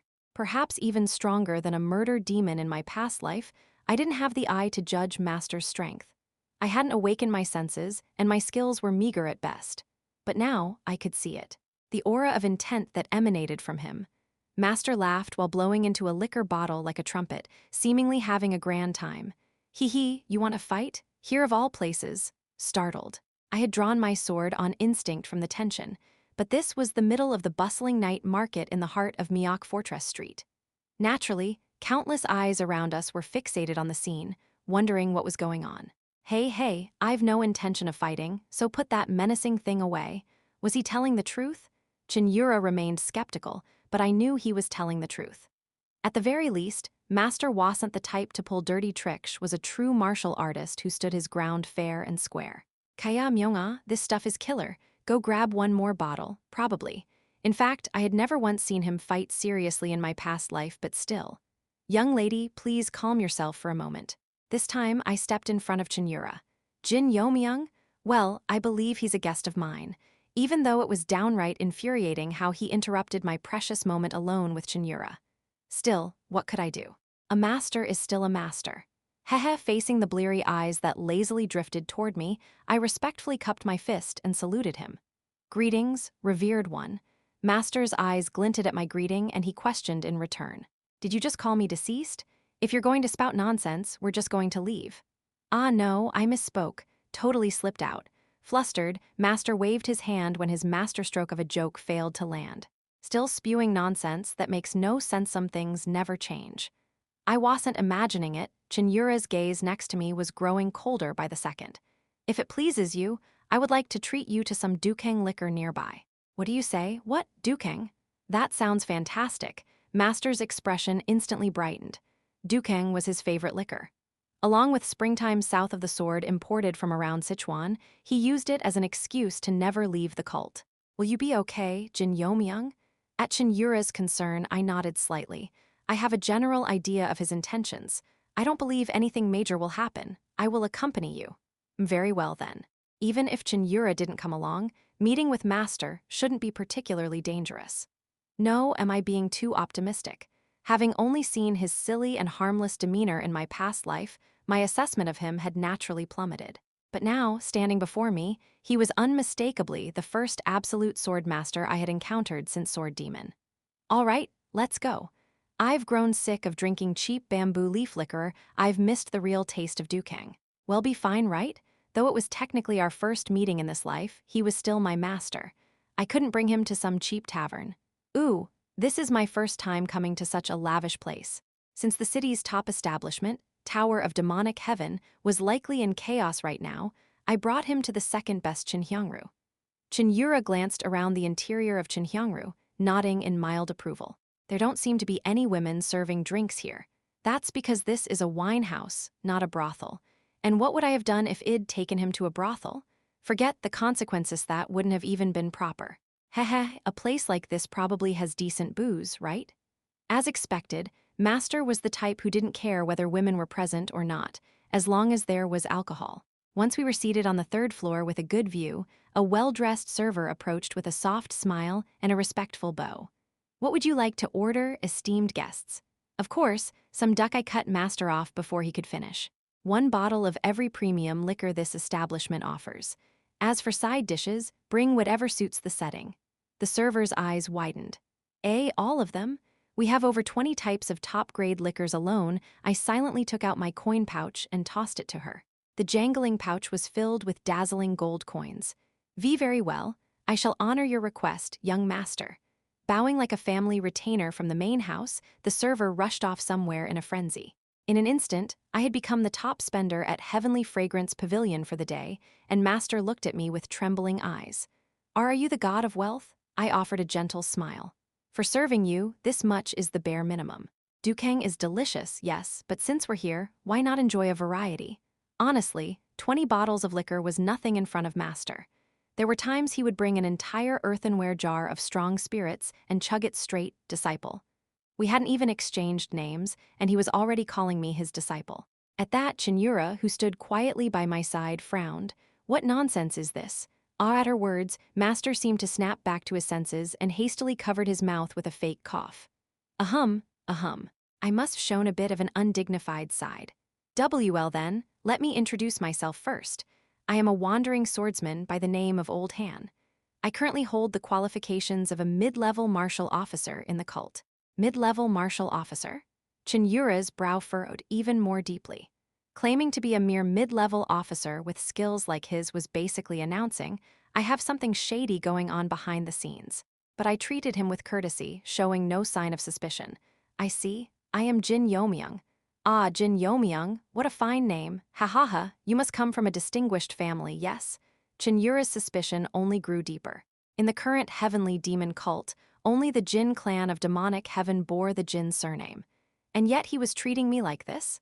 Yes, by fortune, I was born to good parents and am affiliated with the Jin clan of demonic heaven. Ha ha ha, I see. The Jin clan of demonic heaven's Jin clan, huh? Only then did Master tilt his head, as if he finally noticed something odd. From what I recall, the Jin clan of demonic heaven was famous for their brute strength, and fighting with bare hands, yes, that's correct. Then what about swordsmanship? I lightly revealed the sword at my waist and replied, I suppose you could call me a black sheep of the family. Ah, the liquor has arrived. Would you care for a drink first? Before we knew it, the table was filled with elegant bottles of high-end liquor. Master's attention instantly shifted from me to the alcohol. Here you go. Allow me to pour you a drink. Oh. Well then, as I poured liquor into Master's cup, a clear light shimmered and a refined fragrance spread rapidly around us. Ooh. As if he had forgotten his original purpose, Master audibly swallowed with delight. Without hesitation, he downed the contents of his cup. Watching that familiar sight, I smiled faintly, caught up in nostalgia. Here, young lady, have a drink too.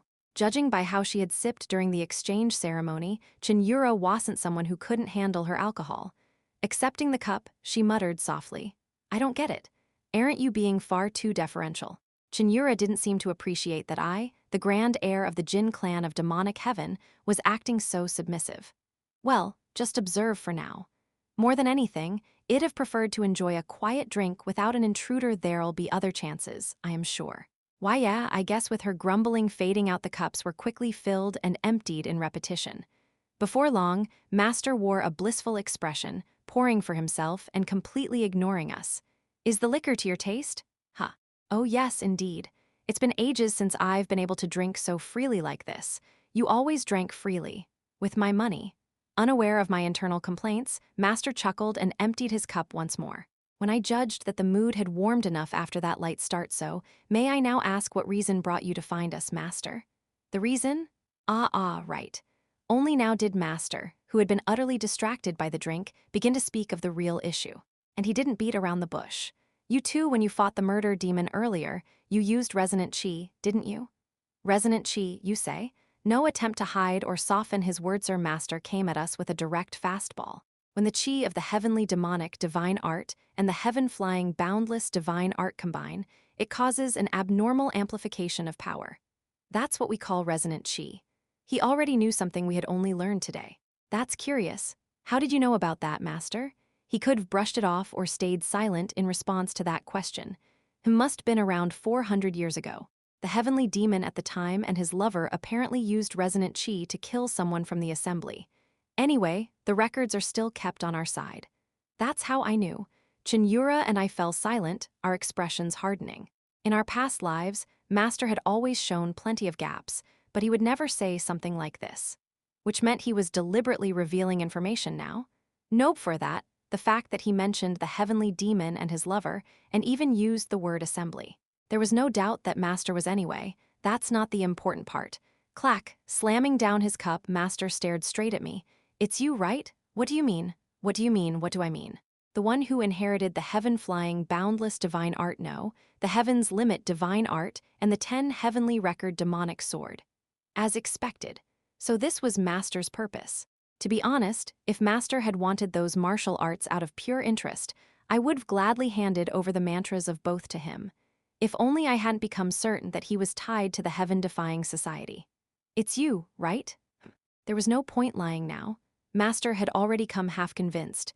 Even in my past life, he had a way of sniffing out my lies like a bloodhound.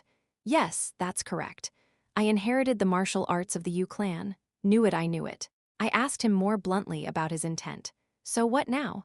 Are you going to steal my martial arts and kill me to erase the threat? The moment he answered yes here, Cheon Yura and I were preparing ourselves to fight a life-or-death battle with Master. No, why would I? Master casually betrayed my expectations or fears. While I stood there dazed, Master emptied his cup and shouted, I finally found a worthy successor in the twilight of my life. Would I kill you? If anything, I should be doting on you. Then the reason you came looking for me is obviously to take you in as my disciple. Disciple, I couldn't quite hide my disbelief. Was this really how a connection from a past life carried on into this one? But wait a minute. It might have made sense in my previous life, but the Master standing here now clearly belongs to an organization. And not just any groupon with whom I had become irreconcilable enemies. Master, what is it? If I become your disciple, does that mean I have to be affiliated with some organization? Master paused mid-sip, thinking for a moment, then nodded. Yeah, I suppose that would be necessary. Might I ask what this organization is called? And just like that, he casually uttered the name of the group he had never spoken of even once in our past life. Oh, it's the Heaven-Defying Society. A bunch of slightly deranged folks hang out there. Not to brag or anything, but I am pretty high in the ranks there, you know? Though honestly, it's mostly in name only, and I just take on the occasional job here and there. Still, if you're going to be my disciple in an instant, Cheon Yura's hand moved to the sword at her waist. Jin Yeomyung, I'm going to kill him now, right? Wait, just wait, please hold on, just for a moment. I desperately stopped Cheon Yura, who looked ready to draw her sword and strike him down right then and there. Chapter 157. Master, 2. I threw my fishing rod just in case, but how many seconds had it even been when a fish bit right away? No way, Master isn't that much of a fool. He might speak thoughtlessly as if he lives without a care in the world, but at least not right now. Right now, he was definitely feeding me information. You bastard. I barely managed to calm down Cheon Yura, who was about to explode, and got her to sit. Master, no matter how indifferent you are, you couldn't possibly be unaware of the relationship between that organization and the cult, right? Master raised his drink and let out a soft chuckle. It would be deceit if I didn't know that. Even so, Yurei revealing your identity without hesitation? Master emptied his cup and shrugged his shoulders, because it doesn't really matter. What was that supposed to mean? Master was noticeably calmer than before. I'll ask again. If I become your disciple, do I absolutely have to join that organization? He was silent for a moment, then shook his head. Now that I think about it, that's not necessary. Didn't I say? I'm only nominally listed. You mean someone who's only nominally listed was the one who assassinated the yin-yang fist demon trapped in Iron Steed prison cave? What? I snapped my head toward Cheon Yura at her words. She said Master assassinated the yin-yang fist demon. What are you talking about, Lady Cheon? As I furrowed my brow, Master let out another soft laugh. You heard that from the cult leader, didn't you? My disciple's dating someone from a dangerous bloodline, I see. That's not the issue here. Cheon Yura continued coldly. We know a monster who called himself Old Hand broke through Guardian Coppice defenses and assassinated the yin-yang fist demon, and even managed to escape from the cult leader's hands. You know an awful lot of details. Regardless of Master's grumble, I was hit by a wave of fresh shock. He escaped from the cult leader's hands. I didn't show it outwardly, but I was honestly stunned. Master was capable of that. Perhaps sensing my intense stare, Master let out a faint sigh. I'll admit it, the title of Heavenly Demon lives up to the name. I had to go into long-term recovery just to get away.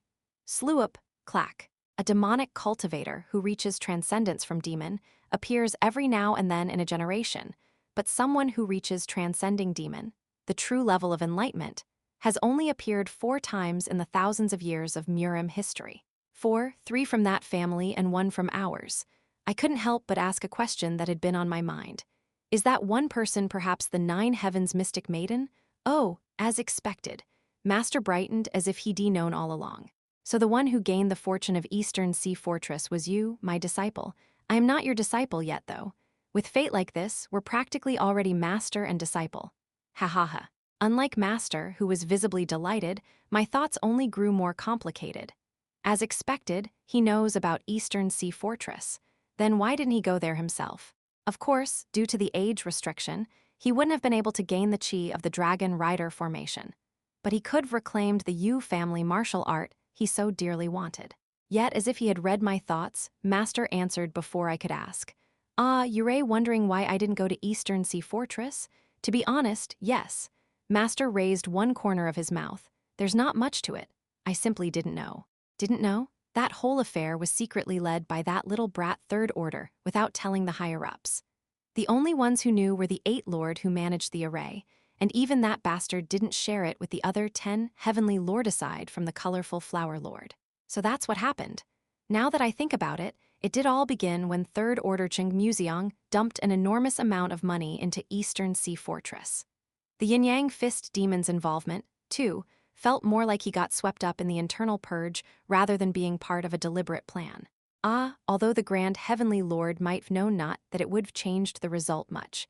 Was it my imagination that Master's smile suddenly seemed chilling? That feeling didn't last long, because at his next shout, it vanished like snowflakes in early winter. Anyway, the important thing is that I've found a disciple, one who inherited our long-lost family martial art. Master genuinely seemed happy about my existence. I probably would have felt the same about this meeting if Master had no ties to the heaven-defying society. Just then absurd. You call that a disciple? Cheon Yura, still with an expressionless face, glared at Master. Jin Yeomyung acquired a martial art passed down from ancient generations at Eastern Sea Fortress. As such, there can be no proper master-disciple relationship between you, his descendant. Unless, of course, you're the one learning martial arts from him. To be fair, according to conventional martial tradition, Cheon Yura's words were completely correct. Right now, I was the one who had inherited the Yu family martial art from the 9 heavens mystic maiden. By that logic, Master should be the one calling me teacher. That might not be so bad. For a brief moment, I fantasized about Master respectfully calling me teacher. No, that's a bit much. I shook my head with a bitter laugh. My grudge from a past life, when he constantly messed up my robes, had temporarily clouded my judgment. But really, neither of us were the type to obsess over seniority like those from the Orthodox faction. More importantly, doesn't matter. It doesn't? The martial art I use now is a self-created style that makes it hard to even find the original Yuga form. Master grinned widely. Even if I were to learn the main branch's martial art now, I wouldn't get significantly stronger. What matters is that our family's long-cherished original form has resurfaced in the world. Exactly. Even now, Master possessed enough power to escape from the heavenly demon's grasp. No matter how incomplete a martial art may be, he must refined it with his own insight and completed it in his own style. On the other hand, I can be a huge help to my disciple. What kind of help are you talking about? Master poked my forehead with his finger. And then, without any warning, he suddenly leaned in. You, my disciple, have enough insight but haven't reached extreme demon, have you? Twitch. For a moment, I almost failed to maintain my expression. To surpass the wall that defines the standard of absolute master's extreme demon and the realm of harmony, you need 2 methods: sudden enlightenment and gradual cultivation. I know that. Sudden enlightenment refers to a profound realization that allows one to overcome a wall in an instant. Gradual cultivation is the step-by-step accumulation of understanding, slowly advancing one stage. It's one of the distinctions between the orthodox and the demonic paths. Generally, demonic cultivators achieve extreme demon through a massive moment of sudden enlightenment, and then reinforce their skills with gradual cultivation. Master's piercing gaze swept across my face. But oddly, even though you have enough realization, you've been unable to achieve sudden enlightenment and thus haven't broken through the wall. Oh, is that true? Cheon Yura showed clear interest at that statement. I couldn't say anything. Master's words ruthlessly struck the unguarded weakness within me.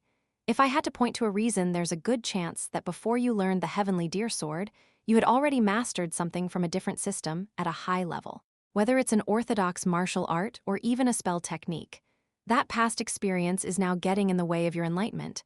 At least, that's how it looks to me. Incredible, truly astonishing. Even though we hadn't crossed swords, Master saw right through the problem I carried. If I could apply the insight I'd gained in my first life directly, I would have long surpassed extreme demon and reached transcending demon. But in my past life, the main system I mastered was entirely focused on manipulating and drawing out the power of artifacts and divine relics. It was fundamentally different from martial arts. But I can resolve that contradiction for you. How do you intend to fix it? Cheon Yura, who at first had been full of resentment toward Master, was now listening attentively, eyes gleaming. Even if you've completed your own style, the root of your and my martial arts is the same. That, we can't deny. True.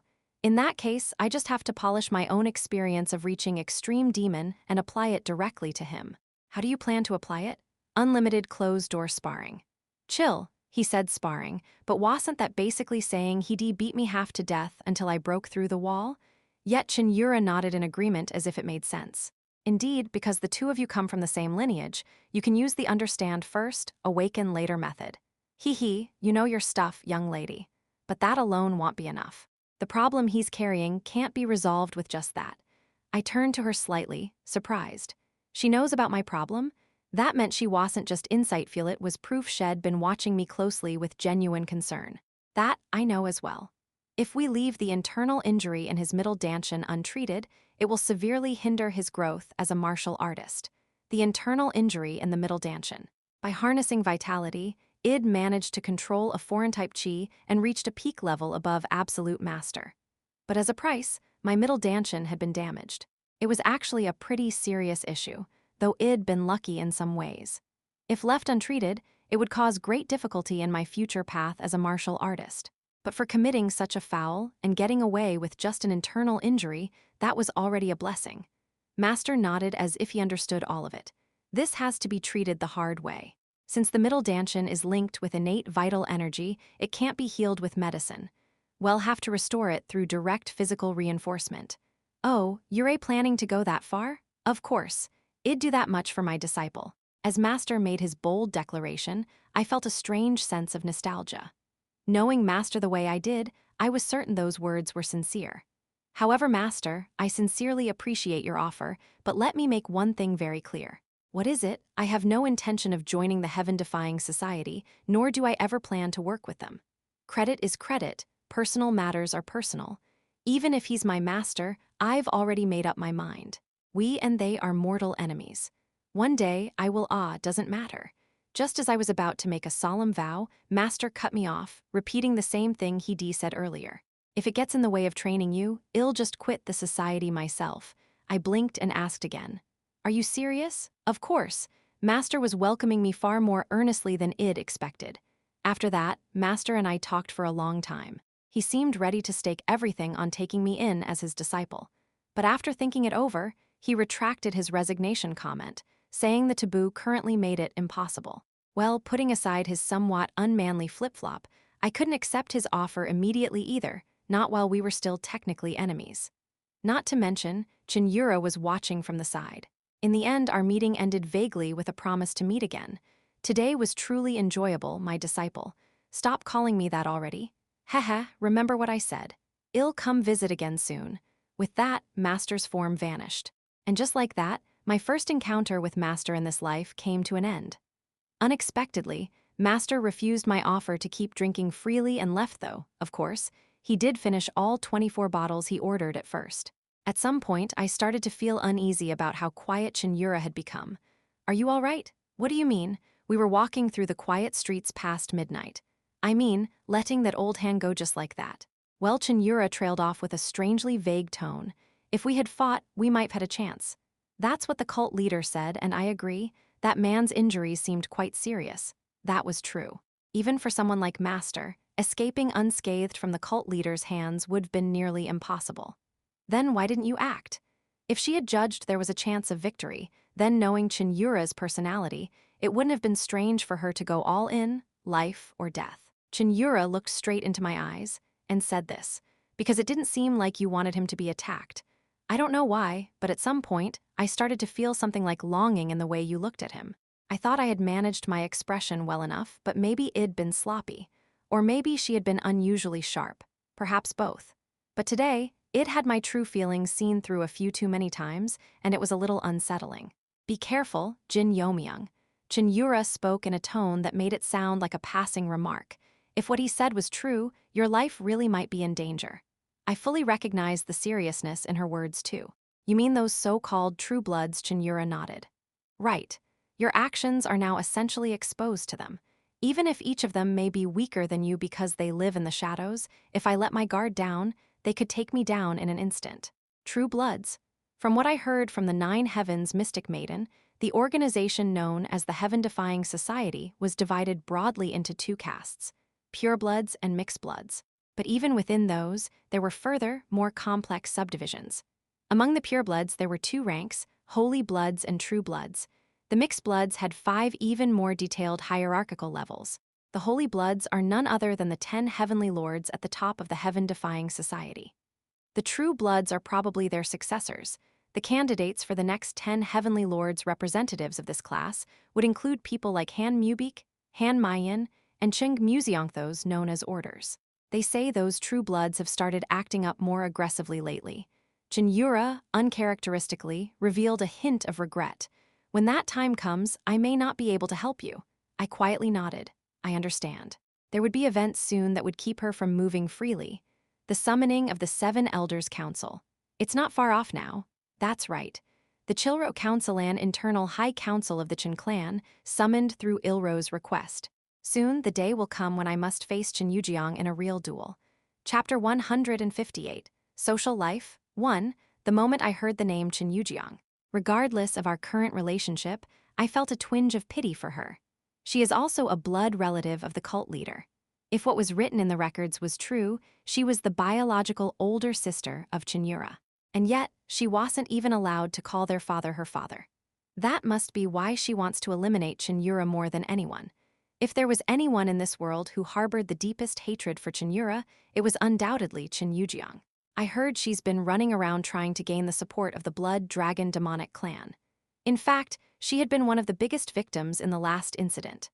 Thanks to my involvement and the cult leader's unpredictable wimps, the Blood Dragon demonic clan, which had remained neutral, ended up siding with Cheon Yura. By now, she must be seething with poison. Naturally, Cheon Yujeong's position would have become severely disadvantaged. Of course, since there were no other alternatives, the Cheon clan would have to continue backing her. She's a woman like a pot of poison on that could explode at any moment. If things went wrong, even the Cheon clan supporting her might suffer fatal damage. At that moment, click. Suddenly, a sound of something being pressed beside me interrupted my thoughts. Lady Cheon? The moonlit sword blossom she had been wearing slipped from her face, and the bare face of Cheon Yura, which had been thoroughly hidden until now, was revealed under the moonlight without a single filter. Ah, the usual calm, expressionless face.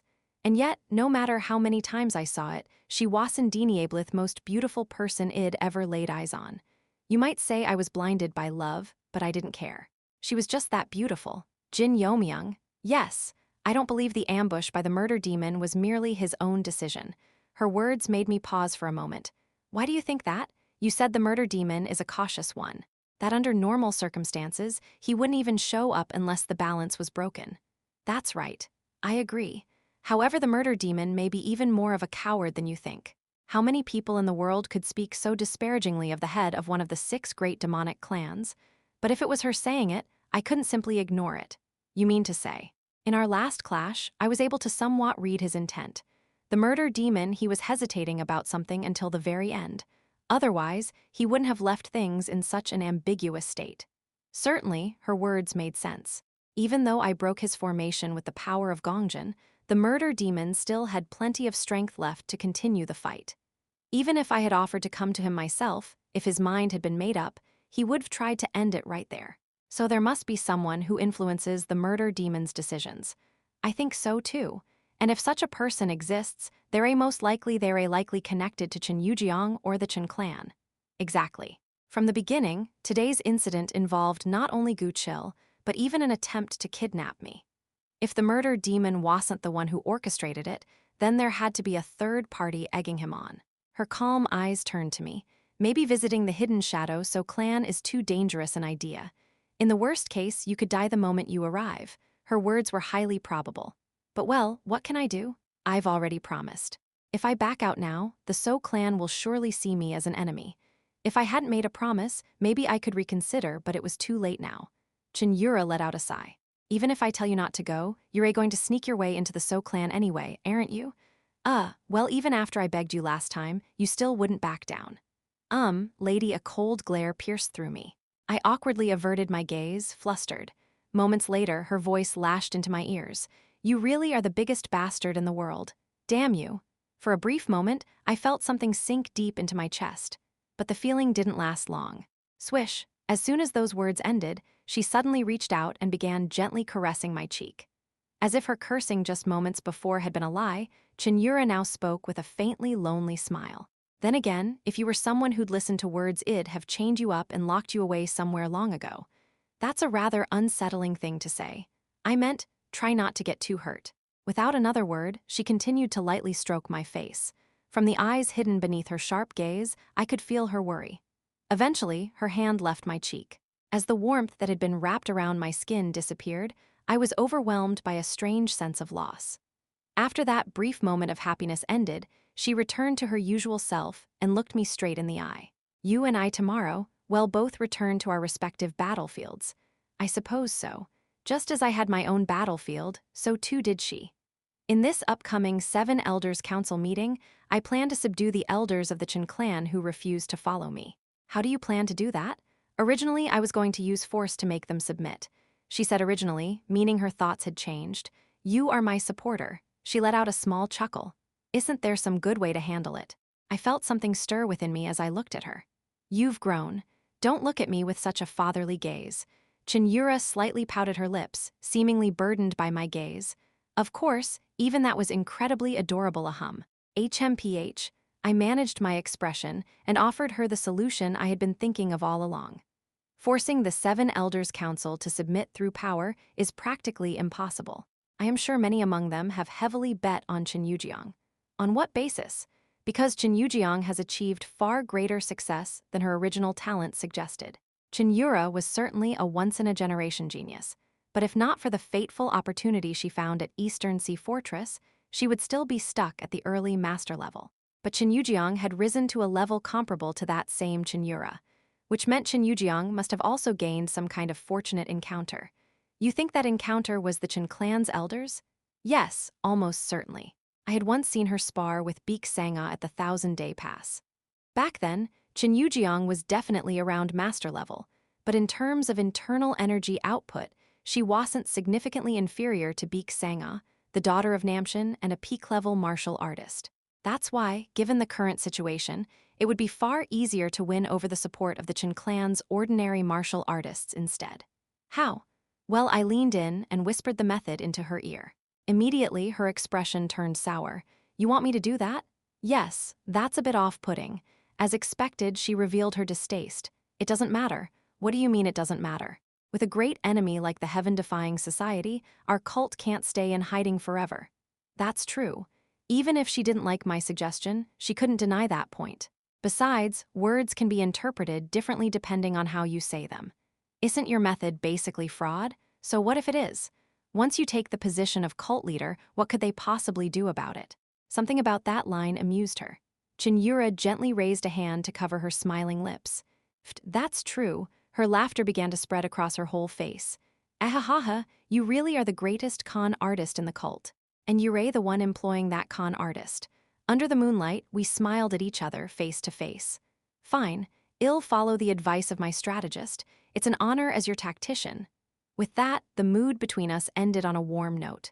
Like a secret midnight meeting coming to an end, it was time for us to part naturally, looking forward to next time click. She suddenly put her mask back on. For some reason, the eyes visible through the mask were trembling slightly. Next time she hesitated, then whispered softly, my name, you can say it more casually.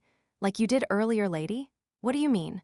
I reached out to ask her to explain what she meant flash. The figure that had seemed so real just moments before shattered into light the moment my fingertips touched it, like a mirage dissolving.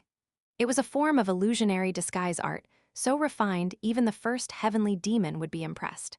A one-sided exchange of techniques, or was it even an exchange? She really left with a bang, damn it. I sat crouched for a while, covering my face with both hands. Cheon Yura's last words had dealt me a serious psychological blow. My heart was so excited that I even ended up being late the next day. Vice Pavilion Master. There's a message from headquarters, yeah? As expected, I was summoned straight to the Heavenly Thunder Corps as soon as I arrived at Naming Hall. The archivists there looked as though they were attending a public hearing, trembling with concern for me. But the truth was, I just skipped a report because I was busy fooling around with Cheon Yura. Inside the circular conference hall, many senior members of the Heavenly Thunder Corps had gathered. Come in, Vice Pavilion Master Jin. At the highest seat, a woman exuding a judge-like presence greeted me. I greet you, Vice Corps Leader. I gave a respectful cupped fist salute toward the high seat. Vice Pavilion Master of the Heavenly Thunder Corps, ghostly strategist immortal Jin Yeomyung. Her estimated age was mid-40s, but she looked no older than her 20s. Of course, anyone who could sense the eerie demonic energy she gave off would never mistake her for someone in her 20s. Jin Yeomyung tilted her head as she looked at my face. The dark circles under your eyes suggest you've had a rough night. Well, that's caught off guard. I hurriedly changed the subject. By the way, where is the Corps leader? There were about 50 people present. All of them had reached the early master level, or higher, meaning nearly all of the Heavenly Thunder Corps leadership was assembled. And yet, Jin Yeomyung, the Corps leader, wasn't present. Not just Jin Yeomyung. Even those at peak level, like the area chiefs, are missing. I could roughly guess the reason. The Corps leader and Elder Ilro have been summoned to the Elder Council. I, as Vice Corps leader, have stepped forward as the mediator for this matter. I see. While I nodded in understanding, inwardly I smirked. A mediator? Did that woman truly intend to mediate this situation? As expected, you must have had a rough night due to the strange behavior of the So clan. However, after experiencing such an incident, why did you disappear without sending any notice to the main division? I replied coldly. Is my disappearance more important than the fact I was ambushed? It was an impudent answer from someone much younger. But Jin Yeomyung wasn't so easily shaken. That's not it. However, what if your report had been timely? One corner of her lips lifted slightly. If that had been the case, couldn't this situation have been dealt with before it reached the Elder Council? She was smiling, but it wasn't a smile at all. Jin Yeomyung was clearly angry with me. She was someone more devoted to Jin Yeomyung than anyone else in the Heavenly Thunder Corps. She was displeased that he had been summoned to the Elder Council over such a trivial matter. Well, regardless, I had something to say. How ridiculous. What did you say? The moment Jin Yeomyung's expression slightly twisted at my words, I unhesitatingly unleashed my next strike. If you had been ambushed by that murder demon, Vice Corps leader, would you truly be able to guarantee that you'd have filed a report on the same day? Jin Yeomyung's lips clamped shut instantly. Chapter 159. Social life 2. I already consider it a stroke of immense luck that I am alive and standing here today. Her expression twisted slightly in displeasure. She wouldn't be able to refute me easily. What I said was unquestionably correct, by any standard. After all, it wasn't just any Onion of the heads of the 6 great demonic clans had taken action personally. That woman known as Ghost Demon Immortal could only respond with such feeble attempts at checking me. If this isn't a hearing, I would appreciate it if you'd refrain from making personal attacks against me. What did you say? Just as anger began to rise in Jin Yeomyung's eyes, a voice rang out from the side, where the elders of the Jin clan were gathered. Ha ha ha, surely this isn't a place for reprimanding the Vice Pavilion Master, is it? If anything, it should be a place to offer him comfort. I turned my gaze to see an aged old man seated there. If not for the thick miasma of demonic energy radiating from his body, I might have mistaken him for a refined Taoist hermit. That man, seizing the opportunity, I quickly cupped my hands and bowed toward the elder. I am grateful that you understand the hardships I've endured. My thanks to Elder Whitebone Ghost Demon, Jin Yeomyung. At my words, Jin Yeomyung widened his eyes. Ho, you know who I am? Who wouldn't recognize the man who decapitated 12 members of the Tang clan near Hanjung 40 years ago, an incident still referred to within the clan as the Hanjung Blood Massacre? Jin Yeomyung's expression instantly melted into a pleased smile. Ha ha ha ha. No one even remembers that anymore, and yet a young fellow like you knows it. Impressive. Just as he said, it had once been a widely discussed event, but 40 years had passed. Now, it only remained as a faded record in the Murim Alliance or our cult's archives.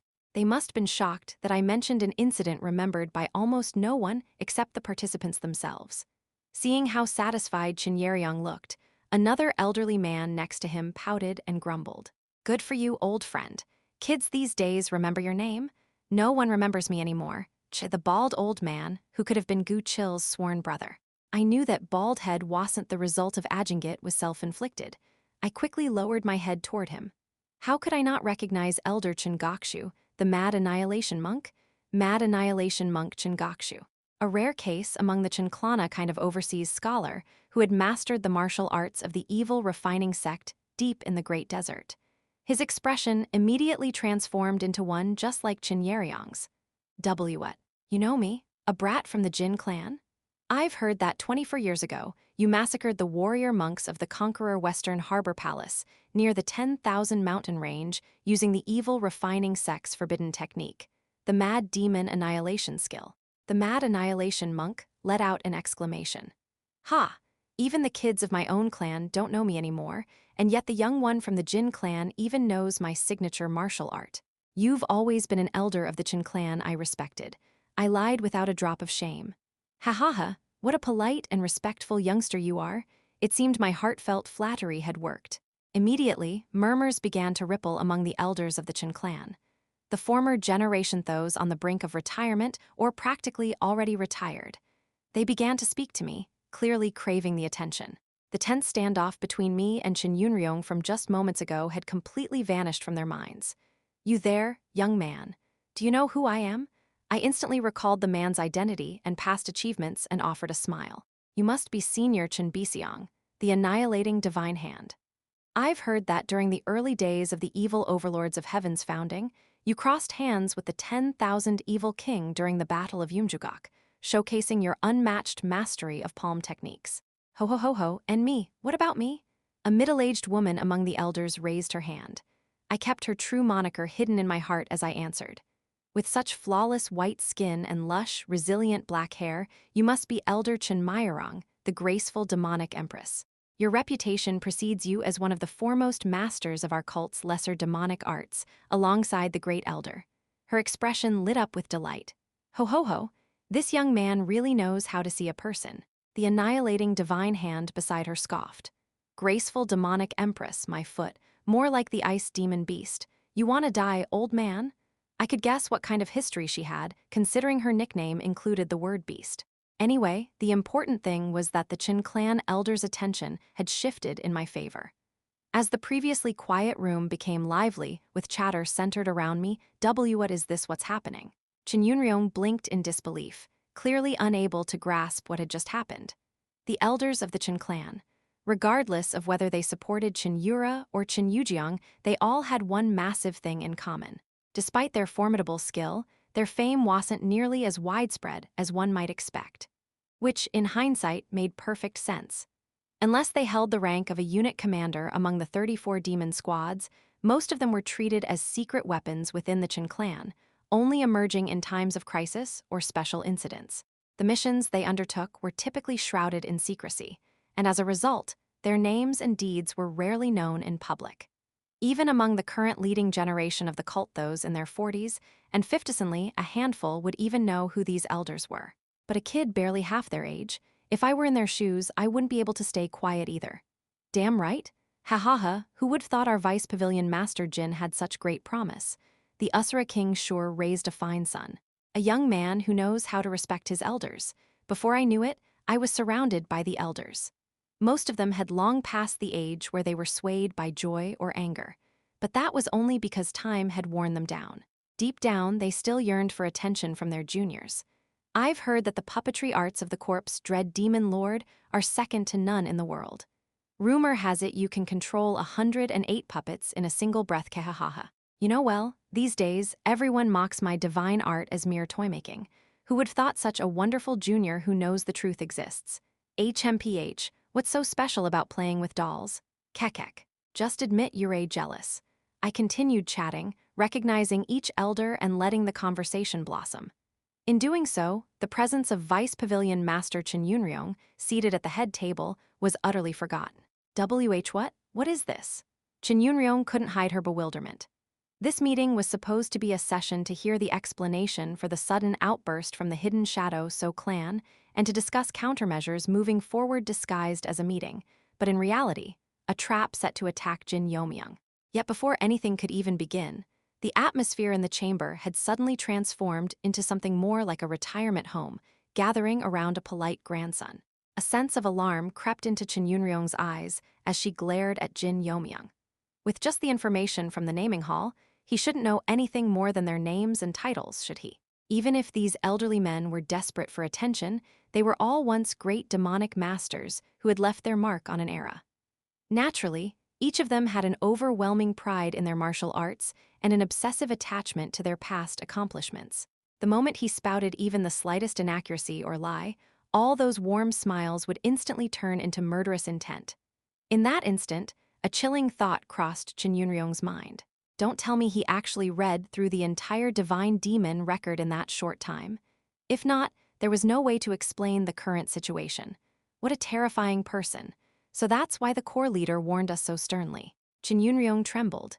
Hyo, you even know about the operation I led in Xi'an? Of course. No matter how much the Black Gold Sa clan prides itself on their thunder arts, they can't compare to your great Thunderbolt demonic art. Even Cheon Yunryong, the Vice Pavilion Master of the Heavenly Thunder Corps, didn't know all the details of the Elders' pasts. To learn those stories, one had to visit the Divine Demon Record Pavilion where the cult's history was archived. He didn't just visit the martial repository, but even went to a mere archive to prepare. But that wasn't all. His tongue was unbelievably smooth, wrapping every word in elegant phrasing, skillfully playing to each elder's preferences, drawing out their attention to the highest degree. As a result, to think such a polite child came from the Jin clan. Indeed, even setting the Jin clan aside, it's rare to see someone from the direct line of the 6 great demonic clans show this kind of humility. No wonder he's the one paired with the young cult leader. Here, take this. This is a medicinal pill called Gamma Pellet that I've treasured. It's very beneficial for a man's vitality. Thank you, Elder Goro Hyolgung. How long has it even been since they met him, and they're already handing out gifts? As the situation continued to escalate, Cheon Yunryong felt a sense of crisis creeping in. If she didn't turn this atmosphere around, something irreversible might happen. Bang, bang, bang. Elders, we haven't even begun the questioning for Vice Pavilion Master Jin yet. Everyone, please remain calm. Just as Cheon Yunryong banged the gavel in an attempt to rein in the situation SSSHH chill, the room instantly fell silent as dozens of gazes zeroed in on her all at once. Hey, Vice Pavilion Master No, Yunryong, can't you see we're in the middle of something? To her, who had not yet reached the master level, the combined pressure from all of them no, even just one or two of them was utterly overwhelming. Can't you be a little quieter? Yes. Cheon Yunryong shrank back immediately. The Heavenly Thunder Corps was, from the very beginning, a strange organization built around these elderly figures. Since each of them wasn't from another family, but the main lineage of the Chen clan, no one other than the cult leader himself could truly control them. Of course, under the shared cause of supporting the young cult leader Cheon Yura, they would more or less follow orders, but when unexpected variables like this occurred, all control flew out the window. Cheon Yunryong ground her teeth in frustration. Damn it! I need to fill the Heavenly Thunder Corps with new brains as soon as possible. New brains. Those prepared to take over the duties currently held by these old-timers the moment they step down. Not these ancient relics, but the true next-generation members meant to form the first official Heavenly Thunder Corps, essentially, puppets trained for this very purpose. They were currently spread out among the 9 demon halls and the 17 parties, lying in wait for their time. One day, I will wipe out these geezers and create an era of my own. Cheon Yunryong swallowed her anger and made a firm resolve. Ha ha ha, so you're planning to go to the House of Slaughter yourself to resolve this matter? Yes, Elder. If it's the House of Slaughter, I know them well. Those assassins from the So clan are surprisingly stiff and conservative. They probably haven't changed much from what I remember. My efforts to curry favor had paid off. A piece of top-tier classified information had just spilled from one elder's mouth. I sharpened my focus and listened intently. Now that I think of it, there's someone causing a stir within the House of Slaughter these days. Was it a guy or a girl? At those words, a bald elder who appeared to be an assassin himself nodded. Ah, that I know. It's someone named Jiak Ryua. She's the current Lord of Slaughter. Lord of Slaughter referring to the one who holds the top authority in the House of Slaughter. But then her, that one. A few elders suddenly let out exclamations, as if they had just remembered something important. I was curious about what exactly that her referred to, but the elders who had just casually revealed major details about the House of Slaughter's structure now hesitated to speak further about Jiak Ryua. Must be quite a big secret. Would they even answer if I asked? Still, I had to ask, at least out of courtesy. She doesn't have the surname. Who exactly is she? She's the second wife of the murder demon. I frowned at the unexpected information. She was clearly someone of significance, and yet I had never heard of her, which meant that in my past life, she must have had no real presence. Or perhaps she was quietly removed before I ever got involved. Just as my thoughts began to spiral, it's been a long time. But the grudge must still be strong. Thought she was living quietly, but maybe not. The mood among the elders suddenly turned heavy, and at that moment I was sure of it. There's something here, something I never knew about from the past. Yeo-myung, yes, elder, you'd better be careful. Chapter 160. House of Slaughter, 1. Jiak Ryua, she's the one who joined the So clan as an external recruit about 20 years ago, right? At that time, she was definitely at the master level realm, but considering her talent, there's a high chance she has already broken through to the extreme demonic realm by now. A master of the extreme demonic realm, that alone was more than enough reason to be cautious. As far as I know, she's established quite a solid position within the So clan. Several elders offered me their concerned advice. A martial artist at the level of extreme demonic realm, the wife of the clan leader, and steadily building her position for 20 years. The second, or possibly third, most powerful person in the So clan, if she was the Lord of Slaughter of the So clan, that level of influence was plausible. On top of that, an absolutely crucial piece of information slipped out like a fleeting remark. If Jiak Ryua is involved in this, it won't be easy. That girl will never side with Yura. What do you mean by that?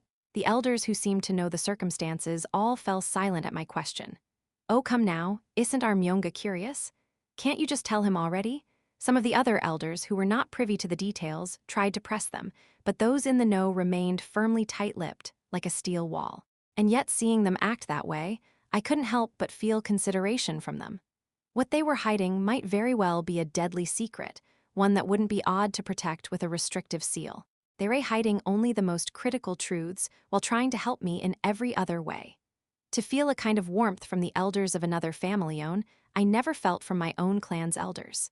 Even if I had deliberately tried to guide the mood this way, the world truly was full of irony. Of course, even if the first impression was good, expecting them to immediately fall in line with my wishes would be sheer arrogance. I'd need to continue fostering these connections and leaving impressions over time to have a chance. Elders, I'll visit again next time. We know our vice pavilion master is a busy man, but it would be nice if you came more often. They were rather coy for men of their age. I'll prepare some gifts for you next time, so please look forward to it. Regardless of their value, with people like them, you needed something that clearly showed sincerity and effort to make a good impression. At my words, the elders hurriedly waved their hands. Oh, come now, what gifts? You think we're still at the age to covet wealth? Even though they said that, they couldn't hide the anticipation in their eyes. Of course, elders of the Great Chin clan wouldn't stoop to concerning themselves with mere wealth. But isn't the sentiment behind a gift what truly matters? Saying something like that in the Black Gold Saw clan would probably get me killed, but thankfully, this wasn't that kind of family.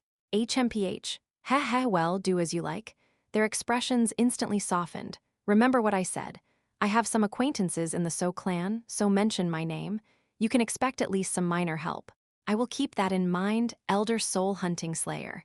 Just as I was about to part ways on a warm note, wait. Just a moment, elders. Jin Yeomyung, who had been standing like a decorative prop until now, suddenly burst out. We haven't even decided on the punishment for Vice Pavilion Master Jin. Have you all forgotten this is an official meeting of the Heavenly Thunder Corps? Well, I mean, even at her mention of an official meeting, the elders looked indifferent. The victim himself said he'll handle it. What more can we do at this point? Still, isn't it true that Brother Ilro and the Pavilion Master aren't even here? On top of that, the leaders of the 17th Party and the 9 demon halls under the Heavenly Thunder Corps have all been summoned to the Elder Council. The elders' eyes began to grow colder. What can the Vice Pavilion Master possibly do with only us old geezers in the back room? More importantly, Vice Pavilion Master Jin isn't even a criminal, is he? That repeated use of "our" was starting to seriously get on my nerves. But each word they said was nothing but the truth, grounded in solid logic. Do you have anything else to say? No, I do not. And so, the ghostly strategist immortal Cheon Yura had to let her target go without even revealing what she'd prepared. Crack! Even as I stepped out of the Heavenly Thunder Corps, I could still hear Cheon Yura grinding her teeth. After returning from the Heavenly Thunder Corps, I met with Jin Yeomyung for the first time in a while. He had just returned from the Elder Council and reported the outcome to me. As you expected, the mess that the bastard murder demon caused in Myeok Fortress was wrapped up without any charges, so it really ended like that. The result was clear from the moment the victim Meow wasn't even summoned to the Elder Council. Normally, I would have been called in to face Murder Demon at the Elder Council as well. But had that happened, no matter the outcome, it would have created an awkward situation. In the end, one of us had to be excluded. And since I had less seniority, that person ended up being me. I heard Murder Demon said you agreed to visit the So clan in person? Yes. Jin Yeomyung stroked his chin. I tensed up slightly on the inside. Was he going to scold me for moving on my own without his approval? Fortunately, his next words weren't what I feared. I went to the House of Slaughter once myself when I was younger, with my mother. Oh, what kind of impression did you get? I looked forward to what kind of information Jin Yeomyung might share next. Those cowards were just fluttering around trying to read the room. Well, I didn't expect much from them anyway. Jin Yeomyung should have at least a trace of the So clan's blood in him. Did the Jin clan's genes devour the So clan's completely while he was still in the womb? While I was having that perfectly reasonable suspicion, Jin Yeomyung, unexpectedly, said something rather convincing. No matter how much House of Slaughter is called the cradle of the hidden shadow So clan, the best you'll find there is someone at the level of Demon Dragon Hall. True House of Slaughter was, after all, merely an institution meant to raise the later generation disciples of the So clan. Even if it was House of Slaughter, it couldn't possibly compare to Demon Dragon Hall, where all the top talents of the 6 great demonic clans gathered. Or am I wrong? Yura, my son, but since you didn't inherit the Jin clan's body if you get caught off guard, it might be tricky for you. My lips jutted out instantly like they were spring-loaded. I'd still like to believe I am fairly sturdy, though. Before entering the Pavilion of 1,000 Days, even I had to admit I was practically trash. But the potential of the direct lineage of the demonic heavens Jin clan was truly immense. By the time I graduated from the Pavilion, the only one who surpassed my stamina was Sandojian. Still sturdy should mean someone like your younger brother. Just barely out of the worthless fish stage, and you think you've made it. You've got a long way to go. Who is this smooth-talking guy, and what did he do with the Jin Yeomyung I knew? What really got me, though, was how the Jin blood in me was quietly agreeing with him. Well, I guess even someone as frail as you, if you grit your teeth and work yourself to the bone, you might move past being all bones. If I am already just bones and I grind them down, I'll die. That's what I wanted to say, but even I knew joking like that in front of Jin Yeomyung was suicide. Still, I gave Murder Demon a firm warning. Screw the balance between the clans. If you die, the 6 great demonic clans will become the 5 great demonic clans. Murder Demon was certain that if I died, the bond between the 3 clans would break. But even if that did happen, Murder Demon and the So clan would still pay a devastating price for it. Bringing the hidden shadow So clan into this would be ideal, but right now, the So clan isn't more important than your life. Clan leader, don't be an idiot and die because of some trap. Come back in one piece. I'll make sure of it. I bowed my head, slightly moved. To think I'd live to hear such words from Jin Yeomyung. I've staked everything on you. If you die, my dreams die with you. My face twisted beneath my bowed head. Couldn't he have just left out that last line? After Jin Yeomyung returned to the naming hall, unlike the overworked record keepers on the lower floor, the upper level of the Heavenly Thunder Corps had practically become a retirement lounge for the elders. And in some part of that upper level, a few elders had gathered even though no one had summoned them. Soul-hunting Slayer, the old man who had given Jin Yeomyung the information about House of Slaughter, opened his mouth. So, what did you think of the boy? He's quite clever. Came in well prepared. The mood was completely different from the past, when he looked like he'd hand over his liver and gallbladder if asked. Hehe, with a silver tongue like that, I doubt he'll ever starve anywhere. Still, they were supporters of Cheon Yura. Naturally, they had a certain curiosity and fondness toward Jin Yeomyung, who had done much for her. That was also why they had gathered like this. You think he'll be all right? Surely the one from the Jiok clan doesn't hold good feelings toward the young cult leader. Of course, if she hated Cheon Yura, then the same would apply to Jin Yeomyung, who was said to be her prospective match. It's not that she doesn't like Hirsch, probably hates her. That presumptuous little brat, the frozen demon ghost Jin Yeomyung, the graceful demonic empress, sneered coldly. It was a stark contrast from earlier, when she had flashed a smile at Jin Yeomyung and been scolded for acting too young for her age. Even if Murder Demon is obsessed with succession, that viper might act on her own behind his back. She still hasn't gotten over the rage of losing her master. She might be ready to burn everything down and go up in flames with it. They shared a past involving a certain operation. We only spared her life because of a request from that person, but if she dares to cross the line, we'll have no choice but to act. But if what the sword demon said is true, maybe we don't have to worry so much. What the sword demon said during the previous Elder Council meeting had spread enough that it was somewhat famous among the cult's upper echelons.